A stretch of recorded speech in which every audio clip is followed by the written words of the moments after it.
How about a 5 discount? We can make the payment right now. If you can't decide, you can ask your supervisor. Sir, this price.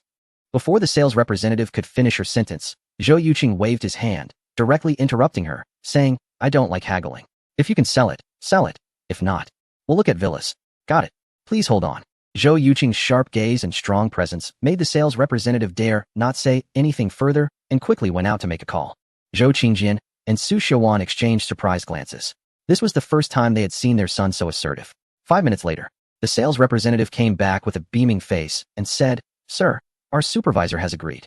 Zhou Yuqing nodded and said, Dad, Mom, let's go sign the contract. Su Xiaowan felt a bit like she was dreaming, saying, Are we really buying it? Zhou Qing teased, Mom, for my big brother. A house worth over 3 million is just a drop in the bucket. You'll get used to it. Su Xiaowan shot her a glare, saying, I can't get used to that. Back at the sales office, the sales representative asked for Zhou Qingjian and Su Xiaowan's identification cards and happily went to handle the relevant procedures. At that moment, a loud voice came from not far away. Old Zhou. Zhou Yuqing turned his head to see a middle-aged man in his 50s, looking lean and dressed in a suit, walking towards them with a big smile on his face.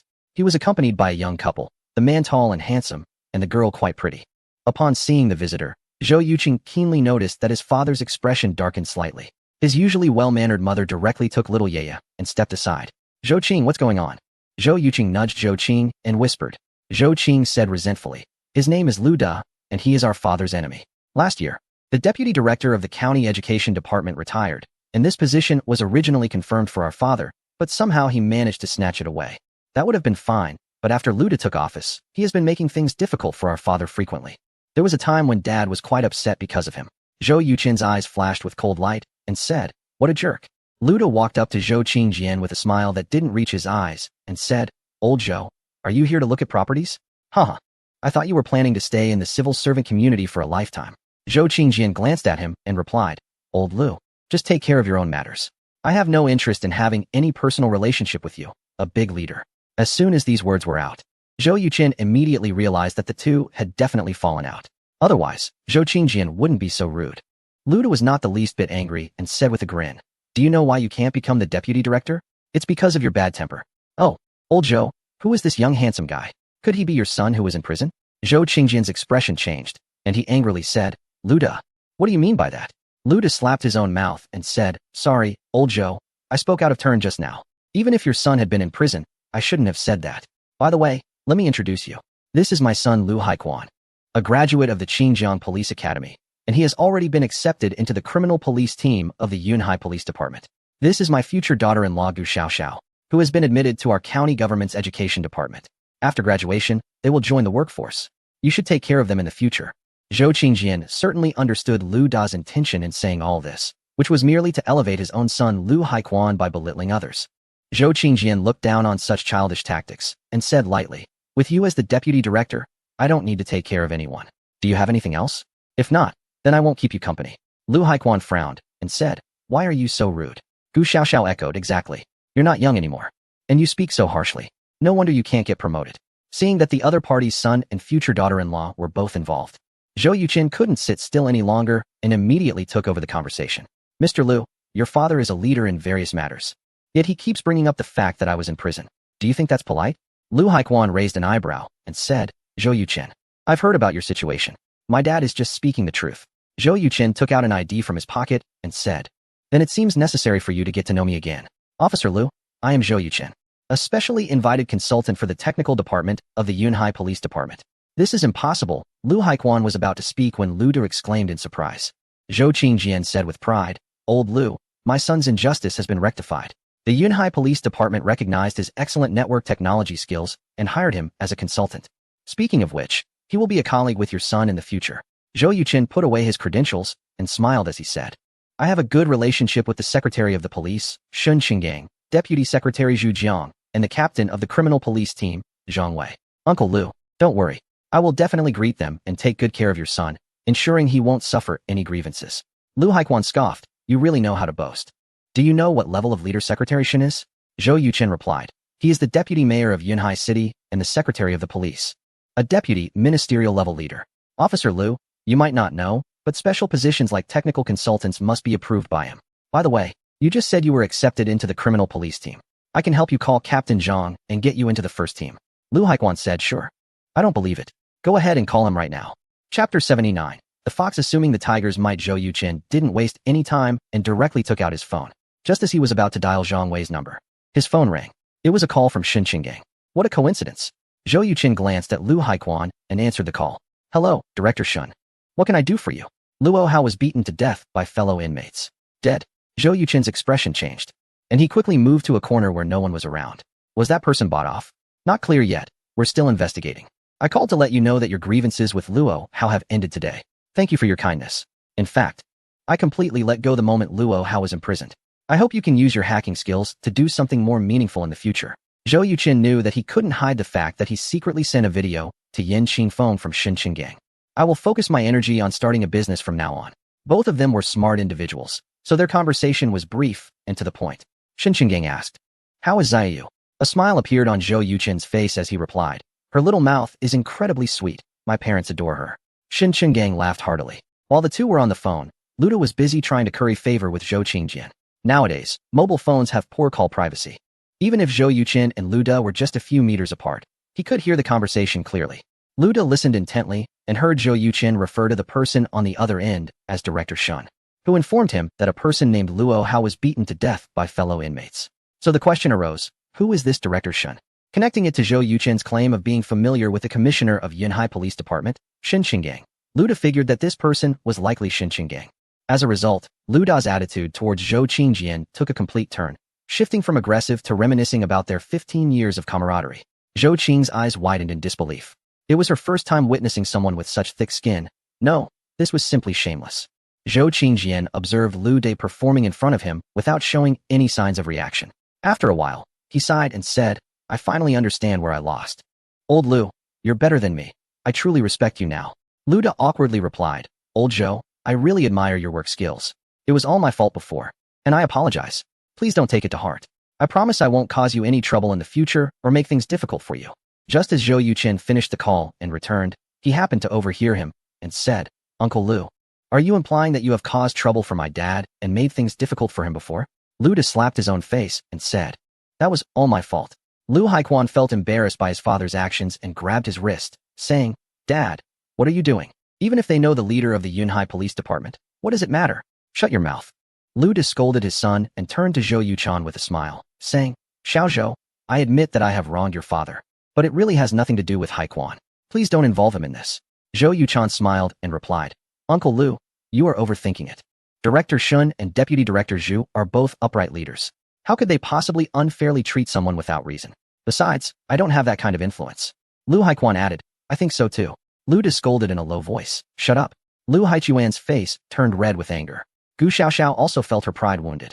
If it weren't for Luda planning to buy them a wedding house of 188 square meters in full, they might have left long ago. Zhou Yuqin leaned closer to Luda's ear and deliberately tried to scare him, saying, Uncle Lu, listen carefully. If I find out that my father is uncomfortable at work, I guarantee your son will become a glorious martyr.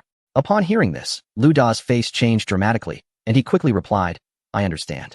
Zhou Yuqin smiled slightly, like an elder, and patted his shoulder, saying, as long as you understand. Officer Lu has a good father. This sounded like a tease, but it was genuinely from Zhou Yuqin's heart. Luda was a typical person with average abilities, good at flattery, and had a thick skin. Despite his many flaws, he was a good father when it came to his son. He couldn't completely ascertain his relationship with the head of the Yunhai Police Department, but he still held a better safe than sorry attitude, bowing to himself without losing face. Why? Wasn't it just the fear that his son might face unfair treatment in the future? In government departments, unfair treatment might only lead to discomfort, but in police departments, it could cost one's life. Lu Haiquan's expression was extremely grim as he said, Dad, let's go sign the contract. Luda looked at Zhou Yuqin, who gestured for him to proceed, and only then did Luda dare to leave with Lu Haiquan. Dad, you're a deputy director. Why are you so afraid of Zhou Yuqin? Even if he knows the director, what can he do? Lu Haiquan pulled Luda aside and questioned angrily. Luda was also a bit fired up and replied, what can he do? He can casually assign you a highly dangerous task, make you execute it, and then you could end up dead. Haiquan, do you think I'm so shameless that I want to bow to this young man Zhou Yuqin? I'm doing this for you. Lu Haiquan fell silent for a moment, suddenly thinking of something, and took out his phone. Luda asked, what are you doing? Lu Haiquan replied, I remember a senior brother working in the technical department of the Yunhai Police Department. Luda's eyes lit up and said, Quickly ask and see if what Zhou Yuchan said is true. 5 minutes later, Lu Haiquan put away his phone, looking a bit dazed. Gu Xiaoxiao nudged him and asked, "Are you okay?" Lu Haiquan came back to his senses and said, "Did you see the little girl in Zhou Qingjian's wife's arms?" Luda replied, "I saw her." "What's wrong?" Lu Haiquan swallowed hard and said, "That little girl is the granddaughter of Director Shen." Boom. Luda felt as if a thunderclap had gone off beside his ear. He never expected that Zhou Qingjian could be related by marriage to a high-ranking official at the deputy ministerial level. It was simply unbelievable. After the shock, Luda felt a bit relieved that he had looked down just now. Otherwise, Lu Haiquan would have been in big trouble. Chapter 80. People are infuriating on the other side. Zhou Qingjian curiously asked, "Xiao Chun, what did you say to Luda?" He seemed quite scared. Zhou Yuqin shrugged and replied, "I told him I have the ability to make his son a martyr." Zhou Qingjian was taken aback and said, "You wouldn't actually do that, would you?" Zhou Yuqin turned to him with a piercing gaze and asked seriously, "What if I did?" "You should know very well that Xiao Yeye's grandfather is the police commissioner. Achieving that wouldn't be difficult." Zhou Qingjian immediately said, "No way. Although old Lu and I have some grudges and he's made things difficult for me a few times, it would never go that far." "Xiao Chun, you absolutely must not do this." Zhou Yuqin smiled and said, "Dad, I was just scaring him." "How did I scare you too?" Yeye's grandfather is known for his integrity and would never allow such underhanded tactics against subordinates. Zhou Qingjian let out a long sigh of relief and said, "That's good." Zhou Yuqin helplessly remarked, "Dad, your temperament really isn't suited for working in government. I think you chose the wrong profession." Zhou Qingjian laughed and said, "So what if I chose wrong? No matter what job I do, as long as I'm at peace with myself, that's enough." Hee, Xiao Chun, to be honest. Seeing old Lu looking so wronged just now really vented the frustrations I've had with him over the past 2 years. One word, refreshing. Zhou Yuqin couldn't help but smile. After waiting for nearly half an hour, the sales representative finally completed all the paperwork. At Zhou Yuqin's strong insistence, Zhou Qingjian and Su Xiuwan signed their names on the housing purchase contract. As for the payment, it was made by Su Xiuwan. Zhou Yuqin didn't argue with her about it. When they came out, they happened to run into Lu Da and his companions again. The sycophantic expression returned to Lu Da's face. "Old Zhou, what size of house did you buy?" Zhou Qingjian shook the housing agreement in his hand and said, "The one that's 320 square meters." Lu Da was genuinely shocked and asked, "Paid in full?" Zhou Qingjian nodded and replied, "Yes." Lu Da, astonished, asked, "Where did you get so much money?" Zhou Qingjian pointed at Zhou Yuqin and said, "This kid works in finance. Recently made over 100 million. So, on the very first day back, he insisted on getting us a new house. We had no choice but to come." Lu Da asked, "So the property deed is in your names?" Zhou Qingjian sighed and said, "I meant to put his name on it, but this kid absolutely refused."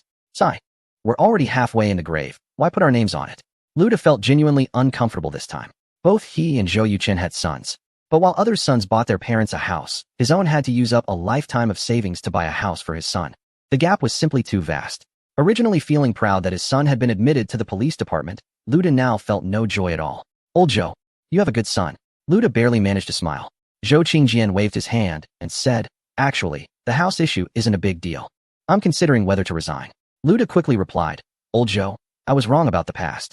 I promise I won't cause you any trouble at work in the future." Zhou Qingjian laughed, "Don't misunderstand. The main thing is that the kid made some money and directly handed us $1 million, insisting that we retire early and travel the world." "Sigh, I'm speechless." "Speechless? You're clearly showing off." Lu Da thought to himself, feeling frustrated. Lu Haichuan's expression was also not very pleasant. Su Xiuwan nudged Zhou Qingjian and said, "It's getting late, Xiaoya is hungry." Zhou Qingjian responded, "Oh, old Lu, we're leaving." Lu Da forced a smile and said goodbye. Watching their backs, Lu Haiquan softly spat. What are they bragging about? Lu Da shot him a glance, but said nothing. To their surprise, just a few steps later, they saw Zhou Qingjian's family getting into a luxury car worth over 3 million. The father-son duo was hit hard again. On the way home, Su Xiuwan said irritably, "How old are you? Is this really necessary?" Zhou Qingjian grinned and replied, "Of course it is." "Honey, did you see Lu Da's expression? It was simply priceless. After working with him for so many years, it's the first time I've seen him look like that. So refreshing." Su Xiuwan said, "You're just showing off." Zhou Qingjian nodded. "Exactly, I'm showing off.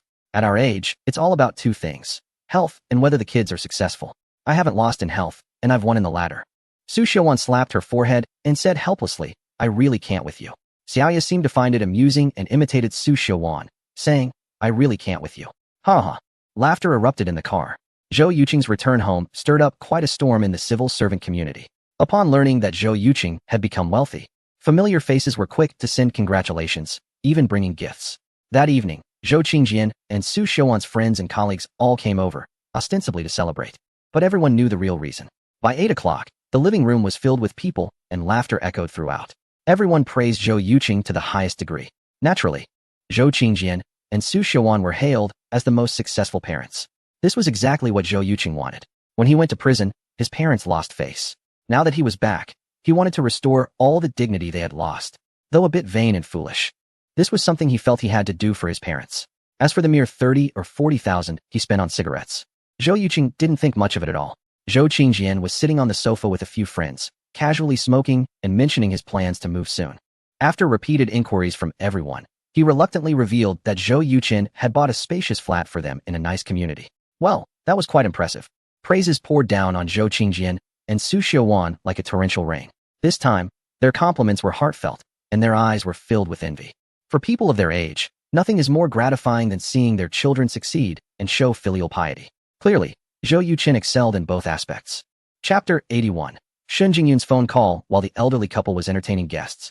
Zhou Yuqing only stayed for a while before saying goodbye and taking Zhou Qing along with little Yaya to play outside. About an hour later, the three returned home. At this point, little Yaya had already fallen asleep. Su Xiaowan quickly took the child and placed her on the bed in Zhou Qing's bedroom. Everyone else was very considerate and got up to leave. Zhou Yuqing immediately offered some cigarettes, while also reminding everyone that he was out of them. After seeing off the guests, Zhou Qingjian stood downstairs, patted Zhou Yuqing on the shoulder, and said, "I know why you gave the old Su family cigarettes this morning. You planned this all out, didn't you? Your aim was to give your mom and me some face, right?" Zhou Yuqing calmly replied. "A little bit of benefit can change everyone's attitude and prevent them from talking behind our backs. Isn't that great?" Zhou Qingjian said, "Xiaochun, your mom and I don't mind." Zhou Yuqing responded earnestly, "But I do." Zhou Qingjian's eyes suddenly felt a bit teary, and he quickly turned his head away. Zhou Yuqing chuckled and said, "Dad, you're not going to cry, are you? We're all tough guys, after all." Zhou Qingjian retorted, "I'm not crying. You big fool." However, from downstairs to upstairs, Zhou Qingjian made sure that Zhou Yuqing didn't see his red eyes. The next day, the sun was shining brightly, and Zhou Yuqing's family went to Tianyang Mountain for a day out. The name of Tianyang Mountain sounds impressive, but the highest peak is less than 1,000 meters. However, it covers an area of over 800 square kilometers and boasts the longest cable car in Xinjiang province, ranking among the top 5 in the country.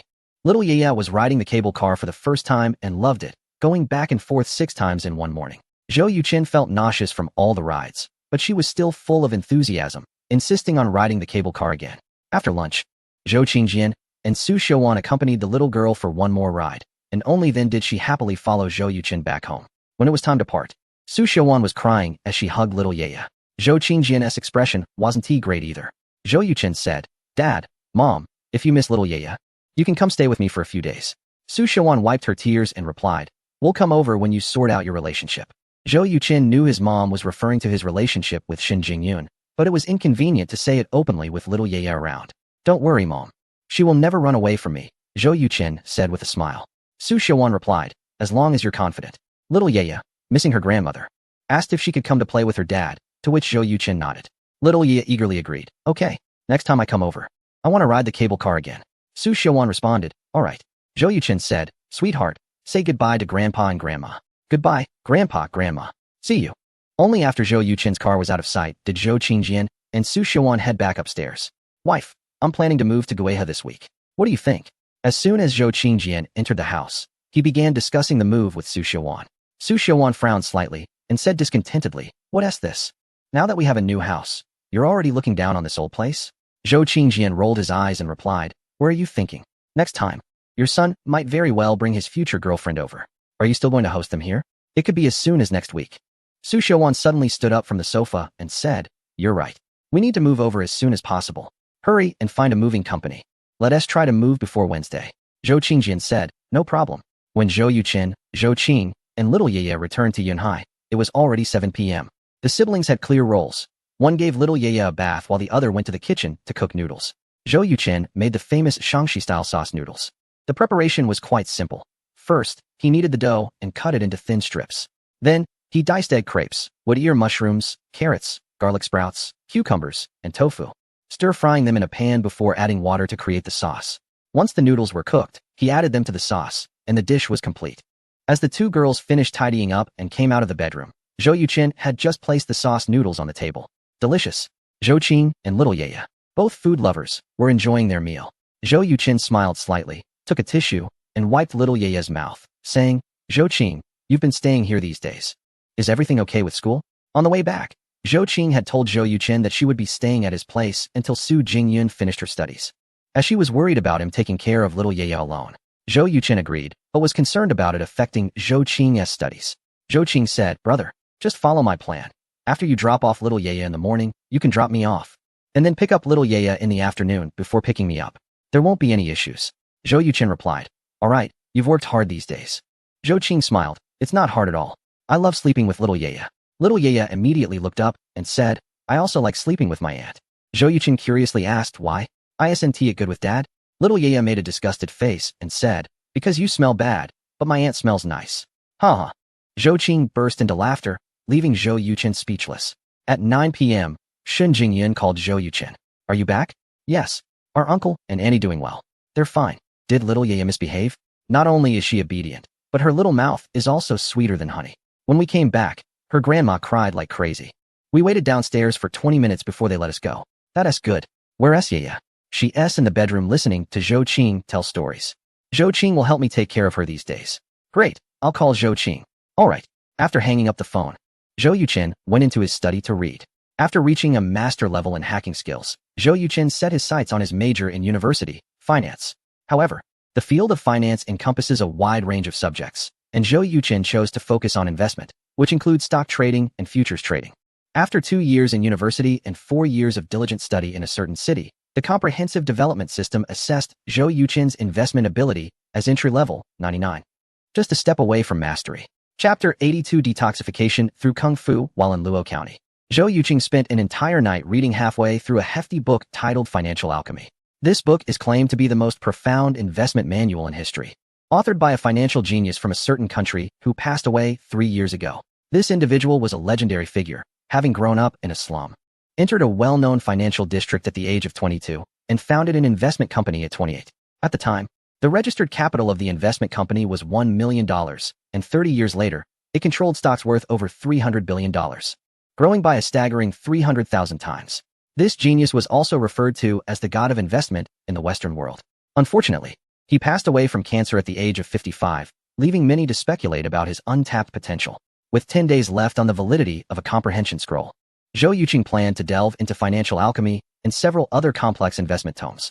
After mastering these, he believed his investment skills could exceed a proficiency level of 50%. At that point, he would be ready to enter the stock and futures markets with confidence. A solid theoretical foundation combined with practical experience would soon elevate his investment skills to a master level. The next morning at 5 o'clock, Zhou Yuqing arrived at the community square. After practicing Xingyi Quan for half an hour, Zhao Shenghua and more than 10 elderly gentlemen arrived one after another. Everyone was pleased to see Zhou Yuqing. Zhao Shenghua said, Xiao Zhou, I've been practicing the Tai Chi 13 movements for 3 days now, and I've developed more than 10 hard and red bumps on my back. Yesterday, I coughed up phlegm all day and my stool was extremely foul. Am I detoxifying? Zhou Yuqing asked. May I take a look at those bumps? Without hesitation, Zhao Shenghua lifted his shirt. Indeed, there were many irregular red bumps on his back. An elderly gentleman remarked, I have these too. Several others echoed in agreement. They all lifted their shirts. Some had bumps on their waists, others on their bellies, and some on their thighs. After observing, Zhou Yuqing smiled and said, This is indeed a sign of detoxification. If you persist, within a week, these bumps, as well as the foul stool and phlegm, will disappear. You all must have practiced a lot these days, right? Zhao Shenghua proudly declared, Not just a little. I practice for over an hour each in the morning and evening, at least 100 times. He continued, The effect of these Tai Chi movements is remarkable. I feel more energetic and my body feels much lighter. Zhou Yuqing frowned and said seriously, Zhao Lao, too much can be counterproductive. At your age, you only need to practice for an hour each day. If you overdo it, you will inevitably have issues with your bones and joints over time. Zhao Shenhua's expression changed, and he quickly replied, I understand. Zhou Yuqing declared, everyone should follow this rule. The maximum practice time each day must not exceed 1 hour. The Tai Chi 13 forms is essentially a form of exercise aimed at strengthening the body, and like any physical activity, it can lead to injuries. Given your ages, gentlemen, your muscles, joints, and bones are no longer comparable to when you were younger, so you must be extra cautious. Most importantly, I don't want to end up one day being scolded by your sons and daughters. Ha ha, everyone laughed. An elder said, Xiao Zhou, I'll demonstrate the Tai Chi 13 forms. Can you help me check it out? I've been practicing for quite some time these past couple of days. But why haven't I had any detox reactions? Right, another elder chimed in. I haven't had any detox reactions either. Did I practice something wrong?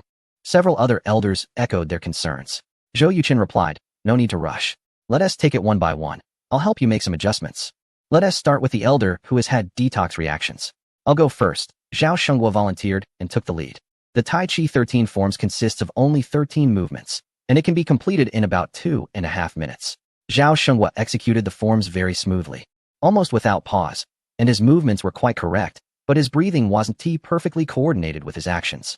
Zhou Yuqin pointed out his mistake, and Zhao Shenghua nodded, saying, got it. Hey, can you hear my breathing? The other elders were taken aback and looked at Zhou Yuqin. Zhao Shenghua was at least 5 or 6 meters away from them, and his movements were slow, with only slightly hurried breathing, so logically, Zhou Yuqin shouldn't have been able to hear him. Zhou Yuqin explained, when one's skills reach a certain level, the energy can be directed to the ears, significantly enhancing the practitioner's hearing. The group understood and greatly admired Zhou Yuqin's skills. After receiving Zhou Yuqin's guidance, Zhao Shenghua moved aside to practice. He was now aware of the benefits that the Tai Chi 13 forms brought to his body, so he practiced earnestly. The other elders were similarly dedicated. After more than an hour, Zhou Yuqin had finished guiding all the elders, then took a moment to assess his teaching effectiveness. About half of the elders had mastered the forms quite well, while the other half still needed improvement. Therefore, Zhou Yuqin divided them into groups of 4, with the 2 who performed well assisting the other 2 who were struggling. Checking the time, it was almost 7 o'clock, and Zhou Yuqin planned to head back to prepare dinner. Just as he took a few steps, Xiao Shenghua caught up with him and said, Xiao Zhou, are you free at 8 tonight? Zhou Yuqin smiled and replied, Zhao Lao, just say what you need. If there is anything I can help with, I'm more than willing. Xiao Shenghua said, my eldest son works so hard that he neglects his health. His condition is worse than mine. However, his identity is a bit special, so he can't appear in public. Could you find some time tonight to teach him the Tai Chi 13 forms? Zhou Yuqin asked. Isn't your son nearly 60? Zhao Shenghua was taken aback and asked, did you not investigate my background when you returned? Zhou Yuqin laughed and said, why should I investigate your identity? I don't need anything from you. However, now that you mention it, I really should ask someone about who you and your son are. Zhao Shenghua replied, are you saying you agree? Zhou Yuqin said, this small matter is no problem at all. Mr. Zhao, let's exchange contact information. Just give me a call tonight. Zhao Shenghua nodded and said, all right. The 2 exchanged phone numbers and went their separate ways. After having breakfast, Zhou Yuqin took Zhou Qing and Xiao Yeye to kindergarten. After dropping off Xiao Yeye, he headed to Qingjiang University. Chapter 83, Drawing the Real Scroll again on the way. Zhou Yuqin asked, tomorrow at 9 in the morning, Paul Carr will be giving a lecture at your school. Can you give me a ticket or not? Zhou Qing made an okay gesture and said, don't worry. I found a classmate willing to sell the ticket for 3,000. You just need to give me 6,000. Zhou Yuqin smiled and replied, they want 3,000, and you, the middleman, are directly doubling the price. I think you shouldn't be called Zhou Qing. You should be called Zhou Barter instead. Zhou Qing said, as long as you pay, Zhou Barter is fine. The 2 joked around, and Zhou Qing curiously asked, bro, why do you want to attend Paul Carr's lecture? He's an expert in chips. What does that have to do with you? Zhou Yuqin casually replied, I plan to start a tech company in the future, and chips will definitely be involved. So for the past few years, I've been reading books on this topic, including Mr. Carr's works. Let's put it this way, he's my idol. No matter what, I want to seize the opportunity to get his autograph in my book. Paul Carr is a towering figure in the global chip industry, and security measures are extremely strict every time he travels. This time, when he comes to Qingjiang University to give a lecture, not only the local company, but even the regional government will send elite forces for protection. Zhou Yuqin wanted to get close to him and shake hands, but it was basically impossible outside. The only chance would be during the interaction with students after the lecture. That's why he asked Zhou Qing to help him get an entry ticket. Just make something up, Zhou Qing thought, not believing a single word of Zhou Yuqin's explanation. Zhou Yuqin smiled and said nothing more. After dropping Zhou Qing off at Qingjiang University, Zhou Yuqin went to a bookstore and bought a copy of Paul Carr's Research and Manufacturing of Chips, then headed to Yueqing Game Company. Zhang Yong, the head of the HR department, reported to Zhou Yuqin that they had managed to gather all the technical staff from 3 development teams over the weekend and were ready to sign contracts with them today. After reviewing the situation of these individuals, Zhou Yuqin agreed without hesitation. After all, they all had a 1-month probation period. They would see who was capable and who wasn't after it ended. Once the contracts were signed, these individuals were added to the game development teams. Next, Zhou Yuqin checked the progress of the 3 games and was surprised to find that they had far exceeded his expectations. He immediately realized that they must have been working overtime and made a mental note of it. When it came time to distribute salaries, Zhou Yuqin would have the finance department calculate their overtime pay. The difficulty of the 3 games wasn't high, and Zhou Yuqin carefully assessed the quality, which was significantly better compared to his previous life, especially the animation quality, which had improved by 1 or 2 levels. Zhou Yuqin was very satisfied and praised the team leaders of the 3 groups profusely. With some free time, Zhou Yuqin sat in his office and continued reading. He had finished Financial Alchemy and was now reading Stock Market and Futures by the Asian stock god, Luo Li. It's also a hefty book that details many real stories about Luo Li himself. After reading only half of it, a voice from the system rang in Zhou Yuqin's ears. Congratulations, host Zhou Yuqin, for upgrading your investment skill to mastery level. You have been rewarded with 3 attribute points and a lottery chance. A smile appeared on Zhou Yuqin's face, and without any hesitation, he went straight for the lottery. Soon, a large golden wheel appeared and slowly spun before his eyes. Stop! A beam of light flashed, and a scroll appeared in Zhou Yuqin's inventory. Real scroll, 3 items. Great. Zhou Yuqin gave his arm a firm shake. The last time he drew the real scroll, it not only helped him earn his first pot of gold, but also granted him the ability to induce deep comas through Tai Chi visualization, saving him a lot of study time. Now that he had drawn the real scroll again, Zhou Yuqin couldn't help but marvel at his good fortune. Player, Zhou Yuqin Physique, 14, Average Person 10, Spirit, 10, 8, Average Person 10, Attribute Points, 8 Skills, National Arts, Mastery Level 3, Hacking Skills, Mastery Level 1. Culinary Arts, Mastery Level 99, Investment Skills, Mastery Level 1, Tai Chi Visualization, Mental Cultivation Method, Items, Understanding Scroll, Duration 8 days, Cloning Scroll, valid for 21 days. After reaching Mastery Level in Tai Chi, the 2 Mastery Level boxing styles merged into National Arts. Ding! System task. Please use your learned skills to invest in the stock market of a certain country, with an investment amount of 5 million. Increase it to 20 million within a month to earn a Mastery Level investment skill. Damn, how is that even possible? Zhou Yuqin couldn't help but curse. Just like in his previous life, the stock market of that country only allowed for buying on the rise, with limits on gains and losses. The difference was that in his past life, the limit was 10, while here it was 20. Zhou Yuqin realized that making 5 million triple in a month was an incredibly daunting task. Fortunately, there were no penalties for failing the task. Otherwise, Zhou Yuqin would have been in tears. Putting down the book, Zhou Yuqin opened his computer and began researching stocks in that country. By noon, he treated all his colleagues to a nice meal outside. Seeing their boss being so generous, everyone felt they had made the right choice in coming here. Zhou Qing's work efficiency was quite impressive. In the afternoon, Zhou Yuqin picked up Xiaoya and went to Qingjiang University to fetch Zhou Qing. As soon as she got into the car, she handed Zhou Yuqin an entrance ticket, but her expression was somewhat off. When Zhou Yuqin asked why, he learned that the person who sold the ticket to Zhou Qing had raised the price from 3,000 to 8,000, nearly driving her mad. After some investigation, Zhou Qing found out that the price hike was due to many industry leaders from the semiconductor and technology sectors attending a lecture by Paul Carr at the university. If the students performed well during interactions with Paul Carr, they might catch the eye of these industry giants, directly solving their employment issues. Of course, the chances are slim, but everyone hopes for that 1 in a million. Zhou Yuqin comforted Zhou Qing and raised her compensation to 16,000 yuan. Zhou Qing's eyes lit up at the sight of the money, and she began to feel happy. At 7 in the evening, Zhou Yuqin finished tidying up the kitchen and was about to take Zhou Qing and Xiao Yi out for a walk. Suddenly, he heard a knock on the door. Zhou Yuqin looked through the peephole and saw that it was Shun Chungang and Dai Wan. He quickly opened the door and smiled, saying, "Director Shun, Professor Dai? Please come in. Welcome to the inspection." Dai Wan chuckled and said, "Is it really that hard to call us uncle and aunt?" Zhou Yuqin shrugged and replied, "If you two don't say anything, how would I have the courage to change my words?" Shun Chungang glanced at him and said, "Aren't people like you who practice martial arts supposed to be bold?" Zhou Yuqin laughed. "It seems there aren't any. All right, I'll change my way of addressing you from now on." Chapter 84. Shun Qinggang's shock after letting the two of them into the house. Zhou Yuqin shouted, "Dao, your grandparents are here." Ziyu, who was in the bedroom playing with Zhou Qing, immediately dashed out. "Grandpa, Grandma," she called out, then threw herself into Dai Wan's arms. Dai Wan picked the little girl up and gave her a big kiss on the cheek, saying, "Sweetheart, I feel like you've gained a lot of weight." Ziyu giggled and replied, "It's because Dad's cooking is so delicious. I can eat a lot every time." Dai Wan playfully asked, "Let me ask you a question. Who cooks better, Grandma or Dad?" Ziyu blinked her adorable big eyes and said, "Both are delicious." Dai Wan laughed heartily. "You are such a little trickster." Zhou Qing came out of the bedroom holding Ziyu's shoes and said, "Uncle, Auntie, hello, I'm Zhou Qing." Dai Wan smiled and said, "Hello, Xiao Qing. Jingyan has mentioned you to me, and she speaks highly of you. Now that I see you, I find you are much prettier than your brother. If I didn't know beforehand, I wouldn't have guessed you two are siblings. Zhou Qing placed the shoes next to Ziyu and said, maybe it's because my brother takes after my dad, and I take after my mom. Brother, you chat with uncle and auntie. I'll go make tea. Shen Chenggang waved his hand and said, no need to trouble yourself. Plain water is fine. Drinking tea at night doesn't help with sleep. Zhou Yuchen replied, that's good. To be honest, if you wanted tea, I would have to go downstairs to buy some. Shen Chenggang chuckled, you're quite honest. Just then, Zhou Yuchen's phone rang. He took it out and saw it was a call from an elderly gentleman. Zhou Yuchen immediately answered the phone. Old Zhao, your son is here so early? No.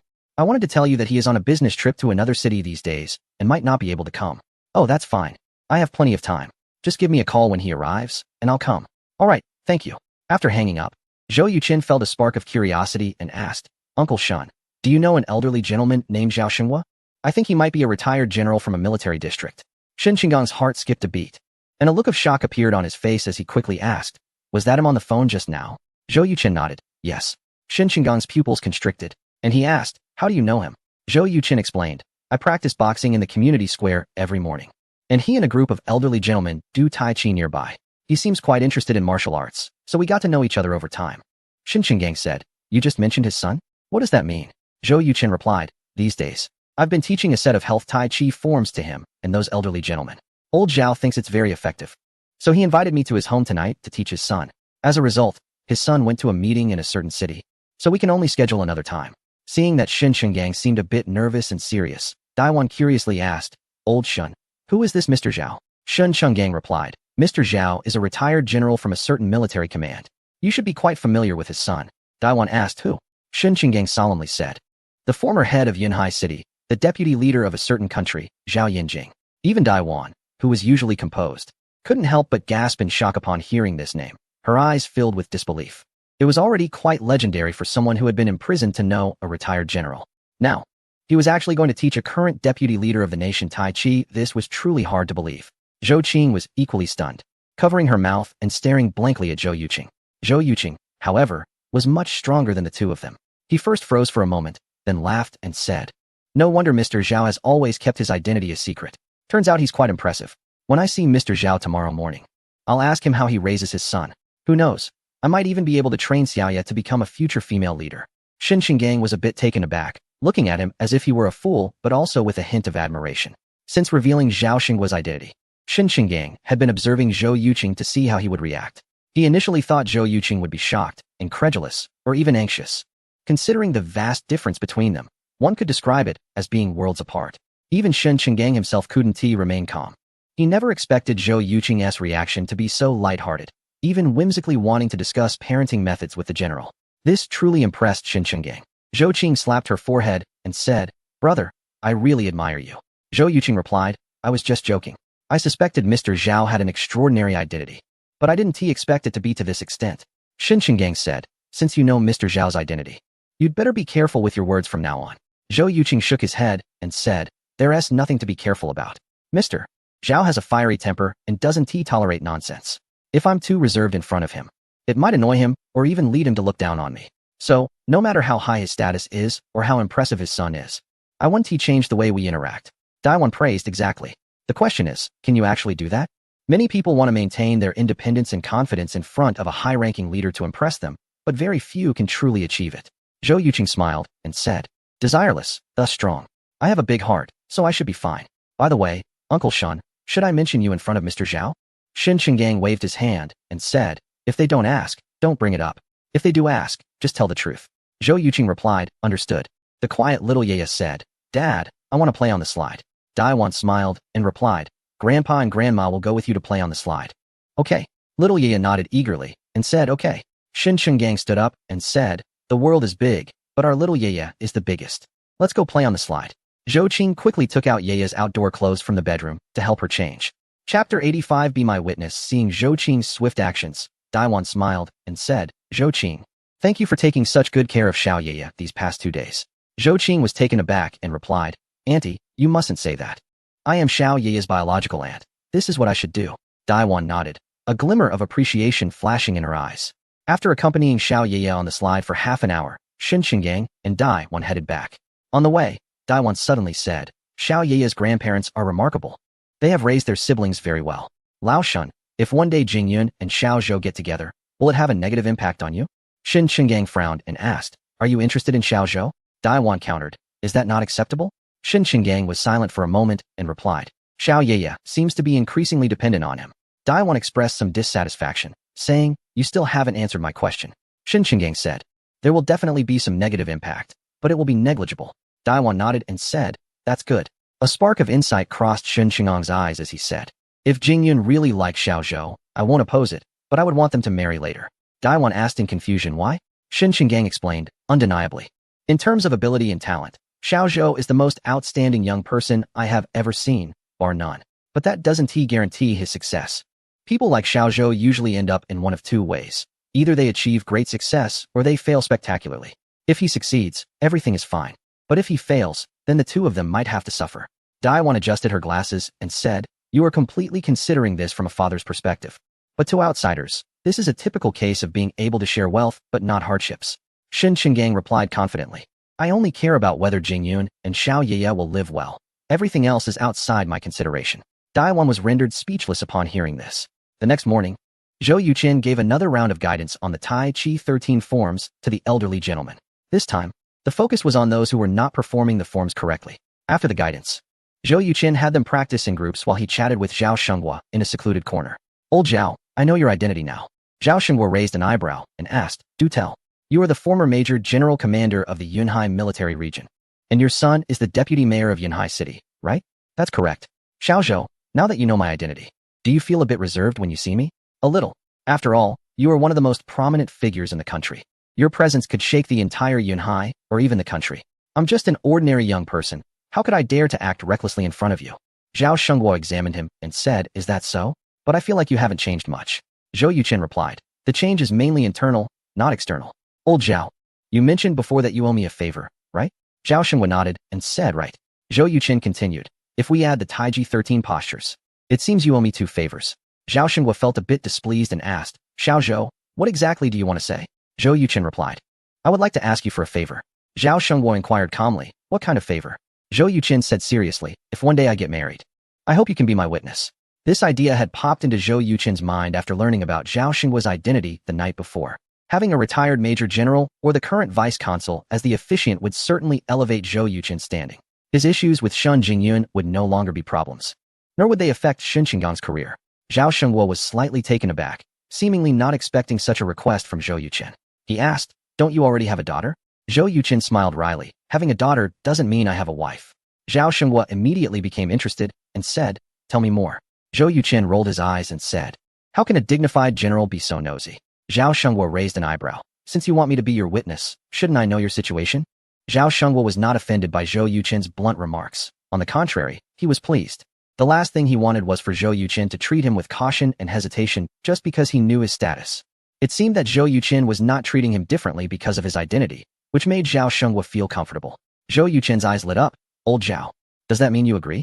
Zhao Shenghua replied, I'll decide after I hear your story about having a child out of wedlock. Unable to avoid it, Zhou Yuqin had to explain his situation with Shen Jingyun. However, he did not mention that Shen Jingyun's father was Shen Qinggang, only that she came from a police family. After hearing Zhou Yuqin's story, Zhao Shenghua was speechless. So, you and the child's mother aren't even in a boyfriend-girlfriend relationship? Zhou Yuqin nodded, right. Zhao Shenghua said irritably. Then what are you in such a hurry for? Zhou Yuqin touched his nose and said, I'm planning to pursue her. Zhao Shenghua chuckled, just talking won't help. You must take action. Zhou Yuqin said, then you have to agree to be my witness first, so I can pursue Jingyun without reservations. Zhao Shenghua thought for a moment and said, that's true. Fine, I agree. Zhou Yuqin happily exclaimed, great. Zhao Shenghua shot him a glance and poured a bit of cold water on him, saying, you should hurry up. If you can't win over the child's mother, the joy you feel now will turn into hardship later. Zhou Yuqin confidently replied, that day will never come. With Zhao Shenhua's promise, Zhou Yuqin had crossed a hurdle regarding his relationship with Shen Jingyun. The resolution of this issue was something Zhou Yuqin had not anticipated. At 9:30 in the morning, Zhou Yuqin entered the grand auditorium of Qinjiang University with the work Research and Manufacturing of Chips by Paul Karl, accompanied by Zhou Qing. Zhou Qing had blended in as a staff member. After Paul Karl's speech, she would present flowers. It must be said that being good-looking has its advantages. Inside the auditorium, countless students had already arrived. They gathered in groups, chatting, with confidence and vitality shining on each of their faces. Once one of these students, Zhou Yuqin now felt completely out of place among them. Chapter 86 Arrival of Carl. The tickets were marked with specific seating arrangements. Zhou Yuqin's seat was quite good, located at the far right of the 7th row. After sitting down, Zhou Yuqin took out his phone and checked the stock market, focusing on a certain network business company. Last night, he had been studying the financial market of a specific country and found that the economic development trends were quite similar to those of his previous life. E-commerce was quietly rising, with 3 online trading platforms, though none were very large. Among them, the mentioned network business company went public half a month ago, experiencing a stock price surge of 48 in its first week, followed by a 32 drop in the second week. By the close of trading yesterday, the stock price had fallen to 104 yuan, meaning it had only gained 4 since its IPO. Zhou Yuqin believed that the business model of this company was similar to that of a well-known group from his previous life, and he was certain that the stock price would rise again. Therefore, he decided to use a 5-fold leverage to invest all 5 million, betting that the stock price would reach 2 yuan within a month. Today, as the market opened, the stock price of the network business company fluctuated around the initial price of 1 yuan, with fierce battles between bulls and bears. "Wow, look! My idol Jiang Yaojing from Xingchen Electronics Group is here," exclaimed a student nearby. Not only Jiang Yaojing, but also Ren Jiuzhou, the president of a telecommunications group, Yi Yongping, the regional president of a chip group, and Chu Nanming, the president of another electronics group, had all arrived. "My goodness, Mr. Carl is amazing. He managed to bring these electronics giants to our university for a lecture." All telecommunications companies in this country had to purchase chips from a certain communications group. Their presence was surely to build good relations with Mr. Carl. "Sigh, we can't even produce our own chips. This is the tragedy of our technology sector." Hearing the discussions around him, Zhou Yuqin put away his phone and looked up at the business giants entering in an orderly manner. He had already seen their profiles online. The mentioned electronics groups were the 2 largest mobile phone manufacturers in the country, but unfortunately, they lacked core technology and were not far from decline unless they were willing to invest in research and development. The telecommunications group resembled a low-key company from his previous life, led by Ren Jiuzhou, who kept a low profile and, being unlisted, had no public annual reports. However, Zhou Yuqin discovered from online information that they had an astonishing research team, seemingly backed by government support. As for the chip group, it was similar to a well-known chip manufacturer from his previous life, renowned worldwide for its chip production. The difference was that this chip group belonged to another country, as Western nations would never allow the emergence of a chip manufacturing group from this region. In addition to these 4 major groups, over 20 other company presidents were also present, among them 6 or 7 mobile phone manufacturers, all of whom relied on others for their survival. At 10 o'clock sharp, nearly 80-year-old Paul Carr, accompanied by the president of Qinjiang University, walked into the venue. Applause erupted, and everyone, including the group CEO, sitting in the front row, stood up to welcome Paul Carr's arrival. Zhou Yuqin clapped while observing the renowned chip expert, Paul Carr, with a handsome and elegant appearance. Even with a face full of wrinkles, one could still glimpse a hint of his youthful charm. As the saying goes, the face reflects the heart. Paul Carr gave Zhou Yuqin the impression of a typical scholar, not a profit-driven businessman. For the next hour and a half, Paul Carr first discussed the achievements of major Western communication groups in the chip industry, then focused on introducing the 24nm chip developed by his team, and finally shared his vision for the future of electronic chips. He believed that the next decade would be a flourishing period for the chip industry, with iterations occurring every 2 to 3 years, leading to smaller chips with increasing performance until reaching the physical limits. Zhou Yuqin was very impressed by Paul Carr's predictions. According to the development history of the chip industry, it was indeed as Paul Carr stated. In just over a decade, mobile chips had progressed from 24 nanometers to 3 nanometers. Before Zhou Yuqin's time travel, some chip companies had even developed 2 nanometers chips, which could be said to have nearly reached the physical limits. When Paul Carr finished his speech, the applause in the venue was thunderous. Zhou Qing, stepping lightly, presented flowers to Paul Carr. Finally, it was time for the QA session. As soon as the host finished speaking, Zhou Yuqin stood up and held up Paul Carr's book high. Paul Carr smiled and said, "I seem to see my own book." The students' questions had actually been prearranged. Zhou Yuqin's appearance completely disrupted the school's plans, but the host could not ignore it and had to let Zhou Yuqin ask the first question. Zhou Yuqin stood up and, in fluent American English, said, "Mr. Carr, you are my idol. Before I ask my question, could you sign my book?" Paul Carr laughed heartily. "Your English is very good. Come on up." Zhou Yuqin was overjoyed, immediately took the book and walked up to the podium. Paul Carr signed his name in the book. "Thank you, Mr. Carr," Zhou Yuqin said, putting the book away and extending his hand. Paul Carr, very gentlemanly, shook hands with him. Their warm handshake elicited enthusiastic applause from the audience. Zhou Yuqin quickly activated the cloning scroll, and Paul Carr's name appeared on it. Countless pieces of knowledge about chips flowed into Zhou Yuqin's brain like warm currents. As he returned to his seat, the system's voice rang in his ears. Congratulations to the host for using the cloning scroll and acquiring Paul Carr's chip development abilities. The system has determined that this ability is at the mastery level, 99. Hearing this information, Zhou Yuqin was overjoyed. If it weren't for this public occasion, he might have jumped up in excitement. The host said, "You may ask your question now." Zhou Yuqin took a deep breath and said, "Mr. Carl, you just talked a lot about chip research and development and future trends. My question is, if a very powerful company emerges in a certain country and makes significant advancements in the future 5G communication field, surpassing the entire Western world, including your organization, would your organization consider cutting off the supply of chips to this company? Furthermore, if this company develops 5G chips, would you prohibit those chip manufacturing companies from producing chips for them?" Chapter 87 Ambiguous Answers. If there were individuals like Zhou Yuqing who had crossed over from Earth in the venue, they would certainly know that Zhou Yuqing had voiced the suppression that the former Huawei group had encountered. The reason he posed this question was primarily to remind the presidents of the electronic communications groups seated below, encouraging them to plan ahead to avoid being caught off guard and helpless when facing situations similar to that of the Huawei group. As soon as Zhou Yuqing's question was raised, the entire venue fell silent. Many students looked at Zhou Yuqing with admiration, who remained calm and composed. The presidents of the major groups sitting in the front row straightened their backs instantly, their eyes fixed on Paul Carl, not missing any of his subtle expressions. It could be said that this question struck a chord with them. Paul Carl was clearly caught off guard by Zhou Yuqing's inquiry, his brow furrowing tightly.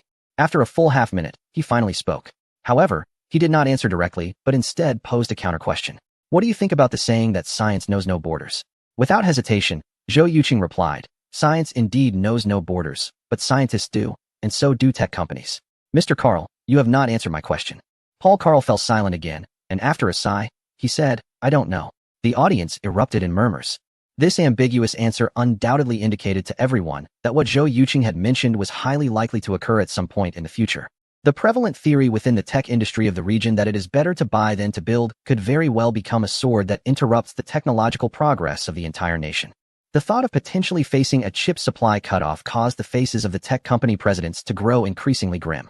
Zhou Yuqing smiled and said, "Mr. Carl, your answer deserves everyone's respect." Paul Carl replied, "I am just a chip expert, not a capitalist. I cannot predict what decisions they will make, so I can only say I don't know." Zhou Yuqing continued, "The Western world upholds the jungle law of the weak being preyed upon by the strong. If the company I mentioned really emerges, it will undoubtedly face ruthless suppression from them, and cutting off chip supplies would just be one of the measures. Mr. Carl, you should be well aware of how much impact your answer will have in the region. I initially thought you would lie or simply avoid answering, but you ended up telling the truth." Paul Carl said, "You must not be a student of Xinjiang University." Zhou Yuqing smiled and replied, "I am just an ordinary young entrepreneur from the region."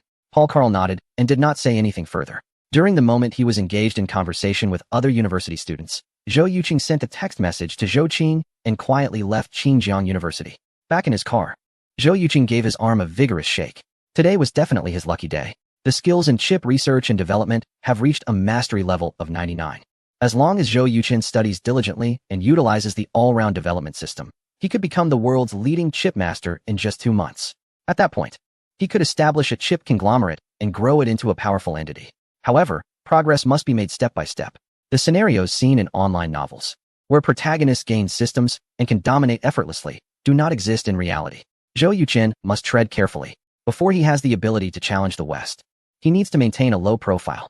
The 3 casual mobile games developed by the Moonlight Game Company have already entered a stable phase. Zhou Yuqin's presence at the company is no longer crucial, so he chose to stay home and focus on stock trading instead. The domestic stock market opens at 9:30 a.m., has a break from 12 p.m. to 1 o'clock p.m., and closes at 3 o'clock p.m. It is currently break time. Zhou Yuqin quickly had a meal before turning on his computer to analyze the stock price trends of Dongxin Network Commerce Company. 96 yuan. After a morning of intense trading, Dongxin Network Commerce's stock price had dropped from 104 yuan to 96 yuan. The comments section was filled with despair. Zhou Yuqin noticed that most of those fleeing today were retail investors. The major players remained steadfast. This indicates that capital still has a favorable outlook on Dongxin Network. Without hesitation, Zhou Yuqin logged into the Shitai financial platform, investing 30 million with a 5-fold leverage, aiming for a 40 profit. He chose to invest 30 million instead of 5 million because he was confident in his analysis. If he wins, not only can he complete his task, but he can also earn tens of millions. If he loses, it doesn't matter. He still has over 20 million left, and with this house, it would be enough for the Moonlight Game Company to publish games on major platforms. To expedite the approval process, Zhou Yuqin called Zhuang Wenbin. Upon learning that Zhou Yuqin planned to purchase Dongxin Network stocks with five-fold leverage, Zhuang Wenbin curiously asked, Mr. Zhou, there are rumors that investment institutions in the industry are not optimistic about Dongxin's e-commerce platform. Why are you still buying? Zhou Yuqin replied with a smile. Isn't there a saying in the stock market? When others are greedy, I am fearful. When others are fearful, I am greedy. I believe the B2B model adopted by Dongxin's e-commerce platform aligns well with the current situation in the country and has a great chance of success. Zhuang Wenbin asked, how confident are you? Zhou Yuqin straightforwardly stated, I don't even have one confidence. To me, this is a gamble. If I win, I can earn a fortune. If I lose, the 30 million will be gone. You should think carefully. Zhuang Wenbin chuckled, understood. I will buy less. Zhou Yuqin then inquired, when can my leverage application be approved? Zhuang Wenbin responded, at most, 5 minutes. As the saying goes, having connections makes things easier. In less than 5 minutes, the five-fold leverage for Zhou Yuqin was approved, with a margin requirement that was merely symbolic at 5%, amounting to 1,500,000. This allowed Zhou Yuqin to control a total of 425 billion in funds using his own 28.5 million. As soon as the stock market opened, the stock price of a certain network business company fell again. Zhou Yuqin seized the opportunity and purchased 50 million shares at a price of 0.92 yuan, directly pushing the stock price up by 0.1 yuan, but he still couldn't fend off the short sellers' attack. Within half an hour, the stock price of the network business company dropped even more sharply, falling directly to 0.88 yuan.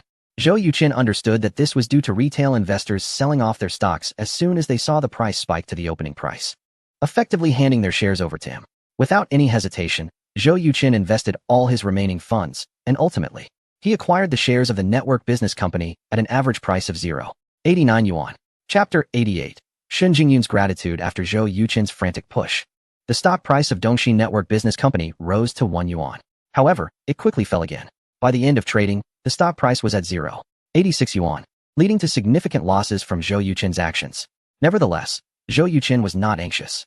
In such a situation, unless the shareholders of Dongxin Network Business Company maliciously drove the price down, a limit drop was unlikely to occur. Moreover, shareholder manipulation is a criminal act, and no one would make such a foolish move, so Zhou Yuqin's funds remained very safe. In the following 2 days, the stock price of Dongxin Network Business Company fluctuated between 0.8 yuan and 0.85 yuan.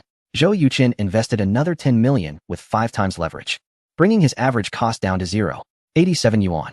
During this time, Zhuang Wenbin called Zhou Yuqin 3 or 4 times to discuss issues regarding Dongxin Network Business Company. This guy had invested 2 million alongside Zhou Yuqin and was somewhat worried that this money would be lost. It wasn't until the last half hour on Friday afternoon that the lethargic stock price of Dongxin Network Business Company suddenly skyrocketed, reaching its limit up in less than 5 minutes, astonishing all the shareholders.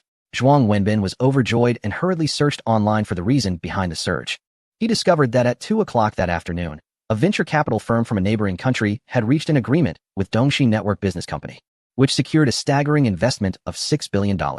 At that moment, Zhou Yuqin was reading at the Yueqin Game Company. Upon hearing this news from Zhuang Wenbin, a brilliant smile finally appeared on Zhou Yuqin's face. It seemed that we had won our bet. To be precise, we had won big. Zhuang Wenbin was very excited, his voice trembling as he said, with such a high investment, it's impossible for Dongxin Network Business Company not to triple or quadruple in value. As long as we hold on to our shares, it will be hard not to make a profit. Mr. Zhou, you are truly amazing. Simply a living legend in the stock market. Zhou Yuqin chuckled and replied, if I were a stock market legend, I wouldn't just be investing 30 million this time. After hanging up, Zhou Yuqin went online to check the situation. Once he confirmed that Dongxin Network Business Company had secured a massive investment, he gathered information on its 2 other competitors. He didn't believe those 2 companies would just sit back and let Dongxin grow stronger. The reason was simple. If they couldn't come up with a countermeasure in a short time, they would face demise. However, even if they had countermeasures, it would no longer hinder the soaring stock price of Dongxin Network Business Company. Its potential for growth had already opened up, and Zhou Yuqin predicted that there would be at least 3 consecutive limit-up days ahead, and they would start with a limit-up at the opening.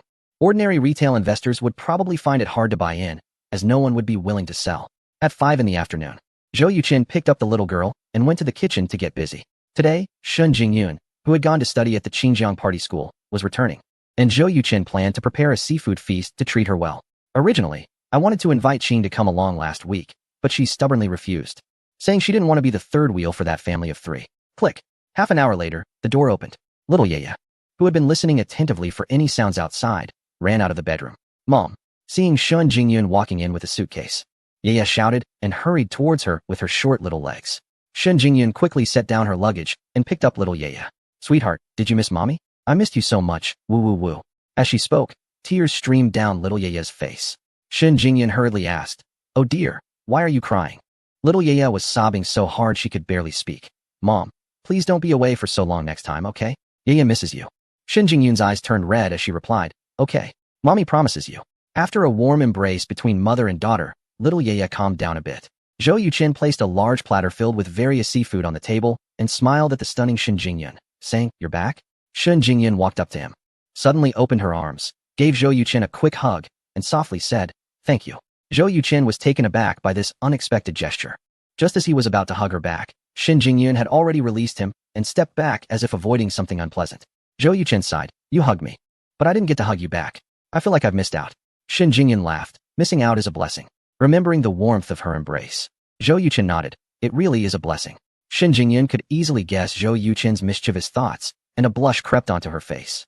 After seeing Zhou Yuqin, Shun Jingyun felt grateful for his attentive care of little Yaya during her absence. In a moment of impulse, she had hugged him, but realizing it was inappropriate, she quickly pulled back, narrowly avoiding Zhou Yuqin's advance. The atmosphere between them became a bit awkward, mixed with a hint of ambiguity. Zhou Yuqin, with his thick skin, showed no signs of embarrassment and stared intently at Shun Jingyun. Today, Shun Jingyun wore a white shirt that hugged her figure, with the neckline slightly open, perfectly showcasing her long neck and fair skin. She paired it with tight black pants that accentuated her slim waist and long legs, which were impressively proportioned. Zhou Yuqin felt as if he had just discovered how stunning Shun Jingyun's figure was, hardly resembling a mother who had given birth. With her unparalleled beauty and graceful demeanor, even someone indifferent would be captivated by her charm. So beautiful, Zhou Yuqin silently praised. Shun Jingyun, feeling flustered under Zhou Yuqin's gaze, shot him a fierce glare and quickly took little Yaya into their bedroom. When Shun Jingyun came out again, she had changed into comfortable home clothes, completely concealing her stunning figure. Zhou Yuqin showed a disappointed expression and said, what a shame. Shun Jingyun retorted, go away. As soon as she said it, she felt a bit spoiled, and her face flushed again. Zhou Yuqin chuckled and said, all right, let's have a meal. Chapter 89. Be my girlfriend as before, after dinner. Zhou Yuqin and Shun Jingyun took Xiaoya for a walk downstairs. While Xiaoya was playing on the slide, Shun Jingyun said to Zhou Yuqin, I want to take Xiaoya to my parents' place tomorrow. We won't be coming over this weekend. Zhou Yuqin nodded and replied, no problem. Shun Jingyun glanced at him and asked, do you want to go with us? Zhou Yuqin decisively said no. Shun Jingyun furrowed her brows and asked, why not? Zhou Yuqin explained, they come here to see the child, and if I go to their place, I'll be visiting my future in-laws. I need to be well prepared. At the very least, I should wait until I've succeeded in my career before making that visit. Shun Jingyun smiled and said, Zhou Yuqin, are you overthinking this? Zhou Yuqin looked into Shun Jingyun's eyes and said seriously, what I just said was sincere. Jingyun, we've known each other for almost a month. I didn't feel much when we saw each other every day before, but honestly, after this past week of not seeing you, I really miss you. Shun Jingyun felt a surge of joy in her heart. In fact, during their brief separation, apart from missing Xiaoya, Zhou Yuqin's image frequently appeared in her mind. Otherwise, she wouldn't have reacted so excitedly upon seeing him. And then, Shun Jingyun asked nonchalantly. Zhou Yuqin said, be my girlfriend. Shun Jingyun asked, didn't you say there are many obstacles between us? Zhou Yuqin replied, I've resolved them. Shun Jingyun was taken aback and asked, how did you resolve them? Zhou Yuqin didn't hide anything, saying, I found a witness for our marriage. This witness is a retired commander from a military district, and his son is the current deputy mayor of the city. With this elder around, the obstacles between us are no longer obstacles. Shun Jingyun joyfully said, that's great. Zhou Yuqin looked at her with a half-smile and asked, what is so great about it? Shun Jingyun quickly composed herself and said, I'm happy for you. How do you know this elder? Zhou Yuqin replied, stop changing the subject in front of me. Shun Jingyun, be my girlfriend. Shun Jingyun raised her eyebrows and said, I'll think about it. Zhou Yuqin said, do you really need to think? A man like me, who is rich, good-looking, a great cook, and devoted, is hard to find even with a lantern. Shun Jingyun chuckled and said, Zhou Yuqin, how did I never notice you were this full of yourself before? Zhou Yuqin replied, that just means you don't know my strengths well enough. Shun Jingyun shook her head and said, I really can't with you. After Xiaoya played on the slide for half an hour, the three of them went home. At 1 o'clock in the morning, Zhou Yuqin was studying the stock market on his computer. Shin Jingyun, dressed in light red pajamas and holding a cup of tea, knocked on the door and walked in. What time is it? Why aren't you asleep yet? Zhou Yuqin took the tea, thanked her, and said, it's too early. I can't sleep. Did I disturb you? Shin Jingyun shook her head and said, no. I'm a bit thirsty and wanted to drink some water. I saw the light on in the study, so I came to take a look. Are you working on stocks now? Zhou Yuqin nodded and replied, I majored in finance at university. When I come across a good opportunity, I'll jump in to make some money. Shin Jingyun asked, can you be sure it's a good opportunity? Zhou Yuqin said, as long as I think the winning probability is 80%, then it's a good opportunity. Shin Jingyun immediately became interested and asked, how many times have you encountered such opportunities? Zhou Yuqin replied, twice.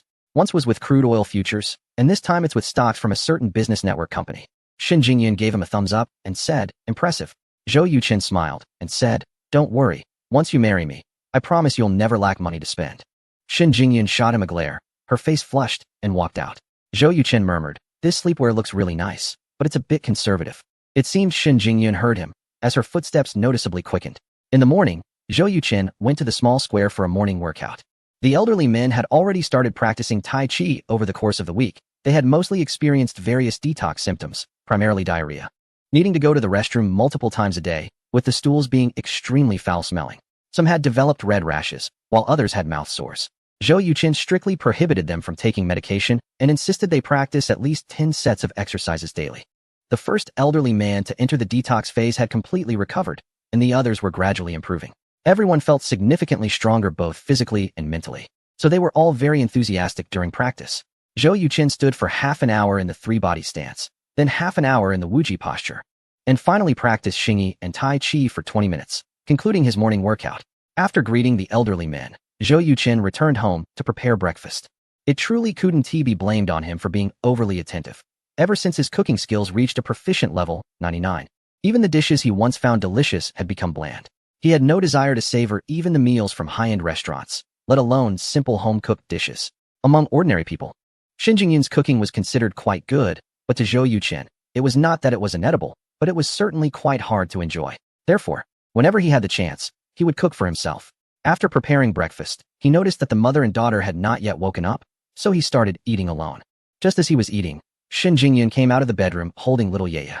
Little Yeya rubbed her eyes and asked, Daddy, what delicious food did you make? Zhou Yuqin smiled and said, it's your favorite beef buns. If you don't come eat soon, I might finish them all. Upon hearing this, little Yeya quickly said, Mommy, let us wash our hands quickly. I want to eat beef buns. Shin Jingyun replied, okay. After enjoying a delightful breakfast, Shin Jingyun took little Yeya to her grandparents' house. With nothing to do, Zhou Yuqin arrived at the Yueqin Game Company. Surprisingly, even though it was Saturday and he hadn't asked anyone to come in, the team was already there, the sound of keyboards clicking incessantly. Brother Chun, we've finished Fruit Hero, said He-jun, who approached with red eyes. Among the 3 games, Fruit Hero was the simplest, so He-jun's team completed it the fastest. Zhou Yuqin frowned and asked, you didn't sleep all night? He-jun replied, seeing that we were close to finishing, our whole team got a bit excited, so we worked through the night, and now he finally completed it. Zhou Yuqin asked, why push yourself so hard? He-jun sighed and said, Brother Chun, the employment pressure is really high right now, and your salary is almost the highest in the industry. We mainly don't want to lose this job. Chapter 90. The Fruit Hero prepares to go online. Hearing He-jun's words, Zhou Yuqin recalled his previous life, where he often worked overtime, feeling a deep sense of empathy. He patted He-jun on the shoulder and said, don't worry. Regardless of whether this game succeeds or not, the Yueqin Game Company will not disband. He-jun happily replied, that's great. So does that mean we are getting permanent positions? Zhou Yuqin said, you are most familiar with the 40 team members in your group. Whether they get permanent positions is up to you to decide. He-jun immediately said without hesitation, I believe their work ability, professionalism, and work attitude are all excellent. Not a single person is lagging behind. Zhou Yuqin smiled and said, then let's make them all permanent. Yay! The members of the third group, who had been eavesdropping on their conversation, cheered. Zhou Yu declared loudly, Brother Chun, our first group's guys are just as good as those in the third group. The reason we didn't complete the game isn't because we slacked off, but because developing Angry Birds is harder than Fruit Hero. You can't favor one group over the other. Hua Haiyang immediately chimed in. Our second group's leisure match is the most challenging. The brothers are exhausted too. Zhou Yuqin waved his hand to interrupt them and said, I can see the hard work and effort from all 3 development teams. Whether you brothers get permanent positions will be decided by you 3 group leaders. Upon hearing this, Zhou Yu immediately announced, our first group is outstanding. Everyone is getting permanent positions. Hua Haiyang quickly followed suit, saying, our second group's brothers have no problem either. Everyone is getting permanent positions. Yay! Everyone cheered joyously. Zhou Yuqin also wore a bright smile. After testing Fruit Hero, Zhou Yuqin found 5 or 6 small bugs in less than half an hour, making He Jun blush with embarrassment. In fact, these bugs were not major issues and would be hard to detect even for seasoned players, but a bug is still a bug and must be fixed. Thus, He Jun and the entire team worked hard for another day, and it wasn't until 4 in the afternoon that they finally finished. After confirming there were no issues, Zhou Yuqin addressed everyone. I announced that the company's first mobile game, Fruit Hero, has been successfully developed. Next, all members of the 3 groups will take a 5-day break and return to work on Thursday to assist the first and second groups in developing Angry Birds and Leisure Match. Also, starting now, groups 1 and 3 will take a break to recharge and come back on Tuesday. Remember, health is the most important. Our game company doesn't need overtime. Applause and cheers erupted in the room. Zhou Yuqin waved his hand and said, all right. Now, listen to my orders. Everyone lock the doors and go home. Yes. Everyone responded in unison. Shen Jingyun and Xiao Yeye returned on Sunday afternoon. Zhou Yuqin quickly cooked 3 dishes and made a soup, leaving Xiao Yeye with a mouthful of grease. Shen Jingyun said with annoyance, I didn't see you eat this much when you were at your grandparents' house. Xiao Ye said, Grandma's cooking isn't as good as Dad's. Zhou Yuqin quickly replied, Sweetheart, you mustn't say that in front of your grandma. Xiao Ye laughed, Dad, I'm not that silly. When Grandma asked me, I said both are delicious. Zhou Yuqin gave a thumbs up and praised, smart. Shen Jingyun sighed and said, I have to admit, your cooking is indeed delicious. Not just Xiao Ye, even I can be a bit picky. Zhou Yuqin replied, that's not a problem. I can cook for you both for a lifetime. Shen Jingyun, being very clever, understood Zhou Yuqin's implication and said, could you not speak like that?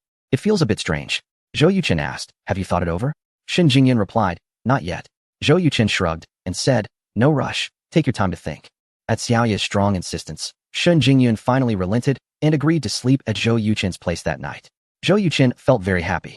Shen Jingyun's concession made him think that their family of 3 living together was not far off. The next day, after sending Xiao Ye to kindergarten, Zhou Yuqin quickly arrived at the game company. The research and development department was entirely on break, but that didn't mean the administrative department was resting. During this period, the RD department was the busiest while the administrative department was the least busy. Mainly because the game development was stalled, the administrative tasks couldn't proceed. Now that their first game, Fruit Hero, was out, they would have plenty to do next. Zhou Yuqin wanted to take the game to the West, which meant applying for game licenses from relevant institutions. After some investigation, Zhou Yuqin discovered that obtaining their game licenses in the shortest time possible wasn't difficult. Just one word, money. As long as you were willing to spend, the approval speed would be very fast. Conversely, being made to wait for 3 to 5 months was also quite common. What was most baffling was that they had even set up several tiers for legal and compliant payments. For example, in one country, there were standard, expedited, express, and super express levels. The standard level required no payment and followed the process, guaranteeing approval within 6 months. The expedited level cost 50,000 and was approved within a month. The express level was 100,000 for a 1-week approval. The super express level was 200,000 for approval within 24 hours. The situation was similar in the EU, just with dollars converted to euros. Zhou Yuqin's plan was to secure the domestic license first, then spend money to obtain the foreign licenses and launch simultaneously both domestically and internationally. Initially, Zhou Yuqin thought about releasing 3 games at once, but faced strong opposition from the operations department, which considered it a foolish move that could lead to self-sabotage. Therefore, the best strategy was to release 1 game at a time. As long as 1 game succeeded, it would greatly increase the chances of the other 2 gaining popularity. Zhou Yuqin agreed with their reasoning and accepted the plan. A meeting was convened, during which Zhou Yuqin assigned tasks to everyone, and then they all got busy. After receiving an investment of $5 billion, Dongxi Network Business Company, as Zhou Yuqin had anticipated, completely unlocked its upward growth model. For 3 consecutive days, within less than 5 minutes of the market opening, the stock reached its limit. Investors were frantically trying to buy shares of Dongxi Network Business Company, but unfortunately, there were none available in the market. Those who, like Zhou Yuqin, had already boarded the ship could not possibly get off. Chapter 91. Completing the task for consecutive price limits pushed Zhou Yuqin's profits up by 75%, netting him a whopping 130 million after deducting fees. The task set by the system was to grow a capital of 5 million to 20 million within a month. Zhou Yuqin invested a total of 40 million. And as long as his capital exceeded 160 million, he would consider the task completed. His account had already surpassed 180 million, but the system remained silent, which puzzled Zhou Yuqin. However, He quickly understood that since all the funds were still in the stock market and had not been withdrawn, it couldn't be counted as completing the task. To avoid potential complications, Zhou Yuqin withdrew 20 million from the stock market, leaving the rest invested. He believed that as long as Dongxi Network Business Company didn't make any foolish moves, it shouldn't be a problem to gain a few more percentage points within a month. The moment the 20 million hit his bank account, the system finally sent a notification. Congratulations, player. You have completed the task. Within 1 month, you used 5 million in the stock market of a certain country to earn 20 million, and you are rewarded with a master-level investment skill. Congratulations, player. With your investment ability, you exceeded the task in just 9 days and are rewarded with a lottery opportunity. Zhou Yuqin felt his mind swell as he absorbed a wealth of investment knowledge transmitted from the system. Once he finished, he didn't hesitate and directly initiated the lottery. The massive golden wheel reappeared before him.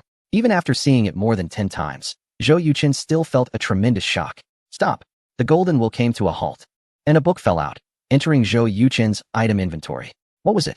Zhou Yuqin opened the inventory, and the book was titled Mobile Battery Technology of a Certain Country.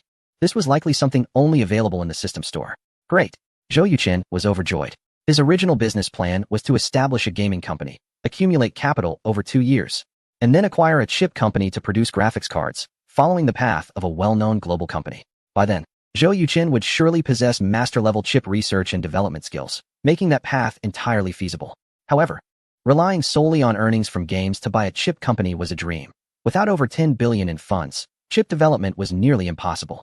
Now, with mobile battery technology in hand, Zhou Yuqin could acquire a battery factory and develop mobile batteries and chargers that far surpass those in this world, selling them to smartphone companies globally.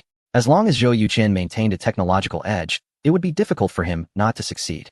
Without a second thought, Zhou Yuqin clicked on mobile battery technology of a certain country, and instantly, the book transformed into a golden light that entered his mind. Zhou Yuqin instantly learned how to research and produce mobile batteries. Player, Zhou Yuqin Physique, 14, Average Person 10, Spirit, 10. 8. Average Person 10, Attribute Points, 8 Skills, Martial Arts, Master Level 3, Hacking Skills, Master Level 1, Culinary Skills, Expert Level 99, Investment Skills, Master Level 1. Chip Development Technology, Expert Level 99, Tai Chi Visualization, Mental Practice, Items, Understanding Scroll, Duration 3 days, Real Scroll, 3 uses. Looking at the Master Level skills in the Attribute panel, Zhou Yuqin felt a strong sense of satisfaction. In an all-around development game, the focus is on development, not just on being able to do whatever one wants in modern society after becoming the game's host, like the protagonists in online novels.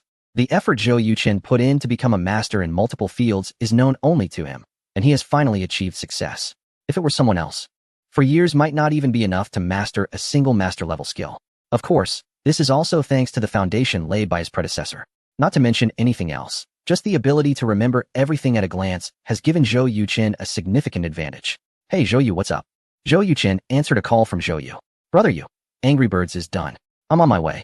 In the past few days, the research team led by He Zhen had not taken a break, nor had they assisted Hua Haiyang with Casual Puzzle, but instead focused entirely on Angry Birds. This was not due to any bad relationship between He Zhen and Hua Haiyang, but because Zhou Yu needed a lot of manpower to help with the animation, which was all repetitive work. More hands meant faster progress. Zhou Yuqin initially thought Angry Birds would be completed next week, but to his surprise, it was finished in just 2 days. Upon entering the game company, Zhou Yuqin immediately began testing Angry Birds. Just like with Fruit Hero, he found over a dozen bugs. Zhou Yu was speechless, but had to admit Zhou Yuqin's capability. He Zhen let out a sigh of relief and said, "Thank goodness there are bugs, otherwise, I would be really embarrassed."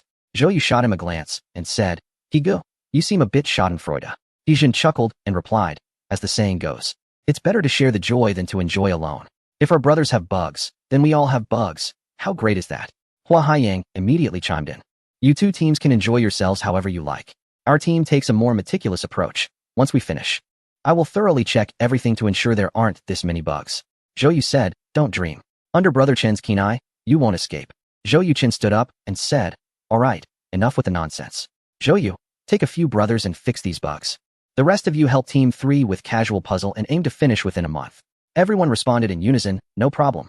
Another day passed, and the administrative department of the company brought good news.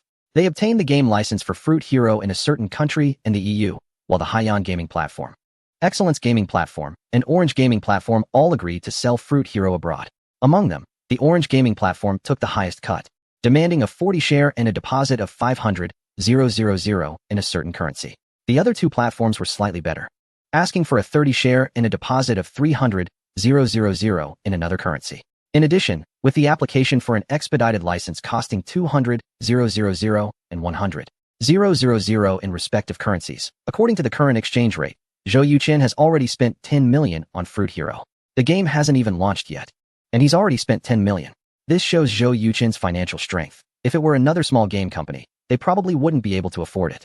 Zhou Yuqin did not bring them back, but instead operated on Angry Birds again. On Saturday morning at 8 a.m. in a certain country, Fruit Hero launched simultaneously on 3 major gaming platforms in the region, priced at $1.99 in one currency and $1.99 in another, making it the cheapest among all casual mobile games. Chapter 92. Game sales volume in the past. The game Fruit Hero became a global sensation, with downloads exceeding 1 billion, making its development company extremely profitable. The situation in this world is similar to the past, with mobile games just beginning to gain popularity. So Zhou Yuqin has high hopes for Fruit Hero. However, Zhou Yuqin did not go to the company to monitor download data. Instead, he accompanied Shen Jingyun and the little one to an amusement park, since he had done everything he needed to do. Going to the company wouldn't change the final outcome, so Zhou Yuqin decided to stay away from it all. On the way home, Zhou Yuqin received a call from He Jun while driving. Brother Chun, the 24-hour download figures for Fruit Hero in the region have come out. Zhou Yuqin raised an eyebrow and asked, "How many?" Shen Jingyun, sitting in the back seat, immediately perked up. She knew that the game developed by Zhou Yuqin's company was launched today. Initially, Shen Jingyun had planned for him to go to the company while she accompanied Xiaoya to the amusement park. However, Zhou Yuqin insisted that nothing was more important than spending time with Xiaoya. Now that the results were in, both Zhou Yuqin and Shen Jingyun felt nervous. With their hearts racing, He Jun cleared his throat and excitedly said, 136,000 downloads, ranking 5th on the Orange platform, and also breaking into the top 10 on 2 other platforms. Brother Chen, we did it. Zhou Yuqin laughed and said, to enter the top 10 on 3 platforms on the first day, it seems Fruit Hero has made a name for itself in the region. He Jun continued, Brother Chen, the company just received a call from Orange, saying Fruit Hero has great potential, and they will help promote it vigorously. We predict that in the next week, the sales will definitely exceed 2 million or even 3 million, topping the Orange platform. Zhou Yuqin replied, that's for sure. How long has it been since the launch in Europe? What are the numbers? He Jun said, it's been 6 hours since the launch, with a total of only 3,000 downloads, which is similar to the initial numbers in the region. Zhou Yuqin nodded and said, no need to rush. The first week's download volume is crucial for a mobile game to become a hit. You don't need to stay at the company. Go home and rest well. As long as Fruit Hero can surpass 5 million downloads in the first week, we will hold a celebration. Yay! Upon hearing this, Zhou Yuqin could hear loud cheers from the other end of the phone. He Jun happily said, Brother Chun, 5 million downloads is definitely achievable. We're looking forward to your celebration. After hanging up, Zhou Yuqin's face broke into a bright smile. Shen Jingyun, not fully understanding the significance of the number, curiously asked, is this data good? Zhou Yuqin nodded and said, given that there was no prior promotion, I thought the downloads in the region would barely break 10,000. But it turned out to be more than 10 times that. From the current situation, as long as nothing unexpected happens, selling over 15 million copies in the region should be no problem. The country in question has always been a global trendsetter. When a game gains popularity there, it's highly likely that regions like the EU and others will follow suit. Shen Jingyun asked, so how much can you earn? Zhou Yuqin replied, the price there is $1.99, while in EU countries it's $1.99. Shen Jingyun exclaimed, if the downloads exceed 30 million, wouldn't you be able to earn over 60 million? Zhou Yuqin smiled and said, the platform takes a 30 to 40 cut. And after deducting taxes and other costs in Western countries, I can expect to take home about 25 million. Converted to local currency, that's roughly 170 million.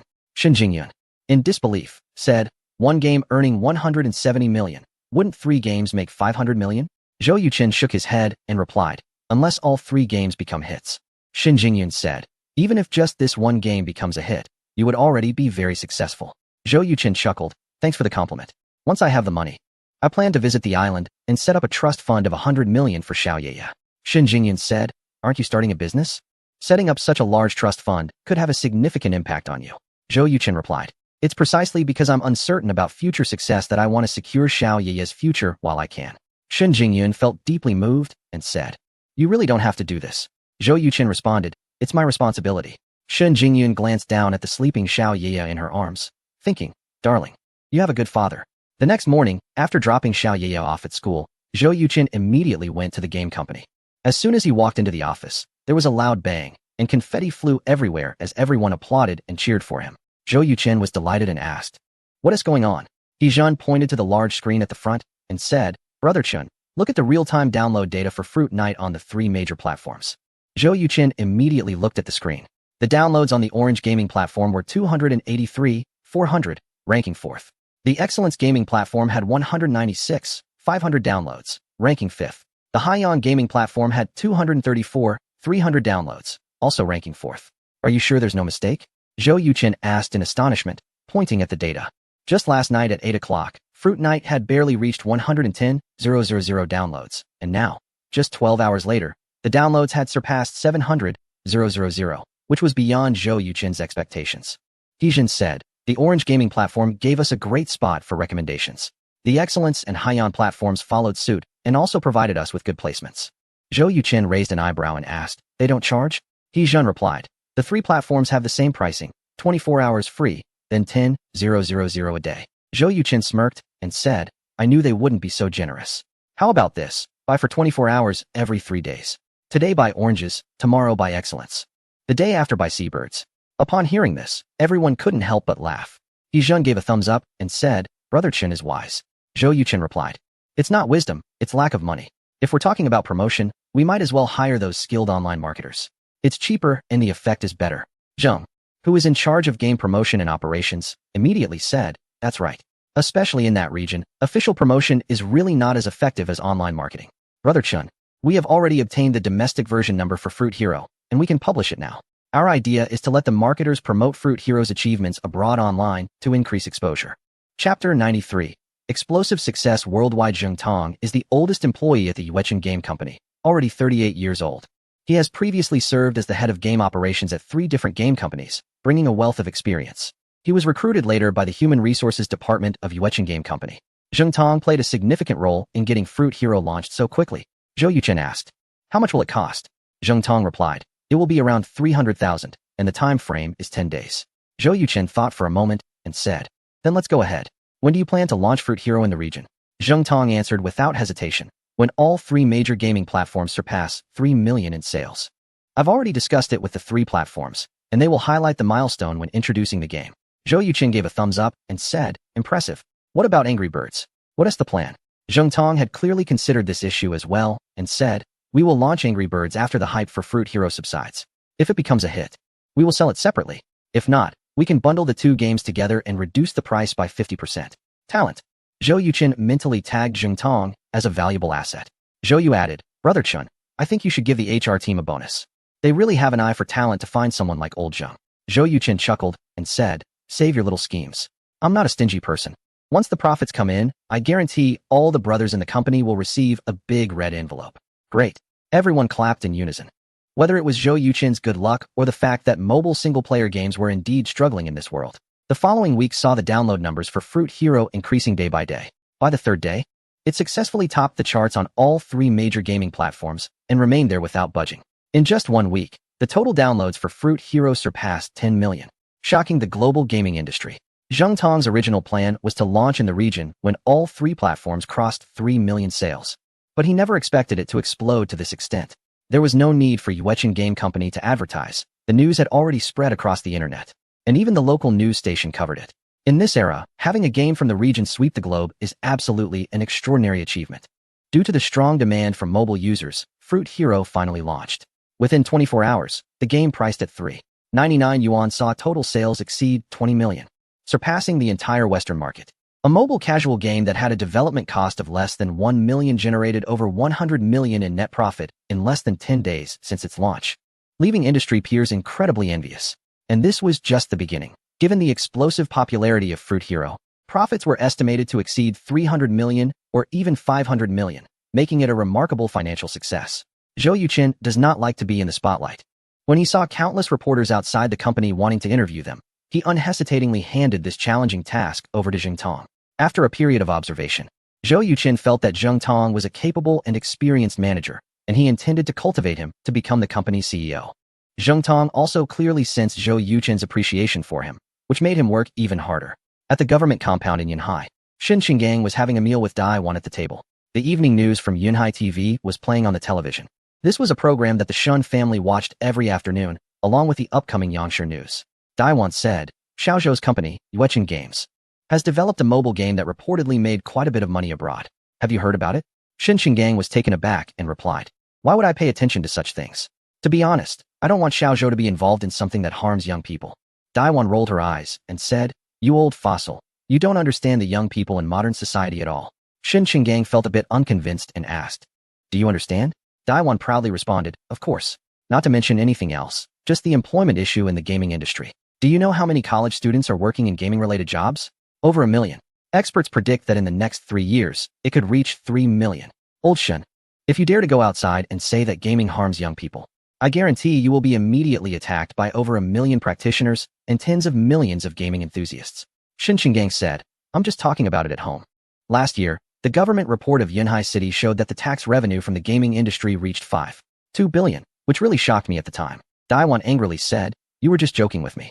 Shin Qinggang sighed and said, I really think gaming can dull people's will, especially for those children without self-control. It is more harmful than beneficial. Daiwan replied, Xiaozhou is making casual mobile games, targeting mainly adults with smartphones.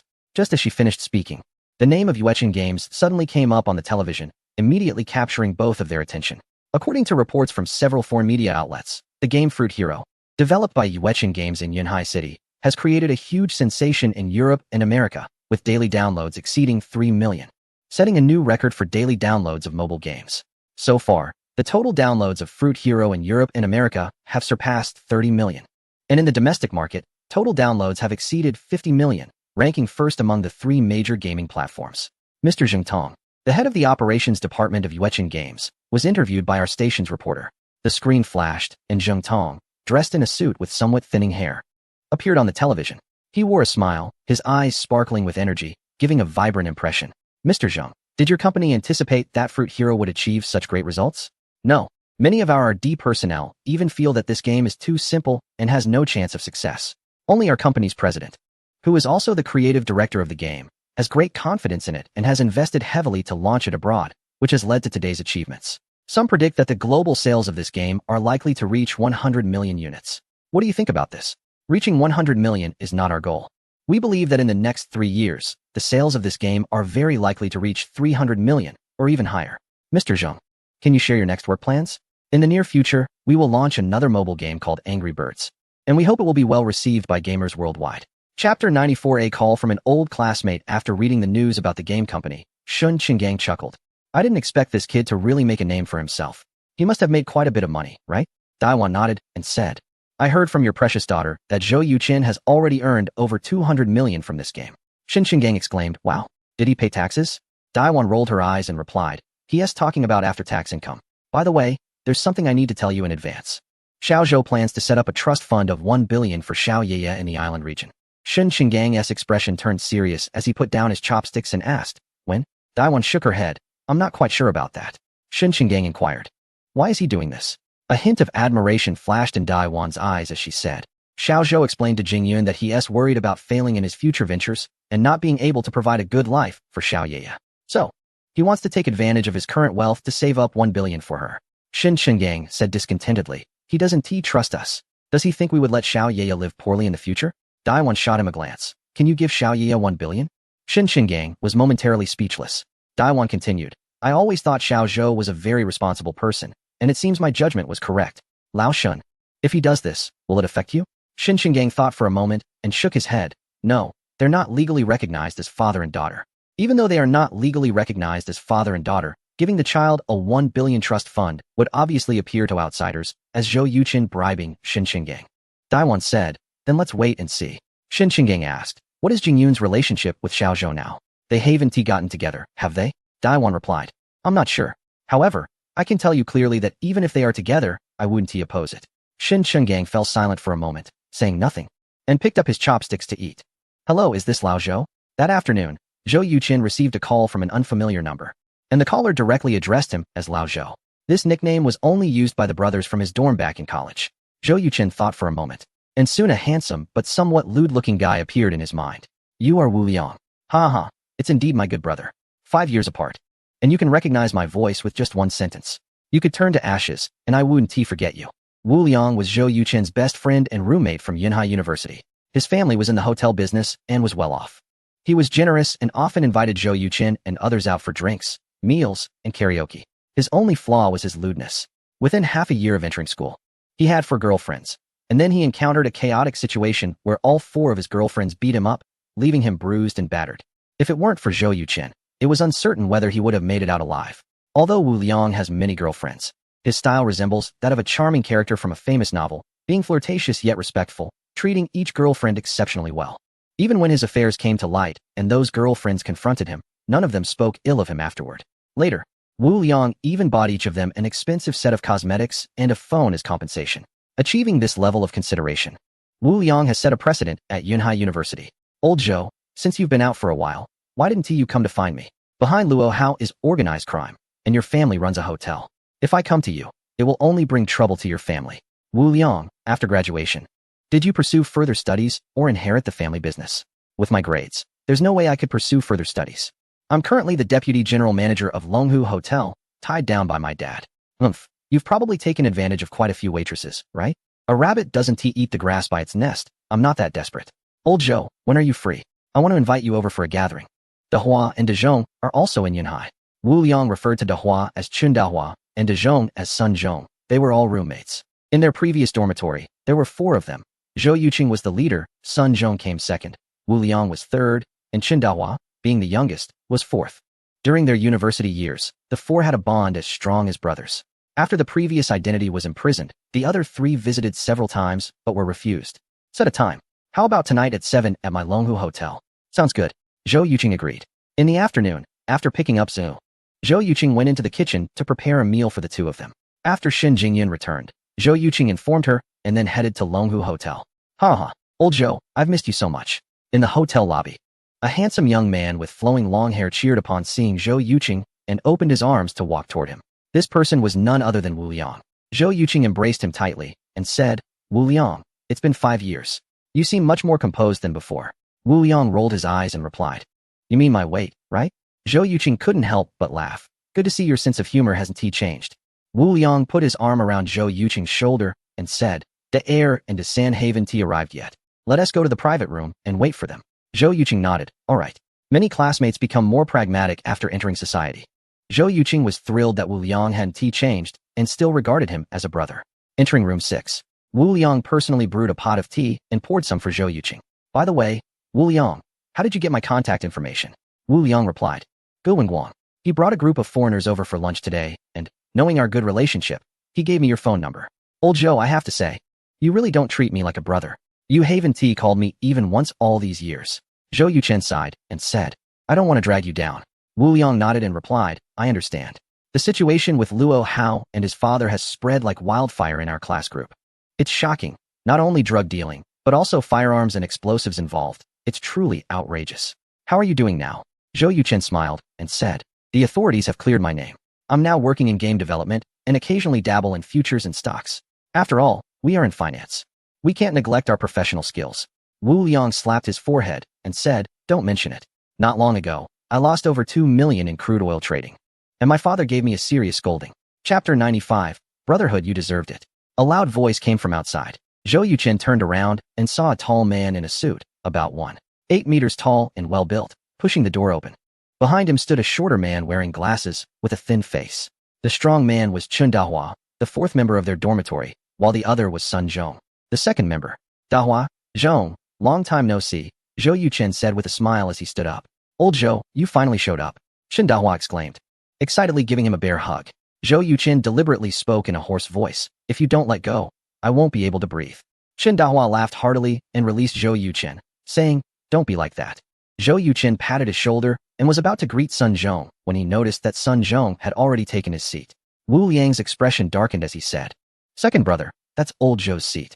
Sun Zhong replied with an O and smiled, Sorry, old Zhou, I'm used to sitting here. What does that mean? It implies that he is a person of importance, so everyone should show him respect. This was a blatant display of arrogance. Having spent a few years in society, everyone could hear the underlying message. The originally lively atmosphere in the private room suddenly cooled down. Zhou Yuchen glanced at Sun Zhong, saying, It's fine, you can sit there. To be honest, I'm not really used to sitting in the guest of honor's seat. After saying that, Zhou Yuqin sat down to the right of Wu Liang. Wu Liang, with a cold expression, pushed over the teacup Zhou Yuqin had used. Seeing the situation, Chen Dahua quickly laughed and said, "We're all brothers. It doesn't matter where we sit." Zhou Yuqin smiled and replied, "Dahua is right. Wu Liang, hurry up and serve the food. I'm starving." Wu Liang nodded, "All right." Soon, the food and drinks were ready. Wu Liang raised his glass and said, "Finally, the four of us are gathered again. Let's toast to our reunion 5 years from now. Cheers." Zhou Yuqin and Chen Dahua raised their glasses and clinked them with Wu Liang's. Only Sun Zhong remained unmoved. The three looked at him, and Sun Zhong smiled, saying, "I'm a civil servant, so I won't be drinking." Wu Liang was furious and was about to scold him, but Zhou Yuqin kicked him lightly, saying, "It's good that you could come." Sun Zhong added, "I'm mainly here to give Wu Liang face." What a fool. If a young person encountered someone so disrespectful, they would definitely be furious. But Zhou Yuqin felt only that Sun Zhong was foolish. After working for several years, he hadn't learned even a bit of social etiquette. It was truly pathetic. Wu Liang couldn't hold back anymore and said sternly, "Sun Zhong, what do you mean by that?" Sun Zhong replied, "I'm currently the secretary to the director of the Yunhai Taxation Bureau, so it's really not appropriate for me to meet old Zhou. I'm mainly here to accompany a few leaders for dinner. They'll be arriving in 10 minutes, so I have to leave." Chen Dahua asked, "Then why are you here?" Sun Zhong replied, "I didn't know it was old Zhou before. Sorry, I have to go." After saying that, Sun Zhong stood up and left directly. Wu Liang's face turned pale with anger as he cursed. "What the heck?" Chen Dahua murmured, "It's only been 3 years since graduation. How did air become like this?" Zhou Yuqin took a sip of tea and smiled. "I have been in prison before, and Secretary Sun is close to the tax chief. To avoid bringing any controversy to their chief, it's understandable that Secretary Sun did this." "Wu Liang, didn't you tell him that today was to meet me?" Hearing Zhou Yuqin refer to Sun Zhong as Secretary Sun instead of Da Zhong, Wu Liang realized that Zhou Yuqin had already excluded the other from the brotherhood and said, "When I called you, Dahua was right next to me. We were planning to give Da Zhong a surprise, so we didn't tell him in advance. I didn't expect." Zhou Yuqin said playfully, "Aren't you too afraid I'll bring you trouble?" Wu Liang's expression changed, and he said, "What do you mean? We are brothers. We share blessings and bear difficulties together." Chen Dahua slapped the table in agreement. "Exactly." Zhou Yuqin felt touched, raised his glass, and said, "Come on, let's drink to that." Without the party pooper Sun Zhong, the atmosphere in the private room instantly changed. After a few rounds of drinks and dishes, Zhou Yuqin asked, "Dahua, what work are you doing now?" Chen Dahua spread his arms and said, "Old Zhou, guess." Zhou Yuqin looked him over and said, "Banking." Chen Dahua was surprised and asked, "How did you guess?" Zhou Yuqin smiled. Bankers all wore the same high-end suits. Chen Dahua gave a thumbs up, impressive. Zhou Yuqin continued, "It's fitting for someone who studied finance to enter a bank." Wu Liang smirked and said, "Old Zhou, do you know who his father is?" "The head of a major branch of a certain bank. If I hadn't gone to the bank last month and happened to hear him call President Chen Dad, I wouldn't have known." Chen Dahua helplessly said, "Wu Liang, that's the 6th time you've complained about me." Wu Liang replied, "I'm mad that you don't treat me like a brother." Chen Dahua sighed, "I didn't mean to hide it from you. Nor am I afraid of you asking my dad for favors. To be honest, my parents divorced more than 10 years ago, and I've been living with my mom, so I never talk about my family." Wu Liang quickly slapped himself on the face and said, "Dahua, I'm sorry, that's my fault. I'll drink a cup as punishment." Chen Dahua waved his hand, "Forget it. I'm already 25. If I can't get over this, I'd feel petty. By the way, old Zhou, what are you doing now?" Wu Liang said, "He works in game development and also plays stocks and futures." Chen Dahua said, "The stock market is very deep, and futures are even more so.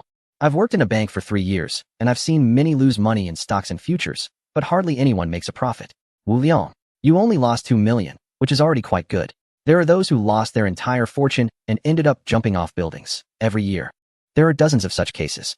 Wu Liang turned to Zhou Yuqin and asked, "Old Zhou, are you losing money or making money?" Zhou Yuqin smiled and said, "Maybe I'm just lucky. I've always been making a profit." Wu Liang asked slyly, "How much have you made?" This is absolutely private information, and only someone as carefree as Wu Liang would ask. If it were anyone else, Zhou Yuqin wouldn't give them a pleasant response at all. Chapter 96. The shock of everyone over 100 million, right? Zhou Yuqin made over 100 million from crude oil futures and another 100 million from stocks of a certain network business company, totaling around 250 million. He mentioned over 100 million mainly to be modest, but in the ears of Wu Liang and Chen Dahua, it sounded completely absurd. Wu Liang chuckled, "Old Zhou, not bad. 5 years without seeing you, and you've learned to brag." Chen Dahua added, "The problem is, your bragging lacks any skill. If you said a few 100,000 or even 1,000,000, we might believe it. But over 100 million? We wouldn't believe it even if you died." Zhou Yuqin took a bite of his food and said, "Believe it or not, I don't care. Chen Dahua noticed Zhou Yuchen's nonchalant expression and suddenly realized something. Asking in shock, "Old Zhou, did you really make over 100 million?" Zhou Yuchen replied impatiently, "Am I lying to you for candy? Come on." Wu Liang exclaimed excitedly, "Old Zhou, you're on your way to becoming a stock god." Zhou Yuchen laughed, "Forget it. A while ago, I also bought crude oil. I made some money by shorting it when the price rose to over $40. It's all just luck, really." Wu Liang said, "I believe others have luck. But when you say it's luck, I don't buy it. Back in school, you were at the top of your class, finishing 4 years of courses in less than 2 years. You're a top student among top students. A top student made over 100 million by luck? I don't believe it at all. Old Zhou, how about you take me along next time?" Chen Dahua immediately chimed in, "Count me in too. I plan to buy a house, and I still need quite a bit of money." Zhou Yuchen asked, "How much do you need? I can lend it to you." Chen Dahua was taken aback, feeling a warm rush in his heart. "Wow, Old Zhou, if you say that, I might just burst into tears. However, we can trade stocks and buy futures together, but borrowing money is a no-go. Once I borrow money from you, or Wu Liang, I feel inferior. And I can't deal with that psychologically." Zhou Yuchen greatly appreciated Chen Dahua's character and nodded, "Got it. How about this? When I find a good opportunity, I'll definitely let you know. If you're willing to join, great. If not, that is fine too." Wu Liang said, "We must join. If we can't trust others, can we not trust you? Right, Dahua?" Chen Dahua nodded, "Exactly." After a hearty meal, Wu Liang saw Zhou Yuchen and Chen Dahua off. As they were leaving, they ran into Sun Zhong accompanied by several imposing middle-aged men. At that moment, he was slightly hunched over with a smile plastered on his face, resembling an ancient eunuch. "Xiao Zhou, what are you doing here?" A familiar voice called out. Zhou Yuchen turned around to see that it was Shun Qinggang, dressed in casual clothes. "Uncle Shun, I'm just hanging out with 2 college classmates," Zhou Yuchen replied. Shun Qinggang responded, "I see you've had quite a bit to drink. Do you want me to give you a ride?" Upon hearing Shun Qinggang's words, Sun Zhong's expression changed dramatically. He could never have dreamed that someone who had once been in prison would have such a close relationship with the deputy mayor of Yunhai City and the director of the Public Security Bureau. Shun Qinggang. Zhou Yuchen intentionally or unintentionally glanced at Sun Zhong and smiled. "No need. A classmate arranged a designated driver for me." "Old Shun, who is this young man that you personally brought here?" asked a middle-aged man standing to the left of Sun Zhong. Shun Qinggang chuckled. "His name is Zhou Yuchen, a junior of mine. Xiao Zhou, this is Director Zhang Yiming from our Yunhai Taxation Bureau." Zhou Yuchen immediately extended his hand and greeted him with confidence. "Director Zhang, it's a pleasure to meet you." Zhang Yiming sized up Zhou Yuchen, shook his hand, and said, "Xiao Zhou, what do you do for a living?" Before Zhou Yuchen could respond, Shun Qinggang had already answered for him. "Old Zhang, during dinner, weren't you planning to thoroughly check the taxes of the Yuechen Gaming Company by the end of the year?" Zhang Yiming, being astute, immediately understood Shun Qinggang's implication and laughed. "So you are the owner of the Yuechen Gaming Company. Young man, impressive. Your game has brought glory to our country." Zhou Yuchen replied, "Director Zhang, you flatter me. It's just a game. I still have a long way to go. However, I believe I'm not far from truly bringing glory to my country." Hearing Zhou Yuchen's words, Zhang Yiming couldn't help but express his admiration, patting him on the shoulder. "You have ambition. I will remember you. If one day you truly achieve that, I will invite you here for a meal and let old Shin accompany you." Shun Qinggang laughed. "No problem." Zhou Yuchen responded, "I will definitely work hard." After Shun Qinggang and his group left, Wu Liang and Chen Dahua looked at Zhou Yuchen in shock. Wu Liang pointed at Zhou Yuchen and asked, "That globally popular fruit hero is developed by your gaming company?" Zhou Yuchen nodded. "Didn't I tell you before? I work in game development." Wu Liang swallowed hard and said, "But you never mentioned that the company you founded is called Yuechen Gaming Company." Zhou Yuchen chuckled. "Did you two ask me?" Wu Liang and Chen Dahua exchanged glances and shook their heads in unison. Zhou Yuchen shrugged. "Then that's settled. I can't just introduce myself as the president of Yuechen Gaming Company every time I see you, right?" Chen Dahua praised. "Old Zhou, you are truly amazing. Even after experiencing significant setbacks in life, you are still able to rise again. I have immense respect for you." Zhou Yuchen smiled. "Wait until I help you make a lot of money. Then it won't be too late for you to admire me." Just then, after seeing the leader off, Sun Zhong jogged over. The expressions of Wu Liang and Chen Dahua immediately darkened. Zhou Yuchen calmly looked at Sun Zhong. "Old Zhou, I was wrong before. I didn't expect you to be so close with Director Shan, and I certainly didn't expect you to be the boss of Yuechen Gaming Company." Zhou Yuchen sneered inwardly but maintained a calm demeanor, saying, "Although I have been to prison, the Yunhai police have already cleared my case. The person who wronged me, Su Xiaoya, has been imprisoned, and Luo Hao even died in there. So now, I am just like an ordinary person. Having a meal with me will not be seen by your superiors and definitely will not affect your future. Secretary Sun, you were overthinking it before." After this incident, the true nature of Sun Zhong has been clearly seen by Zhou Yuchen and the others. When Zhou Yuchen calls him Secretary Sun, It is a way of telling him that our relationship can never go back to what it was. Sun Zhong awkwardly replied, what you said is true. Even Director Shin treats you as a junior, so naturally, you won't have any problems. Chapter 97 I will sue you. Zhou Yuqin knew that this person was trying to inquire about his relationship with Shin Chenggang, but he chose not to say anything, saying, Secretary Sun, I have something to attend to, so I'll take my leave. Sun Zhong quickly replied, how about we have another drink? I'll treat. Zhou Yuqin smiled and said, I had too much to drink with Wu Liang and Dahua today. Let us do it another day. Wu Liang, Dahua, I'm leaving. Wu Liang told the hotel staff at the entrance, drive my brother home, and then you can head back. The staff responded, yes, Mr. Wu. Zhou Yuqin did not refuse. Waved to him, and walked with the staff toward his car. After a while, the staff drove Zhou Yuqin's car slowly away from the hotel. Chen Dahua exclaimed, wow, is that a Maybach? Wu Liang nodded, saying, that's right. And it's the top configuration. Chen Dahua asked, how much is it? Wu Liang thought for a moment, and said, at least over 3 million. Chen Dahua's eyes were filled with envy as he said, when will I be able to drive a car like that? Wu Liang patted his shoulder, and said, old Chen started from scratch and built such a big career all because he studied hard. Some say knowledge changes destiny, and I never believed it. But seeing him now, I truly believe it. The two chatted back and forth, ignoring Sun Zhong. Sun Zhong knew that the two had opinions about him, and he felt a wave of regret. He steeled himself and said, Wu Liang, Dahua, do you know who those two people talking to old Zhou just now were? Wu Liang and Chen Dahua turned to look at him simultaneously. Sun Zhong said, the Shun uncle mentioned by old Zhou is Shin Chenggang, the deputy mayor and commissioner of police of Yunhai City. The other person is my superior, commissioner of taxation Zhang Yiming. Chen Dahua glanced at him and said, so what? Wu Liang sneered, so Secretary Sun showed up. Chen Dahua sighed and said, Secretary Sun, you've finally become the person you hated most in college. Sun Zhong was left speechless by the two and could only turn and leave. Watching his back, Chen Dahua said, how do we end up like this? Wu Liang said softly, it's not us who changed, but him. Zhou Yuqin returned home and saw Shin Jingyun sitting on the sofa in the living room watching TV. He asked in surprise, you didn't go back? Shin Jingyun replied, I was worried you might have drunk too much, so I let Xiaya stay here. Looks like I was overthinking. A brilliant smile appeared on Zhou Yuqin's face as he said, no, I'm very happy. Shin Jingyun rolled her eyes at him and said, don't think too much. Zhou Yuqin sat down next to Shin Jingyun, looking at her slightly flustered beautiful face, and asked, have you thought about it? Shin Jingyun was taken aback and asked, thought about what? Zhou Yuqin said, being my girlfriend. I asked you before, and you said you needed some time to think. Shin Jingyun pursed her lips and said, I'm still considering. Zhou Yuqin felt a bit disappointed, letting out a sound of acknowledgement, and saying, no rush, take your time to think it over. Shin Jingyun glanced at him secretly and asked, are you angry? Zhou Yuqin smiled and replied, how could I be? Love is something that either exists or it doesn't. It can't be forced. Shin Jingyun then asked, what if I don't choose you and marry someone else? What would you do? Zhou Yuqin thought for a moment and said, I would wish you a good marriage and a happy life. Then I would do my utmost to fight you in court for custody of Xiao Yeye. Shin Jingyun was taken aback. She never expected Zhou Yuqin would give such an answer. Why?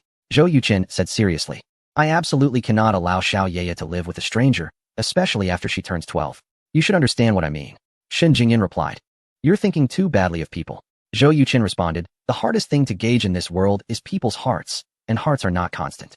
Xiao Yeye is my life, and I don't want her to suffer even the slightest harm, not even a 1% chance. Shin Jingyun was silent for a while and said, I never intended to get married. I just wanted to raise Xiao Yeye independently.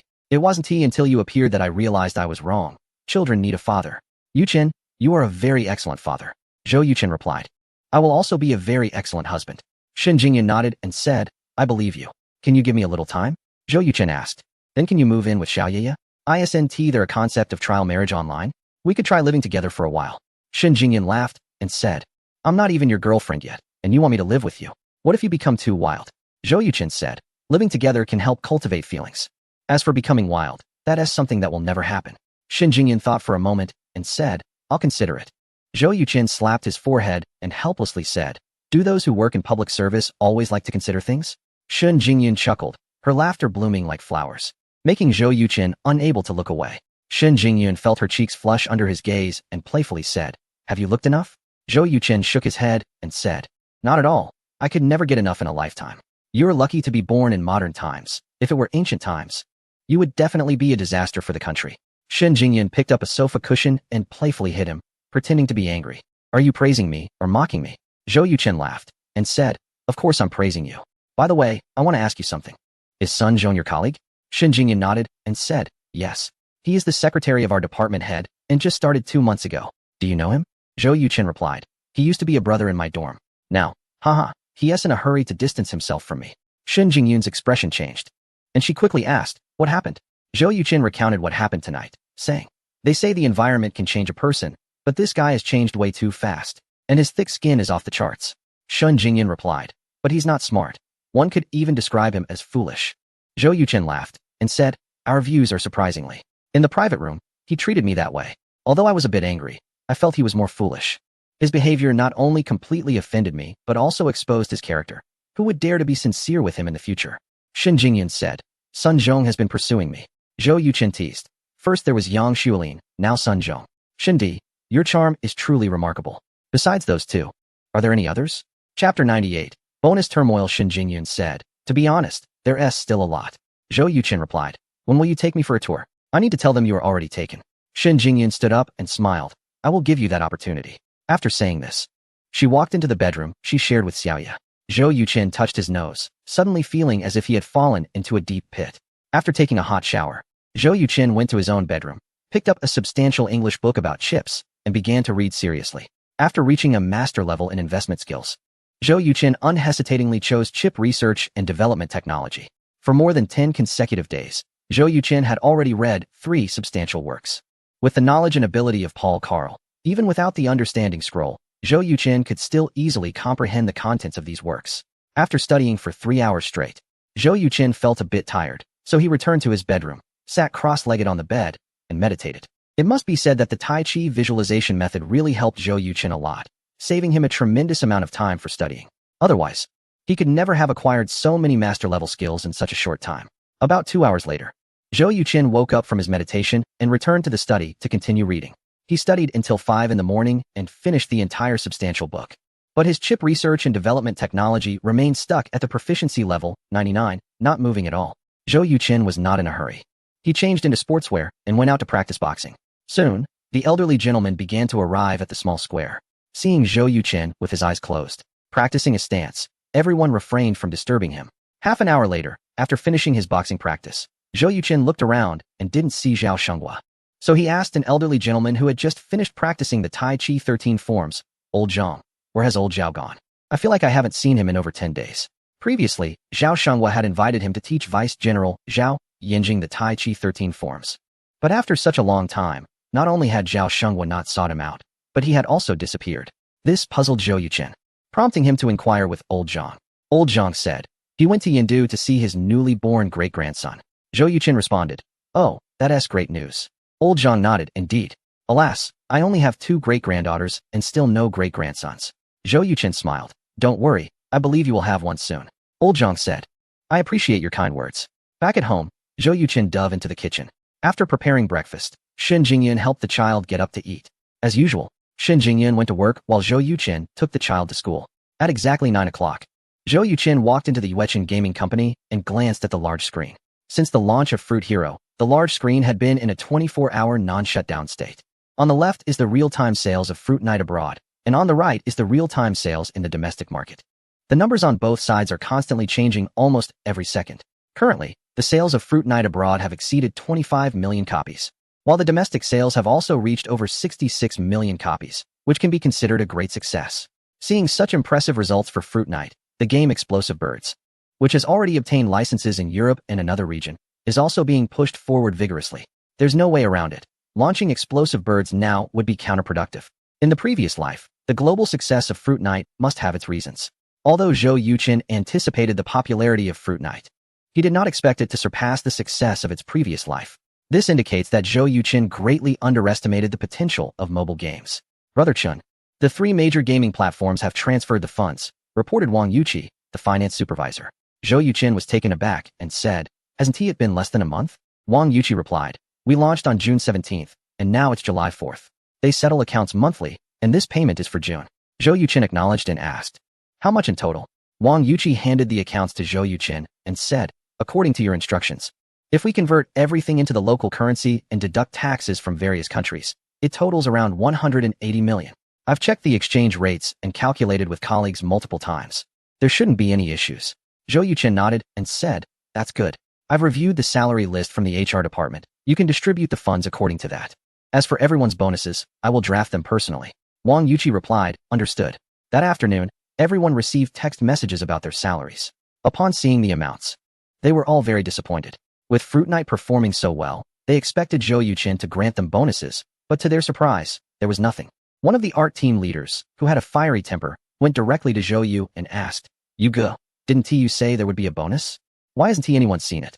Zhou Yu was taken aback, picked up his phone to check the message, and frowned, saying, "Don't rush, I'll go ask."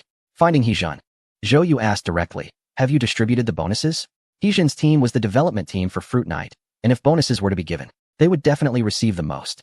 "No, our team is also discussing this. Everyone is distracted at work. Where's Brother Chun? He went to pick up his child.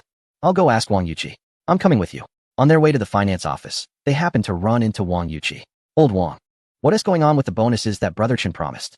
Zhou Yu questioned directly. Wang Yuqi was surprised and smiled. "Why are you all so anxious?" Zhou Yu replied, "Can we not be anxious? Everyone is asking about it. If bonuses aren't distributed, everyone will be extremely disappointed. Who knows, someone might resign tomorrow."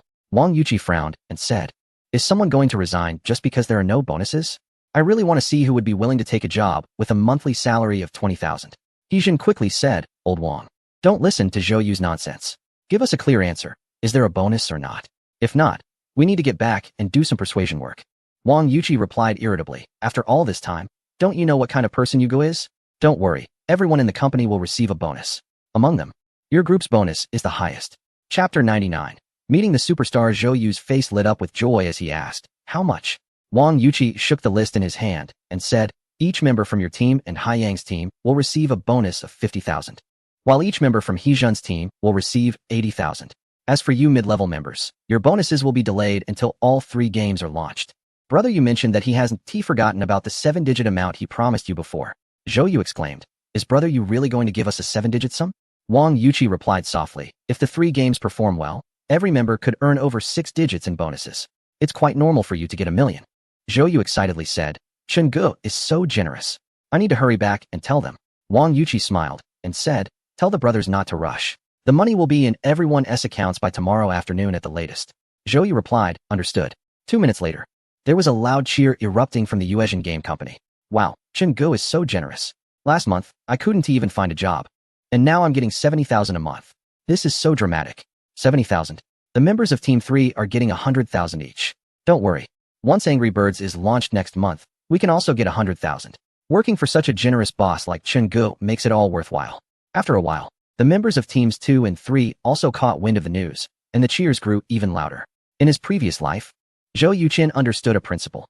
A company faces 2 major crises. One is not making money, and the other is not being able to distribute the money. If a company isn't making money, it will go bankrupt, which is straightforward. However, if the company is making money but encounters issues during distribution, that falls on the boss. Why was Huawei able to become the leading tech company in Xia country and even the world? It was because the founder of Huawei entrusted most of the company's shares to the labor union, keeping less than 1% for himself. This gave all employees a sense of ownership, feeling like they were working for themselves, which fostered incredible cohesion and unity. Zhou Yuqin may not possess the same vision as the founder of Huawei, but he could certainly ensure that his employees earned far more than those in other companies in the same industry. Moreover, Fruit Hero was expected to bring Zhou Yuqin 300 to 400 million in revenue, while the total salary and bonuses given to employees would be less than 30 million. The stark difference made Zhou Yuqin feel a bit embarrassed. While employees felt they were profiting greatly, the real beneficiary was Zhou Yuqin. On the way home with Xiaoya, Zhou Yuqin received a call from Shin Jingyun. "Hello, Jingyun, what is up? Have you picked up Xiaoya?" "Yes, I have. Could you please go to Mingda Community to help me pick up a friend? She is downstairs from my building, and I'm too busy here. Please give me your friend's contact information. I'll call her when I arrive. My friend has a special identity, and I can't share her phone number without her permission. When you get downstairs, bring Xiaoya with you. She will recognize you as the person she has been waiting for upon seeing Xiaoya. Is it really that mysterious?" "All right, I understand." Half an hour later, Zhou Yuqin's car slowly stopped in front of Shun Jingyun's building. He opened the car door and carried Xiaoya out, walking around the front of the building. Zhou Yuqin's gaze fell on a van. As expected, the van's door opened, and a tall, stylishly dressed woman wearing sunglasses stepped out. Despite her sunglasses, Zhou Yuqin could still see the woman's extraordinary beauty. "Xiaoya." The woman walked up to the father and daughter, took off her sunglasses, revealing a pair of charming eyes and a stunningly beautiful face. Aunt Yang, Xiaoya called out obediently. The woman feigned anger and said, "Did we not agree that you would call me Yang Mama?" Xiaoya thought for a moment and asked, "Did you bring me a toy?" The woman smiled and replied, "You little girl are so clever. The toy is in the car. I'll get it for you later." Xiaoya immediately changed her tone and said, "Thank you, Yang Mama." The woman gently touched her little face, then turned her gaze to Zhou Yuqin and asked, "Are you Xiaoya's biological father, Zhou Yuqin?" Zhou Yuqin nodded and replied, "Yes." The woman said, "I am Yang Lei, Jingyun's best friend and Xiaoya's godmother." Yang Lei. Zhou Yuqin felt the name was somewhat familiar and asked, "You are the singer Yang Lei, right?" Yang Lei chuckled self-deprecatingly. "It seems I'm still not famous enough." Zhou Yuqin replied, "I'm not very familiar with the entertainment industry. I can only remember 5 or 6 names, and you are already quite well known." Yang Lei inquired, "How did Jingyun arrange this?" Zhou Yuqin explained, "She is at work and couldn't get away, so she asked me to bring you to my place. Jingyun should be back around 6. Yang Lei said, "All right, I'll follow you." She waved at the van, picked up Xiaoya, and followed Zhou Yuqin to his car.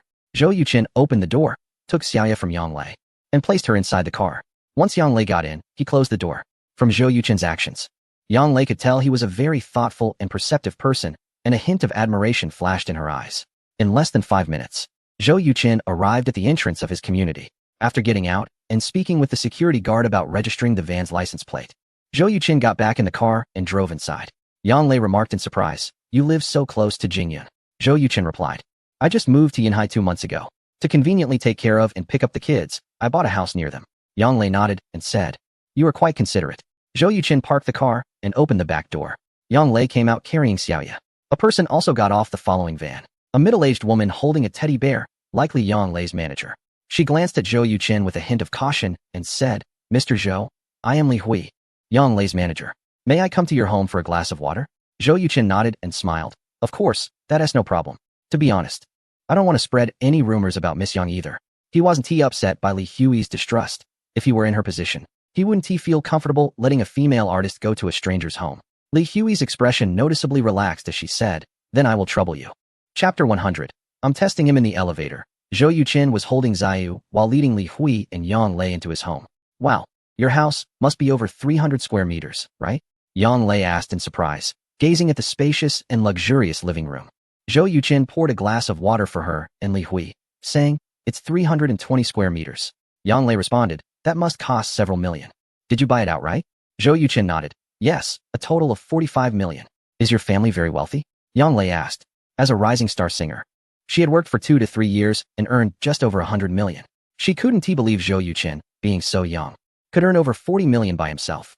Zhou Yuqin couldn't help but laugh. "My family isn't rich. I earned it all myself." "Miss Yang, are you going to ask what I do next?"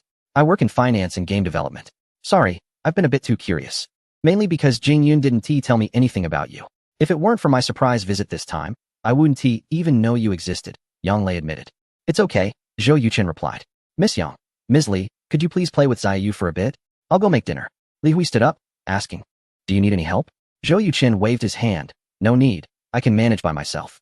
Xiaoyu, holding her teddy bear, said, "Aunt Yang, Daddy's cooking is really delicious." Yang Lei laughed. "Is that so? Who cooks better, your mommy or your daddy?" Xiaoyu whispered, "Of course, it's my daddy. But you can't tell mommy, okay?" Yang Lei playfully pinched her little nose. "You little smart cookie." Perhaps because her best friend was visiting, Shen Jingyun returned home half an hour early. Hearing the door open, Yang Lei immediately walked out of the bedroom. "Darling, I missed you so much," Yang Lei exclaimed dramatically. "Cut it out," Shen Jingyun said with a frown while changing her slippers. "You participated in the 11th episode of the talent show, and now you're in the finals. And you only come to see me now? Now you say you missed me? Would you believe it if it were you?" Yang Lei giggled. "I've just been so busy. I have to attend events and prepare songs for the competition. I wish I could split myself into 2. Shen Jingyun asked. "So how come you have time today?" Yang Lei replied. "The finals are next Saturday, so I need to recharge and prepare. I'll be staying in Yinhai this week." Shen Jingyun was surprised. "You're not planning to stay with me for a week, are you?" Yang Lei was equally surprised. "You wouldn't refuse to take me in, would you?" Shen Jingyun sighed. "I can't believe you." "I can't believe you either." Yang Lei pointed to the kitchen. "So, what is going on?" Shen Jingyun said. "Let us talk about it tonight." "Where is Xiaoyu?"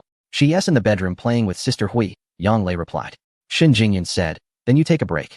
I'll go help in the kitchen." Yang Lei replied. "Really? Are you abandoning me like this?" Just then, Zhou Yuqin walked out of the kitchen with a bowl of vegetable salad. "You can chat with Miss Yang. I can manage alone in the kitchen." Zhou Yuqin smiled at Shen Jingyun. Shen Jingyun nodded and said, "All right, Then thank you for your hard work. As soon as Zhou Yuqin returned to the kitchen, Yang Lei immediately pulled her to the balcony and put on a fierce expression, saying, "Tell me the truth. What is your relationship now? Are you living together?" Shen Jingyan replied, "I occasionally come over with Xiao Yeye, but we are not living together." Yang Lei frowned and asked, "Then what are your thoughts?" Shen Jingyan smiled and said, "Zhou Yuqin is a very responsible father. I don't dislike him, and I even have some affection for him. As for how far we can go, let us just take it naturally." Yang Lei looked at Shen Jingyan intently and said, "Darling, don't try to fool me with such words. If you didn't tea like Zhou Yuqin, would you be living here with a child? Don't joke around." Shen Jingyan smiled and said, "Okay, I admit I like Zhou Yuqin. Is that enough?" Yang Lei replied, "Not enough. He hasn't gained my family's approval yet." Shen Jingyan asked, "What do you mean by approving him? Are you trying to compete for a man with me?" Yang Lei chuckled and said, "Shen Jingyan, I feel like you've gone bad." Shen Jingyan hugged Yang Lei and softly said, "I've actually made up my mind about Zhou Yuqin. I just want to observe him for a while longer." Yang Lei asked, "Why do you need to observe him?"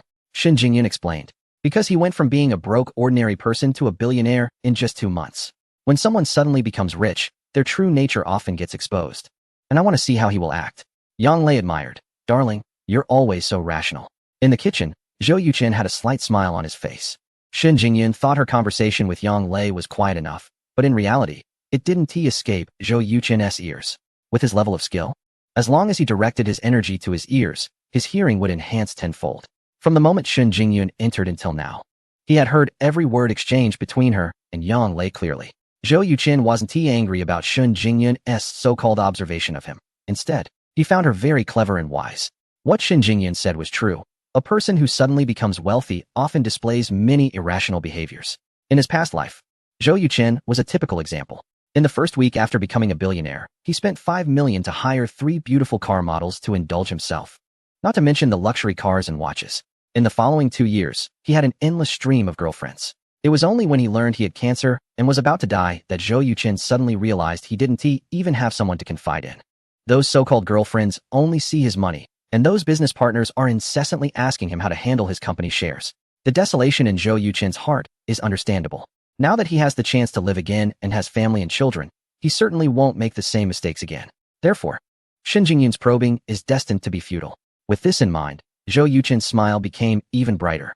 With 2 more people joining for dinner, Zhou Yuqin decided to prepare 2 extra dishes. An hour later, he finished 6 dishes and a soup, stir-fried shredded potatoes with vinegar, squirrel-shaped mandarin fish, braised beef brisket with tomatoes, oil-braised prawns, pan-fried tofu, vegetable salad, and Wensi tofu soup. Chapter 101. Is it enough to have hands to write songs? Looking at the table full of delicacies, Yang Lei's face showed a look of surprise as she said, "Are you a 5-star chef?" Zhou Yuqin smiled and replied, "A 5-star chef can at most be my apprentice." This was not an exaggeration from Zhou Yuqin. With a mastery level of 99 in culinary skills, he was indeed a culinary god in this world, proficient in both Eastern and Western cuisines. Ordinary 5-star chefs typically have a mastery level between 10 to 30, with 2 or 3 signature dishes reaching a mastery level of 50 being considered top chefs. In front of Zhou Yuqin, they were all like younger brothers. Li Hui asked, "Is this the squirrel fish and Wensi tofu soup served at state banquets?" Zhou Yuqin nodded, saying, "That's right. Don't just look, take a seat." Li Hui, a food lover, initially intended to leave, but upon seeing the array of dishes, she couldn't resist and simply sat down to eat together. From the moment they picked up their chopsticks to when they put them down, both Li Hui and Yang Lei praised Zhou Yuqing's culinary skills nonstop. They had attended many high-end banquets and had seen several renowned chefs, but none of their dishes could compare to Zhou Yuqing's. After the meal, Xiao Yeye proudly said, "Yang Mama, Li Ai, isn't my dad's cooking especially delicious?" Yang Lei nodded, saying, "To be fair, this is the best meal I've ever had." Zhou Yuqing, who taught you this amazing culinary skill? Zhou Yuqing shrugged and replied, "Self-taught."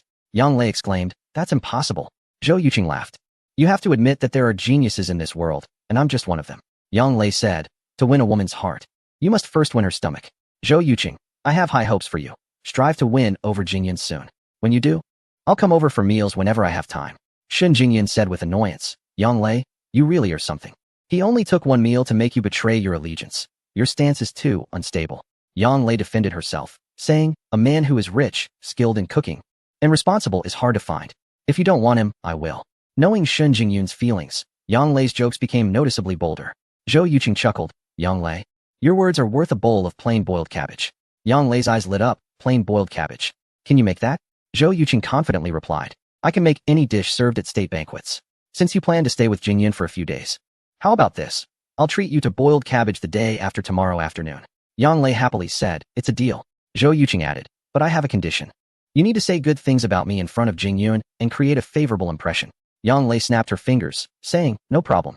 Seeing Zhou Yuqing so quickly win over Yang Lei, Shen Jingyun felt helpless and said, Yang Lei, don't get lost in your thoughts about food. Don't forget what your task is. As soon as Yang Lei heard this, she immediately became dejected and said, I'm in big trouble. For the next finals, everyone has confirmed they will be singing new songs. If I can't write 2 new songs within a week, not only will I lose terribly, but I will also be ridiculed by many. Sigh, I'm almost at my wit's end. Li Hui comforted her, saying, Yang Lei, don't worry. I've contacted a few creators, and we will have news soon. Yang Lei sighed and replied, Sister Hui, don't get your hopes up. I've offended Yu Chaoxi, and he will definitely make things difficult for me. Shen Jingyun furrowed her brows and asked, who is Yu Chaoxi? How did you offend him? Yang Lei explained, he is the son of our company's CEO. Some time ago, he returned from studying abroad and repeatedly invited me to dinner, but I never went. Later, he directly asked me to be his girlfriend with a bouquet of roses, which I refused. Then he got angry and started shouting about blacklisting me. Shen Jingyun inquired, doesn't his father care? Yang Lei shrugged and said, my contract with the company only has 3 months left, and I don't plan on renewing it. I intend to start my own music studio. Li Hui interjected, so the whole company is suppressing us, showing no concern for our feelings. The songs that were originally promised to us have been given to other artists in the company, and they've even instructed external songwriters not to write for Yang Lei. The influence of T-Online Music Company is too strong. No one dares to offend them for Yang Lei's sake. Shen Jingyun asked, what are you planning to do then? Yang Lei replied, if no one writes for me, I'll write myself. But inspiration doesn't just come on demand. Nearby, Zhou Yuqing suddenly spoke confidently. Isn't writing songs just about having hands? What's so difficult about it? Yang Lei, Li Hui, and Shen Jingyun all turned to look at Zhou Yuqing. Yang Lei smiled and said, great musician Zhou, could you please write me 2 new songs? Zhou Yuqing nodded seriously and replied, sure. Yang Lei was taken aback and asked, you really can write songs? Zhou Yuqing explained, for years ago, I was broke. To make some money, I started learning to write songs. In 6 months, I wrote dozens. I tried to sell one, but they only offered 50,000. I refused and ended up selling the rights for 3 years for 30,000. I thought this industry was unreliable, so I stopped. In his previous life, Zhou Yuqing was known as the king of karaoke, able to sing 200 to 300 songs. After crossing into this world, in order to make money, he sold a classic song and only earned 30,000. He felt that this was a waste of classic songs on earth, so he abandoned the idea of selling songs and devoted himself to practicing Xingyiquan. The reason Zhou Yuqing boasted about being able to write songs easily and claimed to have written dozens in 6 months was mainly to set the stage for presenting his songs later, so that Yang Lei wouldn't think he was a fraud. Yang Lei asked, what is the name of the song you wrote? Zhou Yuqing responded, Fairy Tale. Boom. As soon as those 2 words were spoken, Yang Lei, Li Hui, and Shen Jingyun all looked at him in unison. Because the song Fairy Tale has become one of the most classic songs in the music scene of a certain country. The singer Huang Xiangfei has also become a top-tier artist thanks to this song, performing no less than 500 shows over the past 4 years and earning a substantial income. None of the 3 expected that such an impressive song was actually written by Zhou Yuqing. Li Hui understands the importance of a top creator very well. She swallowed hard and asked, are you teacher Zhou Wuming? Zhou Yuqing was taken aback and asked, who is Zhou Wuming? Yang Lei hurriedly said, he is the creator of Fairy Tale. You're not talking about another fairy tale, are you? Zhou Yuqing slapped his forehead and said, what was I thinking? At that time, when they asked me what name to publish under, I just casually said Zhou Wuming. For years have passed, and I almost forgot. Yang Lei suspiciously asked, are you really Zhou Wuming? Do you have a contract? Zhou Yuqing stood up and said, I'll go to the study and look for it. I think it's stuck in a book somewhere. Chapter 102. Do you understand music too? 5 minutes later, Zhou Yuqing handed a song copyright sales agreement to Yang Lei. After reading it, she passed it to Li Hui. A glimmer of excitement flashed in Li Hui's eyes as she asked, Teacher Zhou, have you renewed the copyright agreement with Huang Xiangfei? Upon realizing Zhou Yuqing was Zhou Wuming, Li Hui's address changed. Zhou Yuqing shook his head and replied, no. Li Hui said, the 3-year copyright has long expired, yet Huang Xiangfei is still singing it. This is a blatant breach of contract. Yang Lei said angrily. Huang Xiangfei is just a lackey of Yu Chaoxi, always looking for trouble with me. If I throw this agreement in his face, he would definitely cry like a dog. Zhou Yuqing, can you let me handle the copyright issue for Fairy Tale? Don't worry, I will definitely get you the best price. Zhou Yuqing pointed at Shen Jingyun and said, if she agrees, then it's settled. Shen Jingyun replied, this is your matter. You can handle it yourself. It has nothing to do with me. Zhou Yuqing smiled and said, everything I have is yours, not to mention the copyright of this song. Shin Jingyun was speechless but felt overjoyed inside. Yang Lei gave Zhou Yuchen a thumbs up and said, "You can even say such cheesy lines. Your thick skin is impressive." Zhou Yuchen shrugged and said, "I like Jingyun. And there's nothing wrong with admitting it. Yang Lei, can we discuss the new song now?" Yang Lei's eyes lit up and said, "Of course. As long as the songs you write satisfy me, I can offer 3 million. This is already the top price in the domestic music scene." Zhou Yuchen replied nonchalantly, "For the first 2 songs, I don't want any money." "Then what do you want?" Yang Lei's smile faded completely. She knew very well that things that cost nothing are often the most expensive. Sure enough, Zhou Yuchen said, "I have a game company that has completed 2 mobile casual games. The first one has already been launched and performed very well. The second one will be launched next Thursday, called Angry Birds. I want to exchange 2 songs of quality no less than Fairy Tale for you to keep the game pinned at the top of your personal microblog for half a month. What do you think?" The microblog serves a similar purpose to blogs in the past, being an important medium for stars to announce their schedules and work while cooking. Zhou Yuchen looked up Yang Lei's situation and found that she had over 30 million followers on her microblog, with more than 5 million active users. If Angry Birds could be pinned on her microblog for half a month, it would definitely benefit the game's sales immensely. Yang Lei's expression changed. "You want me to promote your game?" "Zhou Yuchen, you are being too calculating." Zhou Yuchen said, "Angry Birds is a casual game. I guarantee it won't affect your reputation at all." Yang Lei sneered. "Did you see how popular Fruit Ninja is globally, and think your game can also be a hit like it?" "Zhou Yuchen, you are dreaming. Whether a game can achieve good results. Promotion is just one aspect. The main factor is whether it is fun to play." Shin Jingyun cleared his throat and said, "Yang Lei, Fruit Hero is developed by him." "What?" Yang Lei looked at Zhou Yuchen in shock and said, "You really are a treasure boy?" Zhou Yuchen replied, "I'm not a boy. I already have a daughter." Uffed. Yang Lei couldn't help but laugh and said, "You are really humorous." "Hui Jia, what do you think?" Li Hui thought for a moment and said, "After Fruit Hero from Yueqing Game Company became a global hit, it has been regarded as a domestic hero by countless players. Helping to promote it shouldn't have any negative impact on you. On the contrary, if Angry Bird sells well again globally, you might even benefit from it." Yang Lei said, "Okay, I agree to this. Zhou Yuchen, when will you give me the song?" Zhou Yuchen replied, "Right now. I've heard your singing. Your voice is versatile, both crisp and ethereal. And you can reach E6 in high notes, which is really impressive. Generally speaking, to get a good score in a singing competition, one either shocks the audience with high notes or touches them with emotion. Which one do you choose?" Yang Lei asked in surprise, "Can I choose the song?" Zhou Yuchen nodded and said, "Of course. Didn't I say? I've written dozens of songs before, and the lyrics and melodies are all in my mind. I can choose songs according to your needs." Yang Lei thought for a moment and said, "The finals are divided into 2 parts. The first song is a duet, and I need to find a singer to help me. The second song is the final song of the entire competition, and I hope it can be an emotional song." Zhou Yuchen asked, "Do you want a female-female duet or a male-female duet?" Yang Lei said, "Basically, everyone is doing male-female duets. If possible, I'd prefer a female-female duet." Zhou Yuchen stood up and said, "Wait for me for 10 minutes." Back in the study, Zhou Yuchen sat there, his mind racing, starting to search for suitable female-female duet songs for Yang Lei. In his previous life, there weren't many such songs. Most were male-female duets. But there had been quite a few stunning female-female duets in many singing competitions. Zhou Yuchen immediately chose the song known for its high notes. "Left Hand Points to the Moon." The lyrics could be split into a duet, but it would really test the abilities of the 2 female singers. If either one faltered, it would be over. If both could perfectly hit the high notes, winning first place would definitely not be a problem. For the second emotional song, Zhou Yuchen chose As Desired. This song praises the spirit of dedication from the older generation and expresses pride in the country's growing strength. Once this song is released, it would overshadow all others. 10 minutes later, Zhou Yuchen came out with the sheet music for Left Hand Points to the Moon and As Desired. Yang Lei immediately took the songs and first looked at As Desired. After reading it, her eyes were filled with amazement as she said, "Zhou Yuchen, you are amazing. The lyrics and melody are fantastic. I probably could never write such a great song in my lifetime." Zhou Yuchen said, "It's just a song, nothing special." Shin Jingyun asked, "Can you show it to me?" Yang Lei immediately handed her the sheet music for As Desired. Zhou Yuchen asked in surprise, "You understand music too?" Yang Lei laughed and said, "Not just understand music. Back in high school, Jingyun loved singing, and her high notes could reach E6.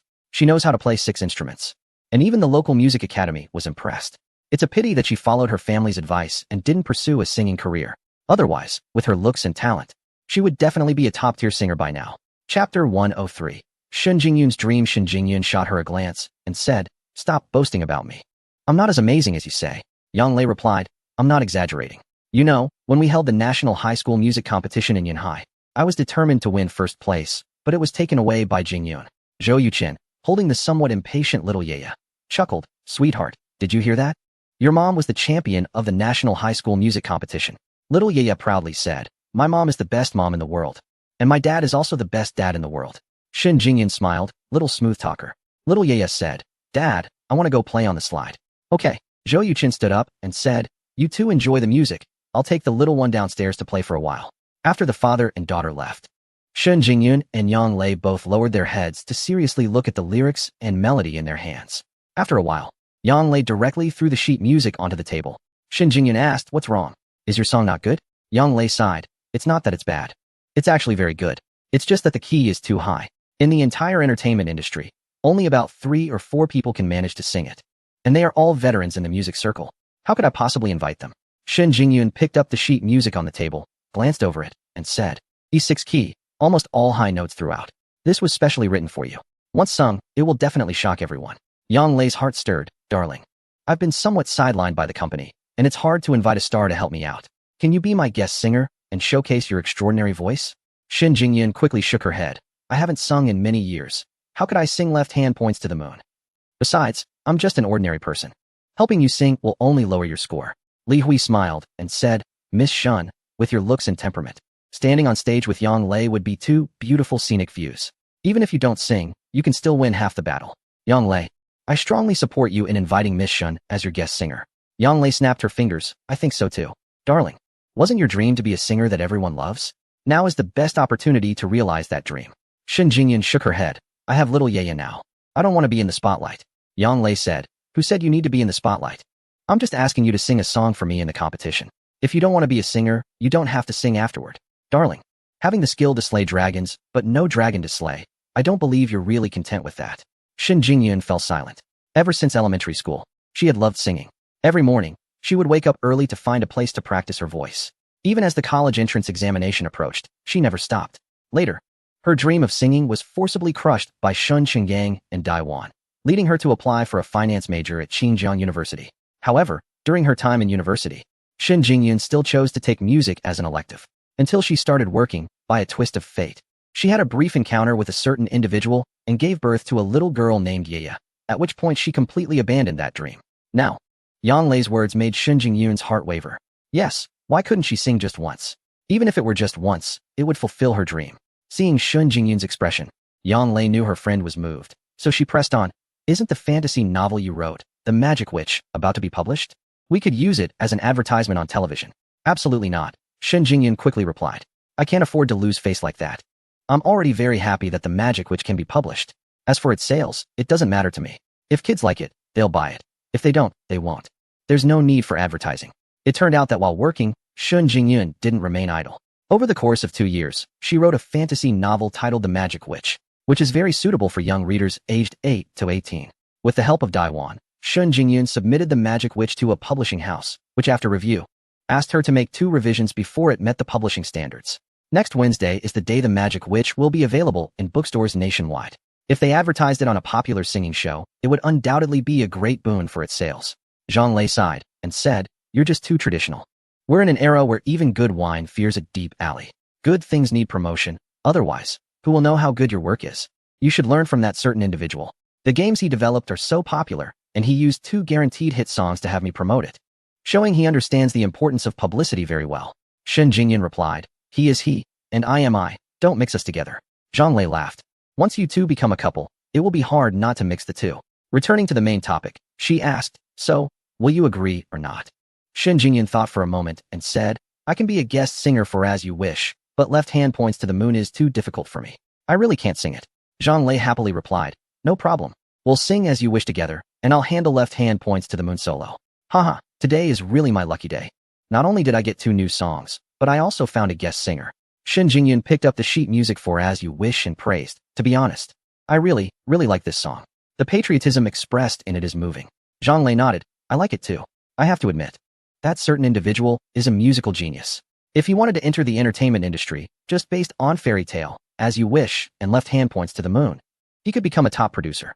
If he writes a few more songs of the same quality, the country will have another great songwriter." Shen Jingyun smiled and said, "I'm afraid he has no interest in that at all." Zhang Lei asked, "Why is that?" Shin Jingyun said. His study has hundreds of books, mainly in the fields of technology, finance, and the internet. I didn't see a single book about music. With someone like him, how could he possibly get into music? Zhang Lei sighed. That's really a pity. Shin Jingyun replied. But it's a good thing for you. If Zhou Yuchen becomes a music producer, many singers will definitely come to him for songs. At that time, whether he can pay attention to you is hard to say. On the contrary, if Zhou Yuchen is unwilling to be a music producer, then he will only write songs for you. In that case, wouldn't you benefit greatly? Chapter 104 New Task. Zhang Lei slapped her thigh and said, That's right. Previously, Zhou Yuchen mentioned that he has written dozens of songs. Do you think he is just bragging, or does he really have the talent? Shin Jingyun replied, Based on my understanding of Zhou Yuchen, he never speaks unless he is confident. Let me tell you something else. Zhou Yuchen is a true genius. He has always been at the top of his class, whether in major or minor exams. He scored over 730 in the college entrance examination, making him the top student in Xinjiang province. Writing songs might be difficult for us, but for him, it could be as simple as just having hands. Zhang Lei's eyes lit up. Oh my, he's that impressive. Darling, for the sake of getting more songs from him in the future, you should sacrifice yourself and quickly give in to him. Zhang Lei shut up. Shin Jingyun, annoyed, grabbed a sheet of music and crumpled it into a ball, throwing it at Zhang Lei. Zhang Lei quickly caught the paper ball and said, That's my treasure. You can't mess it up. Then I'll mess you up. Shin Jingyun got up and pinned Zhang Lei down, tickling her. Ha ha. Zhang Lei laughed uncontrollably, curling up on the sofa, completely losing her glamorous star persona. Seeing the two beautiful women acting like children, Li Hui couldn't help but smile, though she found it amusing. However, she was genuinely pleased. The better the relationship between Zhang Lei and Shin Jingyun, the more likely Zhou Yuchen, a talented music creator, would stick around. A music creator with dozens of songs in stock could easily support a music company, let alone the music studio that Zhang Lei planned to establish in the future. An hour later, Zhou Yuchen returned home with Xiao Yeye. Zhang Lei shared her decision with Zhou Yuchen, who looked at Shin Jingyun in surprise and asked, You want to enter the entertainment industry as a singer? Shin Jingyun quickly waved her hands and said, I just want to sing one song on stage to fulfill a dream I've had. At that moment, Zhou Yuchen suddenly heard the voice of the all-purpose development system in his mind. System task, please help Zhang Lei win the championship in Peak Singer. Rewards include several attribute points and a lottery chance. Great. Finally, a new task. Zhou Yuchen felt very happy inside, but he showed no expression on his face. He seriously said to Shin Jingyun, Actually, you can pursue your dreams. I can take care of Xiao Yeye. Upon hearing this, Shin Jingyun was deeply moved and replied, I don't want to be a singer anymore. It's glamorous like Zhang Lei, but there's no freedom at all. Zhang Lei sighed and said with a wry smile, Darling, that's a bit harsh. Zhou Yuchen replied, To gain something, you inevitably have to lose something. That's just how it is. Back to the point. If you sing As You Wish as your first song in the finals, then you can't sing Left Hand Points to the Moon as your second song. If there were no task, Zhou Yuchen wouldn't care about what Zhang Lei sang. After all, he had already given her the songs. And the results would completely depend on Zhang Lei herself, unrelated to Zhou Yuchen. But now it was different. With the task at hand, Zhou Yuchen had to do his utmost to help Zhang Lei win. Zhang Lei asked why. Zhou Yuchen replied, The reason is simple. As You Wish is too grand. While the Left Hand Points to the Moon can't match it, which will lower the fans' expectations. Once the expectations drop, it won't matter how well you sing. As You Wish is a powerful emotional song, while the Left Hand Points to the Moon is merely a very difficult pop song. The difference is too great. Not to mention the audience. Even Zhou Yuchen found it hard to bear. Zhang Lei asked, What should we do then? Shin Jingyun suggested. Zhang Lei, why not find someone else to duet the Left Hand Points to the Moon? Without thinking, Zhang Lei replied, No way. I finally got you to participate. You have to sing with me. After saying that, she looked at Zhou Yuchen and said, Since you raised the issue, you must have a solution, right? Zhou Yuchen said, It's simple. Just sing a song that's even bigger than As You Wish. Zhang Lei laughed and said, Your solution is indeed simple. But it's really not something we ordinary people can achieve. Shin Jingyun asked, Yuchen, do you have such a song? Zhou Yuchen nodded and began to make up a story. After writing As You Wish, inspiration struck, and I completed a new song in just 5 minutes. If the former is a tribute to the past and a comfort to our predecessors, then the latter is a vision for the future to conquer the world. Zhang Lei's eyes lit up, asking, What is the name of the song? Zhou Yuchen replied, Stars and the Sea. Zhang Lei and Shin Jingyun exclaimed in unison, Great name. Zhou Yuchen continued, Stars and the Sea has short lyrics, but the melody is grand and magnificent, definitely capable of matching As You Wish. With your vocal skills, you should be able to handle this song. At this point, Zhou Yuchen suddenly asked, Is there any behind-the-scenes manipulation in your Peak Singer competition? Zhang Lei was taken aback and said, Absolutely not. Yanhai TV station aims to make Peak Singer a classic singer competition held annually. If there were manipulation in the first season, no one would come next year. Why do you ask this? Zhou Yuqin replied, just curious.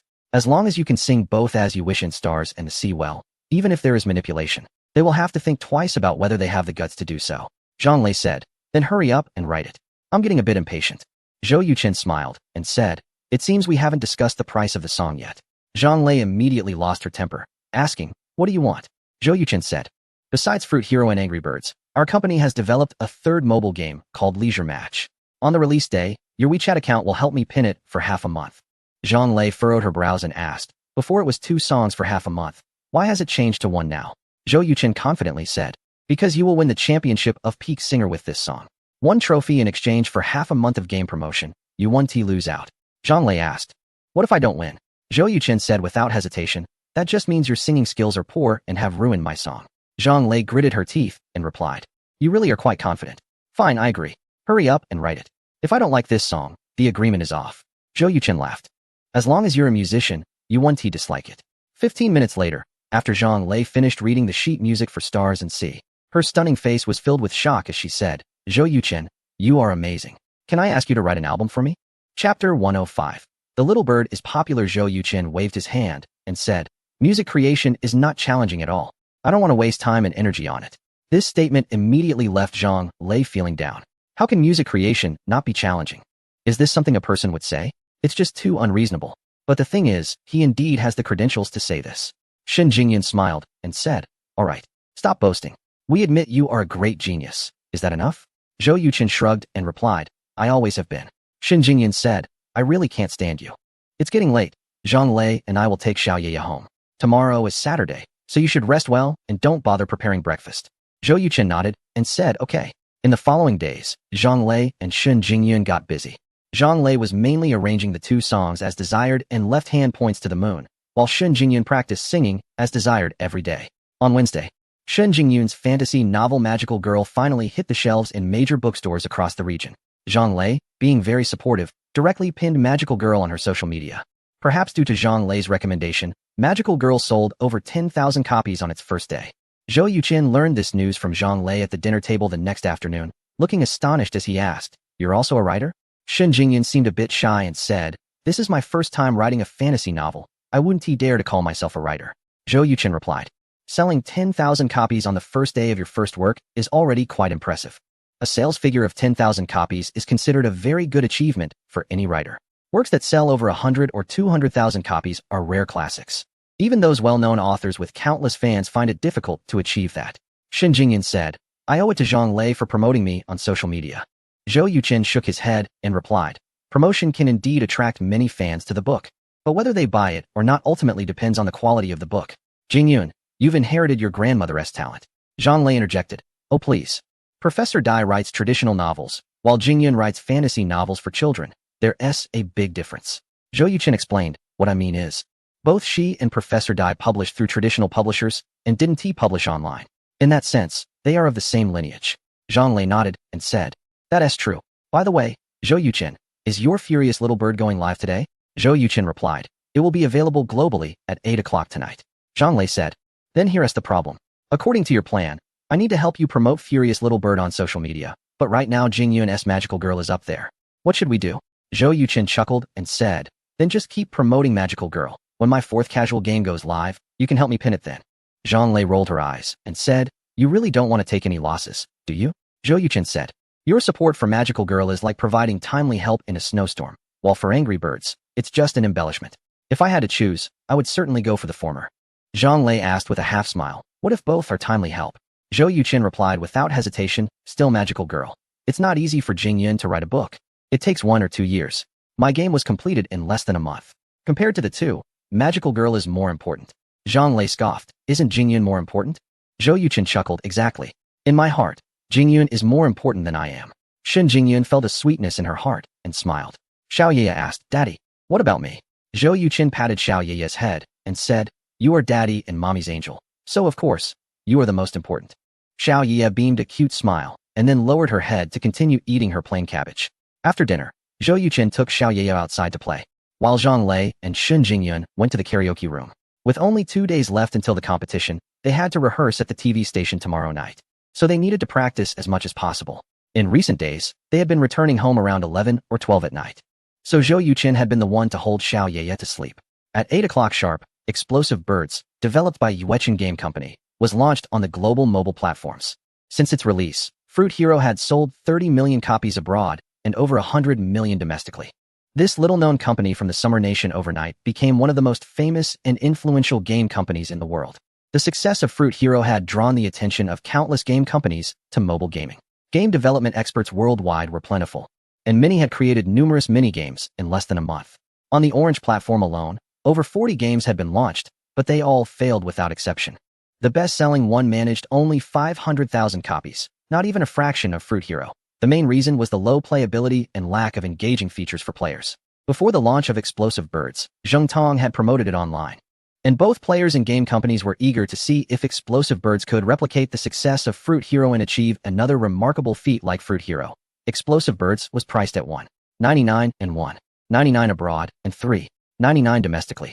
In just 1 hour, Explosive Birds surpassed 3 million downloads abroad and broke 5 million downloads domestically. With a game company from the Summer Nation finally achieving global success, domestic gamers were sure to support it vigorously. Moreover, Explosive Birds was indeed excellent, receiving continuous praise on major game forums both domestically and internationally. Zheng Tong immediately reported the achievements of Explosive Birds, shocking countless game companies in the industry. The headquarters building of a gaming company was brightly lit inside. Over a dozen managers, including General Manager He Changxing, had downloaded a game called Angry Birds and were playing it on their phones. Half an hour later, He Changxing put down his phone, saw that everyone was still engrossed in the game, and coughed lightly before taking a sip of water. The others looked up and put away their phones. He Changxing spoke slowly. Do you know how much Fruit Night earned for the gaming company? Without waiting for a response, he continued. After tax, over 300 million. While the development cost of this game was less than 500,000, and the development period was just over half a month. In other words, they earned over 300 million in just over half a month. At this point, He Changxing slammed his hand on the table and said, and what about us? With more than 3,000 developers, the 4 mobile casual games we created have failed miserably, with sales not even covering the development costs and employee salaries. Just today, I went to the headquarters and was scolded by the president for over half an hour. If the next casual game doesn't succeed, I'll have to pack up and leave, and you won't have any good outcomes either. The crowd lowered their heads, not saying a word. Chapter 106 Breaking Sales Records. He Changxing scolded them for 10 minutes, finally venting the frustration he had received from the president. His tone softened significantly as he said, just now, I let you play Angry Birds. Now, let us discuss where exactly our gap with them lies. Lu Chong, the director of the game creative department, replied. Whether it's Fruit Ninja or Angry Birds, I think they share a common point. The controls are simple and easy to grasp, allowing players to vent their emotions effectively. The only difference is in the presentation. One involves slicing fruit, while the other uses a slingshot to hit pigs. The head of the development department added. Also, their background music is well done, and the designs are quite distinctive. Others chimed in, praising Fruit Ninja and Angry Birds enthusiastically. If Zhou Yuqing were here and heard their compliments, he would probably turn red with embarrassment. He Changxing said, since your analysis is so thorough, why did the previous 4 casual mobile games fail so miserably? This question left everyone stunned. They lowered their heads again, falling silent. In a parallel world on Earth, during the early days of smartphones, there were only a handful of games that became globally popular. Countless companies attempted to replicate their success, but none succeeded. Sometimes, the gap between knowing and doing seems small, but in reality, it can be a vast chasm. Have we managed to recruit any talent from Yueqin Game Company? He Changxing pressed, trying to contain his anger as he noticed the silence again. Fang Qingxian, the head of the development team, replied, no. He Changxing exclaimed, our Hello Game Company is the top company in the country. Can't we even recruit a small programmer? Fang Qingxian did not indulge him, saying, Mr. He, the lowest monthly salary for an ordinary programmer at Yueqin Game Company last month was 70,000. He Changxing opened his mouth, but was rendered speechless by Fang Qingxian's remark. The average monthly salary for Hello's game developers was around 12,000, which was already decent in this era, but compared to Yueqin Game Company, it was still far too low. The main reason for the poor relationship between Fang Qingxian and He Changxing was salary. With a monthly salary of 12,000 and requiring developers to work 9 to 9, it was ridiculous. If they tried to recruit programmers from Yueqin Game Company, upon hearing their salaries, not only would they fail to attract them, but they would also want to join Yueqin themselves. He Changxing argued, they have such high bonuses because their game Fruit Ninja was successful. Fang Qingxian retorted, we have also developed several highly successful online games, yet the highest bonus we've given was only 30,000. Mr. He, The average monthly salary for an ordinary employee at Yuechen Game Company is 20,000, not 12,000. Bang. He Chongqing exploded in anger, saying, Fong Qingxian. What do you mean by that? Fong Qingxian replied, I mean it very clearly. The company's salary system needs reform. You have to let us in the development department see the hope of promotion and salary increases. He Chongqing said sternly, if you don't want to work anymore, you can leave. Fong Qingxian coldly replied, I'm waiting for you to dismiss me. If an employee resigns voluntarily, the company doesn't have to pay anything. However, if the company dismisses an employee, it must provide compensation according to labor laws. Fong Qingxian was no fool and naturally wouldn't resign on her own. Vice President Luo Weijin intervened, saying, Director He, this really isn't Fong's fault. I've heard that the concepts for Fruit Hero and Angry Birds came from Zhou Yuqin, the president of Yuechen Game Company. The skills of those programmers aren't that impressive. They're actually quite inferior to ours. He Chongqing responded, so the key is in the game concepts. Lu Chong, I'm giving you a week to come up with 3 viable mobile game ideas. If you can't do it, pack your things and leave. Lu Chong cursed inwardly but didn't dare to show any of his thoughts on his face, replying, yes, we will do our best. He Chongqing stood up and said, meeting adjourned. After the meeting ended, everyone left the conference room. Luo Weijin approached Fong Qingxian and said, Old Fong, I'm not trying to criticize you, but you're already 33. Can't you tone down that temper of yours? Did you have to put Director He in such a difficult position in front of so many people? Fong Qingxian sighed and replied, Old Luo, you might not know. After the salary levels at Yuechen Game Company were exposed by those poaching us, the folks in the RD department couldn't take it anymore. Over 30 key technical staff came to my office and said if their salaries weren't raised, they would resign. Luo Weijin exclaimed, wow, Yuechen Game Company really is causing quite a stir. Fong Qingxian shot him a glance and said, it's clearly our company's salary levels that aren't high. Okay. Luo Weijin was instantly at a loss for words. Coincidentally, Hello Game Company's old rival, IQ Game Company, also held a meeting to discuss the reasons behind the success of Fruit Hero and Angry Birds. During this time, IQ Game Company had also launched 3 mobile games, but they performed terribly, making them a perfect match with Hello as struggling counterparts. With the massive appeal of Fruit Hero, the sales of Angry Birds exploded again. Within 24 hours, overseas sales surpassed 3 million, and domestic sales exceeded 10 million, breaking all records for mobile games, and remarkably, it received rave reviews. Major gaming forums were flooded with comments about Angry Birds. The game was incredibly fun, launching birds with a slingshot to hit pigs. It's hard to believe how such a concept was conceived. As expected of Yuechen Game Company, their games are simply more enjoyable than those from other companies. To hit targets accurately, one needs to use sign theory and parabolic equations. It's really interesting upstairs. Games should be fun. If you have to calculate, then it loses its charm. Angry Birds swept the globe once again, placing Yuechen Game Company at the top of the mobile casual gaming industry. Chapter 107. Yang Lei's surprise on Friday night at 9 o'clock. Yang Lei and Shun Jingyun had been rehearsing at the television station for over an hour. After confirming that everything was fine, they finally left. On the way home, Yang Lei checked the download numbers for Angry Birds Online and exclaimed, wow. Shun Jingyun asked, what's wrong? Yang Lei replied, the game developed by your friend has reached 13 million downloads in just 24 hours, and it's trending globally again.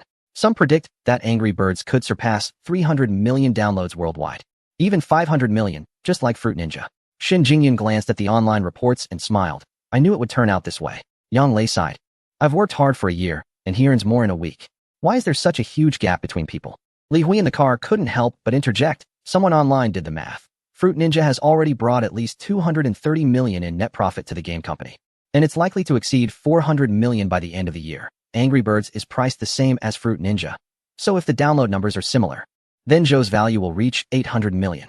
The scariest part is that these two games are like two hens laying eggs, continuously generating revenue for him. Yang Lei said, if his third game is also successful, that would be incredible. Darling, stop testing Zhou Yuqing. If you keep probing, I'm afraid you might lose him. Shen Jingyan smiled and said, I like the person, not the money.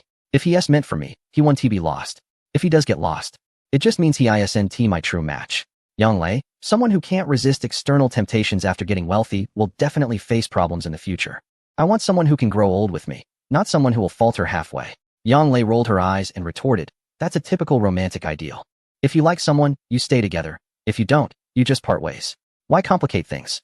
Besides, just because he can resist temptation now doesn't mean he will in the future. No one can guarantee that. Shin Jingyan smiled. I'm not in a hurry. Why are you? Yang Lei replied, I just think you're not being realistic. Just then, Shin Jingyan's phone rang.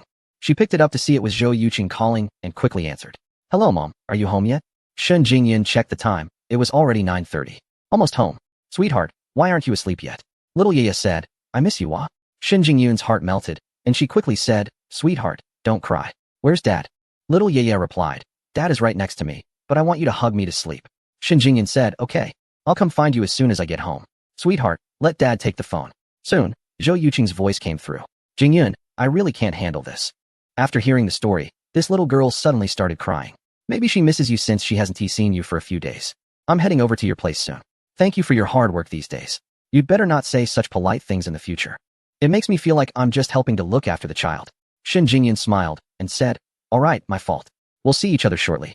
After hanging up the phone, Yang Lei said, the way you two interact feels quite similar to a couple. Shin Jingyun replied, to be honest, ever since Zhou Yuqing became involved in my and the child's life, I really feel much more relaxed. Yang Lei laughed and said, that's obvious.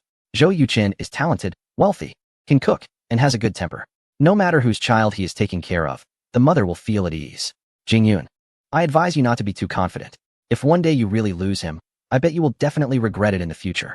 Shin Jingyun fell silent for a moment, nodded, and said, I know what I should do. 20 minutes later, Shin Jingyun and Yang Lei arrived at Zhou Yuqing's home. Zhou Yuqing was surprised to see Yang Lei as well and was momentarily taken aback. Yang Lei said, tonight, I'm here to help Jingyun with Xiaoya. What? Am I not welcome? Zhou Yuqing replied, I was just wondering how much to charge you for lodging. Yang Lei laughed and said, you're already a billionaire. Why are you always talking about money? Zhou Yuqing shrugged and said, maybe I was poor before. He gave up the bedroom to Shin Jingyun and Yang Lei and headed straight to his study, picking up a large book and reading it seriously. The two women got into bed to soothe the little girl to sleep. She quickly fell asleep in Shin Jingyun's arms, probably exhausted from crying. Shin Jingyun whispered, let me take you to wash up. Yang Lei nodded and followed Shin Jingyun out of the bedroom. As they passed by Zhou Yuqing's study, Yang Lei noticed the door was slightly ajar. Unable to resist, she stopped and peered inside, discovering Zhou Yuqing was focused on his reading. There were at least hundreds of books on the shelf, leaving her secretly astonished. Darling, does he read every night? Shin Jingyun nodded and said, yes. Yang Lei gasped. Does he have no leisure activities at all? Shin Jingyun replied, for him, maybe reading is a form of entertainment. Yang Lei admired. It seems that success doesn't just come easily to anyone. Shin Jingyun smiled and said, aren't you the same? People only see your glory on stage, but not the sweat and tears you've put in off stage. Yang Lei chuckled. Your words are making me feel a bit sentimental. After taking turns to shower, they finally went to bed. In the early morning, Yang Lei heard some noises outside and quietly got out of bed. Walking out of the bedroom, she happened to see Zhou Yuqing carrying a glass of water into the study. Checking the time, it was already 3:30 a.m. Could he still be reading? Yang Lei tiptoed to the door of Zhou Yuqing's study. Just as she was about to knock, the door suddenly opened. Zhou Yuqing stood in front of her and asked, what are you doing? Yang Lei curiously asked, aren't you going to sleep? Zhou Yuqing replied, I already took a nap. He had just woken up from meditation, and his mind was at its fullest. Yang Lei said, you really are an oddball. Zhou Yuqing replied, you're the oddball here. Staying up at night, wearing a revealing nightgown, and knocking on a man's study. Aren't you afraid I might take advantage of you? Yang Lei straightened her chest and said, do you dare? Zhou Yuqing smirked and said, it's not that I wouldn't dare, but your figure is too slender to pique my interest. More importantly, you don't have what someone else does. After saying that, Zhou Yuqing stifled a laugh, directly closed the door, and even locked it, as if he were afraid Yang Lei would barge in. Chapter 108. Excited Zhou Qing. Yang Lei's face turned red with anger as she spat towards the study and turned to walk back, only to find Shin Jingyun standing at the bedroom door looking at her. She felt a bit embarrassed and softly said, darling, please don't misunderstand. Shin Jingyun smiled and asked, are you curious why he isn't sleeping at night? Yang Lei nodded and said, exactly. It's already 3:30. Why isn't he resting? Shin Jingyun explained. He practices a Taoist meditation technique that allows him to enter a deep level of sleep. 2 hours in meditation is equivalent to 8 hours of sleep for an ordinary person. He should have just finished meditating and is continuing to read. Yang Lei remarked. I feel like your friend is quite a remarkable person. Shin Jingyun said, all right, hurry and sleep. We have a competition to attend tomorrow. Wait. Yang Lei said as she reached out to touch Shin Jingyun's chest. Shin Jingyun was startled and quickly took a step back, asking, what are you doing? Nothing, just sleep. Yang Lei thought to herself, he really is quite a bit older than me. The next morning, Zhou Yuqing, Shin Jingyun, and Yang Lei sat together for breakfast. Xiao Yiye was sleeping soundly in bed, and Shin Jingyun didn't wake her. Yang Lei asked, I have 2 family member spots to watch the live broadcast of Peak Singer at the studio. Do you want to go? Zhou Yuqing's eyes lit up, and he replied, yes. Shin Jingyun frowned slightly and asked, are you planning to take Xiao Yiye to the venue? It's too noisy there. Zhou Yuqing said, I definitely can't take her. I plan to drop her off at your parents' house after lunch for them to take care of her, and then take Zhou Qing to watch the competition. After the event, I'll go pick up Xiaoye. Shen Jingyan thought for a moment and said, I'll call my parents. They aren't working today, and we're planning to come see Xiaoye anyway. Let us leave her with them today, and we can pick her up together tomorrow. Zhou Yuchen nodded and said, sounds good. After breakfast, Shen Jingyun called her mother, Daiwan, to explain the situation. Daiwan then learned that Shen Jingyun was participating in a singing competition on television and asked, Jingyun, are you thinking of becoming a singer? Shen Jingyun didn't answer directly, but instead asked, Mom, if I say yes, would you and Dad still oppose it like before? Daiwan sighed and replied, I don't know about your dad, but I definitely won't. You've grown up and have the right to decide your own life. Maybe we were wrong back then, preventing you from pursuing your dreams. Shen Jingyun smiled and said, Mom, thank you for your support. I will only participate in this competition to close the chapter on my past dreams. After this, I plan to write some things in my spare time, and who knows? Maybe I could even become wealthy. Magical Girl has been on the shelves for 3 days, selling a total of 32,000 copies, and yesterday's one-day sales might surpass 15,000, placing it in the top 10. This achievement is undoubtedly impressive for a newcomer like Shen Jingyun. Daiwan said, whatever you want to do, your mom supports you. In a while, I will go with your dad to pick up Xiaoye.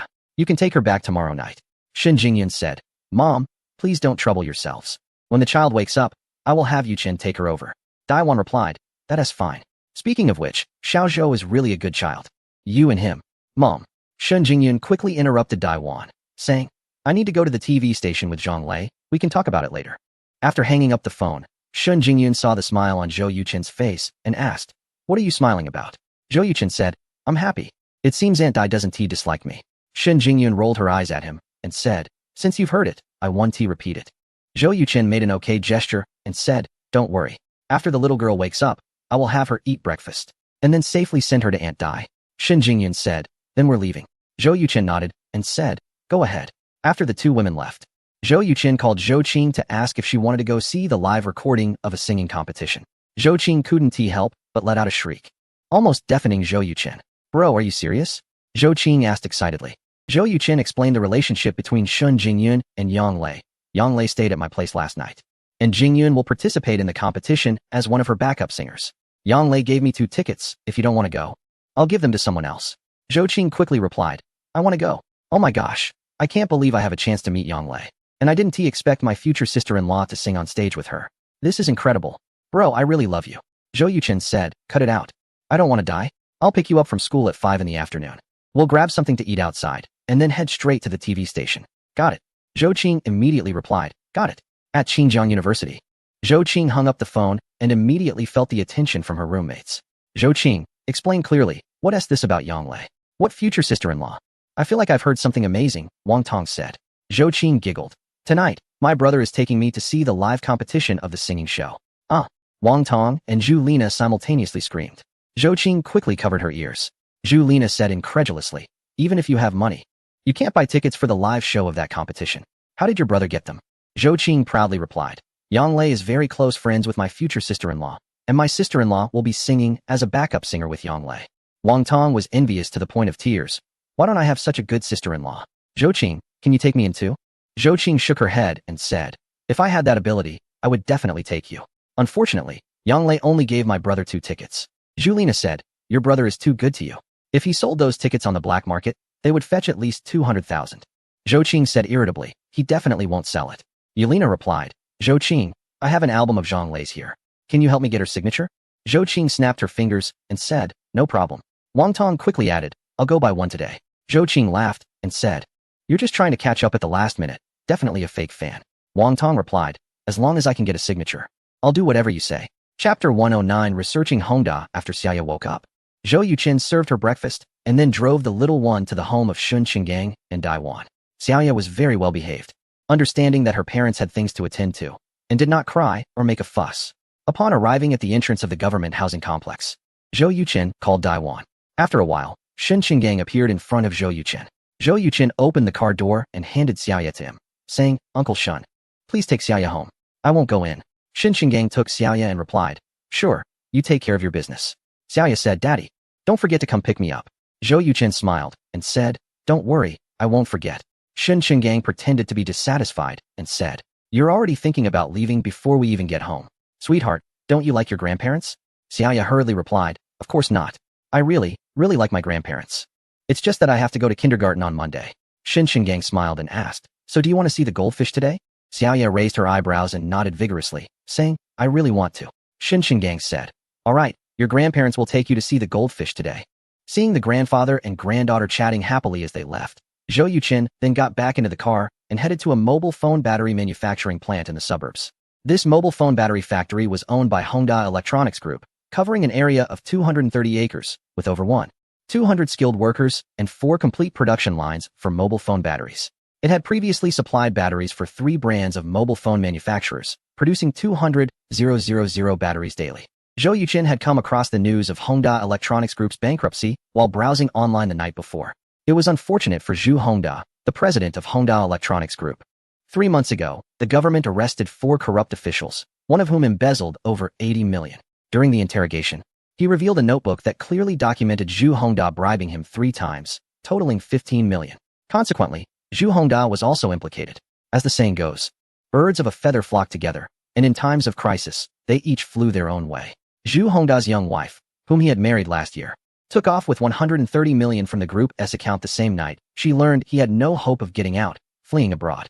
Meanwhile, Hongda Electronics Group still owed 1.6 billion in bank loans. Recently, the court decided to auction off the Hongda mobile phone battery factory, scheduled for a week later. Zhou Yuqin planned to check whether the factory's production lines met his requirements. If they did, he would participate in the bidding. Soon, Zhou Yuqin arrived at the Hongda battery factory. At the entrance, 2 elderly guards were playing chess. Zhou Yuqin took out 2 packs of cigarettes and handed them to them, then explained his purpose for coming. One of the elderly men extended 5 fingers and said, "This place has already been sealed off. I can take you inside, but you have to give us each 500. It said that the king is easy to deal with, but the little ghosts are tricky." Zhou Yuqin took out $1,000 without hesitation and handed it to them. The service from the 2 elderly gentlemen was quite good. They opened the door and let Zhou Yuqin drive in, taking him for a thorough tour. Zhou Yuqin paid particular attention to the 4 mobile phone battery production lines and noticed that at least 90% of the equipment was new and could be used with minor modifications. The elderly gentleman informed him that Zhu Hongda had spent 2 billion to purchase these 4 production lines, and there was also a charger production line nearby. It had been less than half a year since production started, but with Zhu Hongda's involvement, the factory had come to a standstill. Zhou Yuqin asked, "What about the workers? Have they all left?" The elderly man sighed and replied, "They are all waiting at home." Zhou Yuqin nodded and said nothing more. After visiting the factory, Zhou Yuqin drove away. He was very satisfied with the Hongda mobile battery manufacturing plant. From raw materials to finished products, everything was on a semi-automated production line, utilizing very advanced equipment, and it covered all aspects, fully meeting Zhou Yuqin's requirements. According to the development situation on Earth, it would take at least 8 or 9 years for mobile phone batteries to reach a capacity of 4,000 mAh. As long as Zhou Yuqin could buy this factory and develop a 4,000 mAh battery and a high-power charger, he could monopolize the entire mobile battery market. The biggest problem now was that Zhou Yuqin didn't have the money. Once the factory entered the auction process, it would be impossible to acquire it without at least 2 billion. Zhou Yuqin's total assets added up to only 500 million, which was still a significant shortfall. Raising 1.5 billion or even 2 billion within half a month would not be an easy task for anyone. What to do? Zhou Yuqin turned his attention to the system. In his attribute panel, there were 3 real scrolls lying there. The real scrolls could reveal the true nature of all things in the world. The fastest way Zhou Yuqin could think of to make money was betting on stones. Unlike the previous situation where he only had 400,000, Zhou Yuqin now had a net worth of 3 to 4 billion, giving him sufficient financial power to buy the best-performing raw stones. With 3 chances, as long as he guessed right once, everything would be fine. With this in mind, Zhou Yuqin returned home, opened his computer, and searched for betting on stones online. Soon, a piece of information caught his eye. The annual jade public auction was being held in Ruiqing, just 50 kilometers away from Yinchuan. An enormous jade raw stone, weighing 500 kilograms and hailed as the king of jade, had appeared at the auction, with a starting price of 2 billion. The appearance of this colossal stone at the auction caused a strong sensation, and it was buzzing on the internet. However, Zhou Yuqin was not interested in jade raw stones, which was why he hadn't paid attention to it. Now, with less than 4 days left until the auction ended, if Zhou Yuqin wanted to acquire the king of jade, he had to hurry and fly over to participate in the bidding on the last day. Opportunities like this are fleeting and may not come again. After making the decision, Zhou Yuqin took out a suitcase, packed his belongings, and hurried to the airport to buy a ticket. Without the convenient online ticket purchasing of his previous life, Zhou Yuqin felt it was quite inconvenient. After sorting out the ticket issue, he checked the time and saw it was already 3:30 p.m. Zhou Yuqin didn't go home and drove directly to Qingjiang University. Upon arriving at the university entrance, Zhou Yuqin called Zhou Qing. Soon, the elegant Zhou Qing emerged, carrying the LV bag that Zhou Yuqin had bought for her, exuding the charm of a city professional. Chapter 110, Confused Zhou Qing Brother. Do you know how envious my roommates are that I get to watch Peak Singer live? As soon as she got into the car, Zhou Qing's face was filled with excitement, chattering nonstop. Once she finished, Zhou Yuqin pointed to the storage box in front of the passenger seat and said, "Both tickets are in there, pick one." Upon hearing this, Zhou Qing immediately opened the storage box and took out 2 tickets, glancing at them. They were 2 adjacent seats in the 3rd row. "Oh my god, this is a prime seat," Zhou Qing exclaimed in delight. Zhou Yuqin helplessly said, "Zhou Qing, can you not be so dramatic?" Zhou Qing put both tickets into her bag and replied, "What can I do? I've never really seen much of the world growing up." Zhou Yuqin glanced at her and jokingly scolded, "How can you say that? Whatever good food or fun things there are at home, didn't mom and dad always prioritize you? Just take going to the movies as an example. Mom and dad only took me occasionally.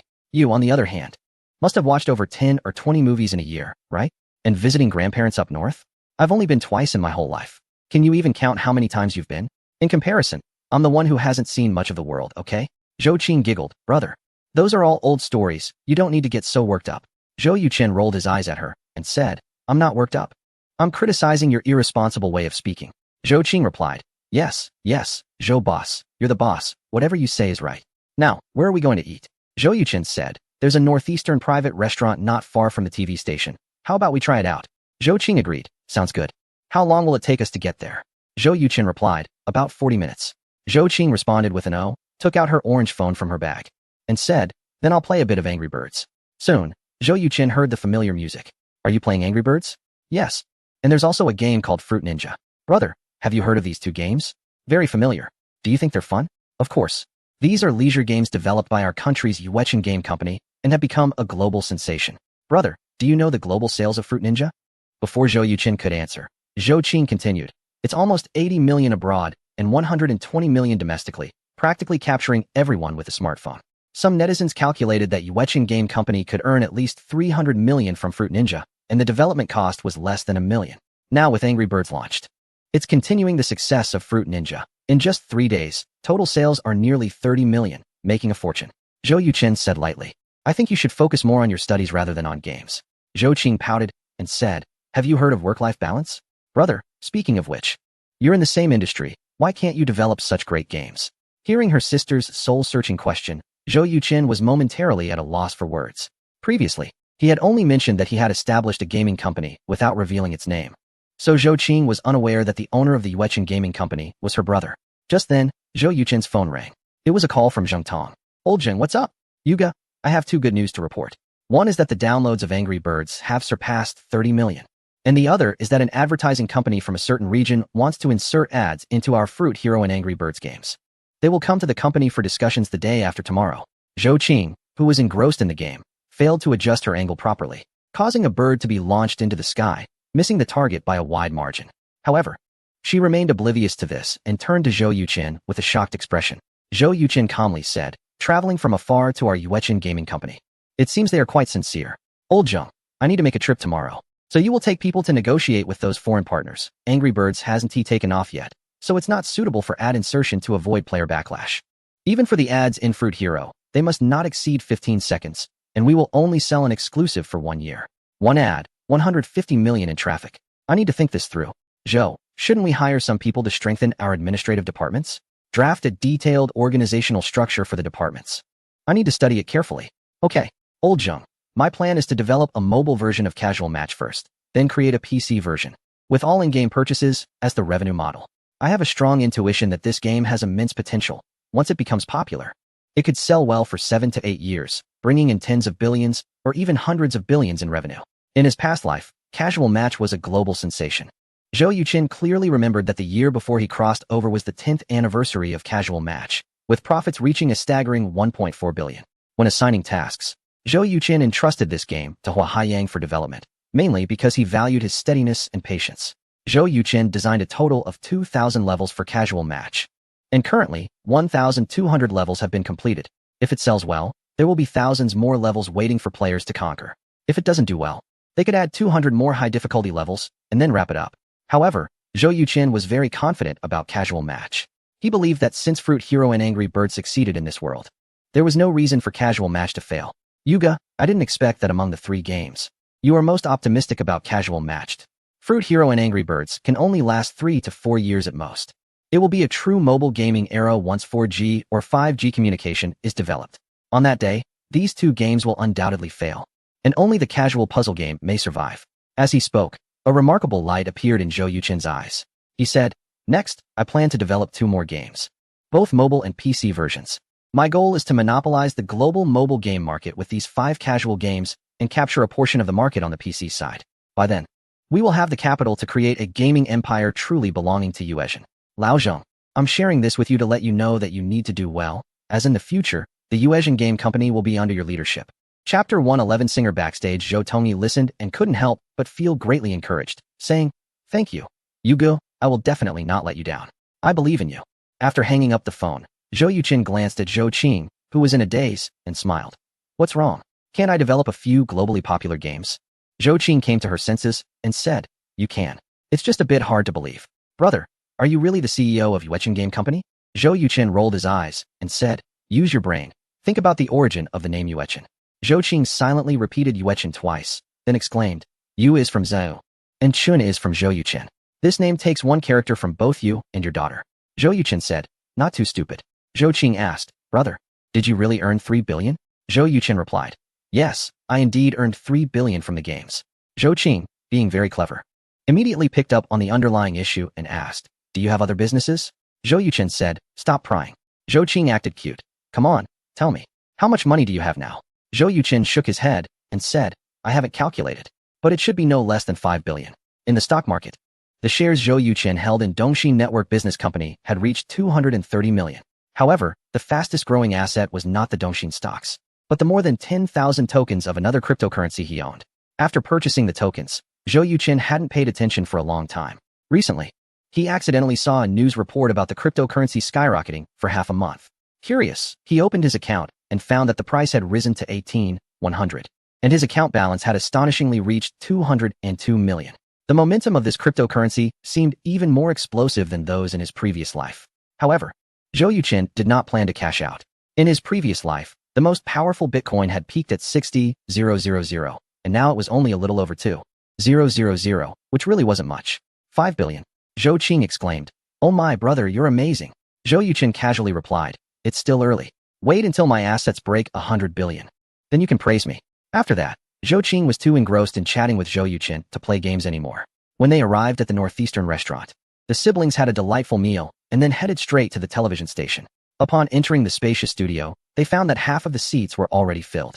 According to the program rules, there were a total of 3,000 audience members who would be scoring, covering various age groups from 20 to 50, all randomly selected from viewers who participated in online voting. This was relatively fair. Just as Zhou Yuqin and Zhou Qing found their seats, they saw Yang Lei's manager, Li Hui, walking over.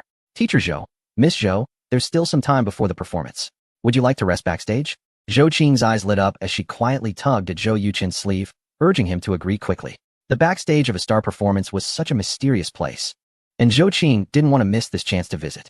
Soon, the siblings followed Li Hui to the backstage area. Each contestant who made it to the finals was a strong first-tier singer, and the television station didn't dare be negligent, arranging a spacious lounge for each of them, which also served as their dressing room.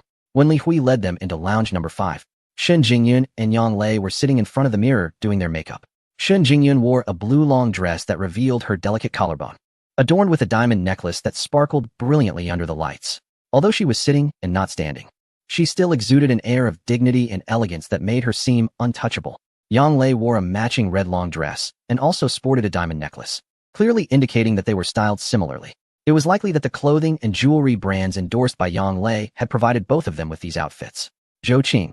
Long time no see. Shen Jingyun smiled and greeted Zhou Qing. Zhou Qing's mouth dropped open as she gazed at Shen Jingyun in the mirror, dreamily saying, Sister Jingyun, you are truly beautiful. Not just men, even I am falling for you. Shen Jingyun chuckled. Your compliments are much sweeter than what your brother says. Sitting beside them, Yang Lei sighed and said, Darling, I suddenly feel that inviting you as a guest performer was a miscalculation. Mainly because you are too beautiful, I feel overshadowed. Zhou Qing looked at Yang Lei and replied, Not at all. I think you both look stunning and have an elegant aura. If you both appeared on stage at the same time, it would definitely create a huge stir. Yang Lei laughed. Jingyun, you are right. Zhou Qing speaks better than her brother. Zhou Qing took out 7 albums and a pen from her bag and asked, Sister Yang Lei, could you please sign for me? After hearing that Zhou Qing might meet Yang Lei, many girls had bought her music albums and asked Zhou Qing to help them get an autograph. Zhou Qing couldn't refuse, so she agreed. Yang Lei took the 7 albums Zhou Qing brought and asked, there are no bootleg copies, right? Zhou Qing immediately reassured her. Definitely not. Yang Lei picked up the pen and signed her name on each of the 7 albums. Thank you, Sister Yang Lei. Zhou Qing carefully put the albums back in her bag, her eyes squinting with happiness. Zhou Yuchen said, Zhou Qing, don't disturb them while they're getting ready. Come over and eat some fruit. Zhou Qing replied with an O and sat next to Zhou Yuchen, starting to eat grapes together. The siblings stayed in Yang Lei's lounge until 8 o'clock and only returned to the live performance venue when the show was about to officially start. Did you hear? What? Among the 7 singers participating in the finals, the other 6 have invited top-tier singers as guest performers, but only Yang Lei brought an unknown. An unknown? No way. Has Yang Lei completely given up on the competition? Anyway, I don't have a good impression of her. Hearing the comments from the 2 audience members, Zhou Qing wanted to turn around and argue with them, but she was stopped by Zhou Yuchen. For doubts, the only way for the singer to respond is through a brilliant performance. Arguing is pointless. Soon, the finals of the singing competition began. Without much ado, the 7 singers determined their performance order by drawing lots. Yang Lei had good luck and drew the 6th position. Under the fierce competition system of the show, only the strongest vocalists in the contemporary music scene could make it to the finals. Those with poor singing skills had long been eliminated. Chapter 112 Perfect Performance. The first 5 singers each performed a new song, showcasing their vocal skills perfectly, and the guest singers also collaborated well, adding to their brilliance. Zhou Yuchen was thoroughly enjoying it, wishing he could join in and show off his own singing skills. Zhou Qing, needless to say, was almost hoarse from cheering. Brother, they sang so wonderfully, and the songs are well written. I feel like Sister Yang Lei and Sister Jingyun are in trouble. Zhou Qing was a bit nervous for the 2 women who were about to take the stage. Zhou Yuchen smiled and said, don't worry. As long as they don't make any mistakes, they should be fine. Although the 5 singers performed well, with 1 or 2 songs even being close to classics, they were still lacking compared to Ryuan. Another issue was that during the climax of their performances, they all showcased high notes without exception. This repetitive pattern made the audience feel a bit fatigued aesthetically. By the time the 5th singer hit the high notes, there were fewer and fewer people applauding. In this situation, Ryuan was the most suitable choice. The song's melody wasn't high, and even the final high notes were an emotional release built up to a peak. Unlike the others who sang high notes just for the sake of it. Under the host's introduction, Yang Lei and Shun Jingyun walked out hand in hand, taking slow steps. The lights shone on the 2 of them, and the audience erupted in gasps of admiration. Oh my god, they are so beautiful. Their looks are just too high. These are 2 goddesses. The guest singers they invited are also goddesses. They are 2 beautiful sights. As long as they don't sing too poorly, I will definitely vote for them. Hearing the audience's comments, Zhou Yuchen couldn't help but smile. He had to admit that Shun Jingyun and Yang Lei's outfits and appearances were indeed stunning, as if 2 celestial beings had descended to the mortal realm. In the hall, the singers who had just finished their performances were chatting when they saw the 2 women on stage, and they all became restless. Music industry giant Sun Huan joked, with looks like theirs, why compete?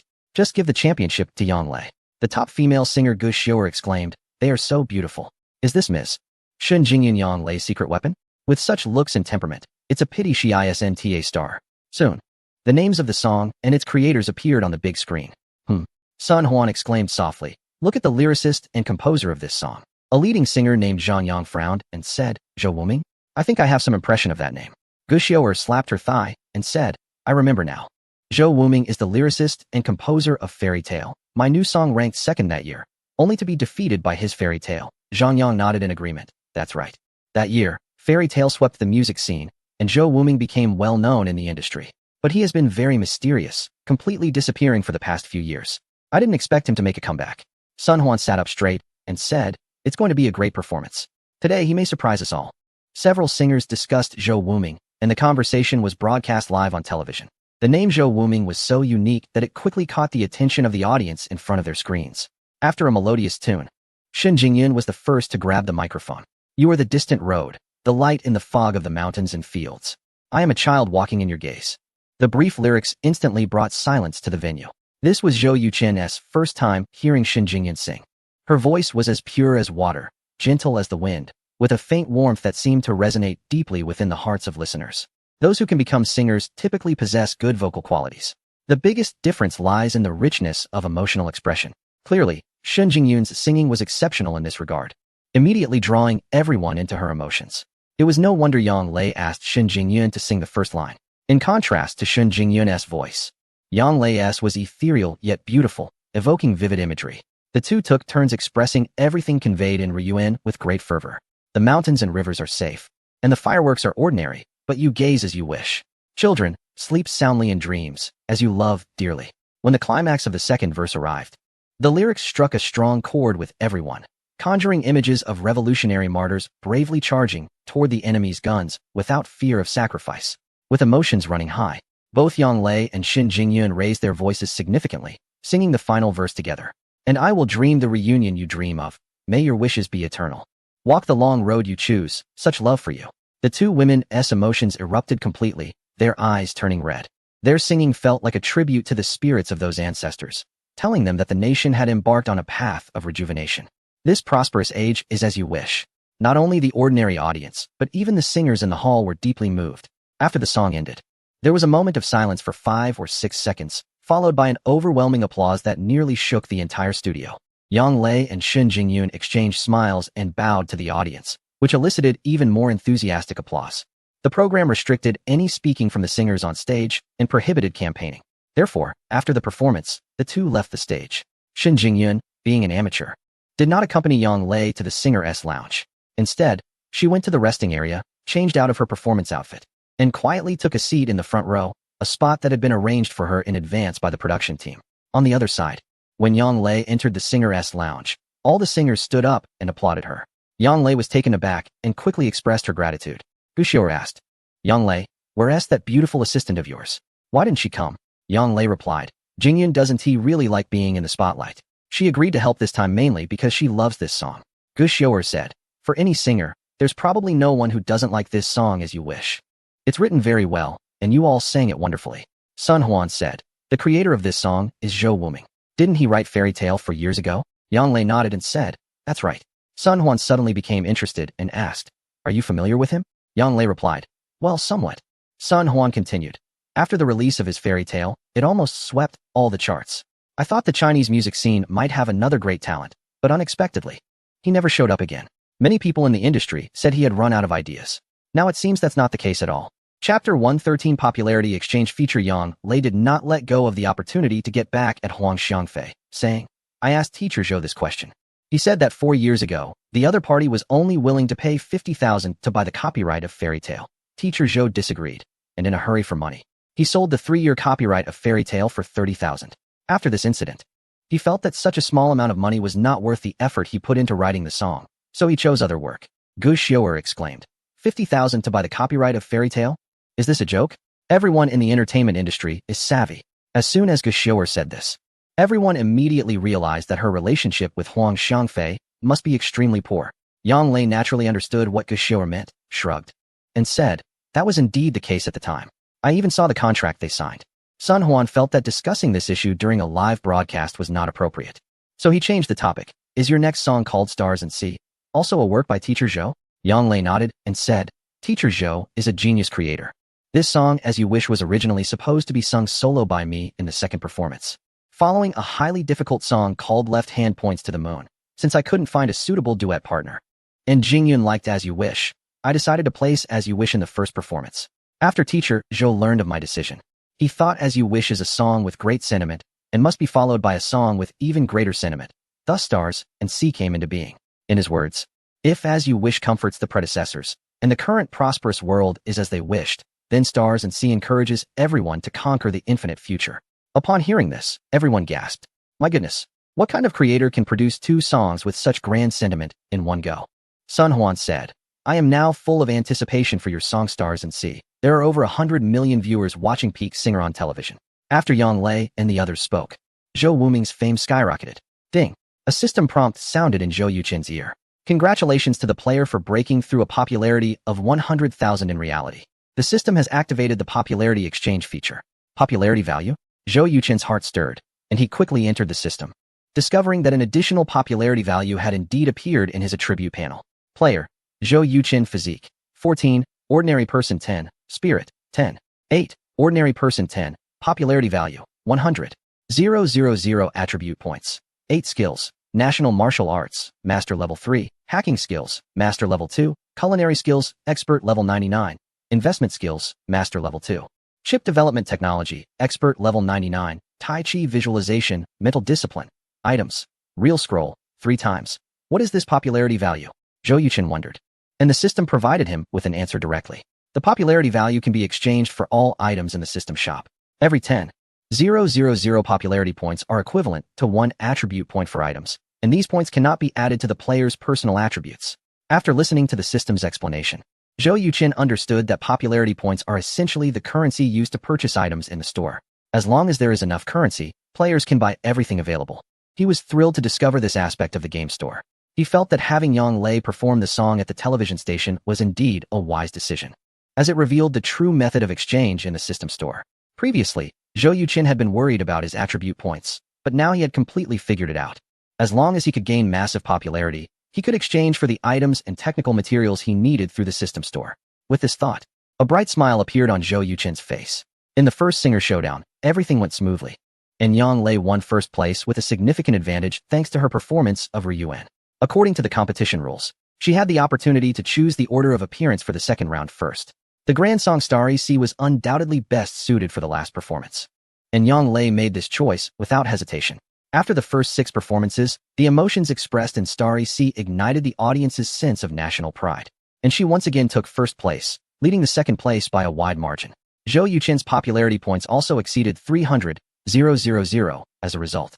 When Yang Lei took the stage to receive her reward, Zhou Yuqin heard the system's voice in his ear. Congratulations, player. For completing the task, help Yang Lei become the champion of Peak Singer. Reward, 1 lottery chance. Without any hesitation, Zhou Yuqin immediately took part in the lottery. The result was a skill scroll for mastering singing techniques. Damn, I don't want to be a singer, Zhou Yuqin complained inwardly, but still claimed the skill. Having more skills is never a bad thing.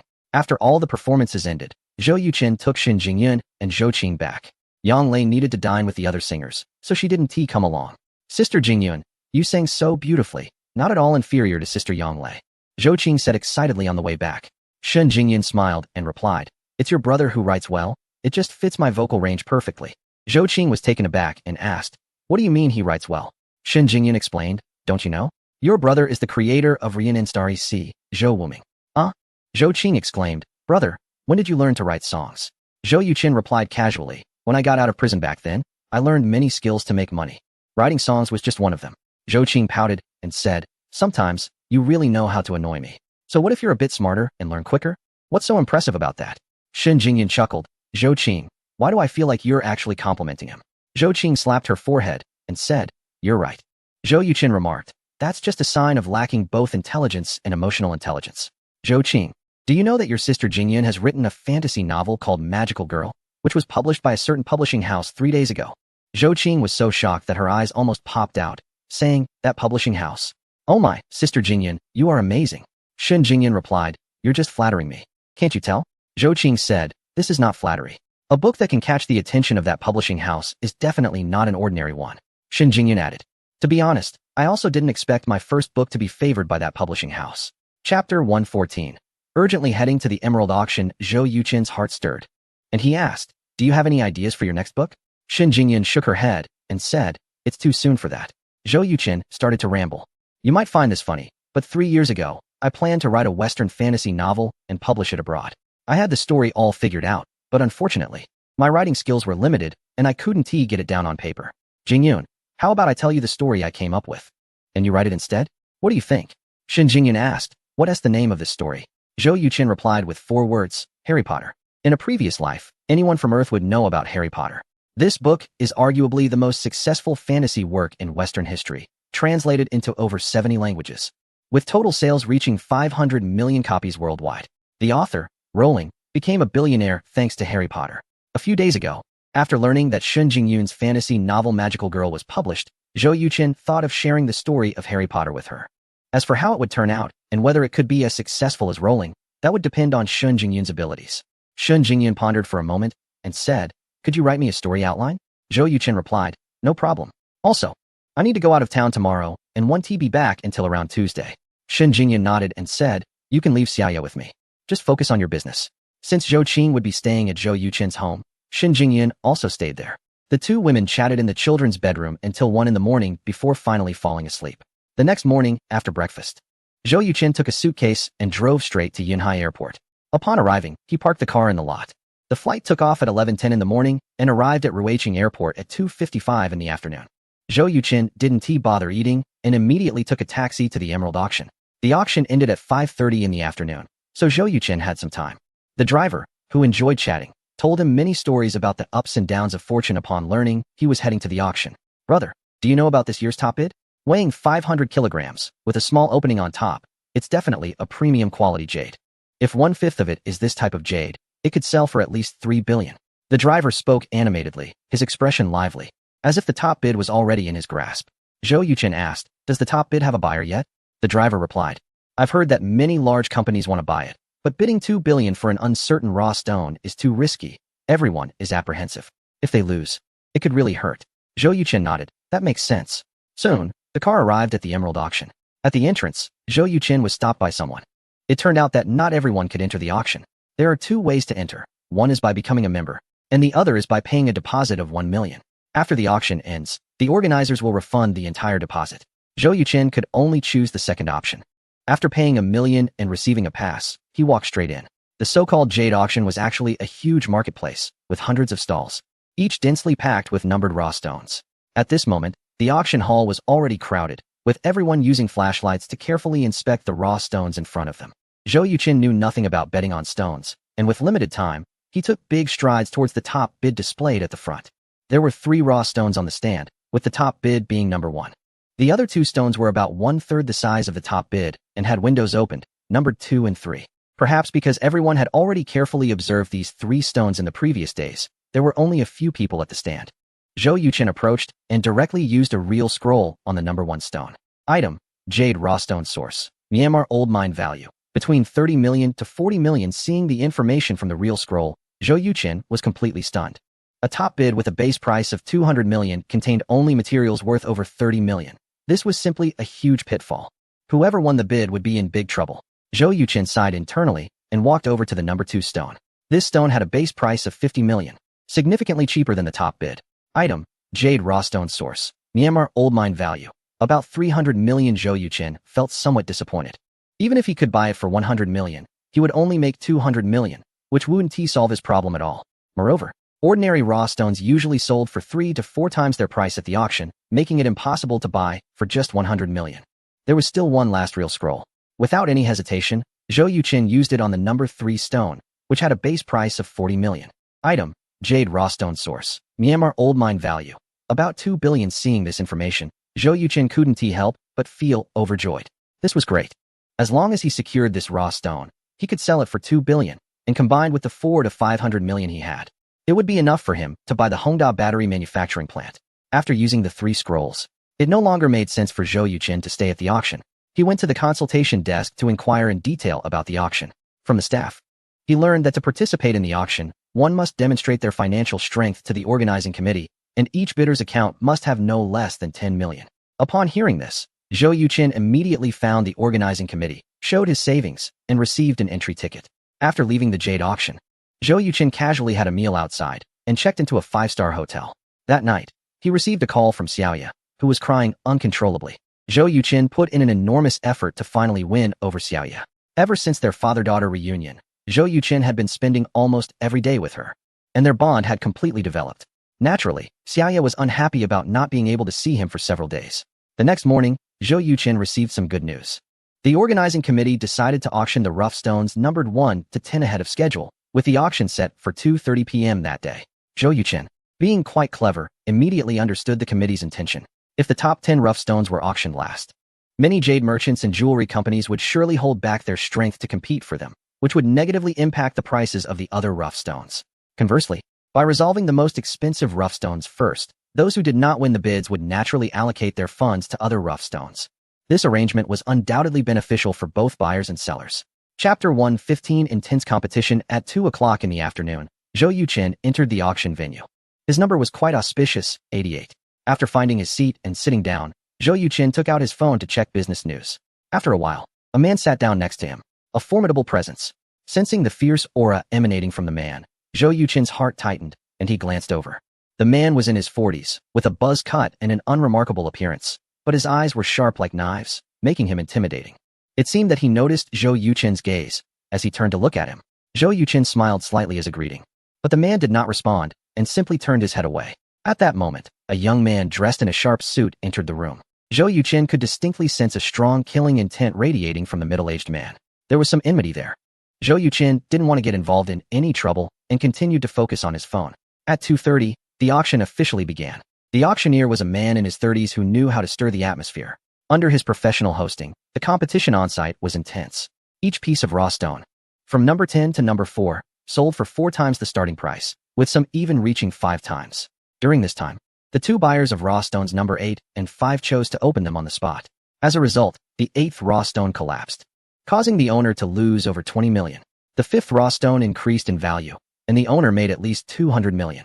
The fortunate owner was none other than the young man sitting in the front row. From the auctioneer's introduction, Zhou Yuqin learned the man's identity.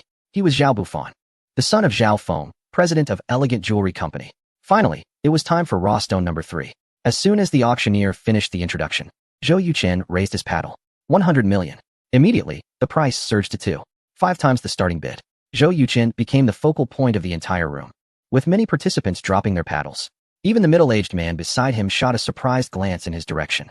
The auctioneer favored participants like Zhou Yuqin who played unpredictably, as they had the potential to generate exceptionally high bids. Before he could build up the atmosphere, Zhao Bufan had already raised his paddle. 120 million. 150 million. Zhou Yuqin showed no signs of stopping and directly outbid Zhao Bufan by 30 million, displaying an attitude of spending without restraint. Zhao Bufan turned around, looking at Zhou Yuqin while raising his paddle, saying, 160 million. Was he trying to threaten him with a stare? How amusing. Zhou Yuqin raised his paddle again, stating, 200 million. This price, 5 times the starting bid, instantly extinguished any desire among the crowd to contest the raw stone. Zhao Bufan was also at a loss. He gave Zhou Yuqin a thumbs up, then turned it down, his eyes filled with extreme anger. Finally, the middle-aged man spoke, saying, Young man, you've stirred up trouble. Fengya Jewelry Company is deeply involved with local gangs. After the auction, it's best for you to leave quickly. Zhou Yuqin nodded and said, Thank you for the reminder. I have a flight at 8 o'clock tonight. The auctioneer was very excited. Is there a price higher than 200 million? Going once at 200 million. Going twice at 200 million. Going 3 times. Sold. The auctioneer brought down the hammer. Zhou Yuqin declared loudly, I want to open the stone on site. If the value increases, I hope the auctioneer can help sell the jade. The auctioneer smiled and said, No problem at all. Let me reiterate. As long as the jade is opened on site, our auction company's commission is waived entirely. Now, let's see what's inside the number 3 rough stone. Soon, several stone cutters brought in their machines. They secured the rough stone on the machine, and with a loud slicing sound, everyone's eyes were focused on the stone. After the first cut, everyone gasped in surprise. It's increased in value. This is glass-type Imperial Green. My goodness, how big must it be? Zhou Yuqin stepped forward to take a look, and in front of him was a flawless piece of jade, with no impurities inside. The stone cutter was very excited and asked, Should we cut more? Zhou Yuqin decisively replied, Yes. I want to open it all. No problem. After a full half hour, 3 pieces of glass-type jade weighing a total of 26 kilograms appeared before everyone. Although only a small piece was Imperial Green, the other 2 were Zhengyang Green. They were still worth a fortune. Zhao Yifan's eyes were practically blazing with envy.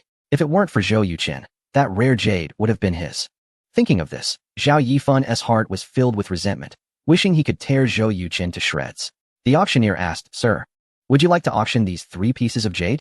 Zhou Yuqin waved his hand and said, Sell. The jewelers present immediately perked up. It's already difficult to find such high-quality jade in today's market. If they could buy it and turn it into top-notch jewelry, it would definitely enhance their influence in the industry. Soon, all 3 pieces of jade were sold at auction. After intense bidding, Zhou Yuqin earned a total of 2.24 billion, far exceeding the price given by the system. Following the surge in price of the number 3 rough stone, the price of the no. 2 rough stone was also crazily contested. Zhou Yuqin bid 250 million, and seeing everyone else energized and still competing fiercely, he decided to give up. In the end, Zhao Yifan bought the number 2 rough stone for 350 million. Zhao Yifan immediately expressed his desire to open the stone on site. Half an hour later, Zhao Yifan, who had been quite pleased with himself earlier, now had a very grim expression. Although the rough stone did yield some jade, its value was only around 280 million, meaning Zhao Yifan lost 20 million. As he came down from the stage, Zhao Yifan's gaze towards Zhou Yuqin was even more hostile.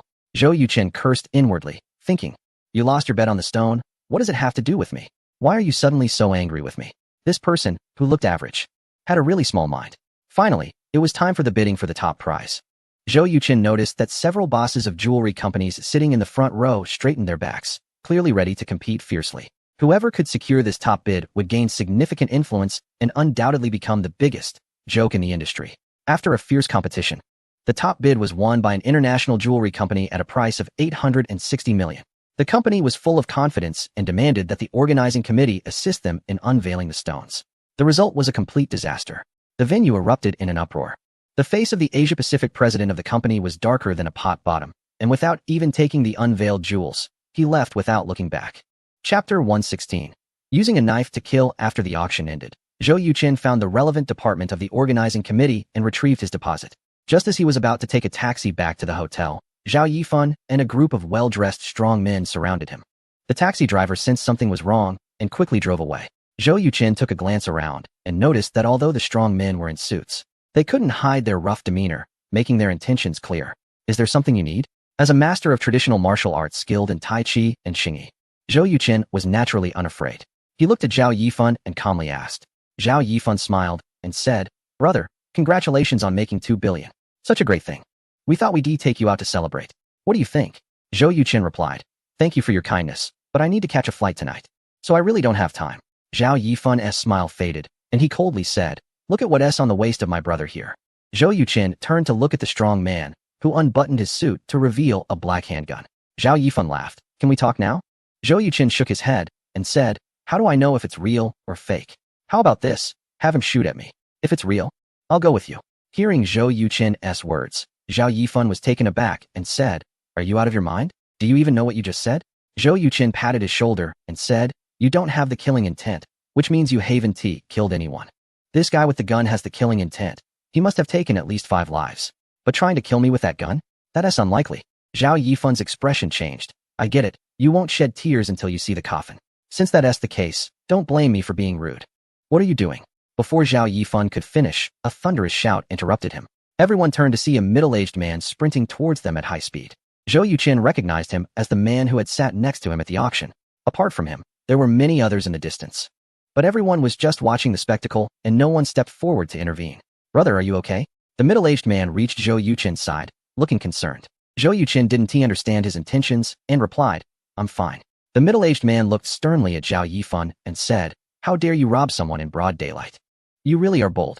His voice was loud, seemingly meant for the surrounding crowd to hear. "I."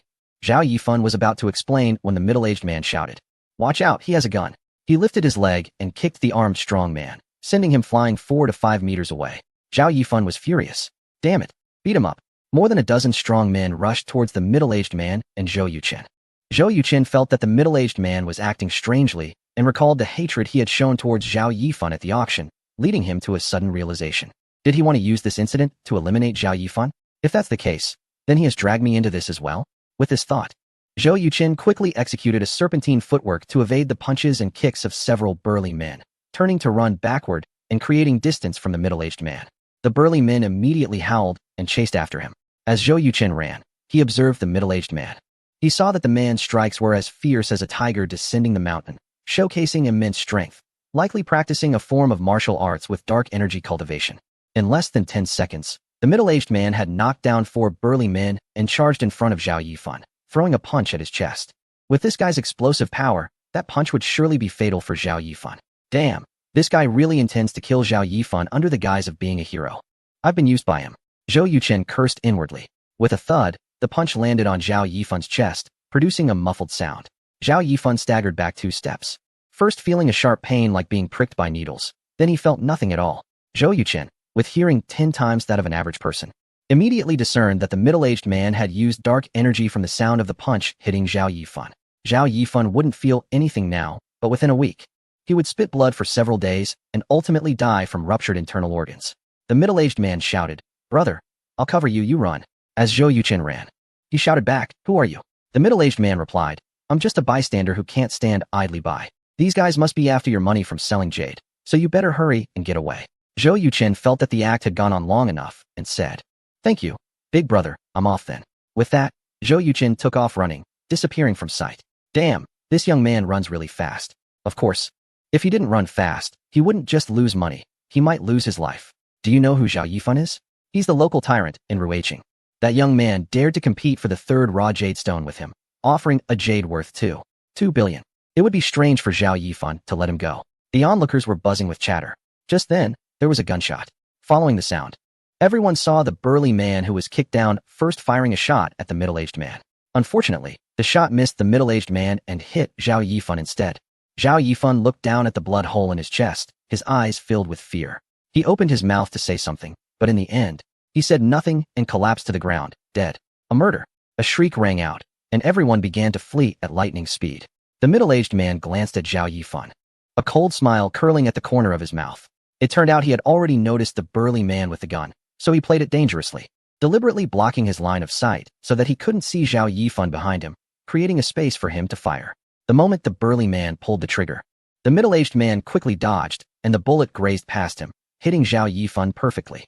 This plan tests vision, courage, speed, familiarity with firearms, and strong psychological resilience. It is definitely not something that can be accomplished just by having good skills. After the burly man shot Zhao Yifan, his face instantly turned pale. One of his accomplices crouched down to check Zhao Yifan's breathing and heartbeat, saying, "Old Wu, you've killed Mr. Zhao." The gunman came to his senses and murmured, I didn't mean to." After saying this, he looked at the middle-aged man. Chapter 117. Taking statements, a middle-aged man staggered and quickly hid behind a large tree, clutching a stone in his hand. If the armed man dared to approach, the stone would be thrown like a projectile. With the middle-aged man's strength, he could certainly take the other man's life. Just then, an alarm sounded in the distance. The armed man, realizing he couldn't afford to waste time on the middle-aged man, quickly made his escape.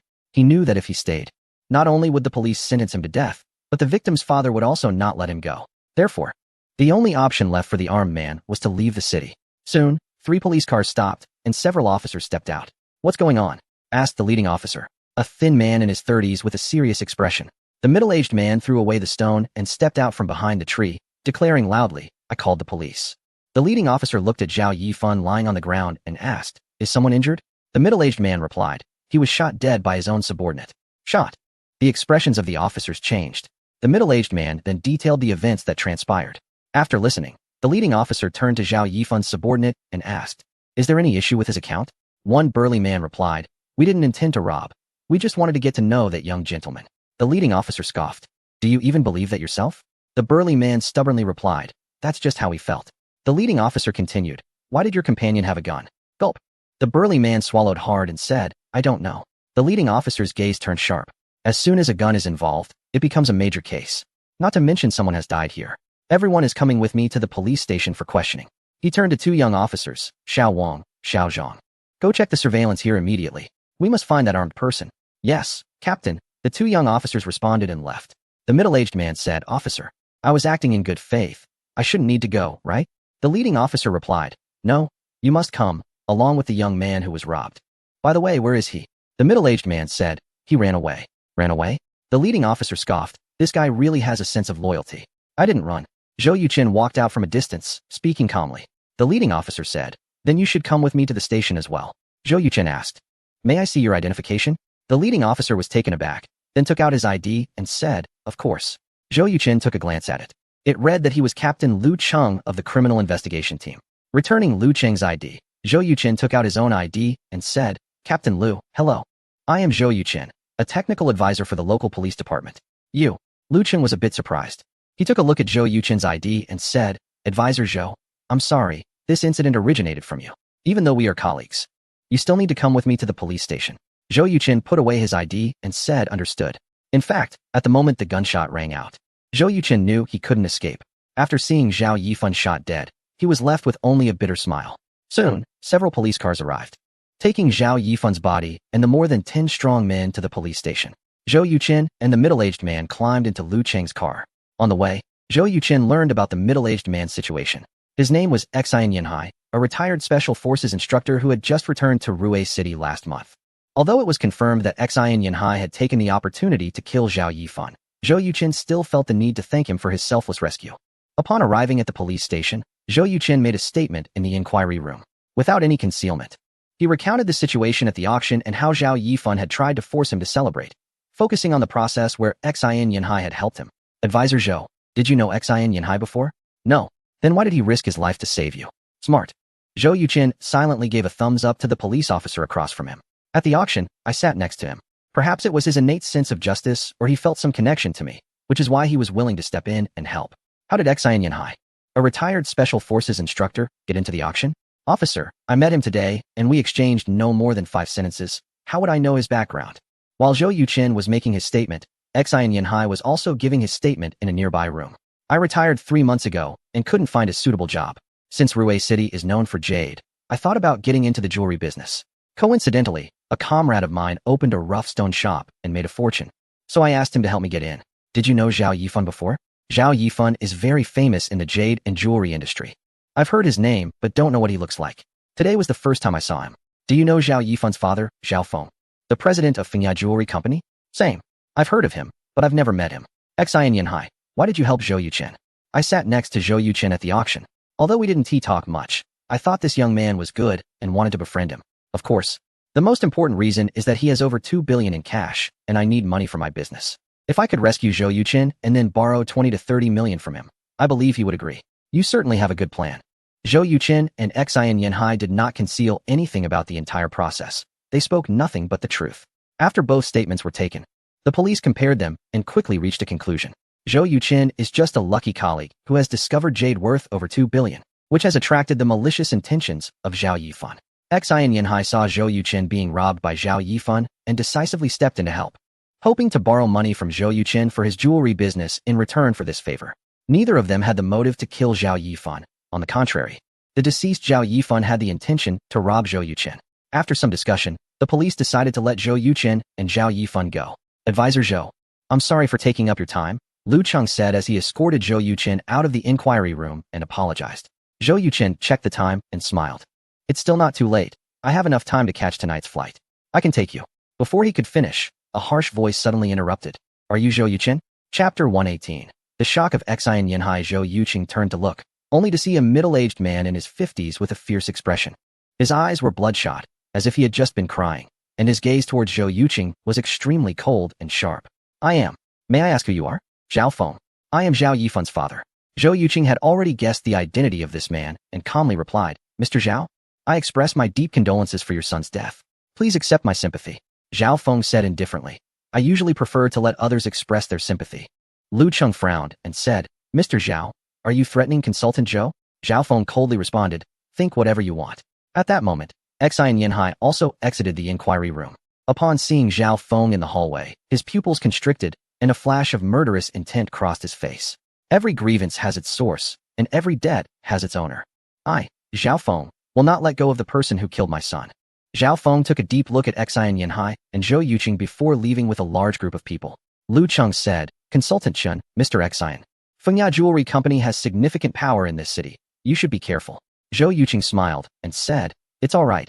I'm about to return to Yanhai. Mr. Xian, I heard you want to borrow money from me for business. That's fine. Why don't you go with me to Yanhai? There are more opportunities there. If you stay in this city, I worry you might be targeted by Zhao Feng. Xian Yanhai raised an eyebrow and asked, If I go to Yanhai, how much can you lend me? Zhou Yuqin countered, How much do you want to borrow? Xian Yanhai boldly stated, 50 million. Zhou Yuqin nodded and said, No problem. Xian Yanhai replied, All right, I'll go with you. Zhou Yuqin initially thought Xian Yanhai would not leave the city, but he unexpectedly agreed.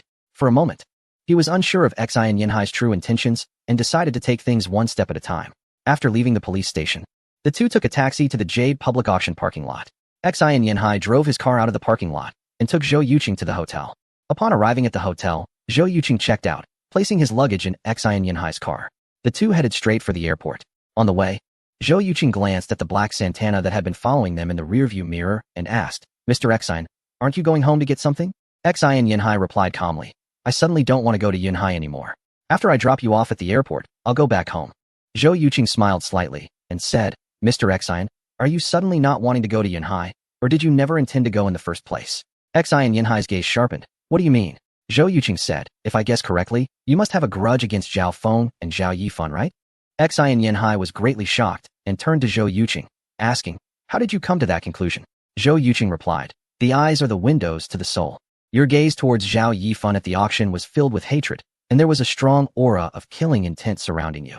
At that moment, I knew that you must have a deep-seated enmity with him. Once outside, you saw Zhao Yifan causing trouble for me and immediately rushed out.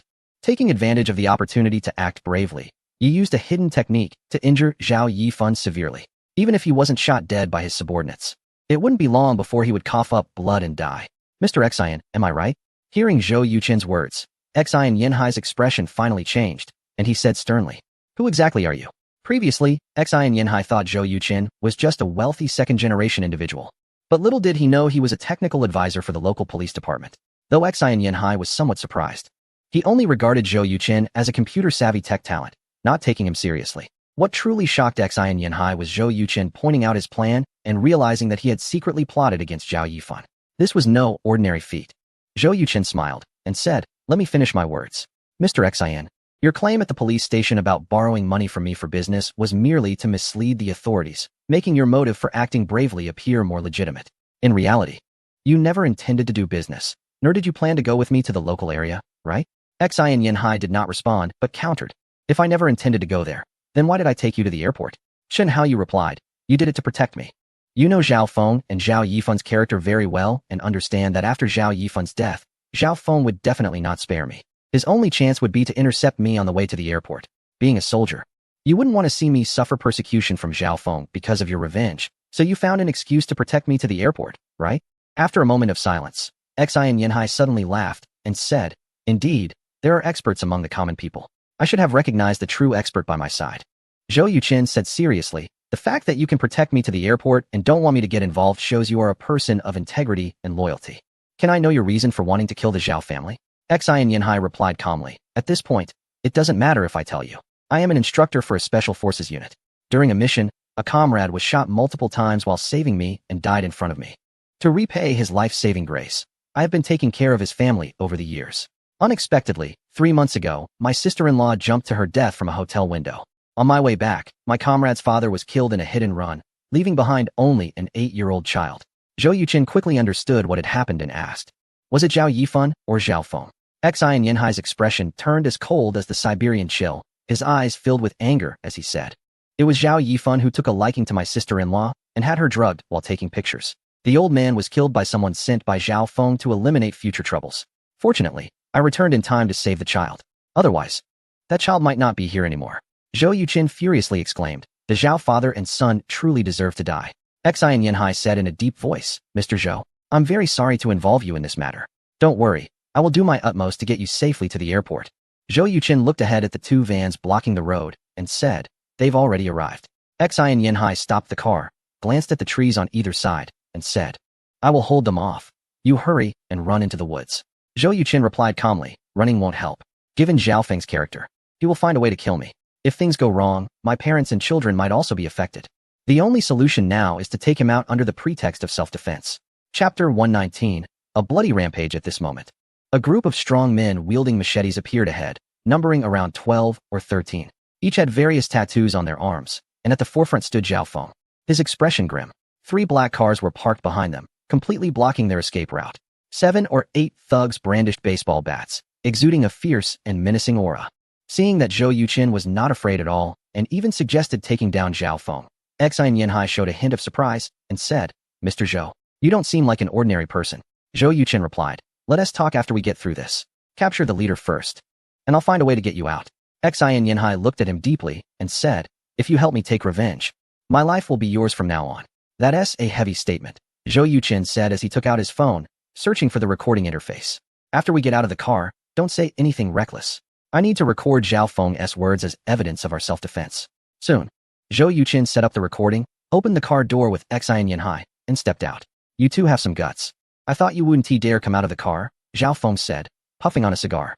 Zhou Yuchen replied, "Mr. Zhao, everyone saw that your son was shot dead by his own men. You're looking for revenge in the wrong place." Zhao Feng coldly responded, "I've investigated everything thoroughly.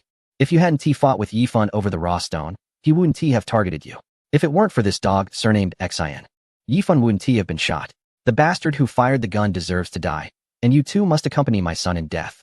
Zhou Yuchen deliberately raised his voice. "You're being unreasonable. Your son tried to rob my money. I'm clearly the victim. How did I suddenly become the murderer?" Zhao Feng said, the bigger the fist. The more right you have. Kid, today your life is mine, and the money in your account is also mine. Zhou Yuchen said, Mr. Zhao, I'll give you 1 billion to buy our lives. How about that? Zhao Feng replied, you're not qualified to negotiate with me. Brothers, kill the one surnamed Xian and capture the one surnamed Zhou alive. With that, the 13 thugs in front swung their machetes, while the 7 or 8 behind charged with baseball bats, shouting towards the two. Zhou Yuchen bent down, picked up a stone, and threw it, hitting the forehead of the strongest thug in the front. The thug screamed, blood gushing out, and collapsed unconscious. The 2 thugs behind him ran too fast to stop and tripped over him, their machetes flying from their hands. Seeing the opportunity, Xian Yanhai wanted to rush forward to grab a weapon. Suddenly, Zhou Yuchen dashed out like the wind, moving with incredible speed. He picked up a knife and swiftly tapped the heads of the 2 thugs trying to get up with the tip of his right foot. They rolled their eyes back and fainted immediately, seeing the extraordinary speed and explosiveness displayed by his opponent. Xian Yanhai realized that Zhou Yuchen was actually a martial arts master who surpassed him. Capture the leader first, Zhou Yuchen shouted, reminding Xian Yanhai. And then his machete turned into streaks of lightning, taking down all the thugs rushing at them. Proficient in Xingyiquan and Taijiquan, Zhou Yuchen's weapon of choice was the spear, and he had never practiced knife techniques. However, his strength, speed, and reaction time far exceeded that of an average person with a machete in his hand. He didn't need any complex moves, simply swinging it was enough. While others could make 1 cut, he could make 4 or 5 strikes, almost every blow drawing blood. In less than a minute, he had already taken down 5 or 6 thugs. Although Xian Yanhai's skills were not as impressive as Zhou Yuchen's, his fighting experience was extremely rich. Seeing that Zhou Yuchen had attracted most of the enemy's firepower, Xian Yanhai immediately sprang into action, charging like a cheetah towards Zhao Feng, who was hiding behind the thugs. One thug shouted loudly, swinging his machete diagonally at Xian Yanhai. Humph! Xian Yanhai sneered, employing the hand-to-hand combat skills favored by special forces. He kicked the thug's wrist, sending the machete flying into the air. By the time it fell, Xian Yanhai had already sent the thug flying, his long arms extending perfectly to catch the descending machete. Unlike Zhou Yuchen, Xian Yanhai had clearly practiced knife techniques. With a machete in his hand, he was sharp and ruthless to the extreme. Wherever he went, no thug could withstand his single strike. After severing the arms of 3 thugs, Xian Yanhai, already stained with blood, remained silent, charging towards the terrified Zhao Feng like a high-speed train. Zhao Feng had thought dealing with Xian Yanhai and Zhou Yuchen would be an easy task, but he had not expected the two to be like hungry wolves in sheep's clothing, swiftly dismantling his subordinates in less than 3 minutes. Seeing Xian Yanhai's murderous demeanor, Zhao Feng remained calm, but retreated while drawing a handgun from his waist. Without hesitation, he fired 3 shots at Xian Yanhai. Sensing the danger, Xian Yanhai's body tensed, twisting left and right, narrowly dodging the 3 bullets. 1 bullet whizzed past his face, and he could even smell the gunpowder. Damn it, Zhao Feng cursed. Just as he was about to shoot again, a machete whistled through the air towards him, causing Zhao Feng to quickly evade. Taking advantage of this moment, Xian Yanhai rushed in front of Zhao Feng, delivering a punch to his throat while simultaneously seizing the gun from his hand. Zhao Feng clutched his throat, opening his mouth to say something, but ultimately uttered nothing as his body collapsed heavily to the ground, kicking up a cloud of dust. After taking down Zhao Feng, Xian Yanhai felt a wave of relief wash over him and turned to look at Zhou Yuchen. At that moment, Zhou Yuchen was standing amidst a group of moaning thugs lying on the ground, his machete pointed at the group holding baseball bats, exuding an aura as if he could single-handedly hold back 1,000 foes. Bang! Xing Yanhai fired a shot into the sky and shouted, Zhao Feng is dead. Are you still going to serve him? The group of thugs exchanged glances, dropped their baseball bats, and scattered in all directions. Zhou Yuchen took a deep breath, discarded the machete, took out his phone, and dialed the emergency number. After briefly explaining the situation and his location to the police, Zhou Yuchen walked up to Xing Yanhai, looked at the already deceased Zhao Feng, and asked, Do you have a cigarette? Xing Yanhai replied, Yes. The two moved aside, each lit a cigarette, and started smoking. Chapter 120 Justifiable Defense First Blood? Xian Yanhai looked at Zhou Yucheng's slightly pale face, a faint smile curving his lips. Zhou Yucheng took a long drag from his cigarette, and said, I've been in a few brawls in Sioux City a few years ago, but this is the first time someone has died. Xian Yanhai remarked, You don't have the aura of a master of martial arts. Have you reached the stage of transformation? Zhou Yucheng nodded, I just broke through a little over a month ago. Xian Yanhai gasped, a martial arts master in their 20s? It's been decades since anyone like that has appeared in the martial arts community. You're truly a genius. Zhou Yucheng smiled. Many people say the same. Mr. Xian Yu. Xian Yanhai waved his hand. I've said it before, as long as you help me take revenge, my life is yours. You can just call me Old Xian. Seeing that Xian Yanhai was not joking, Zhou Yuqing asked, all right, Old Xian, what are your plans next? Going back to the army? Xian Yanhai replied, I retired before deciding to seek revenge. Zhou Yuqing's heart stirred. Then how about you come with me to Yanhai? I'm planning to set up a mobile phone battery factory and need reliable security personnel. With your skills and experience in the army, could you help me form a security team? Xian Yanhai thought for a moment. I have quite a few comrades. After retiring, they can't even find a decent job. How many people do you need for this team? What are the benefits? Zhou Yuqing said, for now, 30 people, 10,000 a month, with 5 insurances and 1 fund. In the future, I may need more security personnel, and retired soldiers are undoubtedly the best candidates. Xian Yanhai replied, with such good benefits, I believe my comrades will agree. Zhou Yuqing smiled, then I'll leave this to you. The two chatted for over half an hour when several police cars and ambulances arrived. Leading them was Zhou Yuqing's old acquaintance, Lu Cheng. Upon seeing the thugs lying on the ground, covered in blood and screaming in agony, the police were all dumbfounded, looking at Zhou Yuqing and Xian Yanhai with shock in their eyes. Zhou Yuqing handed Zhao Feng's gun to Lu Cheng, saying, Officer Lu, it seems I want to be able to leave tonight. Lu Cheng understood what had happened, took the gun, and asked, are you both all right? Zhou Yuqing smiled wryly. I almost didn't see tomorrow's sunrise. Lu Cheng glanced at the gun in his hand, then at the still Zhao Feng, asking, who did this? I did. Xian Yanhai stepped forward. They were too many, and Zhao Feng had a gun. I couldn't hold back. Lu Cheng looked deeply at Xian Yanhai. In that situation, being able to save your life is already quite good. Holding back is no different from seeking death. You both need to come with me to the police station. Zhou Yuqing and Xian Yanhai nodded in agreement. All right. In the Yunhai government complex, Shen Qinggang was having dinner when he received a call from Zhu Jiang. Thinking it was something official, he immediately walked into his study. Lao Shun, just now an old classmate of mine, the chief of police in Ruiqing, Wang Guodong, called me to ask about your future son-in-law's identity. What future son-in-law? Don't talk nonsense. What's wrong with Zhou Yuqing? He's involved in 2 murder cases. Shen Qinggang's expression turned serious as he asked, did he kill someone? Not exactly. Zhu Jiang recounted the entire incident he heard, finally praising. 2 unarmed individuals faced more than 20 thugs armed with machetes, baseball bats, and a gun, and not only did they remain unharmed, but they also took down the leader of the gang and seized the gun from him. It's like a scene from a movie. No, even movies wouldn't dare to portray it like this. Stop making light of the situation. Lao Zhu, who are Zhao Feng and Zhao Yifan. To quote Wang Guodong, they are the kind of people who are rotten to the core, but there has been no evidence to pin their crimes on them. Xiao Zhou and Xian Yanhai can be considered as helping to rid society of these evils. Were they acting in self-defense, or was it excessive defense? It must be self-defense. Xiao Zhou is very smart. He recorded Zhao Feng's words before the confrontation. His intention in intercepting the two was to avenge his son. But he didn't expect to run into 2 formidable opponents. Shen Qinggang angrily said, Zhao Yifan was shot dead by his own men. Xiao Zhou is the victim. How did he become the murderer of Zhao's son? Zhu Jiang replied, have you ever seen these thugs act reasonably? Shen Qinggang took a deep breath and said, once it was a case of bravery resulting in Zhao Yifan's death, and another time it was self-defense leading to Zhao Feng's death. I feel there's something off about that special forces instructor, Xian Yanhai. Zhu Jiang responded affirmatively, saying, Wang Guodong senses something is off too, but he can't find any motive for Xian Yanhai to kill the others. Even if he did, it wouldn't matter. He took down the Zhao father and son openly. It's justified no matter where you look at it. All right, I understand. After finishing the call with Zhu Jiang, Shen Qinggang frowned and stepped outside. Daiwan saw his expression and asked, do you need to go to the police station? Shen Qinggang picked up his chopsticks and said, no, it's not an official matter. Upon hearing this, Daiwan immediately relaxed and smiled. Then what personal matter is troubling our director Shun? Share it with me. Let me enjoy a good laugh. Shen Qinggang said, it's about Zhou Yuqing. Daiwan's smile vanished, replaced by a serious expression as she asked, what happened to Xiao Zhou? Shen Qinggang recounted the whole situation, saying, this kid is too good at getting into trouble.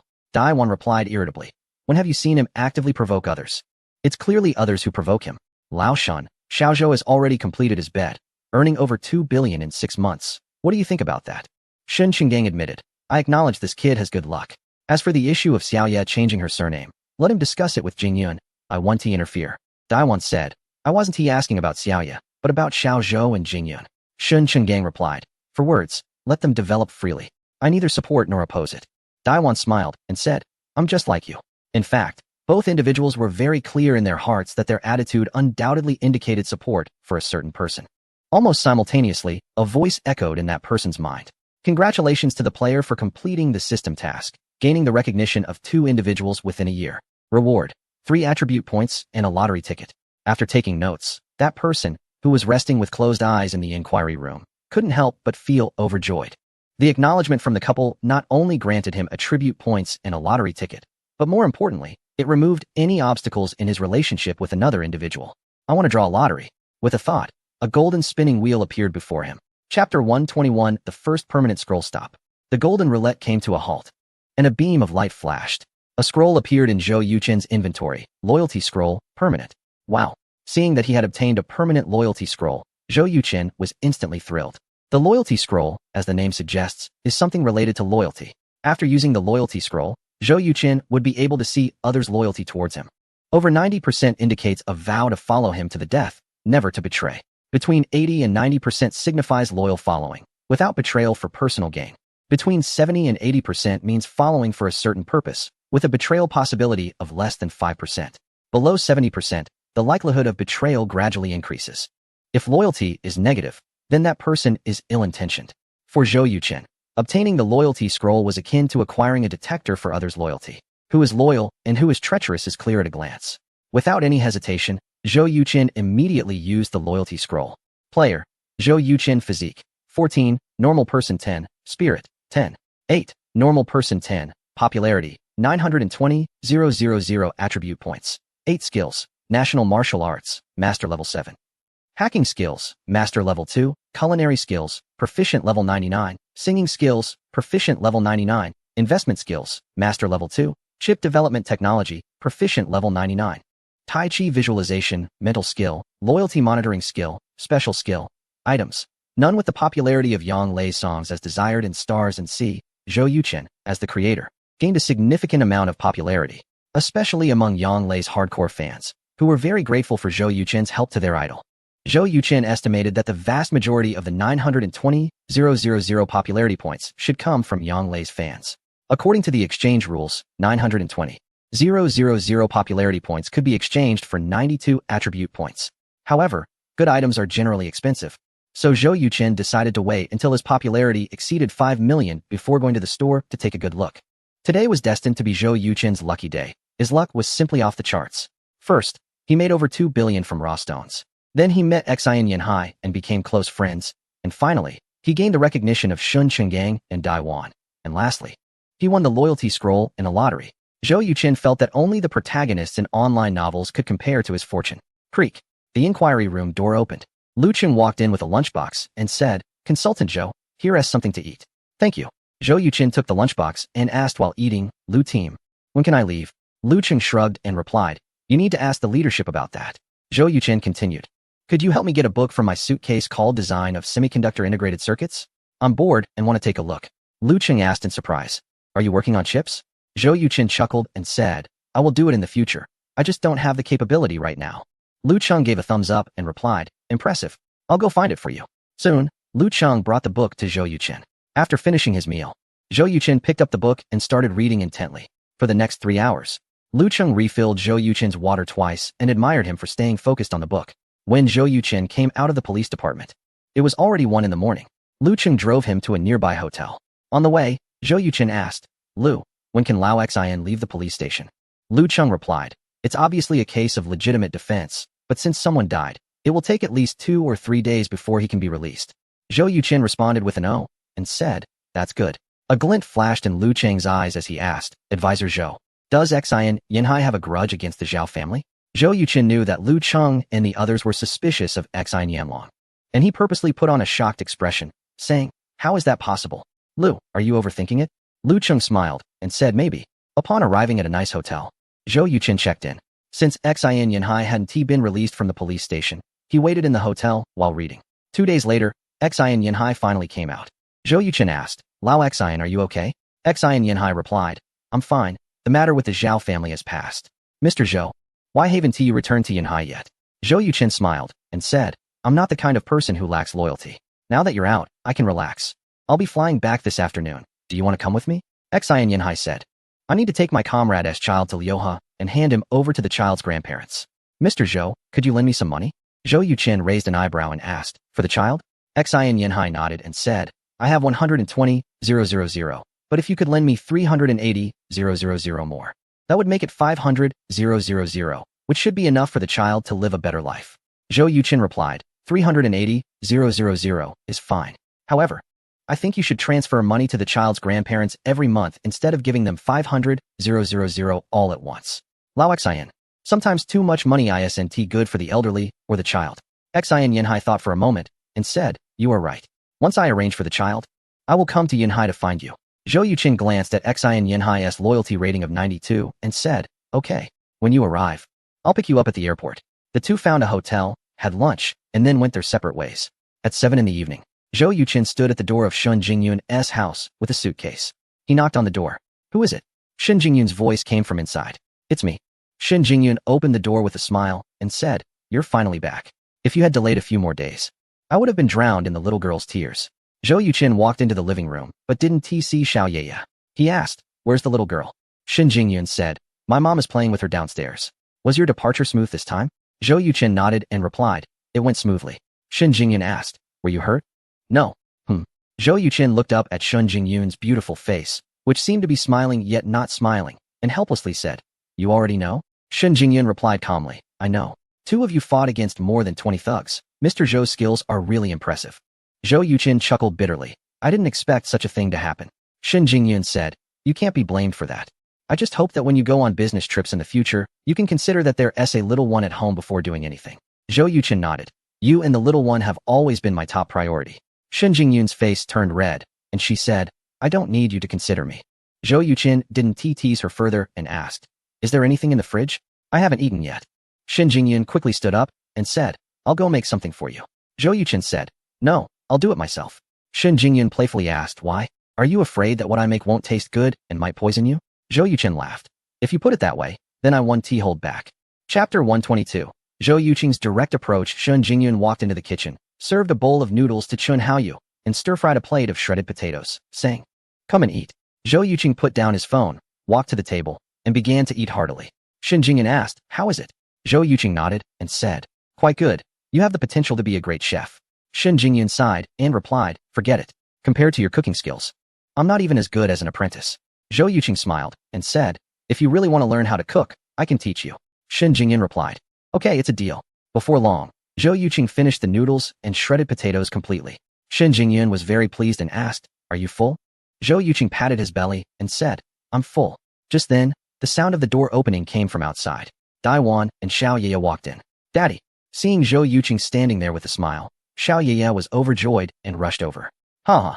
Zhou Yuqing picked the little girl up and kissed her several times on the cheek, then said, sweetheart, did you miss Daddy?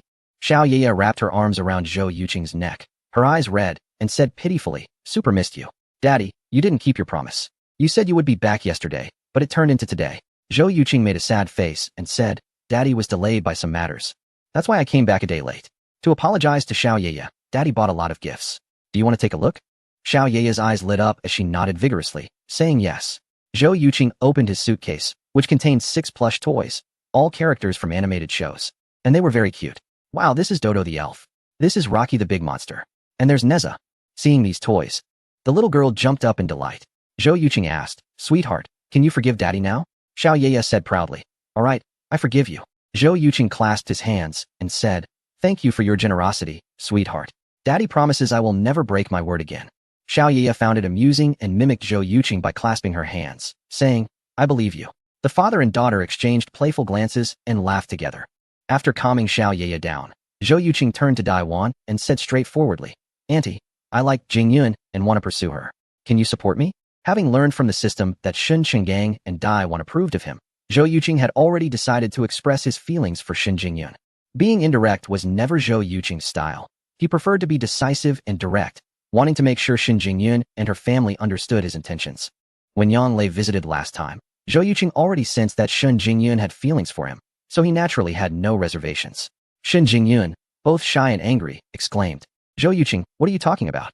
Zhou Yuqing said seriously, I want to pursue you and marry you as my wife, and I need the support of your parents. Is there any problem with that? You. Shun Jingyun was momentarily speechless. Daiwan couldn't help but laugh, saying, Xiao Zhou, you are being very straightforward. Zhou Yuqing continued, Auntie, Jingyun and I have been together for 2 months. The longer we spend time together, the more I discover her shining qualities. Daiwan waved her hand to stop Shin Jingyun, who was about to interject, and asked, "So, what shining qualities does she have?" Zhou Yuchen replied, "She has high emotional and intellectual intelligence, exceptional talent and ability, a gentle yet generous personality, soft yet resilient. Even in ancient times, she would be a typical virtuous wife and good mother. In comparison, her beauty is actually her least significant merit." Hearing Zhou Yuchen's praise, Shin Jingyun felt her cheeks flush with embarrassment. Daiwan smiled and said, "I never realized Jingyun had so many advantages." Zhou Yuchen responded, "Perhaps this is what people mean by the darkness under the lamp." Daiwan thought for a moment and said, "Then I will give you a response today. We as parents will not support your relationship with Jingyun." "Mom." Shin Jingyun's expression changed dramatically. Zhou Yuchen glanced at her and calmly asked, "Will you and Uncle Shin oppose it?" Seeing Zhou Yuchen remain composed, Daiwan's eyes flashed with appreciation as she said, "We neither support nor oppose. Your lives should be decided by yourselves." Shin Jingyun let out a sigh of relief, then suddenly noticed that both Daiwan and Zhou Yuchen were looking at her, making her face turn even redder. She asked, "Why are you both looking at me like that?" Daiwan sighed and said, "In terms of mental resilience, you are far behind Xiao Zhou. You two should talk. I will head back now." Zhou Yuchen quickly offered, "I'll see you off." As they went downstairs, Daiwan walked to the car, turned around, and said to Zhou Yuchen, "You should be able to feel Jingyun's feelings, right?" Zhou Yuchen nodded and replied, "Yes." Daiwan continued, "Actually, I have some doubts about you." Zhou Yuchen said, "Auntie, if you have any doubts, please feel free to express them." Daiwan remarked, "As the saying goes, a man becomes bad when he has money, and a woman becomes wealthy when she is bad. I can guarantee that Jingyun will never become a bad woman. But you are already a billionaire. I don't know if you will change in the future." Zhou Yuchen pondered for a moment and said, "If I say I won't change, you probably won't believe me. The only thing I can guarantee is that I, Zhou Yuchen, will never hurt Jingyun or Xiaoye in my life." Daiwan looked into Zhou Yuchen's determined eyes and smiled. "You say Jingyun has high emotional and intellectual intelligence, but I think she is far from being as good as you." With that, Daiwan opened the car door and drove away. Watching the car slowly leave, Zhou Yuchen murmured, "You are the true expert." Returning upstairs, he played with Xiaoye for over an hour. It wasn't until the mother and daughter duo needed to wash up and rest that Zhou Yuchen prepared to leave. To his surprise, Xiaoye tightly held onto Zhou Yuchen's hand, refusing to let him go, insisting that he tell her a bedtime story. Zhou Yuchen, feeling helpless, had no choice but to coax the little girl to sleep. Chapter 123. Gaining popularity as Xiaoye fell asleep. Zhou Yuchen came out of the bedroom and saw Shin Jingyun typing on a laptop. Zhou Yuchen leaned over to take a look and found that she was writing Harry Potter, which made him smile slightly, seemingly sensing Zhou Yuchen's presence. Shin Jingyun turned around and said, "I've written 30,000 words. Do you want to help me revise it?" Zhou Yuchen replied, "I can tell you about the stories in my mind, but as for writing, I'll pass. I don't have much research on literary works. I'm a standard science student. If you're looking for someone to revise, the child's grandmother would be the best choice." Shin Jingyun asked, "When will you send me the outline for the later parts of the story? I've almost finished the part you gave me." Zhou Yuchen said, "Give me 2 days, and I'll write out the outlines for the first 3 stories." Shin Jingyun nodded and said, "Okay. Yuchen, my mom told me that you made over 2 billion through stone gambling. Is that true?" Zhou Yuchen replied, "It is." Shin Jingyun asked in surprise, "You can gamble on stones?" Zhou Yuchen stiffened and said, "I can. In recent years, I've studied any industry that can make money seriously. My first pot of gold came from stone gambling. However, while it's okay to play around with it occasionally, if you take it as a career, you're bound to fail. It's a gamble. One moment you're rich, the next you're broke. The uncertainty is too great." Shin Jingyun said, "Since you're aware of its downsides, why do you still gamble?" Zhou Yuchen answered, "Because I need money." Shin Jingyun laughed and said, "Both of your games are selling like crazy. How could you possibly be short on money?" In the past few days, the total downloads of Fruit Hero have surpassed 350 million, while Explosive Birds has exceeded 150 million downloads, making them the most profitable games in the world. It's really hard for Shin Jingyun to comprehend that the owner of these 2 games is saying he lacks money. Zhou Yuchen did not hide it and said, "I'm eyeing a large mobile battery factory and want to buy it. The factory will be auctioned off soon, and the price is expected to exceed 2 billion. I only looked at the 3 most expensive raw stones at the Jade auction in Ruiqing, but because the prices were too high, I only chose the 3rd one. Besides feeling it might yield green, I was also gambling on my luck. Fortunately, luck was on my side, and I won the gamble. This also indicates that I have a connection with that mobile battery factory." Shin Jingyun asked, "Do you understand the research and manufacturing related to mobile batteries?" Zhou Yuchen pointed to his head and said, "It's all in here. Jingyun, believe me, give me 2 months, and I can develop the world's best mobile battery and charger." Shin Jingyun said without hesitation, "I believe you." Zhou Yuchen was taken aback and said, "Don't you think I'm bragging?" Shen Jingyan replied. You've said many things that seemed unrealistic before, but you made them happen. I believe this time will be no exception. Looking into Shen Jingyun's bright and beautiful eyes, Zhou Yuqin suddenly felt a strong impulse and couldn't help but reach out to touch her hair, saying, I won't let you down. Shen Jingyun's expression changed slightly. Her eyes filled with a playful anger. Zhou Yuqin quickly withdrew his hand, awkwardly saying, life is short, and it's hard to find a confidant. I got a bit carried away just now, please don't mind. Shen Jingyun directly issued an eviction order. It's getting late, you should go back. Zhou Yuqin smiled, showing no sign of retreat despite Shen Jingyun's change in demeanor. Instead, he leaned closer to her and said, in this lifetime, you will definitely be my woman. Not even divine intervention can stop it. After speaking, Zhou Yuqin turned and walked out with his suitcase. Bang, bang, bang. Shen Jingyun's heart raced noticeably. Her face flushed with shyness as she muttered, what a domineering bad guy. Once Zhou Yuqin returned home and changed out of his slippers, a text from Shen Jingyun arrived. It contained just one sentence. Xiao Yia wants beef soup dumplings and tofu soup for breakfast.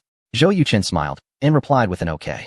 Shen Jingyun's casual request for him to make breakfast indicated that she didn't see him as an outsider, which was undoubtedly a significant progress. Zhou Yuqin felt that the day he would no longer be single was not far off. Just then, his phone rang. Hello, Teacher Zhou, this is Li Hui, Yang Lei's manager.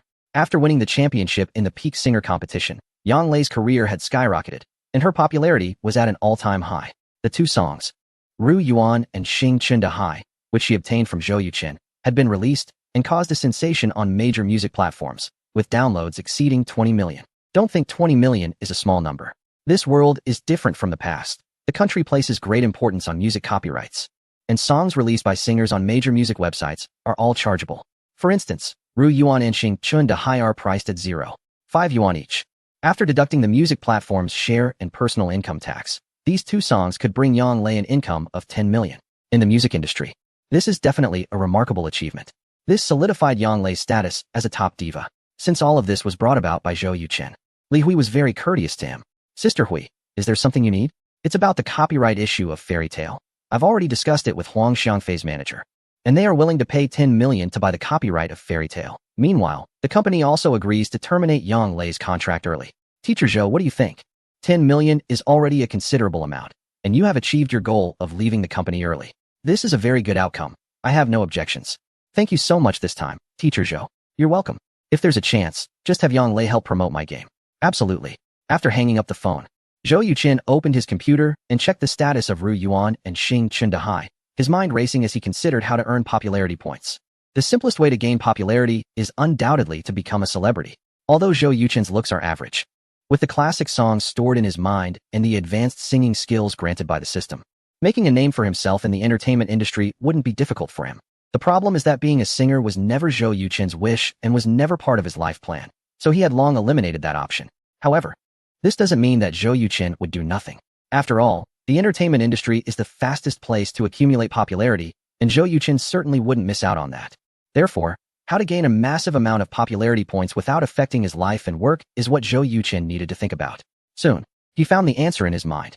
Releasing songs for free on music websites is undoubtedly the best solution. Chapter 124. The Return of Zhao Lao. Thinking of this, Zhou Yuqin opened the 3 most popular music websites in his country and found that each site had a free music section, mainly featuring 3 types of songs: old classics, tracks released by music enthusiasts, and lesser-known songs from various artists' albums. Zhou Yuqin registered on all 3 sites, casually creating an anonymous profile without filling in any contact information, bank account details, or home address. After all, these were free songs, and there was no profit involved, so it didn't matter whether he provided that information or not. Spending an entire night, Zhou Yuqin arranged 2 catchy tunes using music software. One was The Mouse Loves Rice, and the other was 3 Butterflies. Both were among the most popular songs online in his previous life, especially The Mouse Loves Rice, which had brought the author over 100 million in revenue. Zhou Yuqin didn't expect to make much money from them. He just hoped they would gain popularity and boost his own recognition. At 5 in the morning, the sky was just beginning to lighten. Zhou Yuqin washed his face, changed his clothes, and headed down to the community square. At that moment, several elderly gentlemen were already practicing Tai Chi. After an hour of practicing Xingyi and Tai Chi, Zhou Yuqin let out a long breath. This breath extended straight forward for 2 meters like a sharp sword before dissipating into the air, creating a visible white mist. This was a sign of extraordinary lung capacity, a legendary phenomenon known as breath like a sword. It was the end of June, with temperatures above 20 degrees, yet he could exhale mist typically seen only in winter, which was quite impressive. Zhou Yuqin turned to Zhao Shenghua, whom he hadn't seen for a while, and chuckled. Zhao Lao, you're back from Yindu. How does it feel to have 4 generations under one roof? Zhao Shenghua raised his eyebrows and replied, it feels quite good. Otherwise, I wouldn't have spent half a month at my grandson's place. Zhou Yuqin said, you should take good care of your health and strive for 5 generations together. Or even 6. Zhao Shenghua laughed heartily. Let us not aim for 6 generations, but 5 might be possible. By the way, your Tai Chi routine is fantastic. I practice for an hour every day, and it really benefits both my body and mind. Who knows, I might actually make it to 5 generations. Zhou Yuqin replied, I'm not just boasting. There are at least 30 or 40 different types of health-preserving Tai Chi in our country, and this Tai Chi routine is the most aligned with human biomechanics, which naturally yields the best results. Zhao Shenghua said, my son will be coming over tonight. Can you come by to teach him?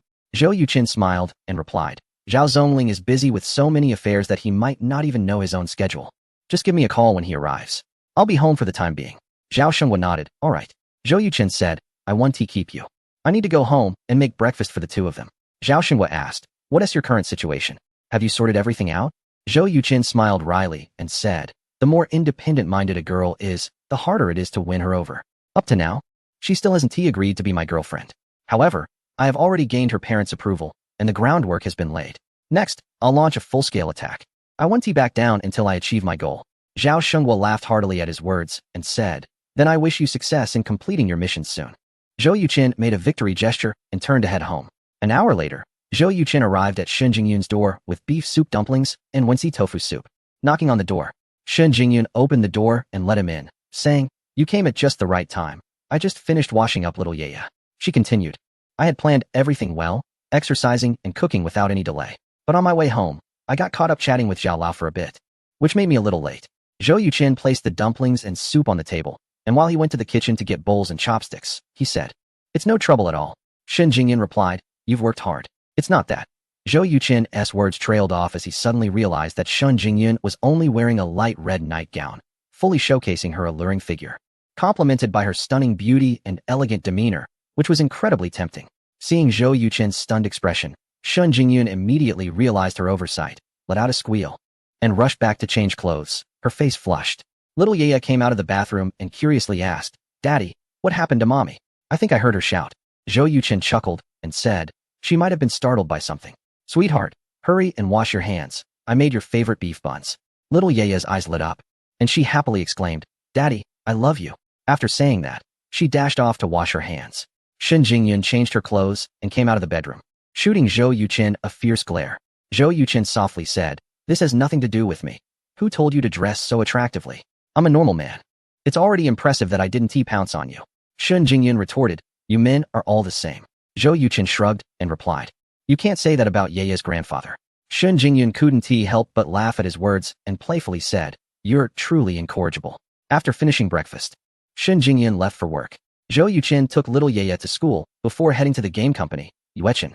Zheng immediately came up to him and said, Brother Chen, as you instructed, I've rented half the floor. The other half will be available in 3 months when everyone's lease is up.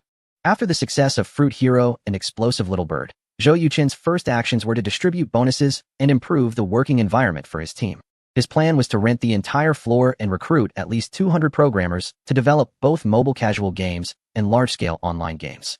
Zhou Yuqin, in his spare time, has already written 3 game plans, including 2 mobile casual games, one titled Plant vs. Zombies and the other Temple Escape, along with a large-scale online game called Honor of Kings. These 3 games were well known in his past life, with total downloads exceeding 1 billion. Undoubtedly, the most profitable one is Honor of Kings, which could generate over 10 billion in pure profit for the developing company each year, surpassing the profits of 99% of companies worldwide. Chapter 125. The ambition of Zhou Yuqin. Both Plant vs. Zombies and Temple Run are must-play mobile games. Zhou Yuqin decided to develop them into both mobile and online versions. Once the communication network advances to 4G, he plans to create a mobile version of Honor of Kings. With these 6 games combined, Zhou Yuqin would easily become a billionaire. Other projects can wait, but the restaurant needs to be sorted out quickly. Zhou Yuqin said seriously to Zheng Tong, the team has been working hard, and we must solve their meal issues. Zheng Tong nodded and replied, I can get it done within a week, but how should we set the pricing? Zhou Yuqin waved his hand and said free. The only requirement is that if anyone doesn't dine at the restaurant, They must inform us a day in advance to avoid unnecessary waste. Zheng Tong agreed. No problem. Zhou Yuqin continued. Have the HR department recruit a large number of game development and operation staff, around 200 people. Zheng Tong was surprised and asked, Brother Chun, why do we need so many people? Zhou Yuqin explained. The game Leisure Match will launch on both mobile and online platforms within a month, and we will need plenty of operation staff. Additionally, I plan to develop 3 more games, one of which is a large online game that requires sufficient manpower. Zheng Tong glanced at Zhou Yuqin with concern and said, Isn't it a bit too ambitious to develop a large online game right now? Zhou Yuqin smiled. The development cost of a large online game is at most around 80 million. Even if it fails, we can afford the loss. Don't worry. As the head of the game company, I want to engage in losing ventures. Zheng Tong nodded. What you say makes sense. Using his loyalty detection skill, Zhou Yuqin checked Zheng Tong's loyalty and found it had reached 88%, just 2 points away from unwavering loyalty. He felt reassured and said, Old Zheng, starting today, you will be the CEO of Yueqin Game Company, responsible for managing the entire operation. Zheng Tong trembled with excitement and said, Brother Chun, are you really letting me be the CEO? Zhou Yuqin chuckled. Don't celebrate too early. You'll have a 3-month probation period, and you can officially assume the position after passing it. Zheng Tong straightened his back and confidently said, Brother Chun, don't worry, I will give it my all. Zhou Yuqin replied, I believe in you. Go ahead and get busy. Watching Zheng Tong leave, Zhou Yuqin used the loyalty detection skill again. At this moment, Zheng Tong's loyalty had surpassed 90%, reaching 92. A bright smile appeared on Zhou Yuqin's face. Arriving at the development department, 3 teams were fully engaged in creating Leisure Match. The game's outline had been completed, and now they needed to fill it with numerous levels. They had already finished 1,700 levels, with 300 remaining, marking the completion of the first phase. Zhou Yuqin, always full of ideas, asked, Brother Chun, when can we start developing new games?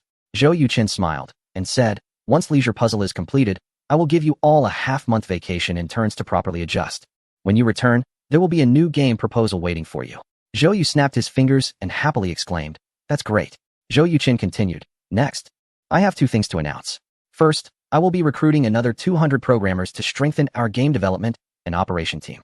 The reason is that we are not just working on 2 mobile casual games, but also a large online game. Second, I will set up a restaurant and a gym upstairs.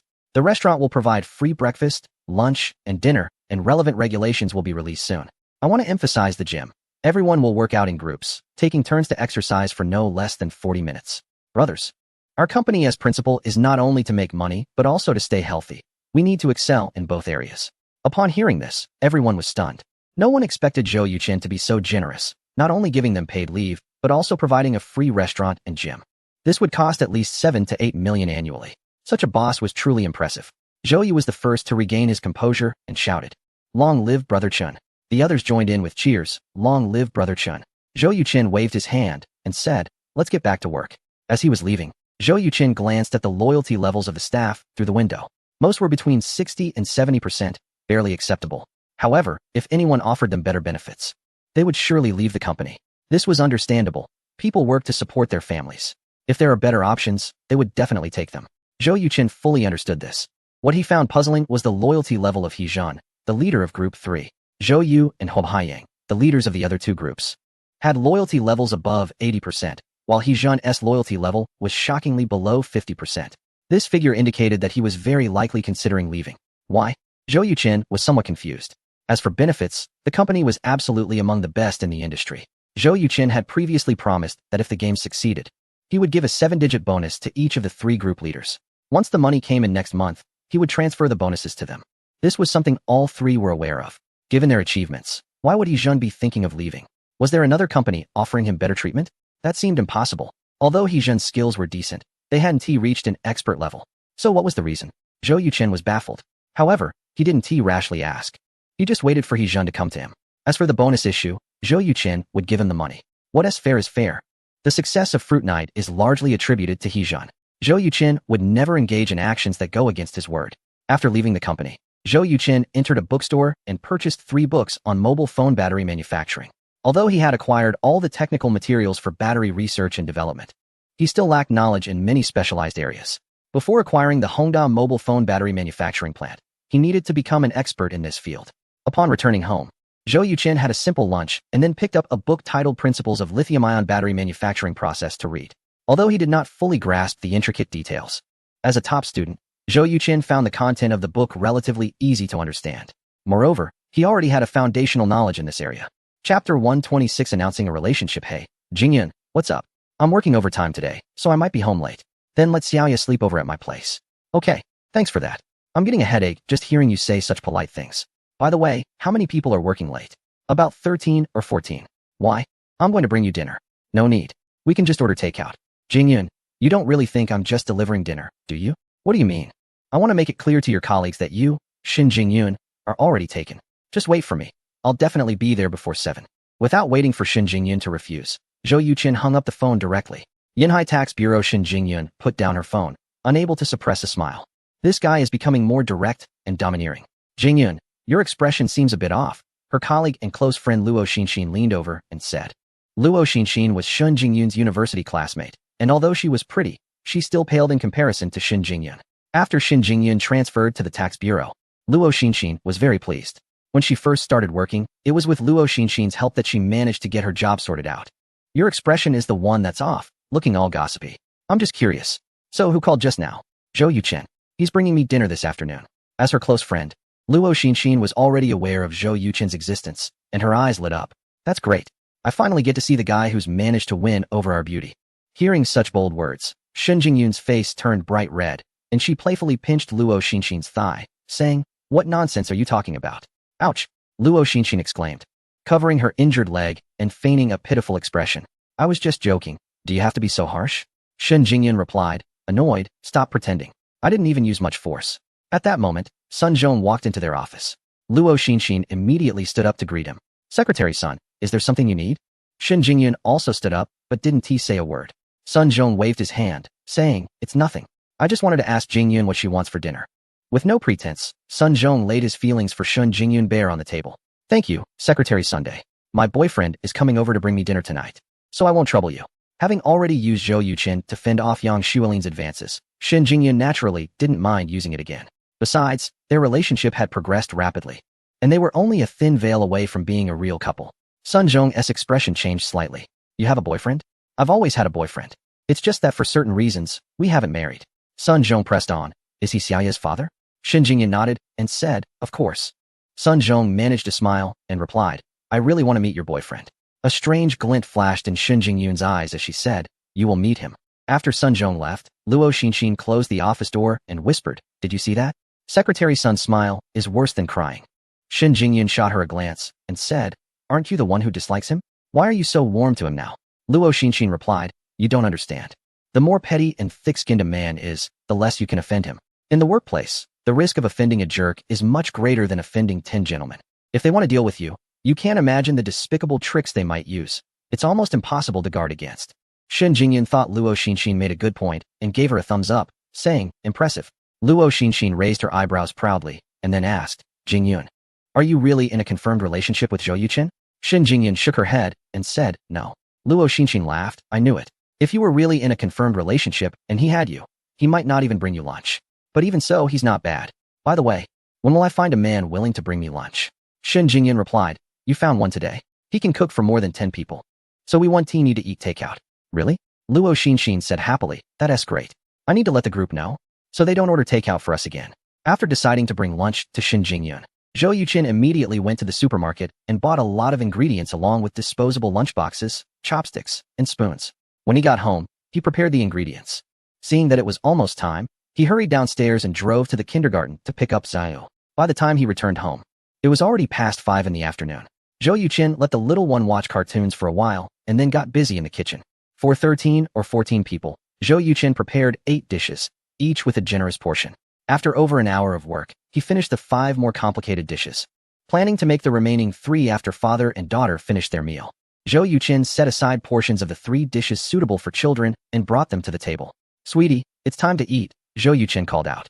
Xiaoyu immediately stood up from the sofa and said, I'll go wash my hands. Xiaoyu always had no resistance to the dishes Zhou Yuqin made. After they finished their meal, Zhou Yuqin completed the other 3 vegetable dishes. Sweetie, let's go bring lunch to mommy, Zhou Yuqin said as he packed the food. Dad, you finally finished. Let's hurry, or mommy will be hungry, Xiaoyu said, making Zhou Yuqin smile.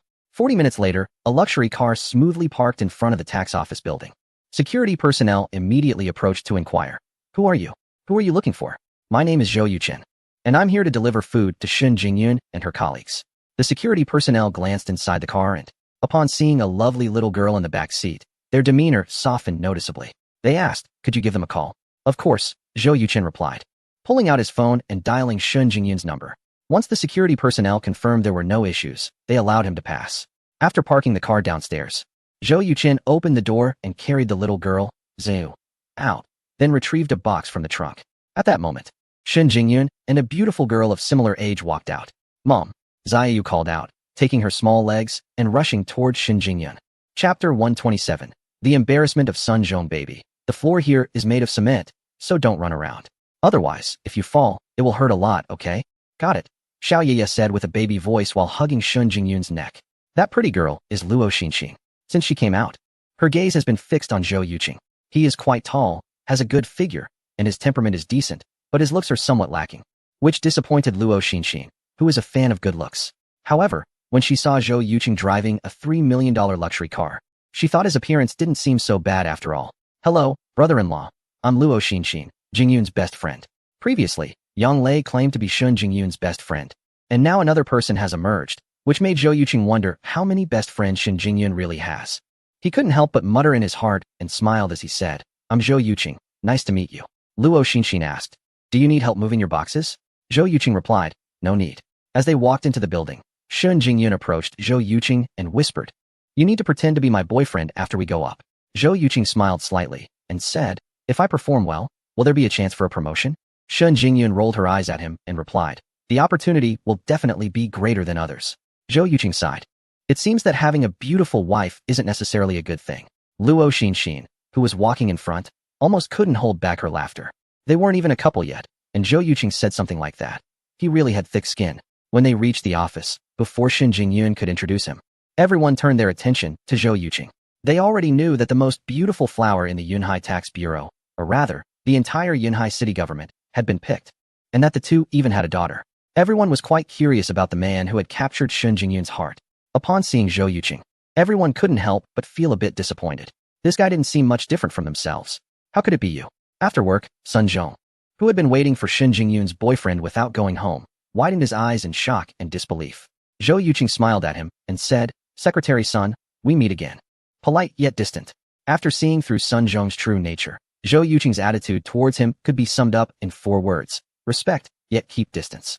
Shun Jingyun announced loudly. Colleagues, let me introduce you. This is my boyfriend, Mr. Zhou Yuchen, and Xiao Yeye is our daughter.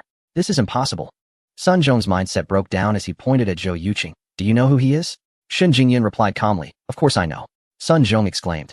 He has been to prison. Seriously? Is that true? Everyone showed expressions of shock. Shun Jingyun said angrily, Sunmi, it's fine to eat casually, but you shouldn't speak carelessly. Last time, my husband told you the truth when you had dinner at the Longhu Hotel. Don't you think it's excessive to say such things now? Zhou Yuchen was equally furious. He didn't mind others talking about his time in prison. What bothered him was that Sun Zhong shouldn't have brought it up in front of Xiaoyu. Realizing his mistake, Sun Zhong quickly said, I'm sorry, I didn't mean to. It's okay. Feeling the atmosphere in the office was almost frozen, Zhou Yuchen forced himself to suppress his anger and smiled. Everyone, I personally cooked some dishes this afternoon. Please don't dislike them. Luo Xinxin immediately tried to lighten the mood, saying, now that you mention it, I'm really hungry. Everyone, hurry up and help set the dishes. Upon hearing this, everyone began to get busy. After 8 delicious-looking dishes were placed on the table, Luo Xinxin exclaimed, brother-in-law, did you really make this? It wasn't bought from the hotel, was it? Xiaoyu proudly said, Aunt Luo, my dad's cooking is the best, even better than big hotels. Really? Then I must try it properly. Luo Xinxin picked up a piece of braised fish and put it in her mouth, her eyes lighting up. Oh my. This is so delicious. The others also picked up their chopsticks and began to eat. Wow, these shredded potatoes are simply sour and spicy. Fantastic. I think this shrimp is a true delicacy. I dare say this is the best 9-turn intestines I've ever had, bar none. The fish-flavored shredded pork is at a level that can only be achieved by a culinary master. As everyone ate, they kept praising the dishes, while only Sun Zhong stood there awkwardly. Zhou Yuchen and Shun Jingyun were annoyed with his careless remarks and didn't bother to make way for him. Unable to take it any longer, Sun Zhong directly left the office.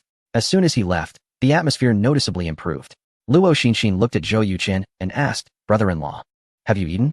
Everyone suddenly remembered that the chef hadn't started eating yet and turned to him. Zhou Yuchen smiled and said, The kids and I have already eaten at home. Luo Xinxin gave him a thumbs up and said, brother-in-law, I bet if you opened a restaurant, it would definitely be a hit. The others agreed. Xiaozhou probably doesn't have time to open a restaurant. A calm and loud voice came from outside. Everyone turned to see that it was the director of the taxation department, Zhang Yiming, and they all put down their chopsticks. Zhang Yiming waved his hand and said, don't mind me, you all eat. Shen Jingyan asked, Director, have you eaten? If you don't mind, let's eat together. Zhang Yiming laughed. I just had a bowl of noodles outside.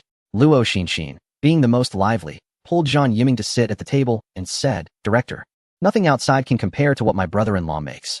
I think even five-star hotel chefs can't match his skills. Don't you all agree? Everyone replied in unison, absolutely. Shen Jingyan handed a pair of chopsticks to Zhang Yiming and said, Director, it would be an honor if you could join us for a meal. Zhang Yiming smiled and replied, it's my privilege to dine with you. How can that be considered a favor? He added, all right, let me try some of Zhou's cooking. After saying that, he picked up a piece of shredded potato and took a bite. Zhang Yiming's eyes lit up as he sampled several dishes and praised, Xiaozhou. I didn't expect you to be not only skilled in game development, but also an excellent cook. They were right. Your culinary skills are indeed better than those of a five-star chef. Zhou Yuqin smiled and responded, Director Zhang, you flatter me. Chapter 128. Zhang Yiming's faux pas Xiaoya saw everyone eating so deliciously that she couldn't help but swallow. Daddy, can I have a little more? Zhou Yuqin replied, no. If you eat more, your little tummy will burst. Xiaoya pouted and said pitifully, just one bite. Shen Jingyan smiled and said, come here, sweetheart. Upon hearing this, Xiaoya quickly ran over to Shen Jingyan. Zhou Yuqin said, Jingyun, Xiaoya can't eat anymore. Shen Jingyan poured her half a bowl of tomato egg soup and said, it's fine to drink a little soup. Xiaoya nodded vigorously and said, Mommy is the best, Daddy is so mean. Everyone burst into laughter at the adorable little one. After the meal, Zhang Yiming stood up and said, today was a real treat. I got to eat such delicious food. Thank you, Xiaozhou. Zhou Yuqin smiled and replied, you're welcome, as long as everyone enjoys it. Zhang Yiming continued, it's a pity you're in the gaming industry, not a restaurant or hotel. Otherwise, I'd have to come every day. Luo Xinxin curiously asked, Director, is your brother-in-law in the gaming business? Zhang Yiming was taken aback and said, so you didn't know his identity? Everyone shook their heads in unison, saying no. Zhang Yiming laughed and said, let me tell you then. Xiaozhou is the president of Yuechen Gaming Company, and the games you like, Fruit Hero and Angry Birds, are from him. Wow. Everyone exclaimed in surprise. Although they worked within the system and were busy, they still played games in their spare time. Previously, Fruit Hero was everyone's favorite, and the recently launched Angry Birds had also become a new favorite.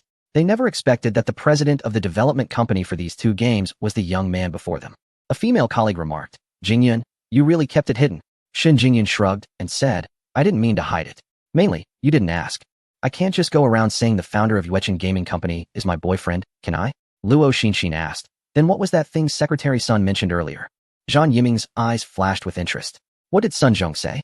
Since taking on his role as secretary, Sun Zhong's performance had left Zhang Yiming somewhat disappointed. He was observant and diligent, but his narrow perspective and limited understanding made it difficult for him to produce usable materials. Zhang Yiming was quite dissatisfied but had never shown it. Now, hearing Luo Xinxin's words, Zhang Yiming became alert. Shen Jingyun, not wanting to gossip behind anyone's back, gently nudged Luo Xinxin and said, Secretary Sun has some misunderstandings about my boyfriend. He's already apologized. Zhang Yiming pressed, what misunderstandings? Everyone looked at each other, remaining silent. Zhang Yiming's expression turned serious. What? Are you all conspiring to keep something from me? Zhou Yuqin said, let me explain. I am a college roommate of Sunmi. During my sophomore year, I was wrongfully accused and spent 10 months in a detention center. Recently, the authorities helped clear my name and apprehended the person who wronged me. And they even hired me as a consultant for the technical department. Sunmi may not be aware of what happened afterward, which caused some misunderstandings. Upon hearing Zhou Yuqin's words, everyone couldn't help but feel more favorable towards him. Clearly, Sun Zhong had been intentionally mocking Zhou Yuqin before, and if it were anyone else, they would have taken the opportunity to slander him fiercely. However, Zhou Yuqin did not do that. Instead, he provided an explanation, showcasing the difference in character between the two. As for Zhang Yiming, he was not someone who could be easily deceived. When Zhou Yuqin mentioned that he and Sun Zhong were roommates, he referred to him as Sunmi, drawing a clear line between their relationship. Coupled with the silence of others, Zhang Yiming could easily guess the situation at that time. Since it was a misunderstanding, then it's fine, Zhang Yiming said calmly. Just then, Zhou Yuqin's phone rang. He took it out and saw that it was a call from an elder Zhao, and he immediately pressed the answer button. Xiaozhou, are you at home? No, I'm out, but I'll be back in half an hour at most. Yanjiang will also come over in half an hour. Okay, then I'll go directly to your place. After hanging up, Zhou Yuqin picked up Xiao Yiya and said, Director Zhang, everyone, I have something to take care of, so I'll head back first. Zhang Yiming was closest to Zhou Yuqin and heard the conversation clearly, especially the part about Yin Jiang coming in half an hour, which was like a thunderclap in his ears, shaking him to the core. He tentatively asked, Xiao Zhou, is your home in Lijiang Garden? Zhou Yuqin nodded and replied, yes. Zhang Yiming continued to inquire, was the person who just called you named Zhao? Zhou Yuqin immediately realized that Zhang Yiming had guessed the identity of Elder Zhao. So he said, it's an elderly gentleman with the surname Zhao. Seeing that Zhang Yiming was about to ask further, Zhou Yuqin hurriedly said, Director Zhang, I need to go now. I can't keep the two elders waiting at home for too long. Zhang Yiming said, you're right, let me walk you downstairs. Zhou Yuqin was taken aback and said, Director Zhang, you're making me feel flattered. Zhang Yiming patted Zhou Yuqin on the shoulder and said, let's talk, let us go. Zhou Yuqin had no choice but to carry Xiao Yiya and follow Zhang Yiming out. Upon reaching the office door, Zhou Yuqin turned to everyone and said, everyone, after some time, I will have a gathering at home with Jing Yun, and I hope you all can come. Absolutely, I can't wait. With such delicious food, I would crawl there if I had to. Everyone expressed their enthusiasm. Zhou Yuqin smiled and left with Zhang Yiming. When they reached downstairs, Zhang Yiming stared intently at Zhou Yuqin and asked straightforwardly, Xiao Zhou, are you going to meet with the Deputy Consul Zhao Yinjiang tonight? Are you too close? Zhou Yuqin didn't hide anything and replied, I have a good relationship with old Zhao, but I've never met Deputy Consul Zhao. Some time ago, I taught old Zhao a set of Tai Chi, he thought it was good, and asked me to teach Deputy Consul Zhao. Zhang Yiming responded with an O, patted him on the shoulder, and said, then you should hurry up and go. Watching the car slowly leave, Zhang Yiming murmured, old Shun. How come your luck is so good? Half an hour later, Zhou Yuqin arrived at Zhao Xinggua's door with Xiao Yiya and knocked. Inside, Zhao Xinggua's voice came through. It should be Xiao Zhou, go open the door. After a steady sound of footsteps, the door opened, revealing a familiar face often seen in Yunhai news. It was none other than Zhao Yinjiang, the prominent figure of Yunhai City. Chapter 129, First Meeting with Zhao Yinjing. Zhao Yinjing is in his 50s, with a touch of gray at his temples. He has an elegant appearance and maintains a good physique, with deep, wise eyes. He looks at Zhou Yuqing and says, you must be Xiao Zhou, right? Zhou Yuqing nods and replies, yes, Mr. Zhao, hello. Xiao Yiya greet him. Little Yiya obediently calls out, hello, Grandpa. Zhao Yinjing responds, hello. Xiao Yiya, please come in. Zhou Yuqing takes little Yiya's hand and walks into the living room. Compared to Zhou Yuqing's spacious flat, Zhao Xinggua's house is considerably smaller, decorated in a rather traditional style with little modern flair. Xiao Zhou, is this your precious daughter, Xiao Yiya? Even at home, Zhao Xinggua's voice is still loud and mighty. Zhou Yuqing nods and says, her mother is working overtime, so I could only bring her along. Zhao Xinggua comments, this little girl is really adorable. Little Yiya blinks her big eyes and replies, Grandpa, you are also very cute. Ha ha. Zhao Xinggua is amused by the little girl and says, this is the first time in my life someone has described me as cute. Come, Xiao Yiya, Grandpa will give you some delicious treats. Little Yiya looks up at Zhou Yuqing, who smiles and says, go ahead. Without any shyness, little Yiya walks up to Zhao Xinggua and eagerly asks, Grandpa, what delicious food do you have? Zhao Xinggua's heart melts at the sight of the little one, and he quickly takes out fruits and candies to hand to little Yiya. She picks up a piece of candy, her face lighting up with joy. Thank you, Grandpa. Zhao Xinggua pats her head and says, you are so adorable. No wonder your father dotes on you so much. Since the father and daughter entered, Zhao Yinjing has been observing Zhou Yuqing. Generally speaking, anyone who knows Zhao Yinjing's status, be it from wealthy families or government officials, would show some degree of reserve upon meeting him. However, this young man appears very at ease, exuding a sense of calm and confidence, especially his bright and sharp eyes, which seem to see through people's hearts. This makes Zhao Yinjing feel that he is somewhat different, and his impression of Zhou Yuqing rises significantly. Xiao Zhou, I heard from the old man that you are a martial arts expert. Zhao Yinjing personally pours a cup of tea for Zhou Yuqing and smiles. Zhou Yuqing quickly bends down, takes the teacup with both hands, politely thanks him, and says, Mr. Zhao is flattering me. I'm not as capable as he says. Zhao Xinggua interjects, Xiao Zhou, you don't need to be so modest. Being skilled in martial arts is something to be proud of. There's no need to deny it. Zhou Yuqing shrugs and says, all right. I admit I am the best in the world, is that okay? Zhao Xinggua chuckles. Young people should have such spirit. Zhou Yuqing replies, the problem is, being the best in the world doesn't mean much. In this era of firearms and missiles, a person who doesn't know martial arts can take down anyone considered the best in history with just a submachine gun. Even if legendary figures were to be reborn, they wouldn't stand a chance against a few handguns. Zhao Yinjiang smiled and said, that's true. However, martial arts can strengthen the body, prolong life, and protect oneself and family in critical moments, so it is indeed very useful. Zhou Yuqin nodded and replied, "You're right. Recently, I encountered a group of thugs trying to rob me in a city known for its jade. If I hadn't known martial arts, I might not have made it back to our hometown." Zhao Yinjiang frowned and remarked, "The public security in that city seems quite poor." Zhou Yuqin explained, "It's known as the Land of Jade and is close to the border, so it's normal for there to be more shady characters around." Zhao Yinjiang asked, "What were you doing there?" Zhou Yuqin responded, "I was attending the annual jade auction." Zhao Yinjiang inquired, "Are you in the jade business, or do you simply enjoy the thrill of gambling on stones?" Zhou Yuqin candidly replied, "Gambling on stones doesn't give me a thrill. I play with raw stones just to try my luck. I only buy one, and whether I win or lose depends entirely on fate. To be honest, my first fortune came from raw stones." Zhao Yinjiang continued to ask, "So what do you do for work?" Zhou Yuqin said, "Gaming and finance. I'm also considering buying a factory to develop and produce mobile phone batteries and chargers." Zhao Yinjiang frowned. These three industries seem unrelated. Zhou Yuqin explained, "I come from an ordinary family, and to start a business, I need to find ways to make money. The gaming and finance sectors mainly provide me with funding. My goal is in the internet technology industry." Zhao Yinjiang became interested, saying, "Speaking of the internet technology industry, it must involve chips." Recently, a leading chip expert from abroad gave a lecture at our university.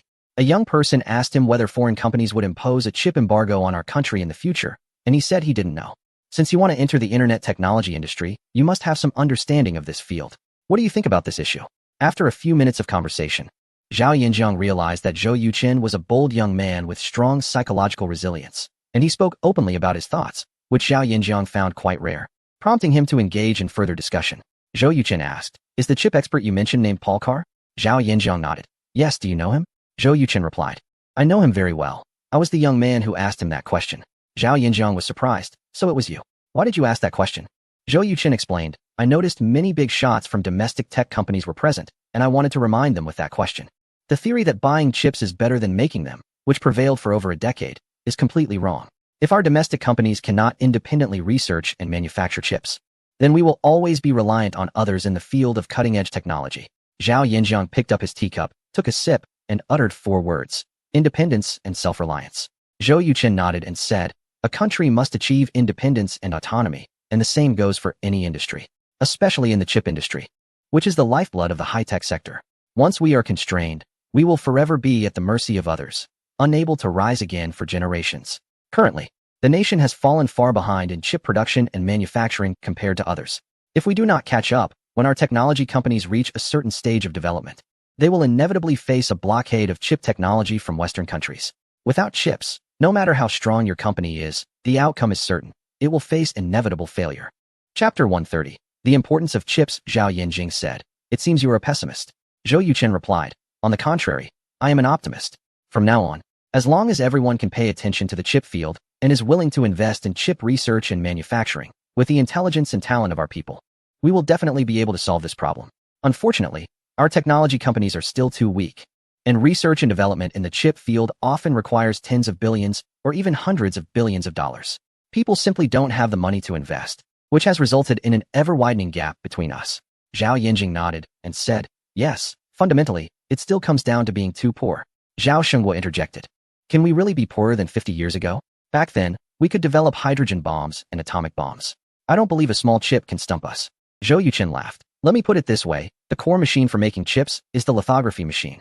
And the difficulty of developing a lithography machine is dozens or even hundreds of times greater than that of developing an atomic bomb. The leading country in the tech industry is recognized as #1 globally, and even they cannot independently manufacture lithography machines. They need cooperation from over 20 countries to accomplish it. This is why lithography machines are referred to as the culmination of modern industry." Zhao Shengguo frowned and said, "But no matter how difficult, it was still created by humans." Zhou Yuqin replied, "That's right. The problem is that technology is advancing rapidly. Even if we take 20 years to develop a lithography machine, their 20 years won't stand still. In the field of scientific research, the timeless truth is that if you lag behind, you will be beaten." "Zhao Lao, do you know how many times the cost price of the top chips sold to us by foreigners is?" Zhao Shengguo rolled his eyes and said, "Stop teasing. Just tell me." Zhou Yuqin held up one finger and said, "At least 1,000 times." Hearing this, Zhao Shengguo couldn't help but gasp in surprise, exclaiming, "That's too harsh. It's simply worse than a swindler." Zhou Yuqin sighed and said, "Even so, we should still be grateful that they are willing to sell chips to us. It's quite sad when you think about it. But what can we do? This is the terrifying aspect of technological monopoly. Zhao Xinhua looked at Zhao Yanjing and asked, "Is this all true?" Zhao Yanjing nodded and said yes. Some situations are even more serious than what Zhou said. Zhao Xinhua angrily said, "What are you all doing?" Zhao Yanjing showed a hint of helplessness and said, "We started too late in the high-tech field, and our foundation is too weak. We are indeed lagging behind in many areas." Zhou, after discussing so much about the chip issues, "Do you have any solutions?" Zhou Yuchen said, "From the current situation, this can only be led by the state. If technology companies try to make a big push, they will likely face immediate suppression from those Western financial groups. With their strength, they simply can't withstand it." Zhao Yanjing asked, "Will you work in the chip industry in the future?" Zhou Yuchen answered without hesitation, "Of course. For both public and private reasons, I will be involved." Zhao Yanjing praised, "What our country needs most is entrepreneurs like you." Zhou Yuchen said, "Zhao, once I succeed, it won't be too late for you to praise me." In fact, Zhou Yuchen said these things just to make Zhao Yanjing, the deputy consul, pay attention to the chip industry, so as to reach higher authorities and avoid being caught off guard in the future. As for the outcome, that's not something Zhou Yuchen can determine. After chatting for a while, Zhou Yuchen began to teach Zhao Yanjing the 13 forms of Tai Chi. It was clear that Zhao Yanjing had a foundation in Tai Chi, and he quickly learned the moves. However, the challenge lay in coordinating breathing with movement. After practicing for about an hour and a half, Zhao Yanjing was barely able to perform the 13 forms from start to finish. Zhou Yuchen said, "The most important aspect of the 13 forms of Tai Chi is not the moves themselves, but the breathing technique. With each inhale and exhale, you can exercise your internal organs and eliminate toxins from your body. Among all top health practices, the benefits of the 13 forms of Tai Chi should rank in the top 3. Zhao Yanjing wiped the sweat from his forehead and said, after just finishing a round, "I feel completely refreshed and invigorated, much more so than my usual Tai Chi practice." "No kidding," Zhao Xinhua said proudly. "Why do you think I insisted you learn the 13 forms?" "It's because of the health benefits of this set of exercises. You are so absorbed in work that your health is worse than mine, an old man nearing 80. You must practice seriously. I don't want you to surpass me." Hearing his father's words, Zhao Yanjing could only smile wryly. Zhou Yuchen explained to Zhao Yanjing the possible detoxification reactions and then took his daughter back home. Once the father and daughter left, Zhao Xinhua asked, "Yanjing, what do you think of Xiao Zhou?" Zhao Yanjing pondered for a moment and replied, "He has high emotional and intellectual intelligence, great vision, talent, ability, and character. Not to mention, he can speak freely in front of us, which surpasses most young talents. Honestly, I haven't seen such an outstanding young person in a long time." Zhao Xinhua smiled and said, "I think he's pretty good too." Zhao Yanjing then asked, "Dad, what's his background?" Zhao Xinhua replied, "I had someone investigate. He comes from an ordinary family and doesn't have a significant background. However, Xiao Yi's mother is Shun Jingyun, the daughter of Shun Chenggang, the director of the Yunhai Police Department. They are currently in a romantic relationship." A glint flashed in Zhao Yanjing's eyes as he said, "Shun Chenggang agreed to his daughter marrying into an ordinary family?" From what Xiao Zhou implied, Shun Chenggang should not have opposed it. At this point, Zhao Xinhua glanced at him and said, "Shun Chenggang has a very good reputation, is diligent in his work, and has no faction, making him a good comrade." Zhao Yanjing replied, "Since he is a good comrade, he will definitely be valued by higher authorities." Zhao Xinhua understood the implication in Zhao Yanjing's words. So he shifted the topic, saying, "I'll send you a video of Xiao Zhou explaining the 13 forms. You need to practice diligently. I saw your health check report, and it's even worse than mine. Are you really planning to make me send a black-haired person off to the grave?" Zhao Yanjing nodded and said, "Dad, don't worry, I will practice well." Under the vast sky, it's only the elder who dares to scold him like that. Zhou Yuchen returned home with little Yeya and helped her freshen up. Perhaps the little girl was a bit tired after getting into bed. She fell into a sweet dream before Zhou Yuchen could finish a story. Looking at her adorable little face, a surge of affection filled Zhou Yuchen's heart. "Baby, do you know how much Daddy loves you?" He leaned down and kissed little Yeya's forehead before quietly leaving her bedroom and gently closing the door. Chapter 131. Moving back in the study, Zhou Yuchen turned on the computer and got busy. After about an hour, Shin Jingyun's call came in. Checking the time, it was already 11:30 at night. "Are you back from working late?" Zhou Yuchen answered the phone and asked. "I'm almost home," she replied. "Then come over to my place. I have an appointment with old Zhao to practice boxing tomorrow morning. If the little girl wakes up in the meantime, it could be troublesome." "Is that for real? You're not lying to me, are you?" "More genuine than a pearl." "All right, I'll head over right away." 10 minutes later, there was a sound of the door opening outside. Zhou Yuchen stood up, walked out of the study, turned on the living room lights, and smiled at Shin Jingyun, who was changing her shoes. Shin Jingyun felt a bit puzzled by his gaze and touched her face, asking, "What's wrong? Is there something on my face?" Zhou Yuchen shook his head and said, "No, I just wanted to see you." Shin Jingyun sighed and said, Zhou Yuqin, haven't you noticed how much you've changed? You used to feel steady and strong to me, but now you seem increasingly unserious. Zhou Yuqin laughed and said, maybe it's because I've started to like you. His words left Shun Jingyan speechless. Not wanting to provoke her further, Zhou Yuqin asked, how did I perform tonight? Can I help you deal with those suitors? Shun Jingyan replied, you did okay, but I don't really understand why Director Zhang personally saw you downstairs. Zhou Yuqin explained, because he overheard my call with Old Zhao and guessed Old Zhao's identity. Shun Jingyan realized, I see. Did you meet with Deputy Consul Zhao tonight? Zhou Yuqin said, I did. He is quite a gentle person. Shun Jingyan chuckled, gentle? You should have seen his ruthless side. To this day, there are still at least 30 or 40 officials imprisoned for bribery. Zhou Yuqin shrugged and said, that doesn't concern me. What I care about is when you can truly become my girlfriend. Shun Jingyan pouted, here you go again. Zhou Yuqin sighed. Chasing a girl is like a thin veil. Chasing a boy is like a mountain. That saying couldn't be more accurate. Shun Jingyan teased, what's wrong? Are you feeling discouraged? A bit, Zhou Yuqin admitted. Shun Jingyan said, you're already a billionaire. Just spread the word, and there would be countless women vying for your attention. Zhou Yuqin interjected. And then I'd end up with all sorts of diseases, dying young before 30, and that would be the end of the story. Uffed. Shun Jingyan was amused by Zhou Yuqin's words, covering her mouth as she laughed. Zhou Yuqin, however, was serious and said, I want to find someone to share my life with, until we're old and don't part ways. Jingyun, I hope that person can be you. Shun Jingyun's laughter abruptly stopped. Looking at Zhou Yuqin's serious face, she replied, we haven't spent enough time together. Zhou Yuqin suggested, then you can move in with me. Or I can move in with you. I can swear that I will never overstep my boundaries until you agree to be my girlfriend. After thinking for a while, Shun Jingyan finally made a decision and said, I'll move in on Saturday. Zhou Yuqin's face lit up with a brilliant smile as he replied, great. Getting Shun Jingyun to agree to live together was undoubtedly a significant step forward in their relationship. Living under the same roof, over time, they would naturally grow accustomed to each other's presence, and their relationship would naturally deepen. At 10 o'clock on Saturday morning, Zhou Yuqin drove to the building where Shun Jingyun lived. Since there was no school, Xiao Yeye slept in and had just woken up. As Zhou Yuqin got out of the car, he noticed a red Ferrari parked in front of him. Standing next to the sports car was a young man in his 20s, wearing a white shirt and black pants. He was tall, handsome, and had an elegant demeanor. Judging by appearances, he seemed to be at least a level above Zhou Yuqin. The young man appeared to have just arrived as he took a bouquet of vibrant roses from the car and headed towards the building. Zhou Yuqin felt something was off. In this building, Shun Jingyun was the only young woman living there. The other residents were either middle-aged couples with children or elderly people in their 60s or 70s. The young man holding the roses was definitely here to pursue a girl, and it was obvious who that girl was. Damn, this is a rival.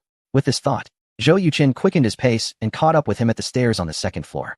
The young man glanced at Zhou Yuqin in surprise. Zhou Yuqin ignored him and ran straight to the third floor, took out his key, and opened the door. This scene made the young man's expression darken instantly. Who is this person? Why does he have a key to Jingyun's place? Could that child be Jingyun's with him? A series of questions swirled in the young man's mind, leaving him feeling unsettled. Zhou Yuqin acted as if he were unaware of the young man's presence and closed the door behind him. Daddy, Mommy said we are moving to your place, is that true? Hearing the commotion, Xiao Yeye rushed out of the bedroom barefoot, her face filled with excitement as she asked Zhou Yuqin. He quickly picked her up and said, yes, it's true. Are you happy, sweetheart? Xiao Yeye nodded vigorously and replied, happy. I can finally live with Daddy and Mommy like other kids. Zhou Yuqin didn't expect Xiao Yeye to say that, and his smile froze for a moment. Shun Jingyun, who had come out holding her slippers, also stood stunned in place. Zhou Yuqin gave Xiao Yeye a kiss on the cheek and said, sweetheart, Daddy promises you that he will never leave you. Xiao Yeye tilted her head and asked, what about Mommy? Zhou Yuqin looked at Shun Jingyun and firmly said, the same. Daddy and Mommy will never be apart from Xiao Yeye. Xiao Yeye cheered, that's great. Shun Jingyun and Zhou Yuqin exchanged glances, the corners of her mouth lifting slightly as she smiled at him. Zhou Yuqin smiled back. Just then, there was a knock at the door. I went to open it. Zhou Yuqin handed the child to Shun Jingyun and opened the door. Who are you looking for? The visitor was a handsome young man holding a bouquet of roses. My name is Zheng Shuwei, and I'm here to see Shun Jingyun. Upon hearing the name Zheng Shuwei, Shun Jingyun's expression changed. Zhou Yuqin frowned and asked, are you Jingyun's suitor? Zheng Shuwei replied, I am her ex-boyfriend.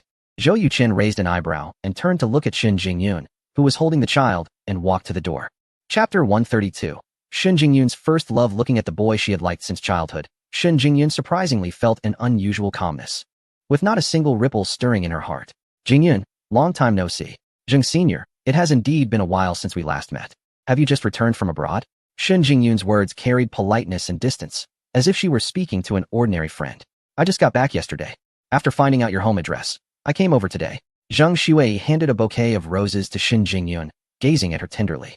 Shen Jingyun took a step back and said, "Thank you for coming to see me, Zhang Sr. But I already have a boyfriend, and I really can't accept your flowers. By the way, let me introduce you. This is my boyfriend, Zhou Yuchen, and this is our daughter, Xiaoya. Yuchen. This is my university classmate, Mr. Zhang Xuei." Zhou Yuchen extended his hand and said, "Hello, Mr. Zhang." "Hello." Zhang Xuei shook his hand, forcing a smile that looked more painful than crying. Just as he was about to retract his hand, he found Zhou Yuchen's grip was like a vice, holding his hand tightly. "What are you doing?" Zhang Xuei frowned. Zhou Yuchen said calmly, "Mr. Zhang, I just want to remind you. Jingyun is my future wife and the mother of my child. You don't know the situation, and while I'm somewhat annoyed that you brought roses to see Jingyun, I want to hold you accountable for this reckless behavior this time. However, once is enough. I don't want a second time. As a man, I believe you should understand what I mean." Zhang Xuei pressed his lips together and asked, "Are you two married?" Zhou Yuchen coldly replied, "That doesn't seem to be any of your business." Zhang Xuei countered, "As long as you're not married, I have the right to pursue Jingyun. Are you provoking me?" Zhou Yuchen tightened his grip again, his eyes glinting coldly, his voice harsher than the icy winds of Siberia. "Ah!" Zhang Xuei cried out in pain, his face turning a shade of deep purple as his hand joints cracked loudly. Despite knowing that Shen Jingyun and Zhou Yuchen were a couple with a child, Zhang Xuei still recklessly pursued Shen Jingyun, which was a slap in Zhou Yuchen's face. Loud and clear. If Zhou Yuchen didn't show a firm stance, what would be the difference from being a pushover? Seeing that the situation was escalating, Shen Jingyun quickly said to Zhou Yuchen, "Xiaoya is here." Xiaoya, confused, asked, "Mommy, why are Daddy and this uncle holding hands and not letting go?" Zhou Yuchen shot Zhang Xuei a fierce glare, released his grip, and turned to Xiaoya with a smile. "Daddy and Uncle Zhang are just having a little strength contest." Daddy won. Xiaoya clapped her hands and said innocently, "Daddy is amazing." Holding his aching hand, Zhang Xuei gritted his teeth and said, "Zhou Yuchen, you're ruthless. I will remember what happened today." Zhou Yuchen wrapped his arm around his shoulder and whispered in his ear, "You should be grateful my daughter is here, otherwise, I would definitely break your legs. How many lives do you think you have to compete with me for a woman, huh?" Zhang Xuei looked into Zhou Yuchen's eyes, which were filled with killing intent, and felt as if he had fallen into an ice cellar. He struggled to break free from Zhou Yuchen's grip and said, "Get away from me." Zhou Yuchen released his arm and took a step back, asking, "Aren't you leaving yet?" "Zhou Yuchen, you are not worthy of Jingyun. I will not give up." After saying that, Zhang Xuei hurriedly went downstairs. Zhou Yuchen disdainfully remarked, "Coward." He had seen through Zhang Xuei's tough exterior hiding a weak interior, so he directly used a fierce gaze. Sure enough, this guy was scared by his stare. As for the last words, it was merely an attempt to save face. Little Yeya asked, "Daddy, is he a bad person?" Zhou Yuchen closed the door and replied, "He is a very, very bad person because he wants to separate Mommy and Daddy." Little Yeya pouted, saying, "That person is really bad." Shen Jingyun said, "All right, Little Yeya, go have breakfast quickly. Mommy and Daddy need to pack things up." Little Yeya asked, "Mommy, did Daddy make breakfast for me?" Shen Jingyun replied, "Daddy brought breakfast a long time ago. But you were sleeping like a little pig, so we didn't have the heart to wake you up." A look of anticipation appeared on Little Yeya's face as she asked, "Daddy, what delicious food did you make for me?" Zhou Yuchen smiled, "I guess that Little Yeya would sleep in, so I made you steamed egg cake." Little Yeya's eyes lit up. "Great. I love steamed egg cake the most." Shen Jingyun set Little Yeya down and said, "Then why aren't you going to wash your hands?" "Okay," Little Yeya replied, and scampered off to wash her hands. Zhou Yuchen placed the steamed egg cake on the table and heated a cup of pure milk for the little one. Once Little Yeya sat down and started eating heartily, Zhou Yuchen went into the bedroom to help Shen Jingyun pack. In the past 2 days, Shen Jingyun had already packed all the items she usually used, filling 3 large boxes. Seeing Zhou Yuchen carrying 1 box in each hand ready to go downstairs, Shen Jingyun couldn't help but ask, "Aren't you curious about my past with Zhang Xuei?" Zhou Yuchen put down the boxes and said earnestly, "Of course I want to know." Shen Jingyun rolled her eyes at him and said irritably, "Then why don't you ask me?" Zhou Yuchen shrugged. "I can tell you didn't show any special emotions when you saw Zhang Xuei. Even if there was a past, I believe your feelings for him aren't that deep. At least not as deep as mine and Su Xiaoya's.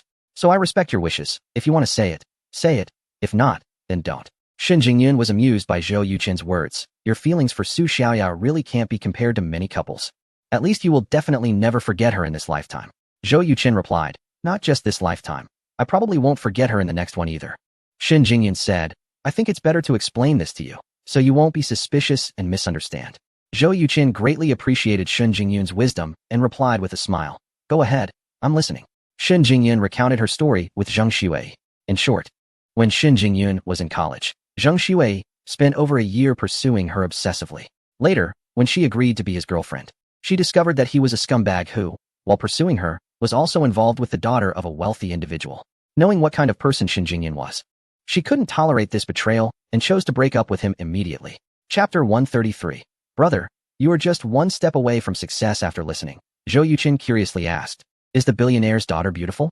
Shen Jingyun rarely made a joke, saying, she's a heavyweight beauty, standing at 1.6 meters tall and weighing over 140 pounds. Zheng Xuwei wasn't after the person, but the money. Zhou Yuqin sighed and said, we really are a match made in heaven. Your ex-boyfriend cheated on you for money, and my ex-girlfriend sent me to prison for it. However, it seems like you are faring much better than I am. Shen Jingyun laughed and replied, what do you mean it seems? Clearly, you're the one who's worse off. I've never heard of anyone getting sent to jail just for dating. Zhou Yuqin helplessly said, all right. You win. On the other side, Zheng Xuwei drove his Ferrari out of the community. The more he thought about it, the angrier he became. So he parked the car by the side of the road and took out his phone to make a call. Hello, Boss Su, this is Zheng Xuwei. Oh, it's you. Zheng, what's the matter? I need your help to look into someone. Who? I only know he goes by Zhou Yuqin, around 25 or 26 years old. Drives a Mercedes Maybach, and the license plate number is. All right, that information is sufficient. How much will it cost? I'll send it to you right away. This little matter is nothing. Consider it a welcome gift for your return. Thank you. After ending the call, Zheng Xuwei had a gloomy expression as he contemplated how to deal with Zhou Yuqin. Soon, a sinister smile appeared at the corner of his mouth. After bringing Shen Jingyun and little Ye home, Zhou Yuqin placed the suitcase in their bedroom and asked, is there anything else you need me to do? Shen Jingyun replied, you can take Ye to play. I'll handle the rest. Zhou Yuqin said, all right. By the way, I've turned the guest room next door into a study. You can read or work in there. Really? Shen Jingyun walked in to take a look and found that the bed was gone, replaced by a 3-meter-long desk with a brand new computer on it, alongside a huge bookshelf that clearly indicated it was of top-notch quality. When did you make the change? Shen Jingyun asked, touched by Zhou Yuqin's thoughtfulness. I had someone do it yesterday, Zhou Yuqin replied. Thank you, Shen Jingyun said gratefully. You're welcome. You get busy. I'll take little Ye out to play. Little Ye immediately said, Daddy, I want to go on the slide. Zhou Yuqin snapped his fingers and said, no problem. Let's go. Wait, take the water with you. Shen Jingyun took out Ye's thermos from the suitcase and filled it with warm water. Without caring about his image, Zhou Yuqin hung the thermos strap around his neck, took little Ye's hand, and walked out. Shen Jingyun smiled slightly, feeling warm inside. In the afternoon, Zhou Qing came over. Hearing that the mother and daughter had moved in with Zhou Yuqin, she was very pleased. Brother, you're just one step away from success, Zhou Qing said softly to Zhou Yuqin while washing seafood in the kitchen. Zhou Yuqin smiled and replied, don't worry. Jingyun will definitely be your sister-in-law in the future. Zhou Qing said, I hope that day comes soon. What day? Shen Jingyun walked in and asked. Zhou Qing replied straightforwardly, of course, it's the day you become my sister-in-law. Shen Jingyun looked at Zhou Yuqin, who shrugged and said, it's what she said. It has nothing to do with me. Zhou Qing continued, Sister Jingyun. Although my brother has his flaws, he's generally quite decent. If full marks are 100, he can at least score 60 or 70. Plus, with you both having a lovely little one, that's an extra 10 points. So my brother's score reaches 70 or 80. Among many unpleasant men, that's already quite good. So you might as well settle for it. Uft. Shen Jingyun couldn't help but laugh. Is my brother really that low in your eyes? Zhou Qing retorted. Just look at his looks, and then yours. Just based on that, he should lose at least 30 points. I'm already being quite generous. Zhou Yuqin said. Thank you for your generosity. Zhou Qing smiled. You're welcome. Sister Jingyun, how many points do you think my brother can score? Zhou Yuqin immediately perked up his ears. Shen Jingyun said, this question is a bit tricky. I need to think carefully before giving you an answer. However, my score will definitely be higher than yours because I'm not one of those who judges by appearance. Your brother's looks don't affect my score at all. Zhou Qing helplessly said, my brother said your emotional and intellectual intelligence are both high. He wasn't wrong at all. Shen Jingyun smiled and asked, then how many points would you give me? Zhou Qing answered without hesitation, of course, full marks. I've never seen a girl more beautiful and accomplished than you. And what about me? How many points can I score? Shen Jingyun replied, do I even need to say? Definitely full marks. Because I've never seen such a beautiful girl genius like you. Zhou Yuqin was a bit overwhelmed and said, you too. Is this mutual praise really interesting? Shen Jingyun and Zhou Qing exchanged glances and said in unison, typical straight man. Zhou Yuqin was left speechless. That evening, the four of them sat around the table and enjoyed a seafood feast. Zhou Qing didn't return to school, but stayed at Zhou Yuqin's house for the night. The next day, Shen Jingyun took Xiao Ye to her grandparents' place for the weekend. Zhou Yuqin dropped Zhou Qing off at school and then went to the recording studio by himself. In just 1 hour and for 500 yuan, Zhou Yuqin completed The Mouse Loves the Rice and 3 Butterflies. When he got home, he opened his computer and uploaded these 2 songs to the free section of the 3 major music websites. In the family compound of Yunhai government, Daiwan and Shun Jingyun were cooking in the kitchen while chatting. When Daiwan learned that her daughter had moved in with Zhou Yuqin, she raised an eyebrow and said, "Aren't you supposed to be testing Zhou Yuqin? Why did you suddenly make this decision?" Shun Jingyun was silent for a moment and then said honestly, "Mom, Zhou Yuqin is really great. I've fallen for him." Daiwan was not surprised by this and smiled. "I noticed it a long time ago. Xiao Zhou's character, talent, and abilities are truly exceptional among his peers. I believe that after spending some time with him, most girls would fall for him." Shun Jingyun nodded and said, "Aside from his ordinary looks, Zhou Yuqin is almost perfect in every other aspect." Daiwan replied, "Since you've made up your mind, don't hesitate any longer. I was worried that you might feel obligated to marry Xiao Zhou just to give Xiao Yeye a complete family. But now it seems I can rest easy." Chapter 134. The Trap of Zheng Shuai. Shun Jingyun pouted and said, "Mom, I would never do something so foolish. If it weren't for my genuine feelings for Zhou Yuqing, I might be able to endure a temporary situation after marriage. But I definitely wouldn't be able to bear it for a lifetime. The contradictions would eventually explode. By then, the harm to Xiao Yeye might be even greater." Daiwan gave a thumbs up and said, "Smart." Shun Jingyun shook her head and smiled bitterly. "If I were really smart, I wouldn't have chosen the wrong person back in college." Daiwan's expression changed. "Has Zheng Shuai come back to find you?" Shun Jingyun nodded and briefly explained Zheng Shuai's visit, saying, "He called me this morning and invited me to a CAF at 3 this afternoon." I agreed. Daiwan furrowed her brows and asked, "Why did you agree?" Shun Jingyun replied, "I want to put an end to things with Zheng Shuai, so he won't come looking for me again." Daiwan nodded, "That's fine. However, it's best to inform Xiao Zhou in advance, so he doesn't misunderstand." Shun Jingyun said, "I understand." At 3 o'clock in the afternoon, Shun Jingyun entered the CAF where she had arranged to meet Zheng Shuai. It seemed that Zheng Shuai had reserved the entire place. Apart from the 2 of them, there were no other customers. Shun Jingyun sat down opposite Zheng Shuai and asked straightforwardly, "Mr. Zheng, let's get straight to the point. What do you want?" Zheng Shuai's eyes were filled with tenderness as he said, "Jingyun, I have never forgotten you over the years. I hope we can start over." Shun Jingyun couldn't help but laugh in anger. What about Chu Xian? Chu Xian was the rich young lady who had an affair with Zheng Shuai. Shun Jingyun had always suspected that their relationship was not a simple romantic one, but rather that Zheng Shuai was being supported financially by Chu Xian. "We broke up a long time ago. Now I am the vice president of Nanming Electronics Group," Zheng Shuai quickly explained. Shun Jingyun showed a strange expression and said, "I remember the president of Nanming Electronics Group is Chu Nanming, who is indeed Chu Xian's father." Zheng Shuai, I finally understand. Back then, you were with Chu Xian to get into Nanming Electronics Group. Impressive, thinking about your career development even during college. It's no wonder you've achieved the position of vice president at such a young age."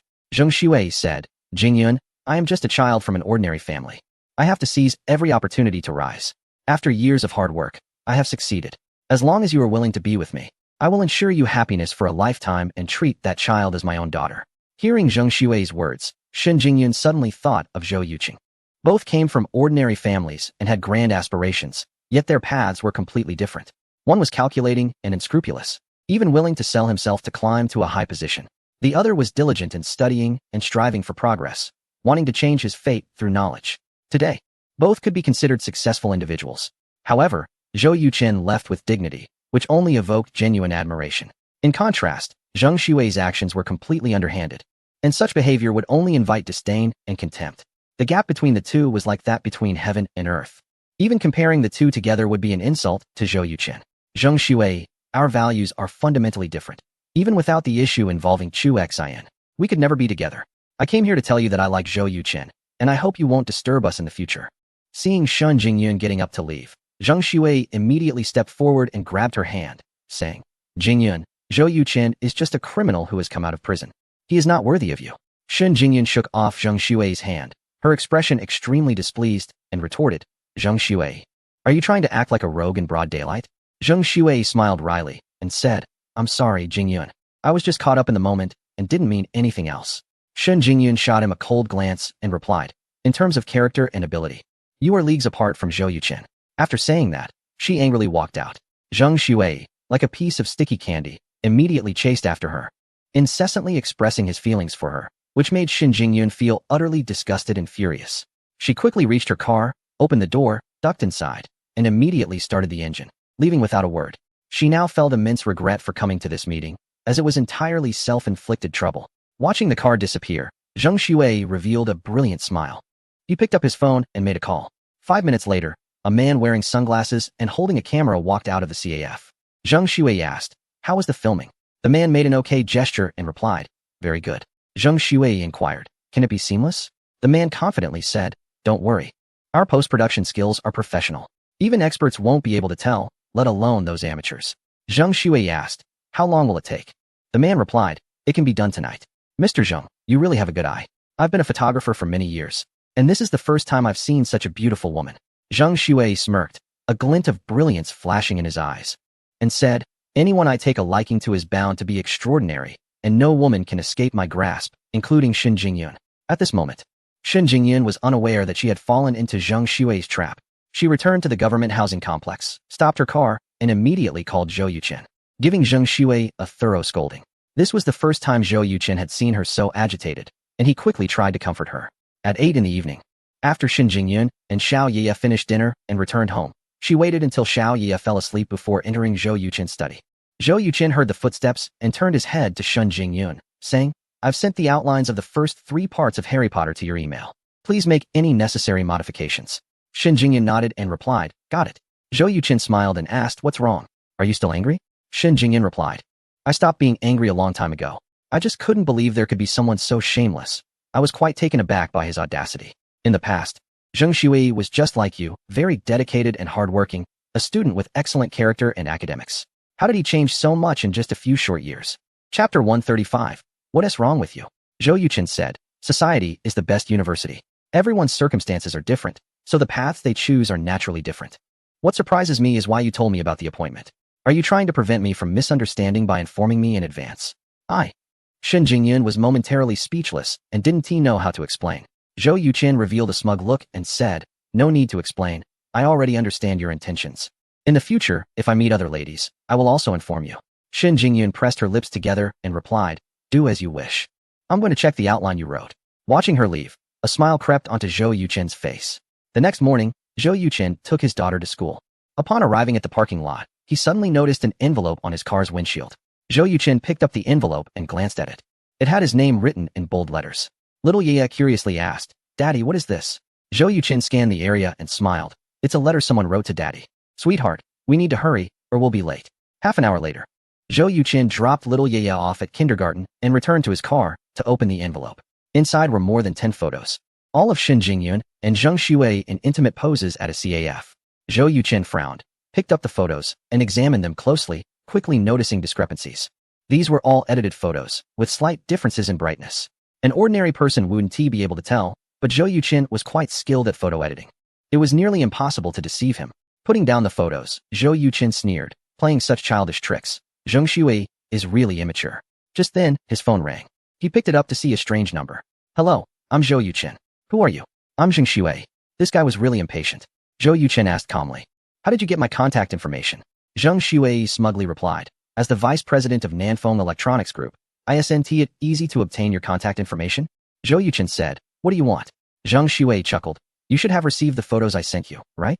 Zhou Yuchen, first loves are the hardest to forget. Jingyun could never forget me. If you don't want to be taken for a fool, you'd better leave Jingyun immediately. Zhou Yuchen calmly responded, "You must have investigated me, right?" Zheng Shuai said, "The founder of Yuechen Gaming Company, a young entrepreneur worth billions, barely qualifies as a young talent." Zhou Yuchen laughed. The word barely is used well. "Actually, I have another identity, a consultant for the technical department of the Yunhai Police Department." Zheng Shuai, you think you can deceive a network technology expert with a few edited photos? Have you lost your mind? Here's a tip. To determine if a photo has been edited, the simplest method is to look at the background and brightness. With the current technology, it is impossible to achieve perfection. Zheng Shuai suspected that Zhou Yuchen was testing him and scoffed. "Zhou Yuchen, facts are facts, no matter how stubborn you are. It won't help." Zhou Yuchen laughed heartily and replied, "I can see it now. You are just someone who can't rise to prominence. Sitting as the deputy general manager of a certain company doesn't rely on ability, but rather on other skills." Zheng Shuai, being pressed down by a large woman must feel like a mountain on your shoulders, right? Just thinking about it makes me feel sorry for you. A friendly reminder. Please don't spread those edited pictures. Otherwise, I will personally send you to prison. After saying this, Zhou Yuchen hung up the phone directly. in a high-end apartment. Zheng Shuai put down his phone, his face looking extremely grim. Zheng, how is it? He must be furious, right? I'm the one who's about to go mad. Zheng Shuai's eyes were blazing with anger as he pointed at the photographer sitting on the sofa and scolded. Didn't you say the photos were perfect? Why did he spot the issue immediately? The photographer stood up in astonishment and said, That's impossible. I used the latest photo editing technology. That technology is nonsense. Zheng Shuai picked up a photo, walked to the balcony, and examined it carefully, indeed finding some subtle brightness issues that infuriated him even more. Zheng Xing, get the hell out of here.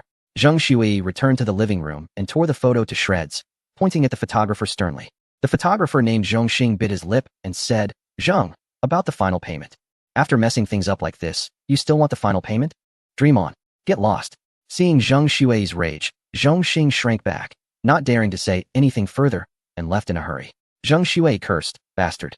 Just then, his phone suddenly rang. Looking at the caller ID, all his anger vanished without a trace, replaced by a fawning expression. Honey, what instructions do you have? How could that be? I wouldn't dare to see another woman behind your back. You're coming back tonight. Great.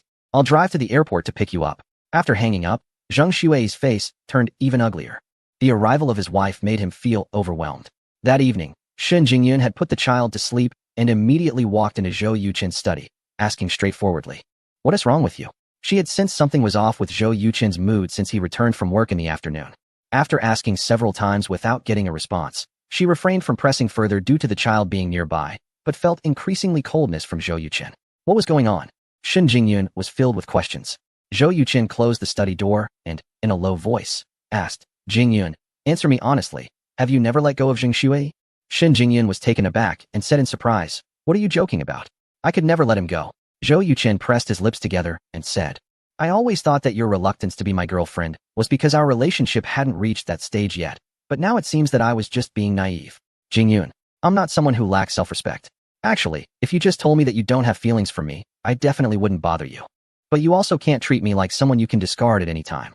Shen Jingyun felt confused, but realized that there seemed to be a serious problem between them. She straightened up and said, Yuchen, we've been together for so long. You should know that I'm not someone who plays with emotions casually. Tell me, what exactly is going on? Chapter 136. Relationship Breakthrough. Zhou Yuchen took out the envelope that Zheng Shuai had secretly given him and handed it to Shen Jingyun. Shen Jingyun opened the envelope and was stunned by the over 10 photos inside. How could this be? She stood up directly, her eyes filled with disbelief. Zhou Yuchen glanced at her out of the corner of his eye, secretly amused. After finishing the call with Zheng Shuai, Zhou Yuchen initially wanted to tear up these photos and throw them in the trash. However, he later thought this could be an opportunity. So he kept them and staged this scenario. The purpose was clear, to pressure Shen Jingyun into revealing her feelings, thus breaking the awkward situation of their friendship being more than friends, but less than lovers. From the current situation, it seemed to be quite effective. After the shock, Shen Jingyun took a deep breath and forced herself to calm down. Yuchen, if I say these photos are fake, would you believe me?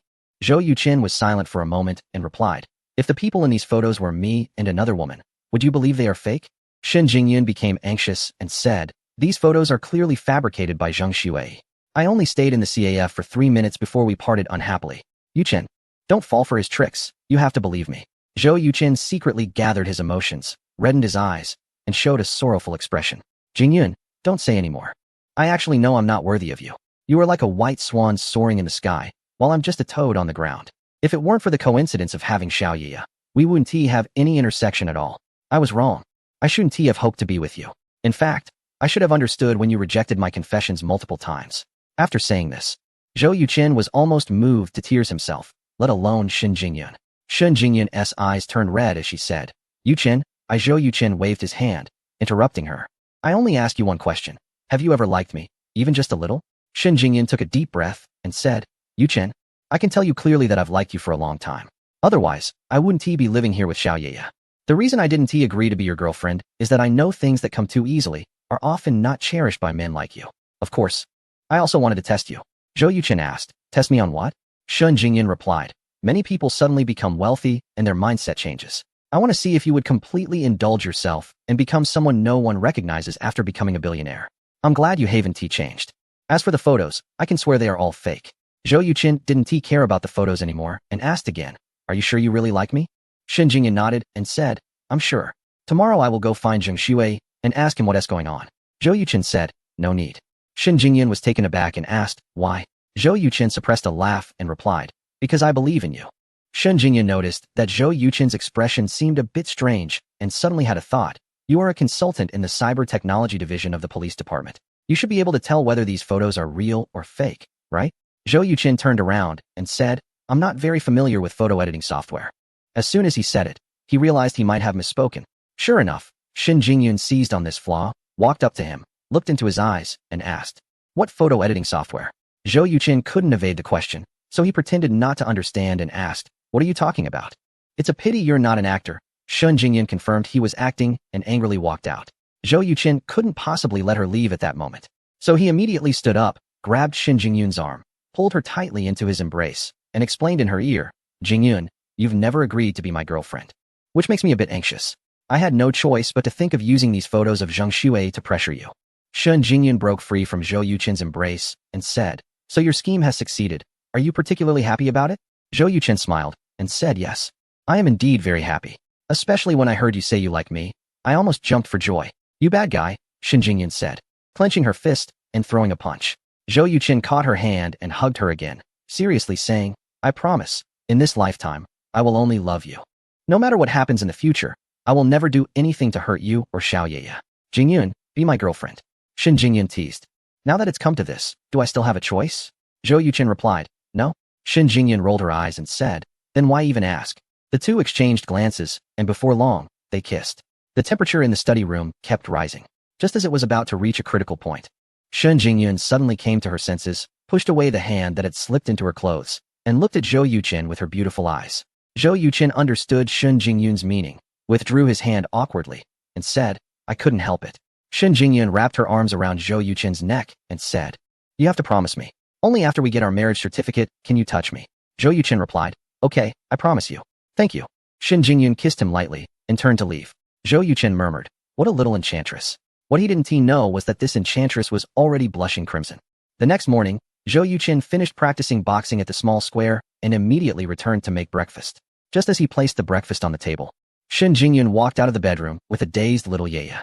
Upon seeing Zhou Yuqin, Shen Jingyun seemed to recall the scene from last night, and her face flushed with shyness. Little Yeye rubbed her eyes and innocently asked, Mom, why is your face so red? With a chuckle, Zhou Yuqin couldn't help but laugh. Shen Jingyun shot him a fierce glare and said, Mom feels a bit hot. Hope I'm not coming down with a fever. Xiao Yeye reached out to touch Shen Jingyun's forehead.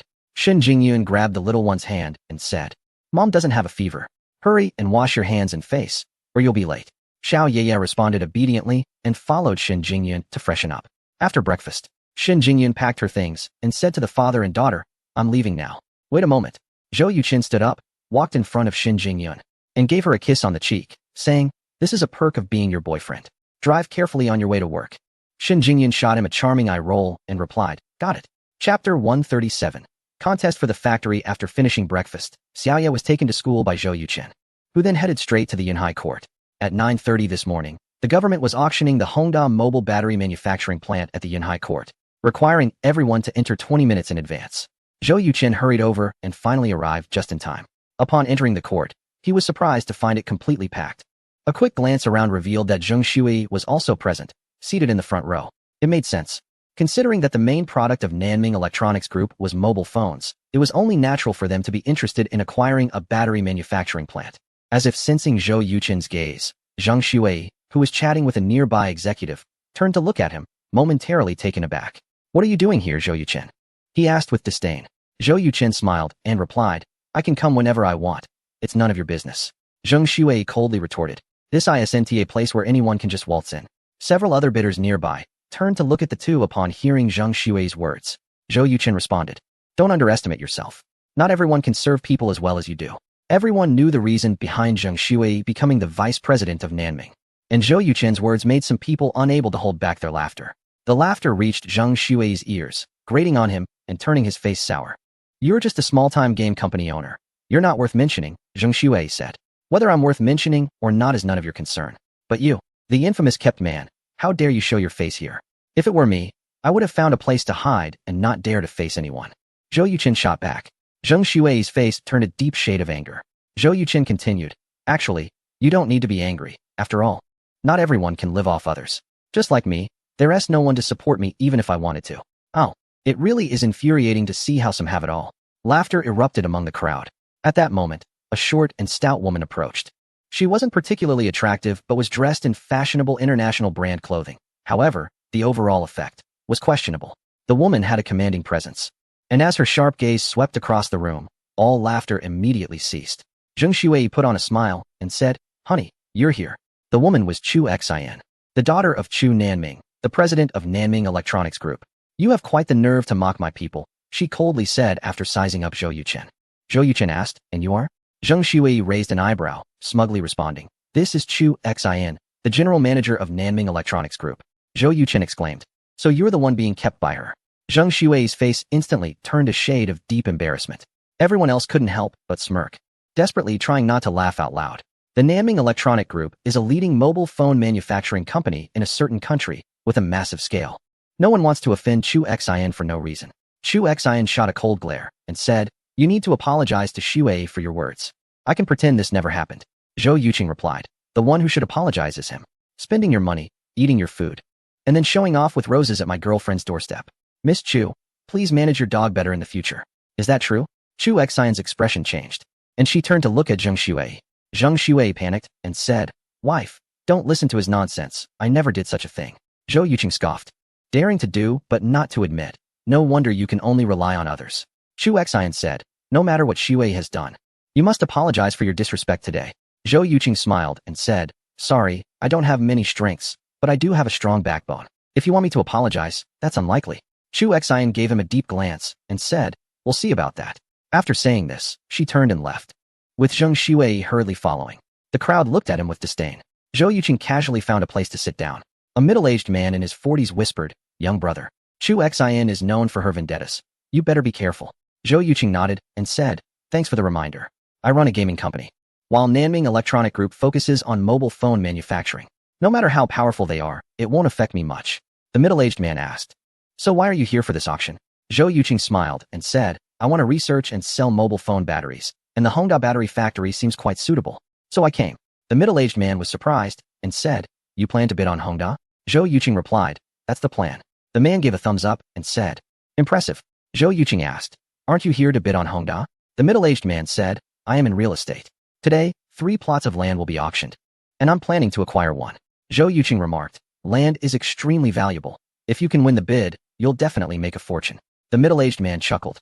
"Thanks for the good wishes." The two were merely acquaintances and had no intention of becoming close, so they didn't exchange names. At 9:30, the auction officially began. Unlike commercial auctions, the auctioneer did not use any methods to hype the atmosphere, but proceeded methodically. Today's lots included the Hongda mobile battery manufacturing plant, 6 sets of properties, and 3 plots of land.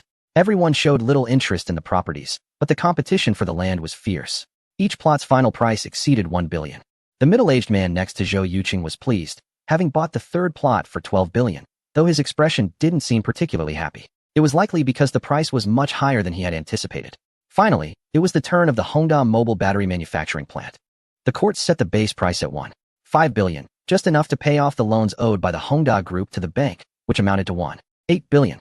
As soon as the auctioneer announced the start of the auction, Chu Xian immediately raised her paddle, increasing the price by 300 million. Many bidders interested in the Hongda mobile battery manufacturing plant couldn't help but frown.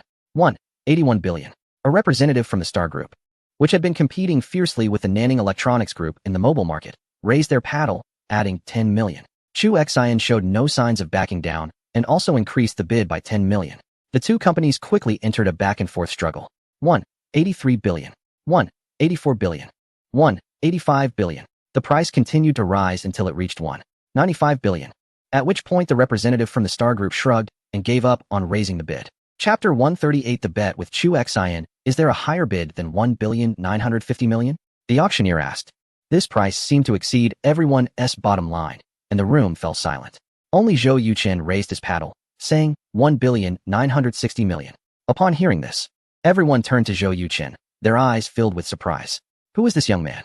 I've never seen him before, many whispered among themselves.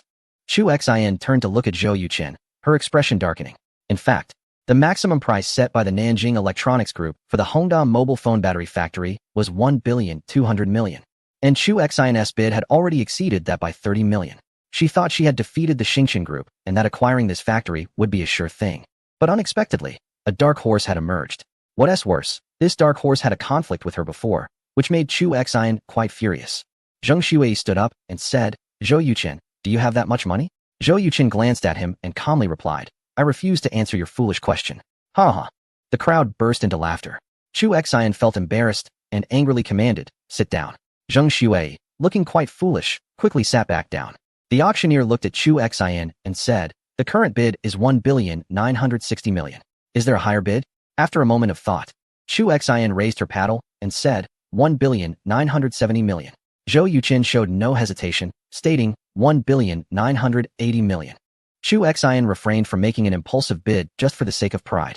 She calmly said, I give up. Is there a higher bid than 1,980 million? 1,980 million for the first time. 1,980 million for the second time. 1,980 million for the third time. Sold. As the auctioneer's hammer fell, a brilliant smile spread across Zhou Yuqin's face. He had originally thought that acquiring the Hongqing mobile phone battery manufacturing factory would require at least over 2 billion. But to his surprise, he secured it for 1,980 million, which made him very happy. After the auction, a representative from the Xingqian Group approached Zhou Yuqin, extending his hand with a smile. I'm Lang Yin, the Deputy General Manager of Xingqian Group. What is your name? Zhou Yuqin shook his hand and replied, I'm Zhou Yuqin, the founder of Yueqin Game Company. Yueqin Game Company? Lang Yan's eyes lit up, if I'm not mistaken. The globally popular Fruit Knight and Angry Birds were created by you, right? Zhou Yuqin laughed and said, you flatter me. They are just two simple games. Lang Yin marveled, truly. Heroes emerge from the youth. Mr. Zhou, you spent nearly 2 billion to buy the mobile battery manufacturing factory. Are you planning to enter the mobile phone industry? Zhou Yuqin replied, to be precise, I am interested in the lithium battery industry.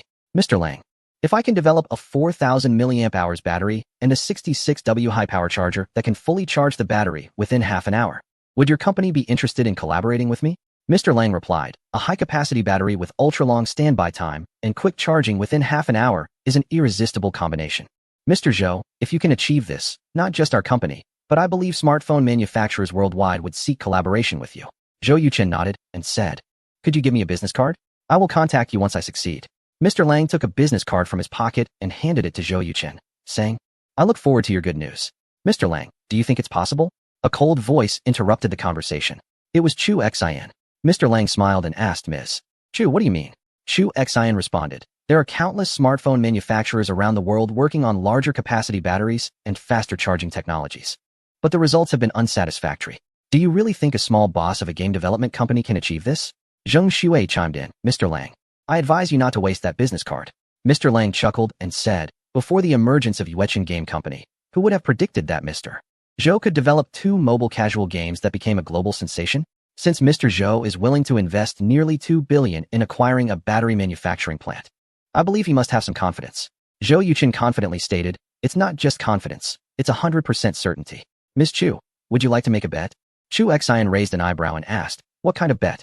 Zhou Yuqin replied, I will successfully develop a 4,000 mAh battery paired with a 66W charger by the end of the year.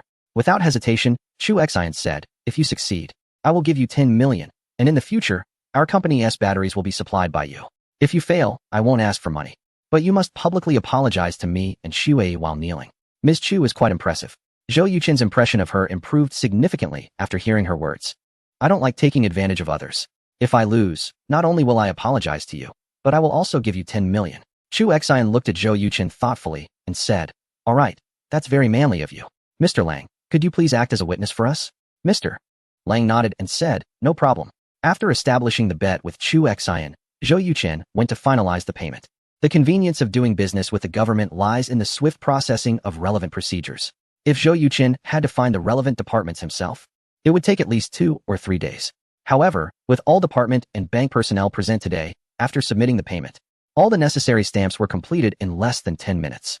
The Hongda Mobile Battery Manufacturing Plant was renamed Kunpeng Mobile Battery Manufacturing Plant, becoming Zhou Yuqin's private enterprise. Kunpeng was a name Zhou Yuqin had long thought of, symbolizing inclusiveness and lofty aspirations. After everything was settled, Zhou Yuqin contacted a recruitment agency to prepare for the establishment of his own group. Meanwhile, Chu Xian, in high heels and with a furious expression, walked into the Yunhai branch office of the company. Upon seeing her, the company leaders and employees fell silent, sitting still in their seats, too scared to move. Zheng Shuai followed behind Chu Xian like a little dog. When they reached Chu Xian's office, Zheng Shuai closed the door and said, "Honey, why did you make a bet with that Zhou Yuchen? Who does he think he is to have the right to?" Before he could finish, a slap landed hard on Zheng Shuai's face, causing his mouth to bleed and his head to buzz. With a frostbitten expression, Chu Xian coldly commanded, "Kneel." Without a trace of hesitation, Zheng Shuai covered his face and knelt on the ground. Chapter 139. Poor Zheng Shuai. Chu Xian asked, "What is the situation with Zhou Yuchen's girlfriend?" Zheng Shuai looked miserable and said, "Wife, you mustn't believe what he says." Chu Xian sneered. "Would a billionaire worth over 20 billion use his girlfriend to frame you? Zheng Shuai, you better tell me the truth. If I find out you dared to lie to me, I guarantee you will face severe consequences." Zheng Shuai swallowed hard, struggling internally for a while, and said, "Zhou Yuchen's girlfriend is a classmate from my university." Chu Xian raised an eyebrow and asked, "What's her name? What does she do?" Zheng Shuai replied, "Her name is Shun Jingyun, and she is a civil servant." Shun Jingyun? Chu Xian felt the name was somewhat familiar, and after thinking for a while, she finally remembered. "Your first love?" Zheng Shuai nodded and said, "Yes. I just wanted to catch up with her, nothing else." Chu Xian laughed in anger and kicked him to the ground, saying, "Who would believe that? Zheng Shuai, you're something else. You've been living off me, and yet you still can't forget your first love. What? Do you plan to use my money to win her back?" Zheng Shuai shook his head frantically, tears streaming down his face. "Wife, I swear I have no such thoughts. She and Zhou Yuchen's daughter are already over 3 years old. How could I possibly be interested in a married woman?" Chu Xian didn't believe him and said, "Your acting skills are getting better. Get up." After so many years, Chu Xian had long grown tired of Zheng Shuai. Their relationship was even thinner than a piece of paper. Besides Zheng Shuai, Chu Xian had at least 3 other boyfriends. People say that men are creatures who are fickle, but women are the same. Zheng Shuai glanced at Chu Xian's expression and cautiously stood up. Chu Xian said, "From today on, whether in private or in public, you will call me Manager Chu, understand?" This statement was akin to kicking Zheng Shuai out of the boyfriend list. However, Zheng Shuai was actually very pleased. After serving Chu Xian like a dog for so many years, he was finally free. Still, he put on a reluctant expression and said, "Wife, no, Manager Chu, I understand." Chu Xian gave him a sidelong glance and said, "You will be stationed at the Yunhai branch from now on. I hope you work hard and don't embarrass me." Zheng Shuai nodded, "Yes." Chu Xian asked, "What do you think about my bet with Zhou Yuchen?" Without thinking, Zheng Shuai replied, "You will definitely win." Chu Xian asked, "Why?" Zheng Shuai said, "Zhou Yuchen was a top student in the finance department at Yunhai University. He was betrayed by his girlfriend and spent a year in prison. Recently, he returned to Yunhai and established a game company named Yuechen. I admit he has had some luck and developed 2 hit mobile games. Game development and mobile battery research are completely different fields. How could Zhou Yuchen possibly succeed? Do you know what your biggest flaw is?" Without waiting for Zheng Shuai to respond, Chu Xian said, "A lack of insight into people. Although I have only met Zhou Yuchen once, I can tell he is a determined man, excessively confident. Even if he hasn't achieved much yet, I wouldn't underestimate him. As for mobile battery development, from his demeanor, he seems to be very sure of himself." Zheng Shuai asked in confusion, "If that's the case, why do you still want to bet with Zhou Yuchen?" Chu Xian revealed a proud smile and said, "If I lose, it means Zhou Yuchen has successfully developed a high-capacity mobile battery and fast-charging technology. At that point, I'll give him 10 million, and I'll gain a supplier for a new type of battery and charger. Do you think I'll be making a profit or a loss?"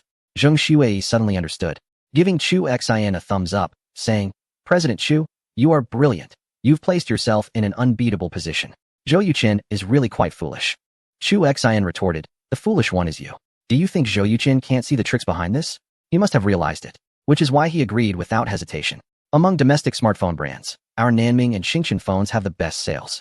Once Zhou Yuchen successfully develops these 2 projects, he will immediately receive orders for at least 100 million batteries and 100 million chargers from both companies, with profits reaching at least 3 to 4 billion. Seeing this situation, both domestic and foreign smartphone manufacturers will rush to place orders with him. Once the sales channels are established, Zhou Yuchen will quickly become a super rich man worth hundreds of billions. If Zhou Yuchen were here, he would definitely applaud Chu Xian's analysis because that is exactly what he was thinking. His plan was to use Nanming and Xingchen, the 2 largest domestic smartphone companies, to advertise his future batteries and chargers, thereby dominating the market. When the time is right, he would then introduce even larger capacity batteries and faster charging technologies, completely monopolizing the industry. At that point, it would be hard for Zhou Yuchen not to succeed. Zheng Shuai skeptically said, "President Chu, aren't you overestimating Zhou Yuchen? If he had that kind of intelligence, he wouldn't have let his girlfriend get him imprisoned. Chu Xian coldly replied. That only shows Zhou Yuqin is a man of deep loyalty. It doesn't indicate he has low intelligence. Now, you can go out to work. Yes, Zheng Shuai responded, lowering his head and slowly exiting the office. Just as he closed the door, no one noticed the flicker of resentment in his eyes. A plane slowly descended at Yinhai Airport. Xian Yinhai carried a suitcase as he walked out of the airport. His sharp gaze scanned the area and immediately spotted Zhou Yuqin waving to him from not far away. Approaching Zhou Yuqin, Xian Yinhai said, Mr. Zhou, I'm back. Zhou Yuqin asked, Is the child taken care of?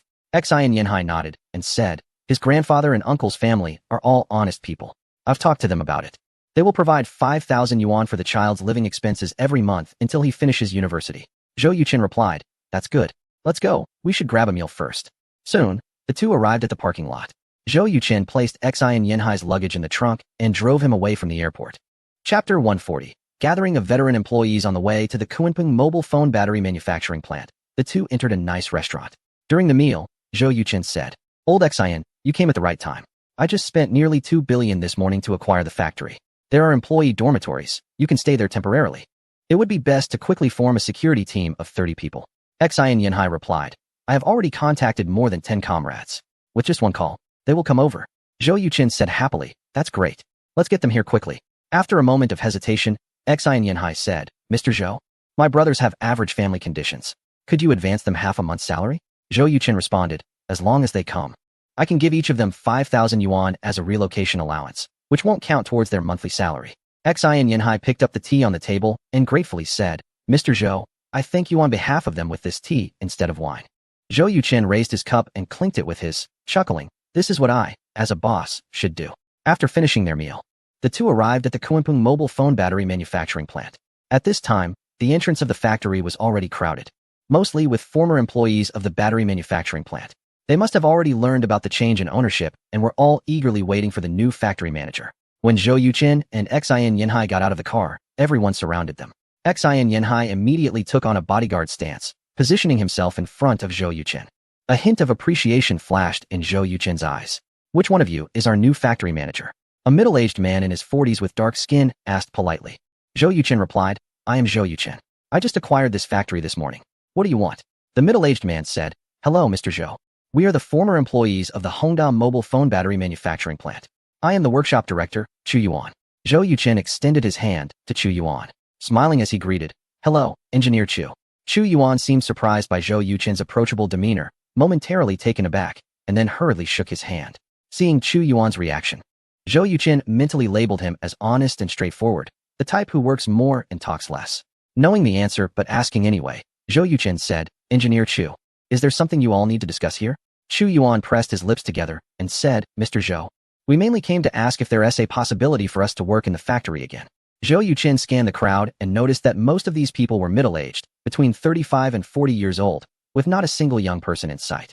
It seemed the younger employees of Hongda had already found new jobs, while these older workers, with family responsibilities, found it difficult to secure positions elsewhere, and thus returned to seek their old profession. Zhou Yuqin said, Engineer Chu, please select 5 representatives, and we will go inside to talk. Okay, thank you, Mr. Zhou. Chu Yuan's face instantly filled with anticipation upon hearing this. Soon, 5 representatives, including Chu Yuan, followed Zhou Yuqing into the factory. Zhou Yuqing saw the 2 elderly security guards again. You two have worked hard, he said. Not hard at all. Just doing our duty, they replied, appearing somewhat embarrassed as they seemed to recognize Zhou Yuqing. Zhou Yuqing took out 2,000 yuan from his pocket and gave each of them 1,000, saying, I have bought the factory, so your work here is done. This is a small token of appreciation for your protection of the factory during this time. The 2 elderly men exchanged glances and thanked him in unison as they accepted the money. One of them gave a thumbs up and said, Young man, you are very considerate. I wish you prosperous business. Zhou Yuqing chuckled, Thank you for your kind words. Seeing Zhou Yuqing's generous and humble demeanor, Chu Yuan and the others felt a glimmer of hope. When they entered the conference room, they found that the chairs were covered in dust. Chu Yuan and the others quickly found some cloths and cleaned the room within 5 minutes. After taking their seats, Zhou Yuqing asked them to introduce themselves, and each one was a key member of the Hongda factory workshop. The factory has been shut down for so long, and you haven't found new jobs. Is the current employment situation really that severe? Zhou Yuqing asked directly. Chu Yuan smiled wryly and replied, For young people, finding a job isn't difficult. But for us middle-aged individuals nearing 40, It's very hard to find a suitable position. Most companies list the first requirement as being under 35, which basically excludes us. The other four nodded in agreement, clearly resonating with Chu Yuan's words. Zhou Yuqing asked, if you come to the factory, what can you do? Chu Yuan replied without hesitation. We can continue to work in the workshop and also train apprentices. A representative named Zhang Chong added, Mr. Zhou, our only advantage now is our experience and skills.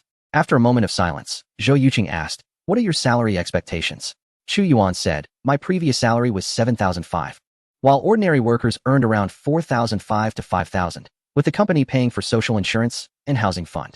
Zhou Yuqing didn't beat around the bush and stated, I am currently only hiring a research team to develop high-capacity batteries and fast-charging technology. The production line will only restart after successful development. Hearing Zhou Yuqing's words, the five fell silent. A hint of bitterness appeared at the corner of Chu Yuan's mouth as he stood up and said, Mr. Zhou, I apologize for bothering you today. Zhou Yuqing was taken aback and replied, did you misunderstand me? I didn't say I wouldn't need you. It's just that it will take some time before we can start work again, and it shouldn't be more than 3 months at most. Their emotions felt like a roller coaster, having been in despair only to find hope again. Chu Yuan asked in surprise, Mr. Zhou, are you willing to take us? Zhou Yuqing replied, there will be a 2-month probation period. If you pass, you will officially join with a salary equal to your previous one. But the bonuses will definitely be higher. If you don't pass, I can't help that. After all, I run a business. And if the employee's skills and capabilities are lacking, I certainly won't keep them. Chu Yuan said confidently, no problem. Zhou Yuqing suggested, how about this? Leave your names and contact information. I will call you when the time comes. In the meantime, you can also look for jobs, and if you find better conditions, then you won't need to come back. Thank you, Mr. Zhou. After exchanging contact information, Chu Yuan and the others left gratefully. Xin Yanhai, who had been silent, sighed and said, it's not easy. Zhou Yuqing replied solemnly, for a company to succeed, it must possess core technologies. Technology is competitiveness, and people are the same. In comparison, they are already quite good, having worked on mobile phone battery production lines for many years, with rich experience and top-notch skills. I happen to need them. The worst off are those who can only do manual labor without any technical skills. As they age, they truly have nowhere to go. Chapter 141. Attracting talent. Hearing Zhou Yuqing's words, Xian Yanhai nodded and said, you're right, Mr. Zhou. This factory is too large. 30 security guards might not be enough. Zhou Yuqing asked, how many do you need? Xian Yanhai replied, 3 shifts, with at least 15 people per shift. We need both visible and covert security. And we must control the high ground. Additionally, we should install high-definition cameras in various locations and provide 3 or 4 patrol vehicles for security personnel, positioned in different directions to ensure they can reach the incident site as quickly as possible. Also, stop. Zhou Yuqing made a hand gesture to halt the discussion. Old Xian, have you worked in security before? I notice you seem quite familiar with this field. Xian Yanhai pointed upwards and said, I worked as a guard there and received professional training in this area. Impressive. Zhou Yuqing gave a thumbs up. I'll leave the security matters to you. I can rest assured now. You decide on the personnel, vehicles, equipment, and procedures. Just let me know how much it will cost, and provide me with a list. Now, let's go check the staff dormitory and get cleaning services in as soon as possible. Okay, Xian Yanhai responded. The security measures at the Hongda Mobile Electronics Manufacturing Plant were quite commendable.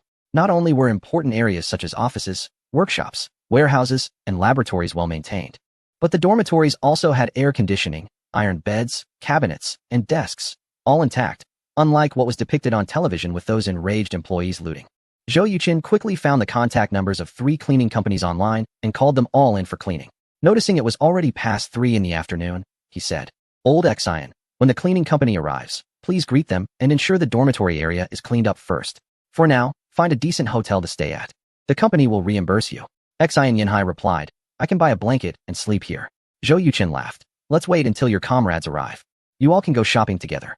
Don't forget to make a list of the things you need for work and daily life. Xian Yanhai nodded and said, all right. After Zhou Yuqing left, Xian Yanhai called each of his comrades, asking them to report to Yanhai as quickly as possible. In the following week, Zhou Yuqing began conducting frequent interviews. His first choice was for the position of vice president. The headhunting company provided him with 12 experienced senior management candidates. Zhou Yuqing met with each one and ultimately selected a middle-aged man named Wang Guangzhou.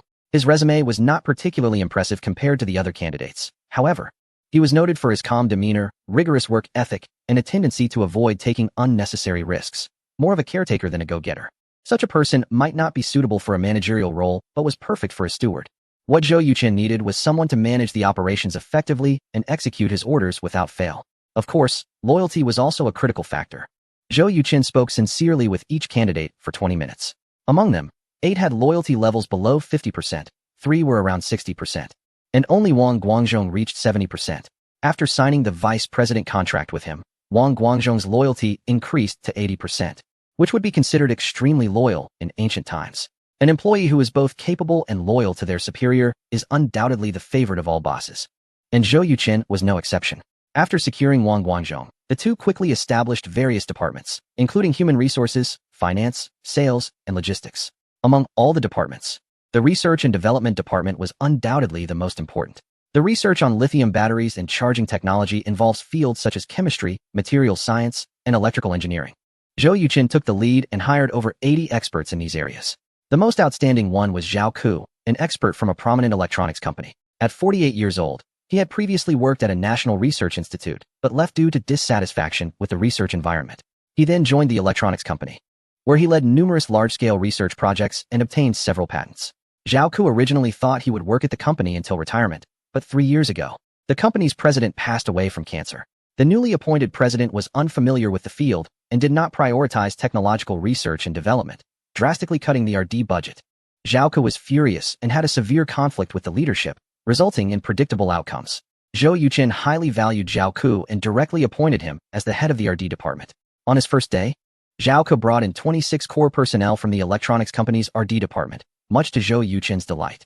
To ensure Zhao Ku and his team felt completely committed, Zhou Yuqin convened Zhao Ku and several project leaders for a seminar on new mobile phone battery and fast-charging technology. During the meeting, Zhou Yuqin spent an hour explaining his R&D ideas, thoroughly impressing everyone. Researchers think differently from ordinary people, and gaining their respect is straightforward. If you can outperform them in their field of expertise, their respect is immediately earned. Clearly, Zhou Yuqin achieved this. The loyalty of the project leaders surged from the 60s to nearly 80, while Zhao Ku reached 82.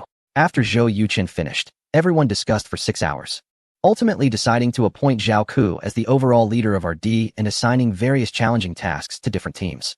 Zhao Ku's first task was to secure funding for experimental instruments and related equipment.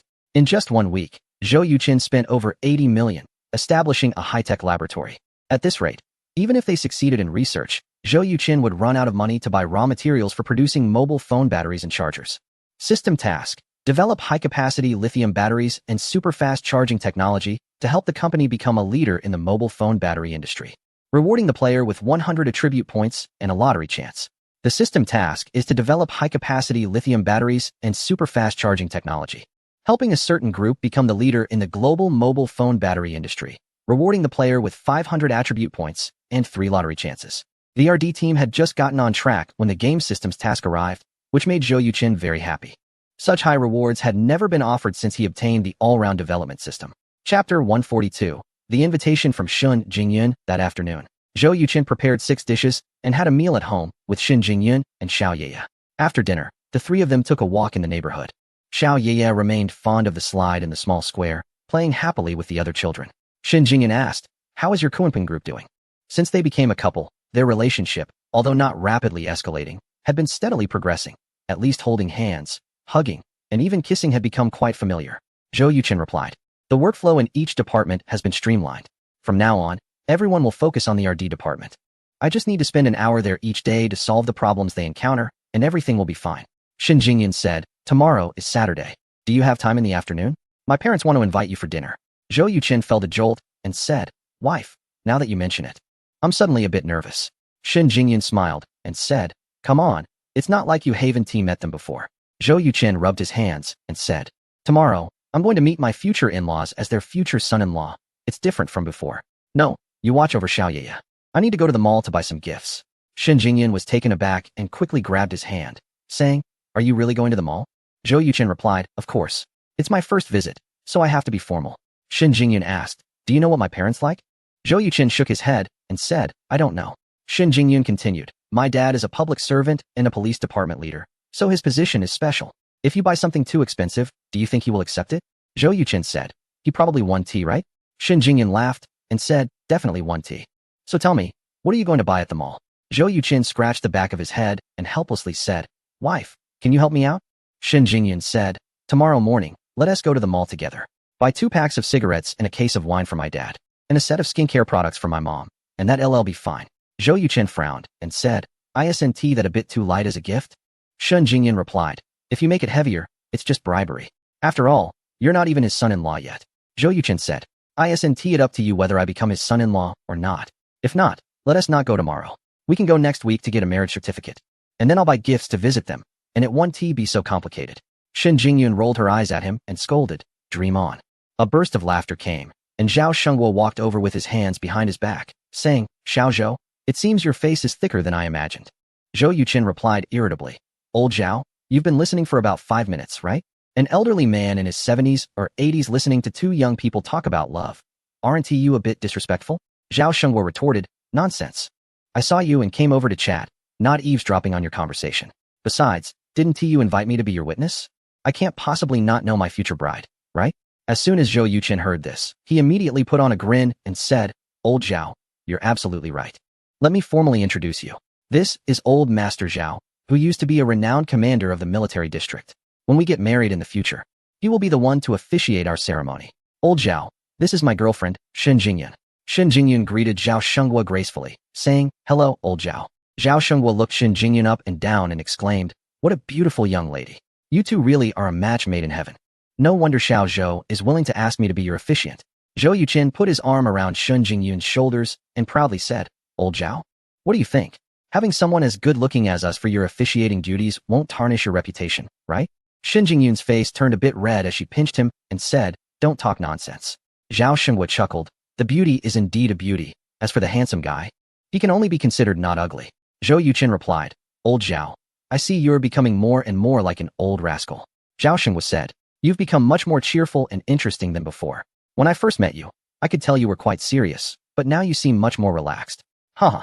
This is all thanks to Xiao Shun. You must treat her well in the future. Zhou Yuchen sobered up and said earnestly, You're absolutely right. Zhao Shengguo nodded in satisfaction and said, I'll go elsewhere to take a look, so I want to be a third wheel for you too. As they watched Zhao Shengguo walk away, Shen Jingyun remarked, Old Zhao is quite interesting. He doesn't at all seem like a formidable military commander. Zhou Yuchen replied, That's because you just saw his smiling face. Once this old man frowns and gives you a stern look, he exudes an aura that commands respect without a word. The term ferocious tiger perfectly describes someone like Old Zhao. Your dad is the same. Shen Jingyun said, But you don't seem afraid of him. Zhou Yuchen smiled wryly. That was in the past. Now I'm terrified. Especially your dad. What if he doesn't agree to let you marry me? Shen Jingyun responded. Whether I get married or not is my decision, not my dad's. Zhou Yuchen replied. That may be true. But a marriage without parental support and blessings is bound to leave regrets for the couple. Shen Jingyun looked at Zhou Yuchen in surprise and said, Sometimes I feel like you don't act like a young person. Zhou Yuchen shrugged and said, I'll take that as a compliment. The little girl had been playing on the slide for over half an hour, her little face drenched in sweat and her clothes a mess. When they got home, Shen Jingyun quickly gave her a bath and changed her clothes. Mommy, can you and Daddy sleep with me tonight? Little Yeya asked expectantly. Shen Jingyun was taken aback and asked, Why? Little Yeya blinked her big innocent eyes and replied, Because all my classmates sleep with their moms and dads. Shen Jingyun asked, Aren't you worried about Daddy snoring? Little Yeya said, Daddy is all better now. Shen Jingyun was left speechless. Seeing her mother silent, Xiao Yeya shouted loudly, Dad, Dad. Come quickly. What's wrong? Zhou Yuchen thought something had happened and rushed in.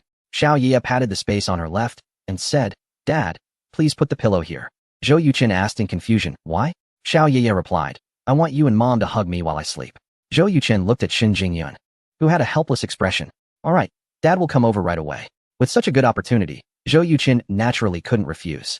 He brought the pillow to the bed, turned off the light, and lay down next to Xiao Yeya. Chapter 143 The issue of popularity. Xiao Ye took the hands of both Zhou Yuchen and Shen Jingyun and stacked them together. Dad, Mom, I'm really so happy today. Zhou Yuchen asked, Why is that? Xiao Ye replied, Because I can finally sleep with Dad and Mom.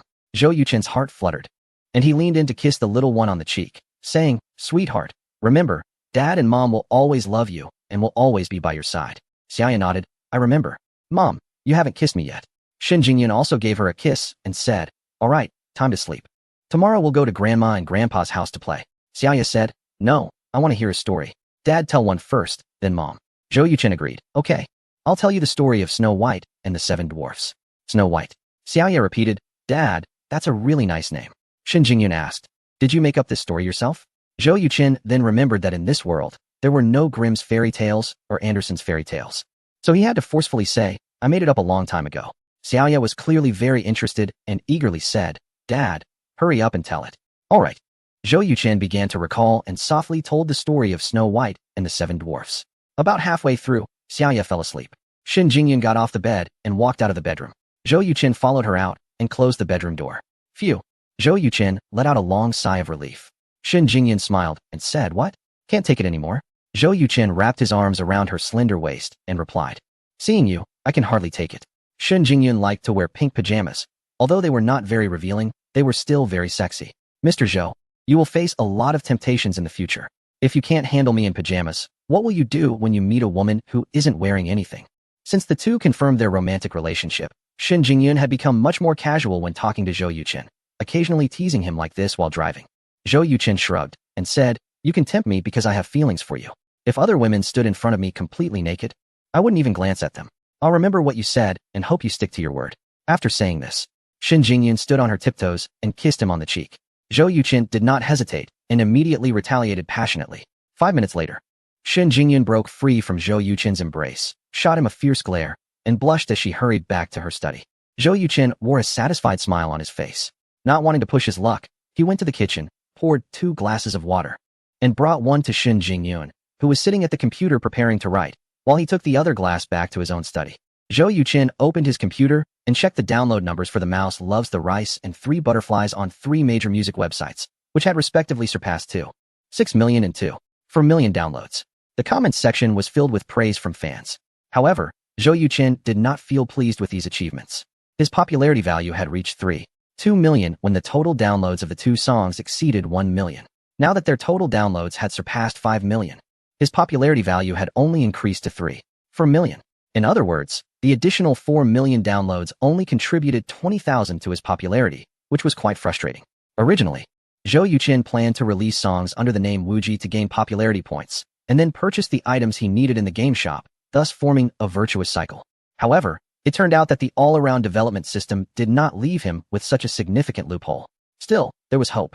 Zhou Yuqin decided to wait a few days before recording a 3rd song to release on the music website and see how much his popularity would increase. If he could gain 1 or 2 million more, that would be quite good. He didn't mind continuing to be a transporter of classic songs. After checking the price of Understanding Scrolls in the game shop, Zhou Yuqin gritted his teeth and decided to purchase them for 2 days at the cost of 100 item attribute points per day. There was no choice. Raising his chip research skill from proficient to master level was extremely difficult. Zhou Yuqin had read over 20 hefty books and still made no progress.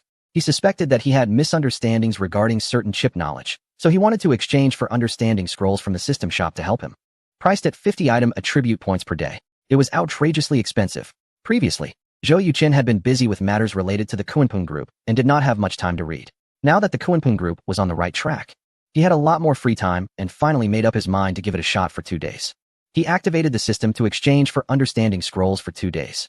Instantly, the item line in his attribute bar displayed Understanding Scroll, 2 days, and his popularity value decreased by 1 million.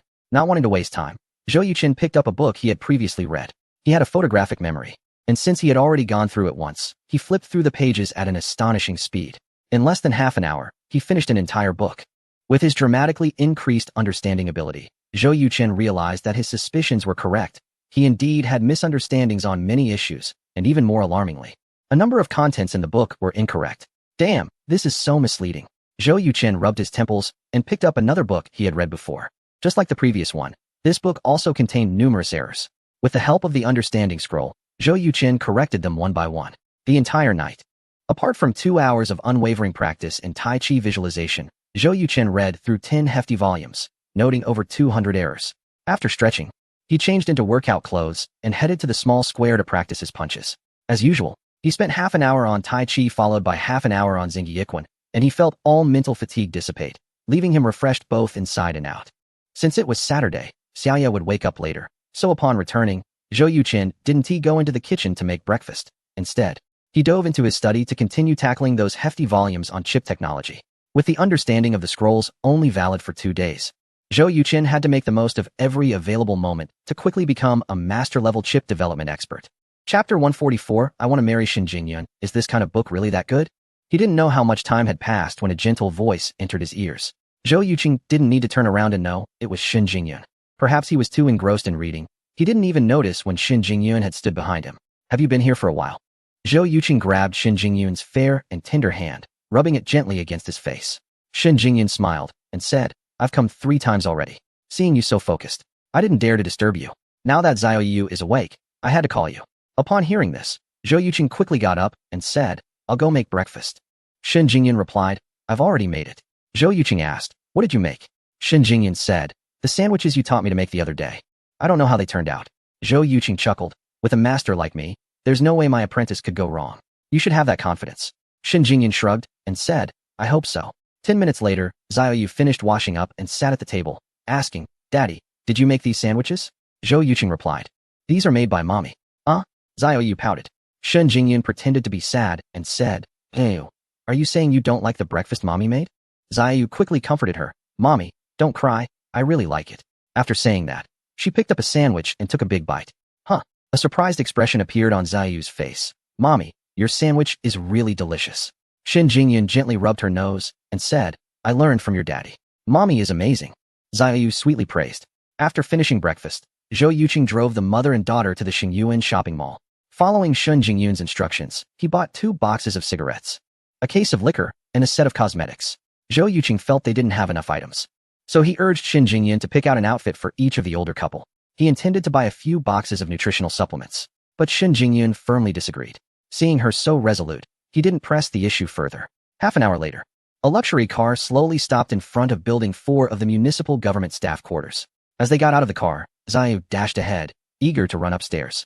Shen Jingyun was startled and quickly caught her up, scolding, Have you forgotten what happened last time you fell while climbing the stairs? Xiao Yu pouted her lips and said pitifully, I'm sorry, Mommy, I won't run anymore. Shen Jingyun set her down and said, You're still small, so you can walk up slowly, but you can't run, understand? Xiao Yu nodded. Got it. Zhou Yuqing smiled slightly, feeling quite supportive of Shen Jingyun's way of educating their child. Taking gifts from the trunk, Zhou Yuqing followed the mother and daughter to the 3rd floor. Knock, knock, knock. Xiao Yu knocked on the door of the west unit. Soon, the door opened, revealing Shen Qinggong's resolute face. Grandpa, little Yaya sweetly called out. My darling is back. Shen Qinggong's face immediately broke into a smile as he squatted down and picked up the little one. Yaya wrapped her arms around Shen Qinggong's neck and asked Grandpa, Did you miss me?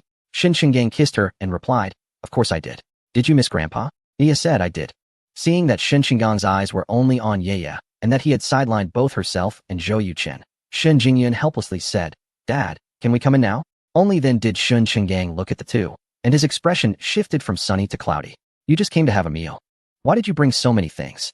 Zhou Yuqing smiled and said, Uncle Shen, this is my first visit as your future son-in-law. It wouldn't be appropriate to come empty-handed. Future son-in-law? Shen Qinggong was amused by Zhou Yuqing's self-reference and said, You really have a thick skin. Come in. Shen Jingyun found a pair of slippers for Zhou Yuqing, who then placed the gifts on the table and took a look around, realizing that the place where this deputy-level official lived was far from what he had imagined. The house was about 120 square meters, with 3 rooms, 1 living room, and 1 bathroom. The living room was simply and elegantly decorated, with a few paintings on the walls. The furniture was slightly outdated, but overall it gave off a warm and comfortable feeling, likely the work of Dai Wan. Xiao Zhou is here. Dai Wan, busy in the kitchen and wearing an apron, walked out with a smile and greeted Zhou Yuqing. Zhou Yuqing said, Aunt Dai, let me help you. Dai Wan waved her hand and said, That's not allowed. Today is your first time at our home, and I absolutely cannot let you into the kitchen. Zhou Yuqing replied, Aunt Dai, please don't treat me as a guest. Shen Qinggong rolled his eyes and said, If you're not a guest, do you want to be the host? Zhou Yuqing immediately gave a clever response. Uncle, I neither want to be a guest nor a host. I want to be part of your family. Uffed. Shen Jingyun couldn't help but laugh. Dai Wan even gave Zhou Yuqing a thumbs up. Dream on. Shen Qinggong glared, saying, I haven't agreed to your relationship with Jingyun. Zhou Yuqing chuckled. As long as you don't oppose it, that's fine. Shen Qinggong asked, What if I do oppose it? Zhou Yuqing replied, If you oppose it, I definitely wouldn't be able to step through the door today. Shen Qinggong snorted, saying, You sure know how to talk. Little Yaya, dissatisfied, said, Grandpa, you are not allowed to be mean to my dad. Shen Qinggong quickly said, I was just joking with your dad. Yaya asked, Dad, was Grandpa just joking with you? Zhou Yuqing nodded, yes. Seeing that Yaya was wholeheartedly on Zhou Yuqing's side, Shen Qinggong felt quite speechless. Shen Jingyun said, Dad, Mom, Yuqing bought you a set of clothes. You should try them on quickly. If they don't fit, you can exchange them. Daiwan glanced at the clothes and then at other items, asking, "Did you choose all of this?" Shen Jingyan replied, "I only offered some suggestions." Shen Qinggang sighed and said, "It's true that a daughter grows up and can't be kept. Xiaozhou, what are your plans?" Zhou Yuchen said without hesitation, "I want to marry Jingyun." Shen Qinggang laughed and said, "You're quite straightforward. Let me ask you, with so many people wanting to pursue Jingyun, what makes you think you're better than them?" Zhou Yuchen replied, "They are in unrequited love, while we are both pursuing each other." Chapter 145 Future Plans, Shen Qinggang asked, "So how can you ensure that you will bring happiness to her and her daughter in the future?" Zhou Yuchen smiled bitterly and replied, "If I only talk, you definitely won't believe me. How about this, Uncle Shun? Tell me what I need to do to get your approval for Jingyun to marry me. Or what can I do to make you feel at ease?" Shen Qinggang thought for a long time, but couldn't come up with anything. He decided to play it coy and said, "This is your matter. You think about it yourself." Daiwan helplessly said, "I really admire both of you."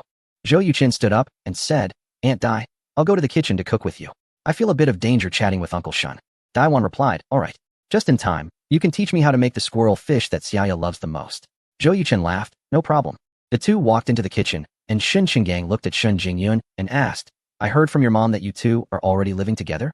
Shen Jingyun replied with a saying, "We moved in 2 weeks ago." Shen Qinggang asked, "Is it decided?" Shen Jingyun looked at Zhou Yuchen in the kitchen and said, "It's decided." Shen Qinggang was silent for a moment before finally expressing his attitude, saying, "P.S. Not bad. I'm glad you two can be together." Shen Jingyun happily said, "Thank you, Dad." "Thank you, Uncle Shun." Zhou Yuchen poked his head out of the kitchen and called to Shen Qinggang. Although the conversation between the father and daughter was quiet, it was impossible to hide it from Zhou Yuchen's ears. Shen Qinggang laughed and scolded, "Your ears are really sharp." Everyone burst into laughter. Little Yaya, who was a bit confused, saw everyone laughing and joined in. At noon, the dishes were ready, and everyone sat down to eat. Shen Qinggang took out a bottle of over 20-year-old liquor and started drinking with Zhou Yuchen. After several rounds of drinks and courses, Shen Qinggang said, "Xiaozhou, I heard from Jingyun that you spent nearly 2 billion to purchase a mobile battery production factory. I don't understand. Your game company is doing well. So why the sudden shift?" Zhou Yuchen understood that Shen Qinggang's question was actually about his future plans, so he said, "Uncle Shun, to be honest, neither gaming nor mobile batteries are what I enjoy doing." Shen Qinggang was taken aback and said, "You've confused me with that statement. If you don't like it, why do you still do it?" Zhou Yuchen smiled and replied, "The reason is simple, money. I make mobile casual games because they have low costs. Just a few million to tens of millions is enough. The cost for mobile batteries is a bit higher, but the technological content is lower. And I'm confident I can develop the best lithium batteries in the world. According to current development trends, the future mobile market will reach hundreds of billions of dollars. As long as my Kunpeng batteries can capture over 30% of the global market share, the annual profit can reach at least several billion." Daiwan was surprised and asked, "You still want to provide batteries for those foreign phone companies?" Zhou Yuchen said, "That is a must." Daiwan asked, "How confident are you?" Zhou Yuchen replied without hesitation, 100%. In 3 months at most, my Kunpeng phone battery and the fastest charging technology will be developed. In the next 2 or 3 years, domestic and foreign phone companies will have to collaborate with me until other battery companies can catch up. By then, we will definitely have developed something even better." Shen Qinggang rolled his eyes and said, "You really know how to boast." Zhou Yuchen smiled and said, "Uncle Shun, when we first met, could you have imagined that I would become a billionaire worth nearly 30 billion in just over 2 months? Shen Qinggang replied, "I admit that achieving such great success in such a short time is indeed impressive. However, at least half of that capital relies on luck. Like oil futures and gambling on stones. Especially the latter, it's just too unreliable." Zhou Yuchen nodded and said, "I agree with you. Which is why I am focusing on real industries." Daiwan then asked, "Xiaozhou, you still haven't said what you actually want to do in the future." Zhou Yuchen replied, "Once I make enough money, I will venture into GPU development." Shen Qinggang and Daiwan exchanged glances and asked in unison, "What is that?" Zhou Yuchen explained, "It's the core processing unit of graphics cards, a type of chip that can be widely used in computers, tablets, and phones. For example, if we play the same online game on 2 computers, the one with a high-level GPU will run smoothly and clearly, while the one with a lower-level GPU might experience lag and delays." Shen Qinggang asked with interest, "Is the GPU market large?" Zhou Yuchen replied, "It's vast and boundless. GPU technology provides powerful computing capabilities and is an essential component of future technological products related to the development and application of cutting-edge technologies like cloud computing and artificial intelligence. To put it this way, in the next 20 years, whichever company produces the best GPU products will be the leading tech company, with a market value easily surpassing 1 trillion or even several trillion." At this point, Zhou Yuchen thought of a former industry leader. This company had become the best in the world due to its leading GPU technology. Before Zhou Yuqin's time travel, it took just 9 months for its market value to grow from 1 trillion to 2 trillion, and then another 4 months to reach 3 trillion, creating a miracle. Currently, the global GPU technology is still in its infancy, and Zhou Yuqin must leverage his master-level chip technology to seize the opportunity, creating a series of patent technology moats like that industry leader. At that time, he would become a significant figure in the global tech industry. Of course, achieving this is difficult, as the investment in R&D alone is unimaginable. Daiwan said, I've heard that any company involved in chip R&D is like a bottomless pit. Zhou Yuqin nodded and said, my plan is to establish Kunpeng Intelligent R&D Company next year, with an initial investment of around 10 billion. When the product development is successful, I will seek external investment, and it should be about right. Shen Qinggang and Daiwan exchanged a glance, both shocked to the point of being speechless. They never expected Zhou Yuqin's ambition to be so vast, beyond what ordinary people would even dare to imagine. Tens of billions, hundreds of billions, or even trillions of dollars seemed trivial when it came out of Zhou Yuqin's mouth. If these words were spoken by someone else, they would definitely think the person was bragging. But coming from Zhou Yuqin, they surprisingly felt a slight belief in it, which was simply unbelievable. Chapter 146. Faced with reality, Shen Jingyun said, no wonder you've been reading books about chips lately. It turns out it's for GPU development. Zhou Yuqin chuckled. I've been preparing for this since 4 years ago. This is a tough battle, and without thorough preparation, I definitely won't launch an attack easily. But once I do, it has to succeed. Failure is not an option.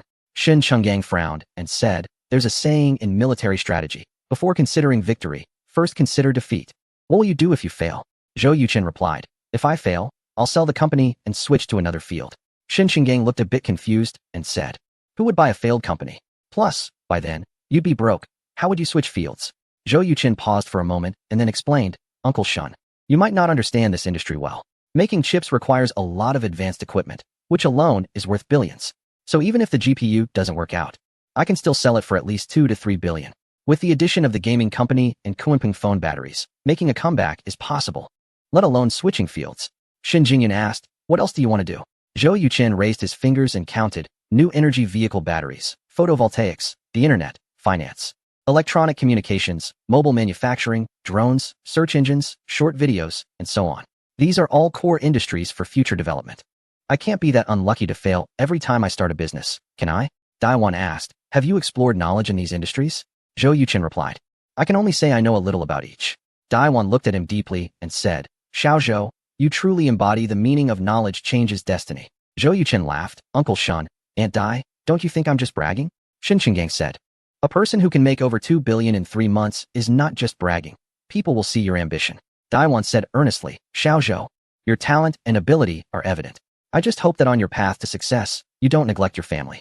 You need to understand that many harms are caused unintentionally. Zhou Yuqin nodded, Aunt Dai, I understand. You're telling me to balance work and family, and to be strong in both. Huh. Hearing Zhou Yuqin's interpretation, Shen Qinggang almost spat out the tea he had just sipped. Daiwan couldn't help but laugh, saying, you are truly talented. At that moment, Shen Qinggang's phone suddenly rang. Looking at it, he saw it was a call from the police station. Let me take this call, he said as he got up and walked into the study. Daiwan sighed and said, see, your Uncle Shen hasn't managed the conflict between work and family well. Zhou Yuqin replied, that's mainly determined by the nature of the work. If Uncle Shen could handle the conflict well, it would only mean he hasn't been diligent in his police work. That answer is quite good. Shen Jingyun secretly gave Zhou Yuqin a thumbs up. Daiwan said, you do have a point. Soon, Shen Qinggang came out of the bedroom. Xiao Zhou, the police department has something important to handle, so I'm afraid I can't join you for this meal, he said. Zhou Yuqin replied, Uncle Shen, you go ahead. We can have a drink together another day. All right. Shen Qinggang patted Zhou Yuqin on the shoulder, changed into his police uniform, and walked out of the house. Zhou Yuqin asked, Aunt Dai, does Uncle Shen often do this? Daiwan nodded and said, it's been over 20 years, I've gotten used to it. Shen Jingyun added, I remember during my middle school years, I hardly saw my dad at all throughout the year. Zhou Yuqin looked at Xiaoye and patted her head, saying, in this regard, I want to follow Uncle Shen's example. Just as he finished speaking, his phone rang. It was a call from Zheng Tong, the CEO of Yuechen Game Company. Zhou Yuqin helplessly said, looks like I've just been slapped in the face. Shen Jingyun laughed and said, hurry up and answer the call. Zhou Yuqin got up and walked to the balcony, pressing the answer button on his phone. Old Zheng, has the casual puzzle game been completed? Zhou Yuqin asked. Due to Zhou Yuqin's request for Hua Haiyang to develop both a mobile and a web version of the casual puzzle game, the completion had been delayed for over 10 days, even though it was supposed to be done 2 weeks ago. That's right, Zhou Zong. We've completed both the mobile and web versions. Can they communicate with each other? Zhou Yuqing inquired. There are no issues with the Haiyan and Zhuiyue operating systems. But the Orange operating system cannot. The Orange operating system is similar to a certain well-known closed ecosystem, focusing on security and privacy, making data synchronization between Orange phones and computers impossible. Contact the Orange Group as soon as possible and inform them of this issue. There must be no concealment. As for whether to provide a download for the casual puzzle game on the Orange platform, let them decide, Zhou Yuqing instructed. A game that cannot sync between computer and mobile is certainly very unfriendly for players. Currently, Zhou Yuqing is on good terms with the Orange Group. If the casual puzzle game becomes popular and boosts the sales of phones with the Haiyan and Zhuiyue operating systems, the Orange Group will definitely come looking for trouble. So Zhou Yuqing simply lets them choose. Understood. Brother Chun, when will you come to the company to check the game? I will go on Monday to test it out. Okay. Also, when should we launch the casual puzzle game? Old Zheng, that's something you and the marketing department need to consider. I will only focus on the direction of the company and planning new games. The rest is mainly up to you. By the way, don't let everyone work overtime anymore. They should go home and rest. Yes, Brother Chun. After hanging up, Zhou Yuqing returned to the dining table. Shen Jingyun asked, is the third game you planned, the casual puzzle game, about to be launched? Zhou Yuqing shrugged and said, it was just completed today. As for when it will go live, that's up to old Zheng. Shen Jingyun said, do you think casual elimination can be as successful as Fruit Night and Angry Birds? Zhou Yuqing confidently replied, it will be even more successful than them. Shen Jingyun asked why. Zhou Yuqing explained, because these three games are fundamentally different. Fruit Night and Angry Birds are simply designed and easy to pick up, mainly aimed at relieving stress and making quick money. At most, they last for 2 or 3 years before reaching their peak. In contrast, casual elimination is launched simultaneously on mobile and PC platforms, generating continuous revenue through in-game purchases. Once it becomes popular, it can last for at least 10 years. In the past, casual elimination brought hundreds of millions, even over $1 billion in profits to its parent company each year, truly demonstrating how a game can sustain a company. Daiwan picked up her cup and smiled. Xiaozhou, I wish your third game continues to sell well. Zhou Yuqing quickly raised his cup to clink with hers, saying, thank you, Aunt Dai. Chapter 147. Cracking the password after a satisfying meal, Zhou Yuqing was just about to tidy up the dishes and impress his future mother-in-law when his phone rang again. It was a call from Wang Deguang, the head of the technical department of the police. Hello, Director Wang. This is Zhou Yuqing. Is there something you need? Advisor Zhou, do you have time? Could you come over? I have a USB drive here, and the contents are extremely important for our police work. We need to crack the password. We've been researching it for half a day, but we really don't have any confidence. All right, I'll head over right away. This was the first time Wang Deguang had called him since Zhou Yuqing took on the role of advisor for the technical department, so he had to go. After learning about this, Daiwan said, see, your Uncle Sean is playing tricks. He could have just called you directly, but instead he had someone else do it. He probably fears complaints when he returns. Shen Jingyun said, you've had a drink. Let me take you there. Zhou Yuqing waved his hand. No need. I'll just take a taxi. 40 minutes later, Zhou Yuqing arrived at the police headquarters and went to the technical department. Inside, 4 or 5 technicians were gathered, discussing how to deal with the USB drive. Upon seeing Zhou Yuqing, Wang Deguang happily said, Advisor Zhou, you finally made it. Zhou Yuqing walked over and asked, what seems to be the problem? Wang Deguang sniffed. Advisor Zhou, have you been drinking? Zhou Yuqing laughed. Just a little. It's almost like not drinking at all. It doesn't affect me. Is this USB drive really that important? Wang Deguang nodded. Very important. Our colleagues in the Drug Enforcement Unit worked hard for 6 months to seize this USB drive from the second-in-command of a drug dealer. Unfortunately, that leader was killed. Zhou Yuqing asked, how did you determine the importance of this USB drive? Wang Deguang held up 3 fingers, 3 layers of encryption. If it wasn't important, there would be no need for that. The director wants us to crack it before 6 o'clock.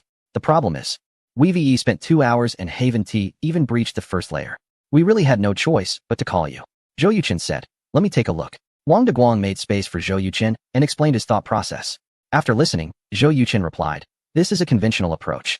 Even if you work around the clock for 24 hours, it would still take at least 3 days to resolve. To crack the USB password in a limited time, we need to break the norm and use an asymmetric method.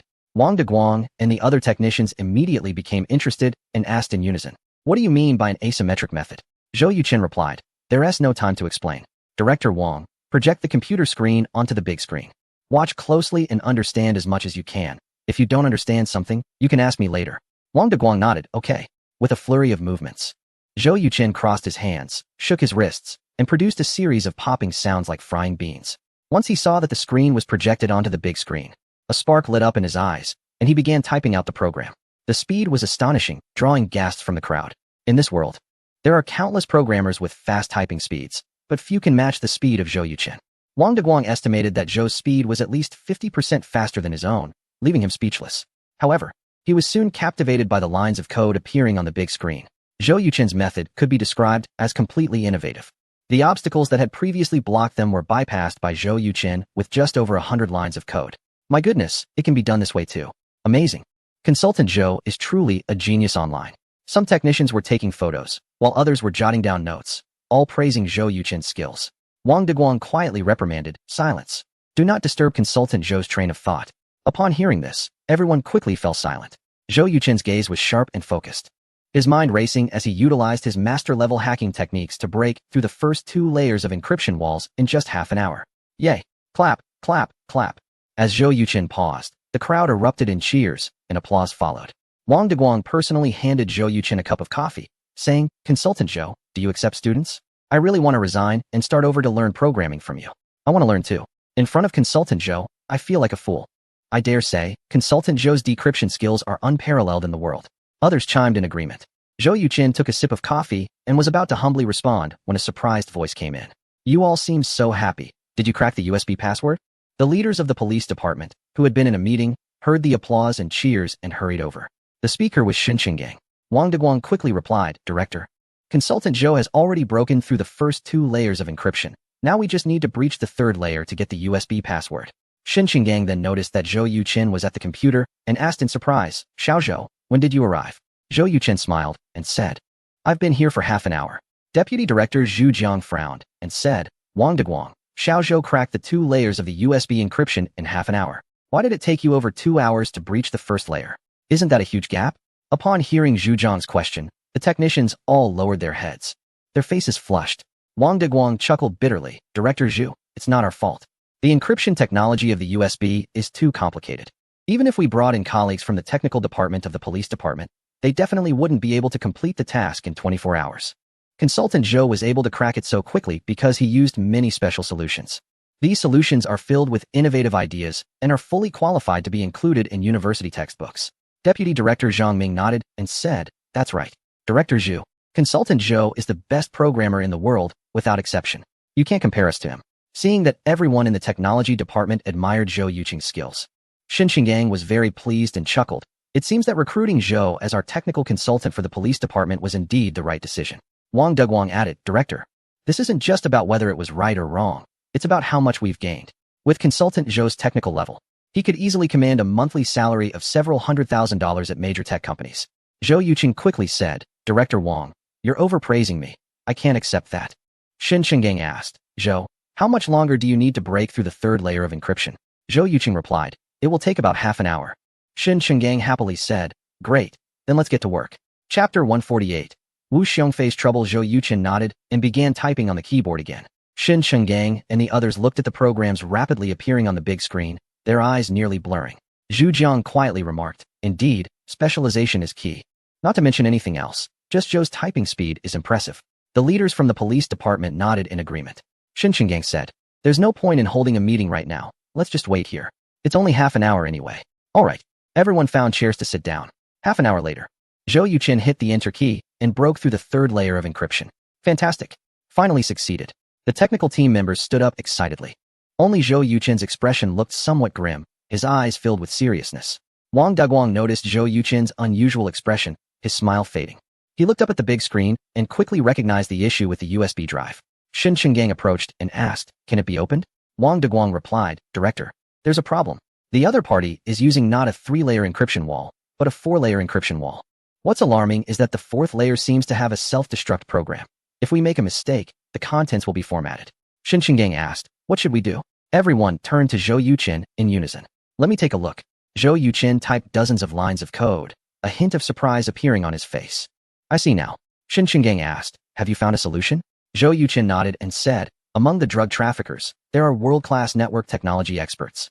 But this expert is clearly not working with them. The first 3 layers of encryption, while seemingly formidable, are not difficult to crack. It just takes a long time. The real masterpiece is the 4th layer. This layer of encryption has deliberate flaws left by the other party, which can only be found by top-level hackers. I suspect he did this to mislead the network technicians of the traffickers. Clearly, he succeeded. Zhu Jiang asked, so Zhou, are you saying you can break this layer of encryption? Zhou Yuchen smiled and said, with this flaw, I can solve it in 3 minutes. Everyone displayed expressions of surprise. Soon, Zhou Yuchen successfully dealt with the 4th layer of encryption and 9 digits appeared on the screen. With a click, Zhou Yuchen entered these 9 digits. And the USB drive was finally unlocked. Yes, we did it. Everyone cheered in unison. Zhu Jiang urged Wang Diguang to quickly copy the contents from the USB drive. There wasn't much inside, just 3 folders, totaling about 10 megabytes. But the name of the last folder, Xiongfei Transportation Company, caught Zhou Yuchen's attention. The boss of Xiongfei Transportation Company was Wu Xiongfei, who had taken good care of Zhou Yuchen. Could he be involved in drug trafficking? No way. Wu Xiongfei's parents are both around, and he has a son and a daughter with his wife, both of whom are already in middle school. He has at least 30 to 40 million in hand, which can be said to be a happy family with a fulfilling life. For someone like him, unless he has lost his mind, how could he possibly engage in such a risky business? Shen Chenggang patted Zhou Yuchen on the shoulder and praised, well done. Zhou Yuchen stood up and said, Uncle Shen, can we find a place to talk? Shen Chenggang noticed the serious expression on Zhou Yuchen's face and was slightly taken aback, saying, of course. The two walked to a secluded corner, and Zhou Yuchen said, I just caught a glimpse and noticed that one of the folders is named Xiongfei Transportation Company. Shen Chenggang raised an eyebrow and asked, do you know Wu Xiongfei? Hearing Shen Chenggang mention Wu Xiongfei by name, Zhou Yuchen immediately realized that Wu Xiongfei must have come under the police's radar. He nodded and said, I stayed in Sioux City for 4 years and trained with him for 3 years. Uncle Shen, I can vouch for Wu Xiongfei. He would never engage in drug trafficking. Shen Chenggang raised an eyebrow and asked, on what basis do you make that judgment? Zhou Yuchen replied, based on my understanding of him over the past few years. Shen Chenggang was silent for a moment and said, I think it's better for you not to get involved. Zhou Yuchen said, Wu Xiongfei has done me a favor. Shen Chenggang frowned and replied, then you should avoid getting involved even more. Zhou Yuchen insisted, Uncle Shen, if Wu Xiongfei is completely unaware that his fleet has become a drug transportation team, and we recklessly arrest him now, it will allow the real drug lord to escape. Shen Chenggang asked, what do you propose? Zhou Yuchen said, I can go to Sioux City to find Wu Xiongfei. To thoroughly investigate the issue, we need Wu Xiongfei's cooperation. It's impossible otherwise. Also, I'm worried that the drug dealers might kill to silence him. Shen Chengang's expression grew serious as he asked, Xiao Zhou, why are you so determined to help Wu Xiongfei? Zhou Yuchen replied earnestly, a small favor deserves a great repayment. Shen Chenggang looked at him deeply and said, let's first review the contents of the USB drive and discuss afterward. Zhou Yuchen nodded and said, all right, I'll wait for your news. In fact, Shen Chenggang greatly admired Zhou Yuchen's actions. True feelings can be seen in times of adversity, and so can the nature of people.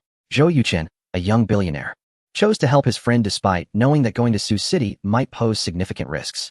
Such loyalty and righteousness are rare in today's society.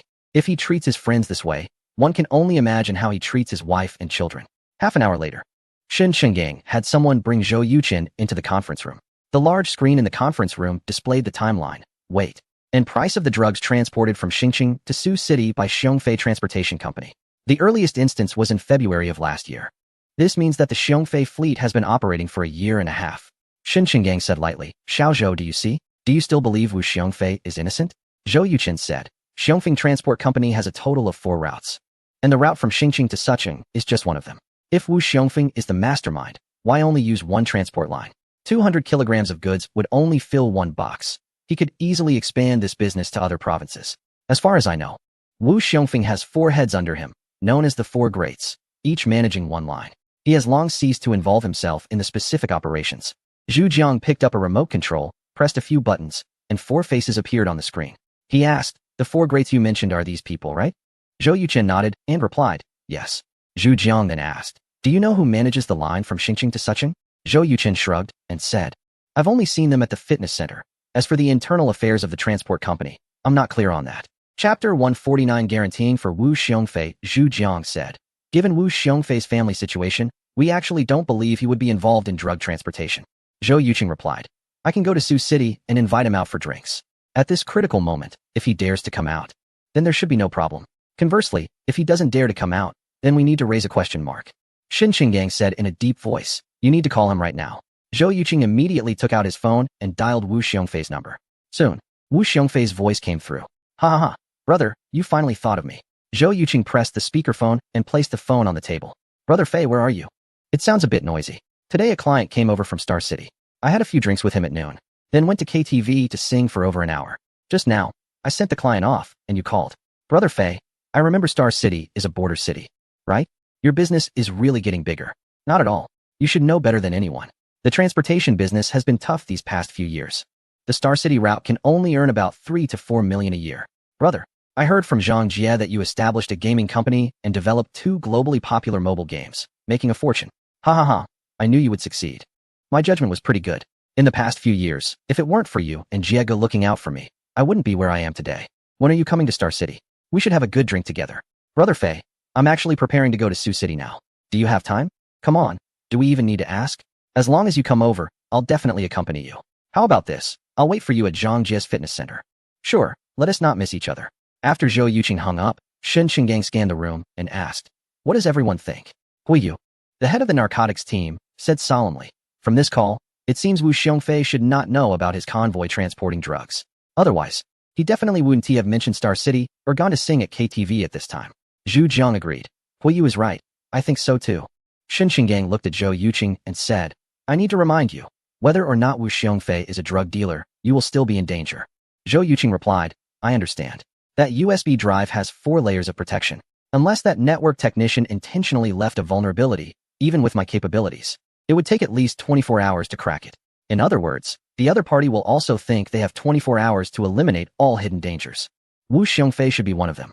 Zhu Jiang gave Zhou Yuqing a thumbs up and said, your reasoning aligns completely with ours. For safety's sake, we will send someone to act as your driver and bodyguard. Once we confirm Wu Xiongfei is fine, we will try to bring him in and draw the snake out of its hole. Zhou Yuqing shook his head and said, the demeanor of the police is different from ordinary people. It's best not to appear beside me. Otherwise, it might all be in vain. Zhu Jiang frowned and asked, what about your safety?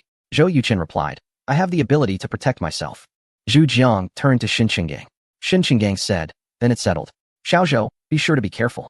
Zhou Yuqing smiled and replied, I will. Half an hour later, Zhou Yuqing returned to the government staff compound. He did not go to Shen Qinggang's home, but got into his own car and called Shen Jingyun, informing her that he needed to go to Sioux City. Shen Jingyun seemed to sense something and asked, do you have to go? I have to go. Be careful and come back safely. Okay. Zhou Yuqing truly liked and admired Shen Jingyun for her straightforward and decisive manner. She understood that his trip might be dangerous. Yet she didn't fuss or cry. Instead, she straightforwardly gave her approval without adding any psychological burden on him. Such wisdom and astuteness were certainly not traits of an ordinary girl. Zhou Yuqing put away his phone, started the car, and headed straight for Sioux City. At 5 in the afternoon, a luxurious Mercedes Maybach slowly stopped at the Longway Business Building in Sioux City. Zhou Yuqing got out of the car, bringing a box of 5-grain liquor and 6 packs of cigarettes, and went directly to the 16th floor. Upon entering the Longway Fitness Center, Zhou Yuqing immediately spotted Zhang Jie standing in the hallway. Brother Jie, long time no see. Wow, you finally made it. Welcome, General Zhou, to our fitness center for an inspection. Zhou Yuqing knew Zhang Jie was joking, so he replied, since you're calling me General Zhou, why didn't you prepare a grand welcome ceremony? Your sincerity is clearly lacking. Should I arrange for some beautiful ladies to accompany you? That could be arranged. Huh, dream on. Both laughed. Zhang Jie stepped forward, gave Zhou Yuqing a punch, then took the box of liquor and said, just come over. Why be so formal? I can't afford to treat you to a drink. Zhou Yuqing smiled. Now that I'm a wealthy person, if I don't bring something, people might talk behind my back. At the very least, I wouldn't want to be labeled a miser. That's true. Let us go? Fei Gu has been waiting for you for an hour. The two entered the boxing gym, where they saw Wu Xiongfei practicing on the ring with a young man in his 20s who had dark skin. It seemed that Wu Xiongfei was no match for him. Surrounding the ring were a dozen burly men, all of them Wu Xiongfei's subordinates. At that moment, Zhou Yuqing suddenly felt a sinister gaze directed at him. But he didn't immediately turn to search for the owner of that gaze. Instead, after a moment, he discreetly scanned the area with his peripheral vision and quickly identified the target. The person who had just looked at him was a man standing on the far left of the crowd, named Xia Wei, the third among the 4 big brothers and Wu Xiongfei's most trusted companion. Zhou Yuqing nonchalantly asked, Brother Jie, who is that person sparring with Fei Gu? I don't think I've ever seen him before. Zhang Jie said. His name is Zhuang Qing, a new recruit of Fiji with exceptional martial arts skills, claiming to be unbeatable in Sioux City. Zhou Yuqing responded with a sound of acknowledgement, but didn't say anything further. It seemed that upon noticing Zhou Yuqing's arrival, Wu Xiongfei took a step back and made a gesture to pause. Zhuang Qing, somewhat confused, asked, Boss, what's going on? Wu Xiongfei chuckled and said, Xiao Zhuang, didn't you claim to be the best in Sioux City? A true top master has come today. Do you dare to challenge him? Zhuang Qing raised an eyebrow and replied, "Of course I dare." Chapter 150. Such hostility. Wu Xiong flew, turned to look at Zhou Yuqing in the audience, and said loudly, "Brother, you haven't neglected your training because of work, have you?" Zhou Yuqing replied, "I practice every morning. I dare not be the slightest bit lazy." Wu Xiong pointed at Zhuang Qing and said, "Xiao Zhuang practices Baji. How about a match with him?" Zhou Yuqing smiled and directly stepped onto the stage, saying, "Brother Fei, I think it would be better if both of you teamed up." Zhuang Qing's expression changed, and he said, "Are you looking down on me?" Zhou Yuqing assessed him and replied, "In today's society, being able to reach the pinnacle of martial arts is extremely rare. How could I look down on you?" Zhuang Qing's eyes became serious. Knowing that Zhou Yuqing possessed remarkable skills, yet still dared to disregard him showed that he must have incredible strength. Wu Xiong said, "Zhuang Qing, no need to be polite with him. I don't believe that the two of us together can't defeat him. Brother, do you want to wear protective gear?" Zhou Yuqing took his stance and said, "No need. Let's go." "Huh!" Wu Xiong shouted, stepping forward 3 times and kicking towards Zhou Yuqing's abdomen. Zhuang Qing felt that Zhou Yuqing was being overly confident and wanted to teach him a lesson, so he joined in with Wu Xiong. His fighting experience seemed very rich as he appeared in front of Zhou Yuqing's right side in a flash, throwing a punch at his shoulder. The force of the punch created a loud sound in the air, much stronger than Wu Xiong's attack. A single sound is worth 1,000 gold. This was a sign of having mastered martial arts. Zhou Yuqing quickly judged that Zhuang Qing was faster and would hit him before Wu Xiong, and he praised, "Good." He executed the cloud hands technique from Tai Chi, placing his hand on Zhuang Qing's wrist. Zhuang Qing felt a powerful, flexible force coming from Zhou Yuqing's arm, making him involuntarily spin several times. Then, Zhou Yuqing turned his body to dodge Wu Xiong's kick and, in a flash, reached out, grabbing Wu Xiong's ankle with his right hand while his left hand lightly sliced across Wu Xiong's neck. "Brother Fei, you're dead," Zhou Yuqing said, and his body shot towards Zhuang Qing like a cannonball, throwing 3 punches at him. The first 2 punches used a collapsing force, shaking Zhuang Qing's whole body and nearly breaking him apart, causing him to retreat 4 or 5 steps. Just as Zhuang Qing steadied himself, he heard a loud bang near his ear, and an astonishing force with a scorching aura approached him. Zhou Yuqing's third punch was unmistakably a cannon punch from Xingyi. Zhuang Qing could hardly withstand it. He merely attempted to block symbolically, and his body was sent flying. As he was about to crash into a pillar, Zhou Yuqing moved like the wind, instantly crossing 5 meters, grabbing Zhuang Qing's leg and bringing him down. "Damn, impressive. What kind of martial art is this?" "Of course, it's Xingyi." The crowd erupted in exclamations. Wu Xiongfei touched his neck and smiled wryly, saying, "Brother, your skills are really getting better. If that was a life-and-death battle just now, I'm afraid we wouldn't have been able to handle even one of your moves." Zhou Yuqing chuckled. "I wouldn't dare to kill anyone." Zhuang Qing's expression became extremely serious. "Mr. Zhou, have you already entered the dark energy stage?" Zhou Yuqing nodded. "That's right." Zhuang Qing's pupils constricted. A martial arts master in his 20s is truly remarkable. Zhou Yuqing smiled. "You're flattering me. You're only a step away from dark energy. Within 2 years at most, you should be fine." Zhuang Qing gave Zhou Yuqing a rather uncomfortable impression. On the surface, he seemed like a very sunny person, but his tone always gave Zhou Yuqing a chilling feeling. At Zhou Yuqing's level, his senses were 10 times sharper than the average person. He was almost certain that both Zhuang Qing and Xia Wei harbored hostility towards him. Wu Xiongfei said, "All right, Xia Wei, find a place for the brothers to have a good meal. Just sign the company contract directly. I want to have a drink with Zhang Jie and Brother Zhou today." Xia Wei nodded. "No problem." Zhou Yuqing's heart stirred, and he immediately used his loyalty detection skill to look at Wu Xiongfei's group of subordinates. Most of them had a loyalty rating of only about 10%, likely just out of respect for Wu Xiongfei. Otherwise, it would probably be near 0. Only 3 people had negative loyalty, namely Xia Wei, Zhuang Qing, and a blonde man. Especially Zhuang Qing, whose loyalty value was an astonishing negative 80%, indicating a desire to eliminate him. Xia Wei and the blonde man were somewhat better, with loyalty values around negative 30%. Although they were hostile, they didn't seem intent on killing him like Zhuang Qing did. Why was that? He had only met Xia Wei 2 or 3 times and had never spoken to Zhuang Qing or the blonde man. Why did they have such a strong opinion of him?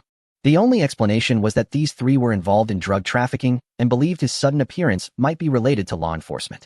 Once everyone left, Wu Xiongfei, Zhou Yuqing, and Zhang Jie went to a hotel they frequently visited, found a private room, and sat down. With food and drinks ready, Wu Xiongfei raised a glass and said, "Brother, welcome home." Zhou Yuqing was now completely certain that Wu Xiongfei could not be involved in drug trafficking. So he raised his glass and clinked it with him and Zhang Jie, saying, "Brother Fei, I came here specifically for you today. After this drink, I'll explain everything in detail." Wu Xiongfei was taken aback. "All right." The 3 downed their drinks. Zhou Yuqin took out a remote listening device from his pocket, turned it on, and placed it on the table. 5 kilometers away, several police officers from the Drug Enforcement Unit were all ears in a van. In the private room, Wu Xiongfei and Zhang Jie exchanged glances and asked in unison, "What is this?" Zhou Yuqin waved his hand and said, "This is not important. What matters is that Fij is in extreme danger. A slight misstep could lead to fatal consequences." Wu Xiongfei laughed and replied, "Brother, are you joking? I've been running a legitimate business all these years. Although there have been occasional conflicts with others, it has never reached the point of killing." Zhou Yuqin said, "Fij, please answer me honestly. Who is responsible for managing and transporting the route from Xinqing to Suqing?" Seeing Zhou Yuqin's serious expression, Wu Xiongfei reined in his smile and said, "So it's Xiaowei. Last month, I handed this route over to Zhuangqing and let Xiaowei take care of a new line." "What's the matter?" Zhou Yuqin asked. "Do you not oversee anything at all?" Wu Xiongfei was somewhat confused by Zhou Yuqin's meaning and replied, "Oversee what?" Zhou Yuqin replied solemnly, "For instance, inspections of goods and finances." Wu Xiongfei said, "Checking the accounts is necessary, but what's there to check about the goods?" Chapter 151. Wu Xiongfeng's emotion. Zhou Yuqin sighed and pointed to the equipment on the table, saying, "Brother Fei, the people connected to this are several officers from the local drug enforcement team. They can hear everything we say clearly." Wu Xiongfeng was completely stunned. Zhang Jie was also taken aback and asked, "Yuqin, what is going on?" Zhou Yuqin forced a smile and replied, "You both are so smart. Can't you figure out what is happening?" Wu Xiongfeng suddenly stood up and said, "Are you saying that my company's trucks are being used to transport drugs? How is that possible?" Zhou Yuqin responded, "Why is it impossible?"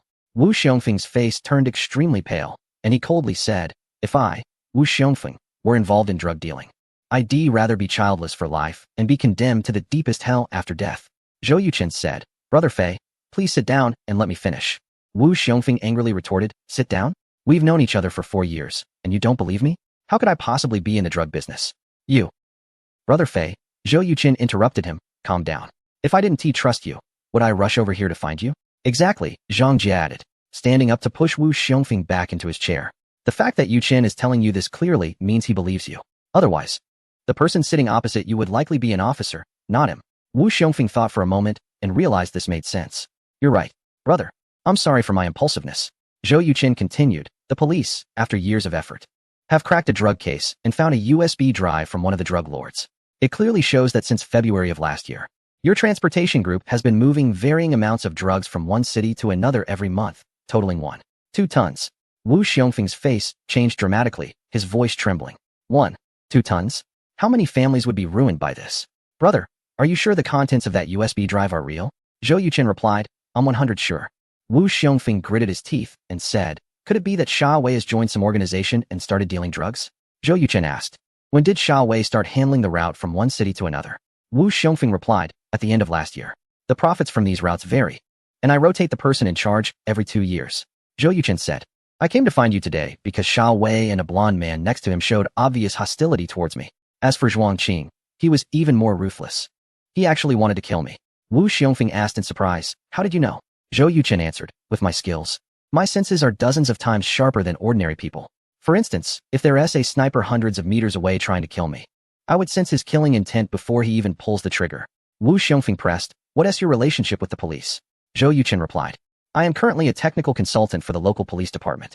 The USB drive of the leader was fortified with 4 layers of protection.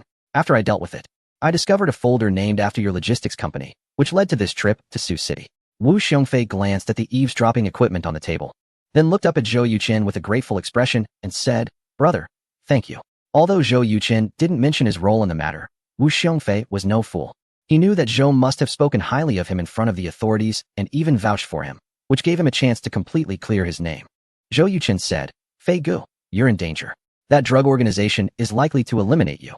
Once you're dead, the drug issue will be pinned on you. Even if they are caught later, it won't matter because the police won't find evidence to hold them accountable." Wu Xiongfei replied solemnly, "From the perspective of the drug lord, I am indeed a perfect scapegoat." Zhang Jie asked, "What should we do then?" Zhou Yuqin said, "Of course we should cooperate with the police and take these bastards down." Wu Xiongfei responded, "Tell me what to do. I will cooperate." Zhou Yuqin took out his phone and dialed a number. Soon, the call was connected. "Director Hua, you heard our conversation, right?" "I did. What do we need to do?" "Just eat and drink as usual. Don't do anything else. When you go out, you can act drunk." Zhou Yuqin had a thought and asked, "Can we get Xiaowei to pick us up?" "That's a good idea." Wu Xiongfei picked up Zhou Yuqin's phone and said, "To this leader, I will fully cooperate with your work. But I have one request. Please ensure the safety of my family. On the other end, Huiyu replied, don't worry. Your villa is already under our surveillance. We assess that your primary target is you. Only if they cannot eliminate you will they consider harming your family. Wu Xiongfei said, your arrangements are thorough. Thank you very much. Huiyu added, you must be very careful to avoid being discovered. We definitely won't be able to appear in front of you immediately when something happens. Wu Xiongfei said, understood. After hanging up the phone, Zhou Yuchen raised his glass and smiled. If the sky falls, we need to eat and drink well first to have the strength to fight them. Fei Gu Jiegu. Cheers. Wu Xiongfei did not raise his glass and said, brother, after we finish eating, you should go to Zhang Jie's place and not get involved in this matter anymore. I may have misjudged people and deserve to die.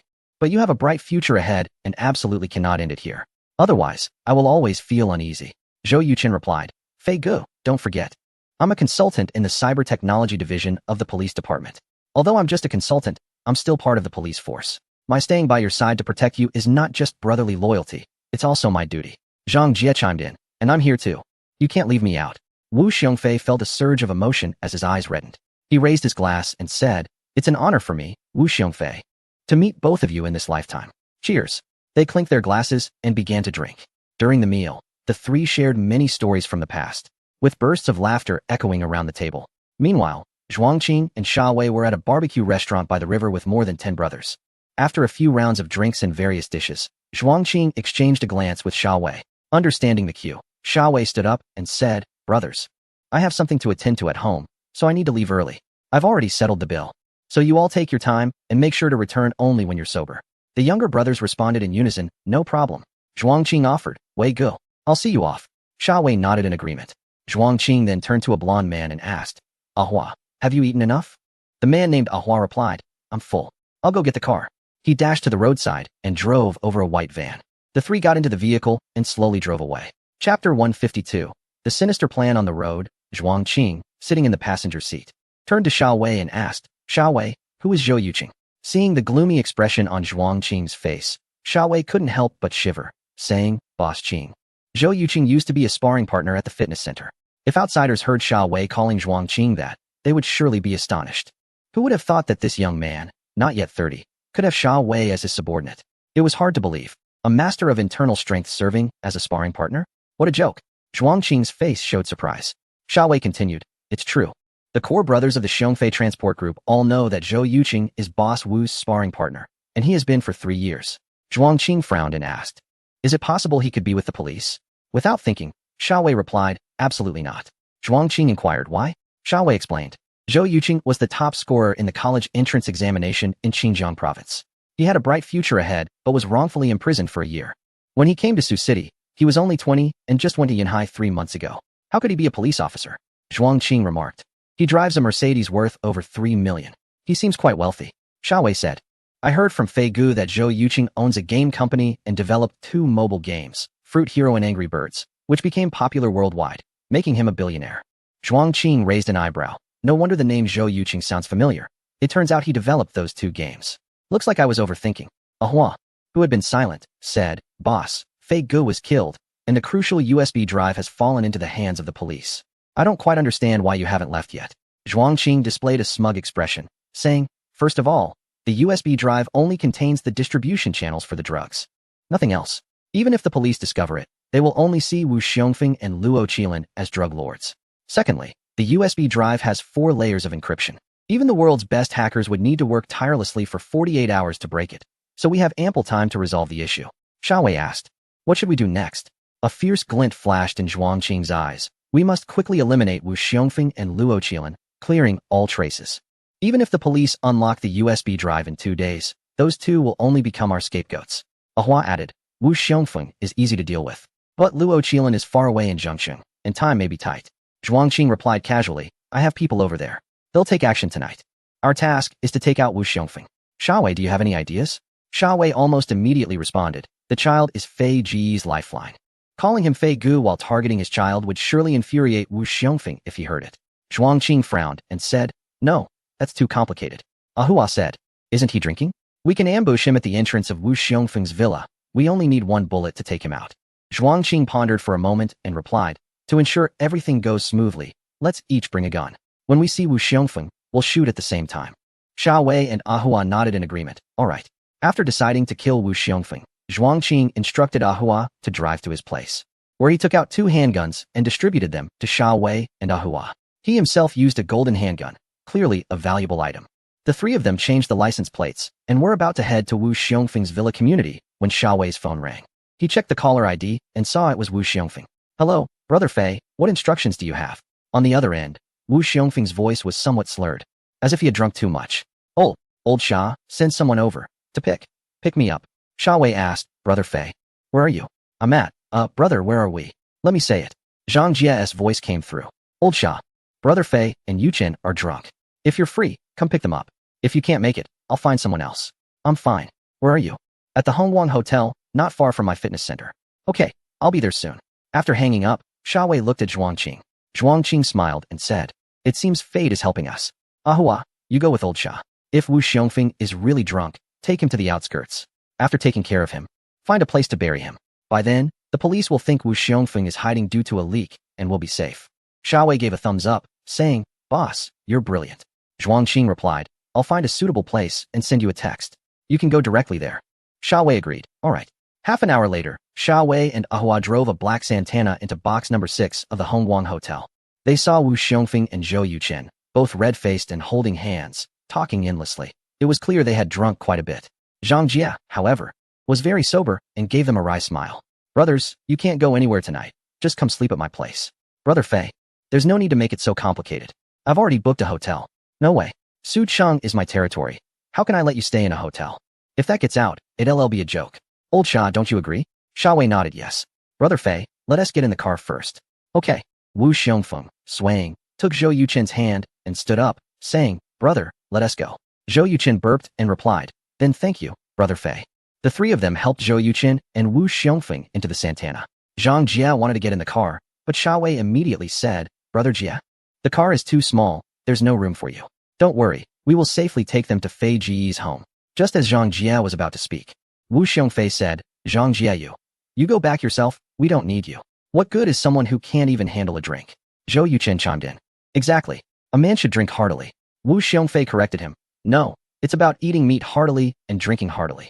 Zhou Yuchen insisted, clearly, it's about drinking heartily and eating meat. Seeing Wu Xiongfei and Zhou Yuchen arguing in the car, Sha Wei said, Brother Jia, you should just go back by yourself. We're leaving. Zhang Jia replied, All right. Take it easy on the road. Call me if anything comes up.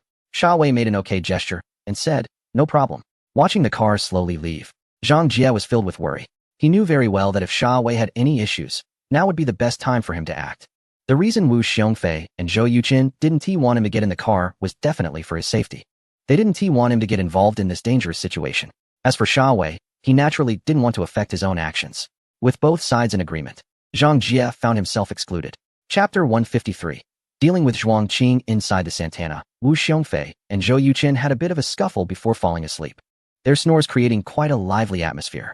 Sitting in the passenger seat, Ahua took out his phone and glanced at a message from Zhuang Qing, then showed it to the driver, Sha Wei. Sha Wei nodded slightly and drove the car out to the suburbs.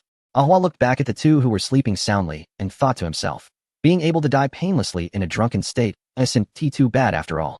Half an hour later, the black Santana came to a steady stop by the roadside in the suburbs, surrounded by a grove of trees, a picturesque place to be buried. Sha Wei and Ahua got out of the car and saw Zhuang Qing leaning against a van, smoking. Zhuang Qing exhaled a puff of smoke and asked, What is the situation? Ahua replied, The 2 of them are completely wasted. They're really asking for trouble. Zhuang Qing sneered and pulled out a knife from his waist, handing it to Sha Wei, saying, You do it. Sha Wei's face changed dramatically, taking a step back. Boss Qing, no matter what, Fij is my brother. I really can't do it. Zhuang Qing said, Old Sha, you need to understand one thing. Since the day you joined us, you're no longer his brother. With Wu Xiongfei's character, if he knew you were using his convoy for drug trafficking, do you think he would let you off? Sha Wei's face flickered with uncertainty. Finally, he gritted his teeth and took the knife from Zhuang Qing. Zhuang Qing smiled. That's more like it. No pain, no gain. Sha Wei took a deep breath, opened the car door, and just as he was about to act, he felt a flash in his eyes and was kicked hard in the chest. His ribs broke, and he flew backward like a kite with its string cut, crashing into a tree before falling to the ground, unconscious. Not good. I've been tricked. Zhuang Qing reacted quickly, shouting as he drew his gun. Unfortunately, it was too late. Zhou Yuchen appeared before Zhuang Qing like a ghost in the night, grabbing his wrist. Zhuang Qing grunted, and the gun fell to the ground. Die! Zhuang Qing unleashed a signature move from his martial arts, charging towards Zhou Yuqin with all his strength. Overestimating yourself. Zhou Yuqin dodged to the left, avoiding Zhuang Qing's attack. He then executed a swift move from his style, slipping past Zhuang Qing and striking Ahua in the chest with a Taiji technique. Ahua felt the wind from the blow, stinging his face, and his expression changed dramatically as he quickly stepped back. Just as he steadied himself, a loud shout erupted behind him. Without guessing, Ahua knew it had to be Wu Xiongfei. This guy had a wealth of combat experience. He quickly shrank his head and spun twice to evade Wu Xiongfei's flying kick. Zhou Yuqin ignored Ahua and intercepted Zhuang Qing, who was trying to escape. Wu Xiongfei, filled with rage, unleashed a barrage of punches, venting all his fury onto the unfortunate Ahua.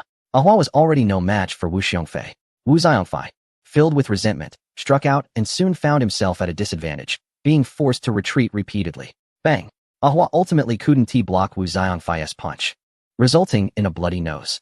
Wu Xiongfei then kicked Ahua to the ground and entered a frenzied kicking mode. After delivering over 10 kicks until Ahua lay motionless, Wu Xiongfei finally stopped. On the other side, Zhou Yuqin had also finished his fight. As a master of Tai Chi and Xingyi, dealing with someone like Zhuang Qing, who only had basic strength, was a piece of cake. Zhuang Qing managed to withstand just 3 of his moves before collapsing to the ground, spitting out blood. Clearly injured internally, Zhou Yuqin picked up his phone and called the police. Just after making the call, he noticed Zhuang Qing's left hand moving restlessly, slowly reaching into his pants pocket. Zhou Yuqin stepped forward and crushed his hand, then checked the pocket, only to find not a weapon, but a USB drive similar to the one before. Even severely injured, Zhuang Qing still exhibited his fierce demeanor. Are you a narcotics officer? Zhuang Qing glared at Zhou Yuqin, seemingly trying to memorize his features. Zhou Yuqin replied calmly, I'm from the Yunhai Police Department, but I'm not a narcotics officer. Why do you suspect us? The USB drive. You cracked the USB drive? That's impossible. The tech geniuses in this region are numerous. Do you really think that a 4-layer security wall is enough to feel secure? Zhou Yuqin continued, Mr. Zhuang, tell me, who is behind you? I have no one behind me. Who are you trying to deceive? A young man under 30 with low intelligence and emotional quotient, thinking he is a drug lord? What a joke. You. Zhuang Qing's face turned green with anger as he gritted his teeth. Let me tell you. Don't think that capturing me means you can relax. Zhou Yuqin smiled and said, Mr. Zhuang, doesn't that imply you have someone behind you?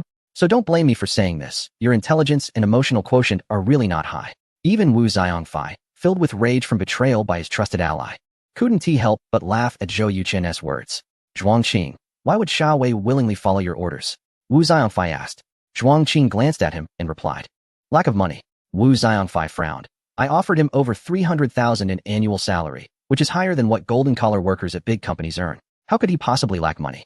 Zhuang Qing sneered. For someone involved in gambling, 300,000 is nothing. Even 3 million or 30 million wouldn't be enough. Wu Xiongfei immediately understood, so you used gambling debts to lead him down this irreversible path. At that moment, police sirens blared as over 10 police cars approached. Huoyu took the lead, running up to Zhou Yuqin and asking, Advisor Zhou, are you alright? Zhou Yuqin shook his head. I'm fine. These 3 wanted to kill us to silence us, and the one leading them is this guy named Zhuang Qing. Huoyu Dao great. Wu Xiongfei. Even though you are not involved in drug trafficking, there are many things we need to understand from you, especially regarding the employees of the Xiongfei Transport Group. We must determine if anyone among them is involved. Wu Xiongfei, understood. Zhou Yuqin handed a USB drive to Huoyu and said, this was found in Zhuang Qing's clothing. He tried to destroy it, so it must be very important. Huoyu examined the USB drive and said, it seems similar to the previous one. Zhou Yuqin replied, we'll know once we open it after we get back. Director Hua, how is the situation on the other side? Huoyu looked at the gloomy Zhuang Qing and said, 2 assassins, 1 dead and 1 injured. Zhuang Qing's expression darkened further as he coldly stated, I'm telling you, you can't win. Huoyu replied, all I know is that good will triumph over evil. If people like you could win, this world would have ceased to exist long ago. Chapter 154. The envy of Xia Hongda. After Zhuo Qing and the others were taken away, Wu Xiongfeng asked, Director Hua, what should I do now? Huoyu replied, immediately gather all employees of the Xiongfeng Transport Group. We need to conduct a thorough check. Wu Xiongfeng agreed and took out his phone to make several calls. An hour later, everyone had gathered in the company parking lot, except for 3 individuals who all worked on the route from Xinqing to Sioux City. 2 of them had been Wu Xiongfeng's subordinates for 6 or 7 years, and the other was a middle-aged man who had joined the company along with Zhuo Qing and Ahua. Wu Xiongfeng quickly retrieved the files of the 3 individuals. Huoyu looked at the screen displaying a middle-aged man in his 40s with a wrinkled face and an honest demeanor, asking, "Where is this Sun Zhongyuan from? Where does he live?" Wu Xiongfeng replied helplessly, "We only know he is from Xinqing like Shuqing and the others and lives in the company dormitory. According to my brothers, he doesn't drink at all, isn't very talkative, likes to smoke, and is an honest person." Huoyu raised an eyebrow and asked, "With over 100 people in the company, how did you notice him?" Wu Xiongfeng explained, 2 months ago, Sun Zhongyuan was bullied by a few brothers from the same team and had to make 3 trips back and forth from Susity to Xinqing without getting his travel expenses. When I found out about this, I was furious and scolded those guys, which led to some interaction with Sun Zhongyuan. Huoyu said solemnly, "Mr. Wu, you have a strong sense of brotherhood. If it weren't for Consultant Zhou vouching for you in front of our department head and several senior leaders, saying you would never engage in drug trafficking, you might already be a corpse." Wu Xiongfeng acknowledged, "I understand. Having a brother like Zhou Yuqing in this life is worth it." Huoyu patted his shoulder and said, "We need to take over here for a while. And it won't exceed a week. Is that okay?" Wu Xiongfeng responded, "No problem." Meanwhile, Zhou Yuqing reported his safety to Zhang Jie and then entered the cyber technology department of the Susity Police Department. To save time, the Yunhai Police Department contacted the Susity Police Department, requesting Zhou Yuqing to immediately start cracking the USB password. Upon learning that drugs had appeared in his jurisdiction, Susity Police Chief Xia Hongda's face turned extremely grim. He wasted no time and personally brought Zhou Yuqing into the headquarters. The USB drive belonging to Zhuqing had similar protective measures as the previous one. For Zhou Yuqing, it was a straightforward task. The personnel of the Susity Police Department were dumbfounded, completely impressed by Zhou Yuqing's typing speed and technical skills. In just 45 minutes, the USB password was cracked. Zhou Yuqing looked around and said, "Chief Xia, I may need a private environment." Xia Hongda immediately understood his meaning and ordered, "Everyone, please leave the room." Zhou Yuqing smiled and said, "Thank you." Once everyone had exited, Zhou Yuqing opened the USB drive and discovered several additional folders. This indicated that Zhuqing's status within this drug trafficking organization was likely much higher than that of the so-called second-in-command. Or rather, the guy known as Huegu is definitely not the second-in-command. Zhou Yuqing did not open the files inside. Instead, he packaged them and sent them to the relevant authorities in Yunhai, then called Xinqing. "Uncle Shun, I've sent the contents of the USB drive to your email. We just saw it. Xiaozhou, your actions tonight were a bit risky. When I didn't have money for investment back then, Feiga gave me a few million without hesitation. I have to repay this favor. You're quite a good friend. All right, leave the rest to us. Do you want to stay in Sioux City or return to Yunhai? Where are they? At my place. Then I'll stay in Sioux City for one night. I'll meet a few friends in the morning and head back in the afternoon." Okay. After hanging up, Zhou Yuqing pulled out the USB drive and erased all traces from the computer before leaving the office. "Director Xia, thank you very much for your cooperation." Zhou Yuqing smiled and extended his hand to Xia Hongda. Xia Hongda shook his hand and said, "You're welcome. Consultant Zhou, let's talk privately for a moment." Zhou Yuqing was taken aback and replied, "Sure." The two walked to a secluded corner, and Xia Hongda asked, "Consultant Zhou, can you tell me if this incident is significant?" Zhou Yuqing thought for a moment and said, "Very significant. As far as I know, the amount of drugs involved is 1.2 tons. 1.2 tons. Hearing this number, Xia Hongda's pupils contracted sharply, and his expression became extremely serious. "This is my dereliction of duty." Zhou Yuqing comforted him, saying, "This issue cannot be blamed on you, as even the CEO of the transport company was kept in the dark and almost lost his life tonight at the hands of those traffickers." Xia Hongda said with anger, "These traffickers deserve to die." Zhou Yuqing replied, "Director Xia, I can't disclose too much specific information to you. If there is nothing else, I'll head back to the hotel to rest." Xia Hongda said, "I'll have someone take you." Zhou Yuqing smiled and said, "No need for trouble. My car is right downstairs." Xia Hongda personally escorted Zhou Yuqing to the ground floor. Upon seeing that he was driving a Mercedes Maybach worth over 3 million, he couldn't help but feel a bit surprised. "Director Xia, what are you looking at?" A voice came from behind. Xia Hongda came to his senses and turned to see that it was Luo Huan, the deputy head of the Drug Enforcement Division in Yunhai. He asked, "Deputy Head Luo, what does Consultant Zhou do? Is he from a wealthy family?" Luo Huan laughed and said, "Consultant Zhou comes from an ordinary family, but he is a highly capable person. That Mercedes Maybach was earned by him through his own company." Xia Hongda was astonished and said, "He started a company at such a young age?" Luo Huan replied, "The gaming company Zhou founded, Yueqing Games, you may not have heard of it, but you should have heard of the 2 casual games he developed, Fruit Night and Angry Birds. Just from these 2 games, Consultant Zhou has made several hundred million." Xia Hongda let out a sound of surprise and said, "Wow, these 2 globally popular games were actually developed by him." Luo Huan replied, "That's not all. There are rumors that Consultant Zhou recently participated in an emerald auction held in a certain city, where he sold a top-grade emerald worth over 2 billion. After returning to Yunhai, he used that money to buy a mobile battery manufacturing plant and established a new group. Xia Hongda asked, he didn't he rely on anyone else? He did it all by himself? Luo Huan nodded and said yes. Although Consultant Zhou is an advisor to the Yunhai Police Department, he only holds the title and doesn't he receive a salary. With his level of expertise in network technology, he could easily earn over 10 million a year at any tech company. Xia Hongda expressed his envy, saying, it's really frustrating to compare. My useless son is simply not even in the same league as Consultant Zhou. Luo Huan said, my son is in his second year of high school, and his grades are terrible. If he could have even half of Consultant Zhou's abilities in the future, I'd be willing to give up 10 years of my life. No, 20 years. The two middle-aged men exchanged glances and sighed simultaneously. Chapter 155. The little ones' discontent. The police in Yunhai and Sioux City had been busy all night, but unfortunately, they still failed to apprehend Sun Zhongyuan and his accomplices, leading to a nationwide wanted notice. Zhou Yuqing came this time to rescue Wu Xiongfeng and did not need to get involved in the drug dealer capture. Now that Wu Xiongfeng was safe, he felt relieved. At 7 in the morning, Zhou Yuqing met Zhang Jie at the soy milk shop they used to frequent. The two bought 2 jin of fried dough sticks, 6 tea eggs, 4 bowls of soy milk, and 2 plates of pickled vegetables, and began to eat heartily. Zhou Yuqing picked up his bowl of soy milk and gulped it down in one go, letting out a sigh of relief. This place makes the most authentic soy milk. Zhang Jie laughed. What? Is there no soy milk in Yunhai? Zhou Yuqing pointed to the sign outside and said, not everyone can grind tofu for 30 years. Zhang Jie took a bite of the fried dough stick and asked, is Fij all right? Zhou Yuqing replied, yes, definitely fine, but there are significant hidden dangers. Zhang Jie's expression changed. What hidden dangers?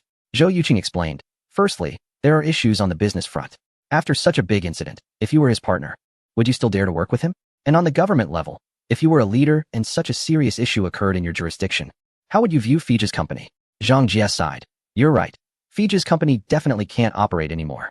Zhou Yuqing continued. That's not the worst part. The worst part is if the police don't fully deal with the situation, I'm worried they might seek revenge on Fij. Zhang Jie nodded. There is indeed that possibility. At the very least, if I were the other side's boss, I wouldn't be able to swallow this anger. What should we do? Zhou Yuqing replied. There's nothing we can do. We can only stay vigilant and deal with whatever comes our way. If the police can't track them down, we definitely won't be able to. Zhang Jie suddenly thought of something. What if they come looking for trouble with you? Zhou Yuqing smiled wryly. That's not impossible. Zhang Jie advised. Then you need to be careful. Zhou Yuqing assured. I will be. After breakfast, the two went to the fitness center. Zhou Yuqing spent the whole morning there. And after having a nutritious lunch, he returned to Yunhai. Dad, where did you go yesterday? Why didn't you come home all night? As soon as Zhou Yuqing stepped into Shun Qinggong's home, he saw little Ye standing in the middle of the living room with her hands on her hips, pouting, expressing her strong dissatisfaction. However, her way of expressing it was quite adorable and lacking in any real threat. Zhou Yuqing made a sad face. Dad went out of town to take care of something very, very important, which is why I couldn't come home last night. Sweetheart, I'm sorry, okay? Can you forgive me? Little Ye's eyes sparkled with mischief. No. Unless you take me to the ferry amusement park. Shen Jingyan frowned slightly and gently scolded. Ye, stop messing around. Dad has worked all day and is very tired. Next week, your dad and I will take you. Xiao Ye said with a disappointed face. Got it. Zhou Yuqing walked up to Xiao Ye and picked her up, saying, Daddy is a bit tired. However, if Xiao Ye can give me a few more kisses, Daddy will have energy again. As soon as Xiao Ye heard this, she immediately kissed Zhou Yuqing's face more than 10 times, leaving him with saliva all over his face. Daddy, do you have energy now? Zhou Yuqing wiped his face and said, Yes, I do. Let's head to the amusement park.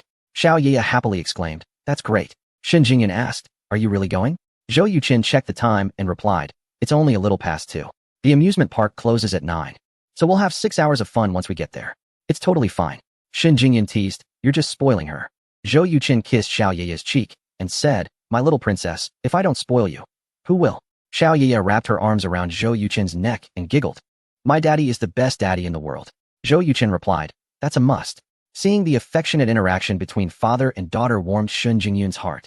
Daiwan asked, Xiao Zhou, when will your Uncle Shen be back? Zhou Yuqing shook his head and said, It's hard to say. This situation is quite serious.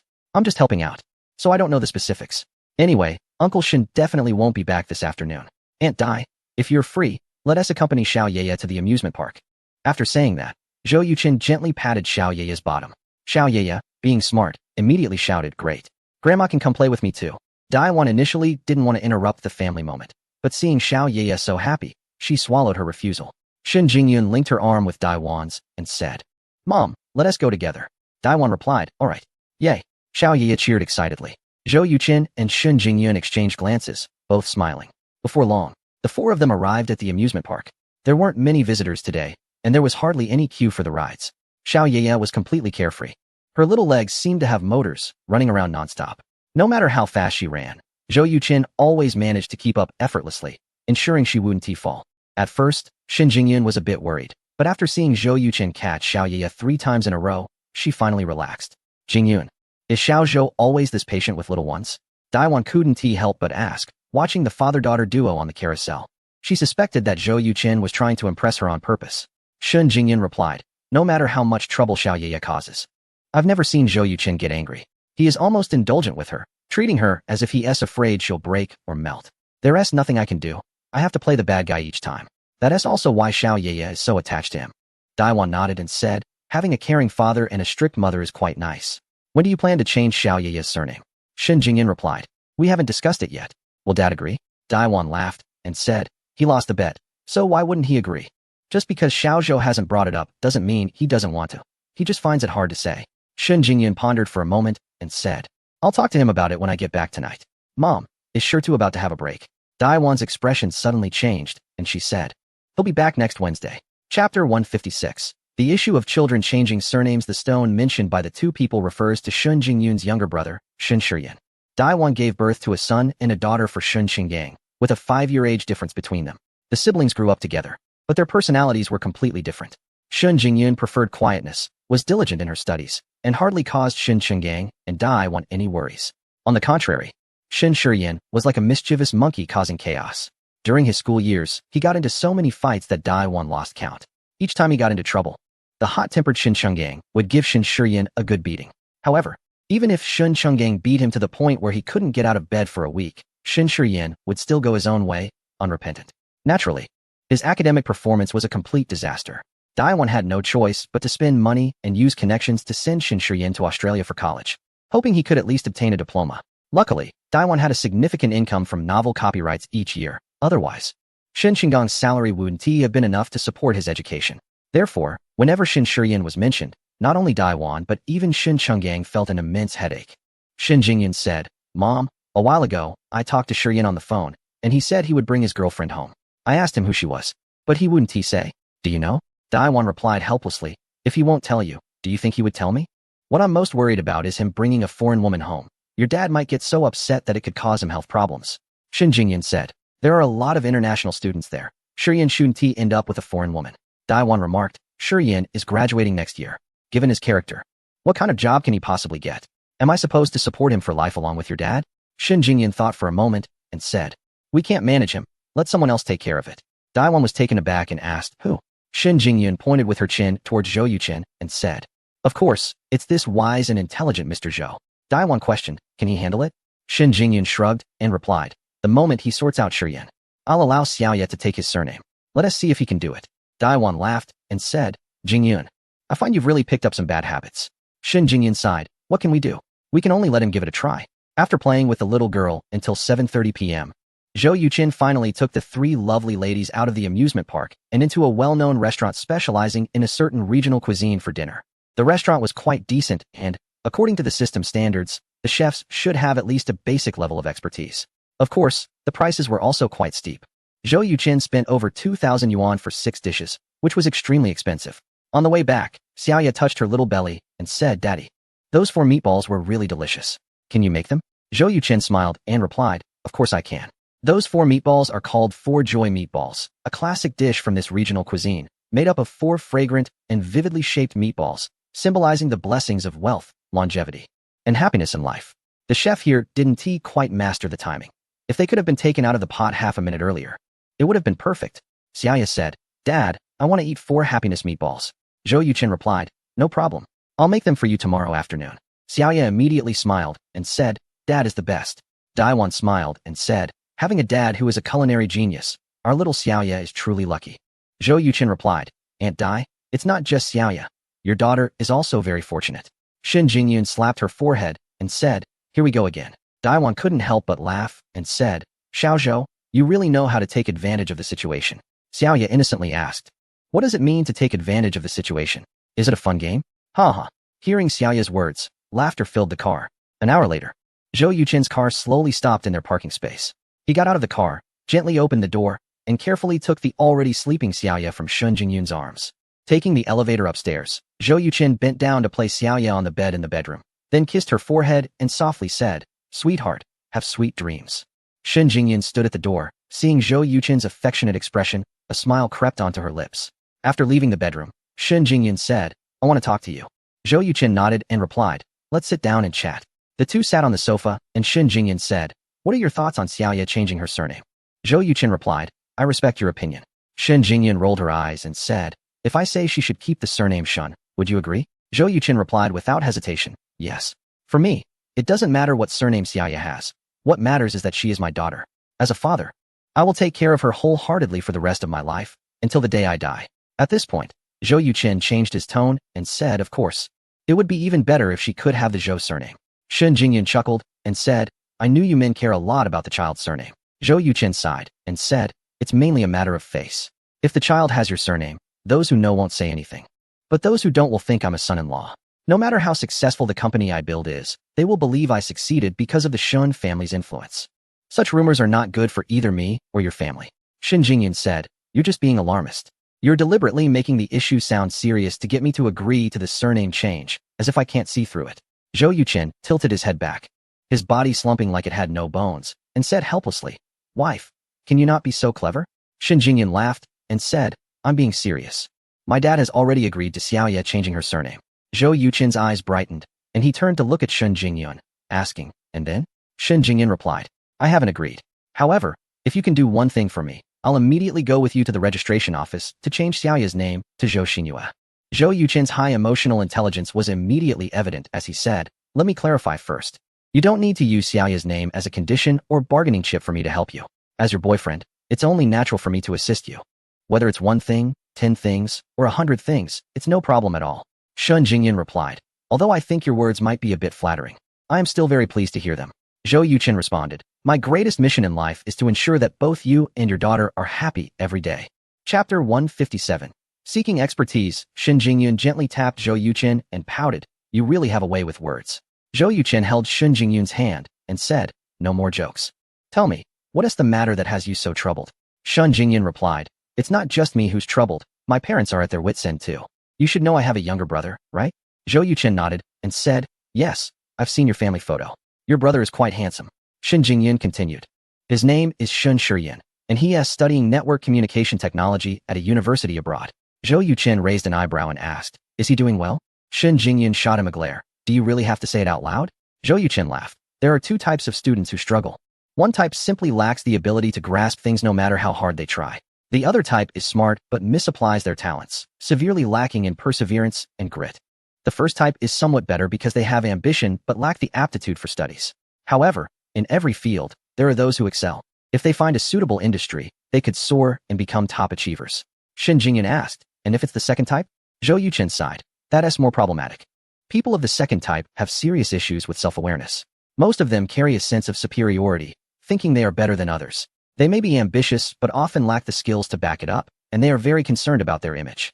Yet when it comes to actually doing something, they can't accomplish anything substantial. They are all talk and no action." Shun Jingyun's expression grew darker as she listened. The description of being overly concerned with appearances, self-righteous, ambitious yet talentless, all talk and no substance. Zhou Yuchen's words perfectly captured Shun Shiyan. He had never done anything to make the family proud, only causing embarrassment. After Zhou Yuchen finished speaking, he said, "Honey, please don't tell me your brother falls into the second category." Shun Jingyun replied, "Correct answer." Zhou Yuchen forced a smile. "I just knew it. How many of those issues does he have?" Shun Jingyun bit her lip and said, "All of them. Otherwise, my parents and I wouldn't be so worried." Zhou Yuchen stood up and said, "Honey, you'd better seek help from someone else. I can't handle this." Shun Jingyun grabbed Zhou Yuchen's arm. "How will we know if we don't try?" Zhou Yuchen replied, "Unless he experiences a significant life setback. A person's character can't change. Besides, he is your brother. What identity do you want me to use to manage him? Future brother-in-law? A brother-in-law with future in front is just like a stranger. What if your brother speaks ill of me in front of you and your parents? That would be disastrous for me. I really can't handle this. You should seek help from someone else." Shun Jingyun asked, "What do you mean by seeking help from someone else? Are you suggesting I find a stepfather for Xiaoya?" Zhou Yuqin hurriedly said, "That's not what I meant." Shen Jingyun shrugged off Zhou Yuqin's arm, dissatisfied, and said, "You can care or not." Seeing Shen Jingyun angry, Zhou Yuqin not only didn't comfort her, but instead laughed. Shen Jingyun asked, "What are you laughing at?" Zhou Yuqin wrapped his arms around Shen Jingyun's slim waist and said, "This is the first time I've seen you lose your temper in front of me. To be honest, I'm quite happy about it." Shen Jingyun was taken aback and asked, "Why?" Zhou Yuqin replied, "Because it shows that you consider me one of your closest people. Hee, we've known each other for so long. And I've only seen you act like this in front of Aunt Dai. Now there's me too. Don't you think I should be happy?" Shen Jingyun wrapped her arms around Zhou Yuqin in return and kissed him on the cheek, saying, "Zhou Yuqin, you often praise me for being smart and wise. But do you know? To me, you are the smartest one." Zhou Yuqin laughed and said, "Then this smartest person has a suggestion. Do you want to hear it?" Shen Jingyun asked, "What suggestion?" Zhou Yuqin said, "Never delude yourself into thinking you can change your brother's mind. I can't do it. And no one else in the world can either. You are his blood relatives and cannot make an objective evaluation of him. I never believe a person can be perfect without flaws, and I also don't believe a person can be imperfect without any merits. When your brother comes back, I'll personally make a feast at home for him and your parents. What do you think?" Shen Jingyun nodded and said, "Good." Zhou Yuqin asked, "Isn't there any reward?" Shen Jingyun's eyes sparkled as she asked, "What reward do you want?" Zhou Yuqin replied, "Of course this." After saying that, he leaned in and kissed her directly. He only stopped when Shen Jingyun was a bit breathless. "Are you trying to suffocate me?" Shen Jingyun lightly hit him, her face flushed with shyness. Zhou Yuqin held her tightly, saying, "Wife, I want." "No." Shen Jingyun broke free and said seriously, "We must wait until after we get married." Zhou Yuqin said, "Then you have to give me a little sweetness, right?" Shen Jingyun asked in confusion, "What sweetness?" "You'll know soon," Zhou Yuqin said as he picked her up and strode into his bedroom. 10 minutes later, Shen Jingyun ran out with her clothes disheveled and her face bright red. Ding dong. Congratulations to player Zhou Yuqin for his relentless efforts, achieving master-level chip development technology, receiving 20 attribute points and 2 lottery chances. Hearing the system's voice while reading, Zhou Yuqin couldn't help but feel overjoyed. 2 days ago, he had purchased understanding scrolls but was delayed by Wu Xiongfeng's matter for a day. Zhou Yuqin thought it would take a while to successfully reach the master level. He didn't expect to achieve it today and also receive 20 attribute points and 2 lottery chances, which was truly a pleasant surprise. Soon, Zhou Yuqin felt his brain swell as countless pieces of knowledge related to chips flowed into his mind like a gentle stream. Unlike before, this transmission took a considerably long time, almost 3 times longer than the last investment skill transfer. Zhou Yuqin speculated that the system offered 2 lottery chances likely because the knowledge about chips was too difficult. Indeed, without the replication scroll, even giving Zhou Yuqin 10 years might not be enough for him to become a master in the field of chips. Chapter 158, Stock Prediction Scroll Player. Zhou Yuqin Physical Fitness, 14, Normal 10, Mental Strength, 10, 8, Normal 10, Popularity, 2, 38 million Attribute Points, 28 Skills, Martial Arts, Master Level 7, Hacking Skills, Master Level 2, Chip Development Technology, Master Level 1, Investment Skills, Master Level 2, Tai Chi Visualization, Mental Skill, Loyalty Monitoring Skill, Special Skill, Culinary Arts, Expert Level 99, Singing Skills, Expert Level 99, Items, Lottery Scroll, 2 pieces. I want to draw a lottery. As Zhou Yuqin focused his mind, the golden wheel of the all-purpose training system appeared before him. The golden wheel spun continuously, with the items inside changing constantly. Stop. A flash of light passed, and a book appeared in Zhou Yuqin's item bar, Maintenance Technical Data for Tractors. What the heck? Zhou Yuqin almost cursed out loud. Tractors are rare even in rural areas, let alone in cities. What use is there in learning this? Destroy it. For the first time, Zhou Yuqin asked the system to destroy his prize. I want to draw a lottery. Zhou Yuqin, undeterred, requested another draw. Stop. An item in the form of a scroll appeared in the item bar. It was a domestic stock prediction scroll, 1-month duration. Zhou Yuqin couldn't help but feel overjoyed. Similar to the futures prediction scroll, this stock prediction scroll allowed players to predict the future trend of a specific stock over a month. For Zhou Yuqin, who possessed master-level investment skills, the arrival of the stock prediction scroll was like adding wings to a tiger. Now, with hundreds of millions in capital at his disposal, he could easily secure a loan of $2 billion by using the game company and a battery factory as collateral. If he selected a stock with a significant price increase, it would be enough for Zhou Yuqin to make a fortune. Looking at the time, it was 4 in the morning, and Zhou Yuqin began researching stocks. Since acquiring master-level investment skills, he had been closely monitoring both domestic and international stock market conditions, checking the performance of various industries almost every day after closing. Currently, the domestic stock market was booming, with the index surging from 300 points to 200 points. Investors seemed to have lost their rationality, diving headfirst into the market.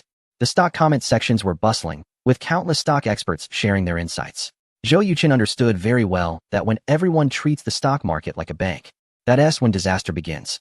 Clearly, the domestic stock market was at this stage. Zhou Yuqin aimed to reap profits amidst the chaos, which was quite straightforward for him. Although he couldn't accurately predict the turning points of the market, as long as the upward trend lasted for more than 10 days, it would be enough for him to earn a substantial profit. The three hottest industries at this stage were 1. Internet technology, 2. Consumer goods, and 3. Real estate. Zhou Yuqin is engaged in very short-term trading. Although the stock prices in the real estate sector have shown stable growth, the increase has been too low, with the highest company only rising by about 8%, so Zhou Yuqin has passed on it. The internet technology industry, however, is quite impressive. The stock of a certain network business company has skyrocketed several times, with a total market value surpassing 200 billion. As a result, the funds in Zhou Yuqin's account have reached 480 million, making it a veritable money tree. However, Zhou Yuqin feels that the potential of this network business company is nearly exhausted and is preparing to exit. In the consumer sector, Zhou Yuqin places great importance on a certain national liquor, which has a stock price trend similar to that of a well-known brand in his previous life, rising almost every year, and this year it has increased by 170. Zhou Yuqin is very optimistic about it, believing it has the potential to replicate the 400-fold increase over 20 years seen by the famous brand in the past. Given the current booming market situation, he sees no problem with the continuous growth of this national liquor. In addition to the national liquor, Zhou Yuqin also has a positive outlook on more than a dozen tech and consumer stocks. However, after comparisons, he has decided to focus on the national liquor industry. Decisively, Zhou Yuqin used a stock prediction scroll on the national liquor company. As the scroll disappeared, a stock trend chart for the next month appeared in his mind. In the following 3 weeks, the national liquor company will experience 3 limit-up days, with the other days seeing increases between 6 to 10%. However, on the afternoon of the third Friday, its stock price will suddenly plummet, hitting the limit down and then beginning a sustained decline. Zhou Yuqin judges that the turning point in the stock market will be on that Friday. In other words, in the next 3 weeks, Zhou Yuqin can freely purchase all the stocks he is optimistic about. As long as he sells them before the third Friday, everything will be fine. The system allows Zhou Yuqin to invest a maximum of 500 million in the national liquor company. If he invests too much, the stock trend will change. Zhou Yuqin wrote down all the companies he is optimistic about and the amounts he intends to invest, ranging from 100 million to 300 million, totaling 16 stocks with an overall amount exceeding 4 billion. Once everything was settled, Zhou Yuqin immediately logged into a futures platform, transferring all 440 million from his bank account to the trading account and applying for 5 times leverage. After completing this, Zhou Yuqin changed his clothes, practiced boxing for a while at a small square, and then returned to make breakfast. When Shen Jingyun got up and saw Zhou Yuqin, she seemed to recall what had happened in the bedroom last night, her face slightly flushing. Zhou Yuqin chuckled and walked up to her, saying, "We already have a child, and you're still shy." Shen Jingyun shot him a glance and replied, "Do you think everyone is as thick-skinned as you?" Zhou Yuqin kissed her lightly, proudly stating, "If I weren't thick-skinned, how could I find such a good girlfriend?" Shen Jingyun laughed. "I must admit, you sure know how to talk. I'm going to wash up. Please help Xiaoyu get dressed," she added. "Sure." Zhou Yuqin walked into the bedroom and saw Xiaoyu lying on the bed asleep, though her slightly twitching brows revealed that she was already awake. "Oh, who is this lovely little girl? She looks so sweet. I feel like I could just gobble her up," Zhou Yuqin said playfully, then pounced on the little girl on the bed. "Ah!" The little girl let out a sharp scream and immediately opened her eyes. Zhou Yuqin burst into laughter and said, "Baby, are you scared? Let's see if you dare to trick me again in the future." The little girl pouted her lips and proudly replied, "I am the brave little girl, and I'm not scared at all." Zhou Yuqin leaned in and gave her a kiss on the cheek, saying, "All right, our little girl is the bravest princess in the world. Anyone who dares to bully us, we will take them down. Now, may I ask, are you hungry, little princess?" The little girl sat up, touched her tummy, and said, "Daddy, I'm a little hungry." Zhou Yuqin replied, "Then let's go have something to eat." After helping the little one get dressed, he took her to wash up. Chapter 159. I want a loan. After finishing breakfast, Shen Jingyun hurried off to work. Zhou Yuqin took Xiaoye to kindergarten, then headed straight to a commercial bank with relevant documents from the Kunping mobile battery manufacturing plant. He intended to secure a loan as quickly as possible to invest all of it in the stock market. A mere 440 million was simply not enough for his stock prediction strategy. Upon arriving at the bank's lobby, Zhou Yuqin called Chen Dahua. After a while, Chen Dahua, dressed in a suit, appeared before him. "Old Zhou, what brings you, the big boss, to our bank?" Zhou Yuqin rolled his eyes and replied, "When I come to your bank, it's either to withdraw money or to take out a loan. Which do you think it is? Chen Dahua raised an eyebrow and asked. You want a loan? Zhou Yuqin nodded. Yes. Chen Dahua said, follow me. Zhou Yuqin followed Chen Dahua to a meeting room on the second floor. Chen Dahua poured him a cup of tea and then sat down across from him. Old Zhou, your two games have become so popular. How come you're still short on cash? Zhou Yuqin smiled and said, to be honest, I have great confidence in the current stock market and plan to make a big move. Right now, I only have over 400 million in my bank account, which isn't enough, so I'm looking to borrow more. Chen Dahua was stunned for a moment, then suddenly stood up and exclaimed, Old Zhou, are you crazy? The stock market is booming, but no one knows when it will crash. If you go all in and end up losing, what will you do? Zhou Yuqin wasn't angry at Chen Dahua's concern. Instead, he felt a warmth in his heart because it showed that Chen Dahua was worried about him. Dahua, please sit down and let me explain, Zhou Yuqin said. Chen Dahua glanced outside and noticed many people looking in through the glass door. So he quickly sat down and said, Old Zhou, you must not listen to those experts' nonsense. I also play stocks. I made a 30 gain in a week and was so scared that I pulled out last Friday. It's really not wise to jump in now. Zhou Yuqin confidently replied. If I'm going to invest in stocks, I've certainly done thorough analysis and long-term observation first. You're right, the market is very active, and there will definitely be a turning point soon. The key is when that turning point will be. My prediction is in 2 weeks. During these 2 weeks, the market will likely become even crazier, and breaking through 500 points isn't impossible. So, I want to seize this opportunity for short-term investment and make a significant profit. Chen Dahua was skeptical. The question is, can you be sure your prediction is correct? Zhou Yuqin smiled and said, of course not. The stock market is unpredictable. If I could predict it accurately, I would have already become the richest person in the world and wouldn't need to be involved in game development. Dahua, this is an excellent opportunity to accumulate capital, and I must seize it. Seeing that Zhou Yuqin wasn't just acting impulsively, Chen Dahua asked, how much do you want to borrow?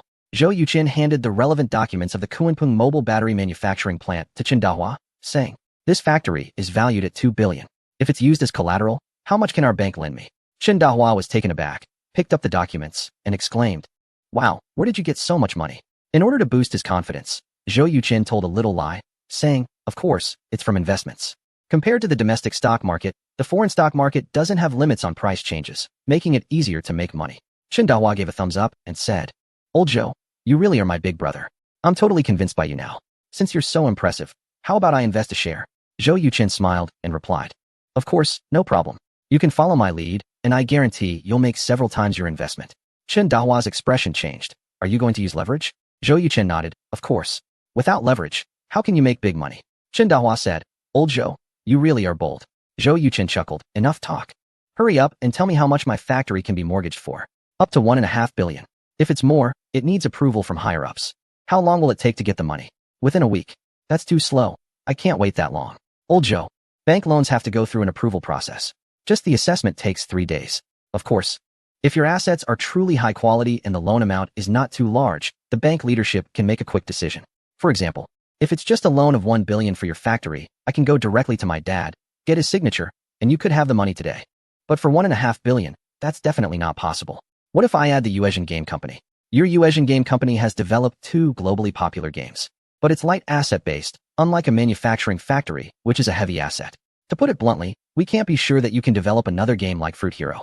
So it's hard to say if the valuation can even reach 100 million. Then let us go for 1 billion. I hope to get the money before noon. Let us go. I'll take you to meet my dad. As the saying goes, having connections makes things easier. Chen Dahua took Zhou Yuqin directly to the office of Chen Qingyang, the branch manager of Yunhai, on the 3rd floor. Chen Qingyang, 50 years old, with a dignified appearance and upright posture, sat there exuding a powerful aura. Dahua, didn't I tell you? If there's something, let's talk after work. Chen Qingyang glanced at Zhou Yuqin, thinking he was the type that needed Chen Dahua's help, and his words carried a hint of dissatisfaction, though his tone was still relatively mild. Chen Dahua was very formal and said, Manager Chen, we have an urgent loan that needs your approval. Chen Qingyang was taken aback and asked, what amount? Is there collateral? Chen Dahua responded, Manager Chen, let me introduce you. This is Mr. Zhou Yuqin, the founder of Uasian Game Company and Kunpeng Group. He wants to use the Kunpeng mobile battery manufacturing plant as collateral to urgently borrow 1 billion. Uasian Game Company? Chen Qingyang felt the name sounded familiar, as if he had heard it somewhere before. Chen Dahua explained that the Munshin Game Company developed 2 globally popular games, Fruit Hero and Explosive Birds. The Kunpeng mobile phone battery manufacturing factory was formerly known as the Hongda Mobile Phone Battery Manufacturing Factory and was recently acquired by Mr. Zhou for 1.98 billion yuan. Chen Qingyang suddenly realized, stood up, and took the initiative to extend his hand to Zhou Yuchen, saying, "So those two games were created by Mr. Zhou. Indeed, heroes emerge from the young. Mr. Zhou, I truly underestimated you earlier. Please take a seat." Zhou Yuchen shook Chen Qingyang's hand and smiled, saying, "Thank you for your kind words, President Chen." Chapter 160, Special Channel. The two settled into their seats, and Chen Dahua poured them each a cup of tea before sitting down on the other side.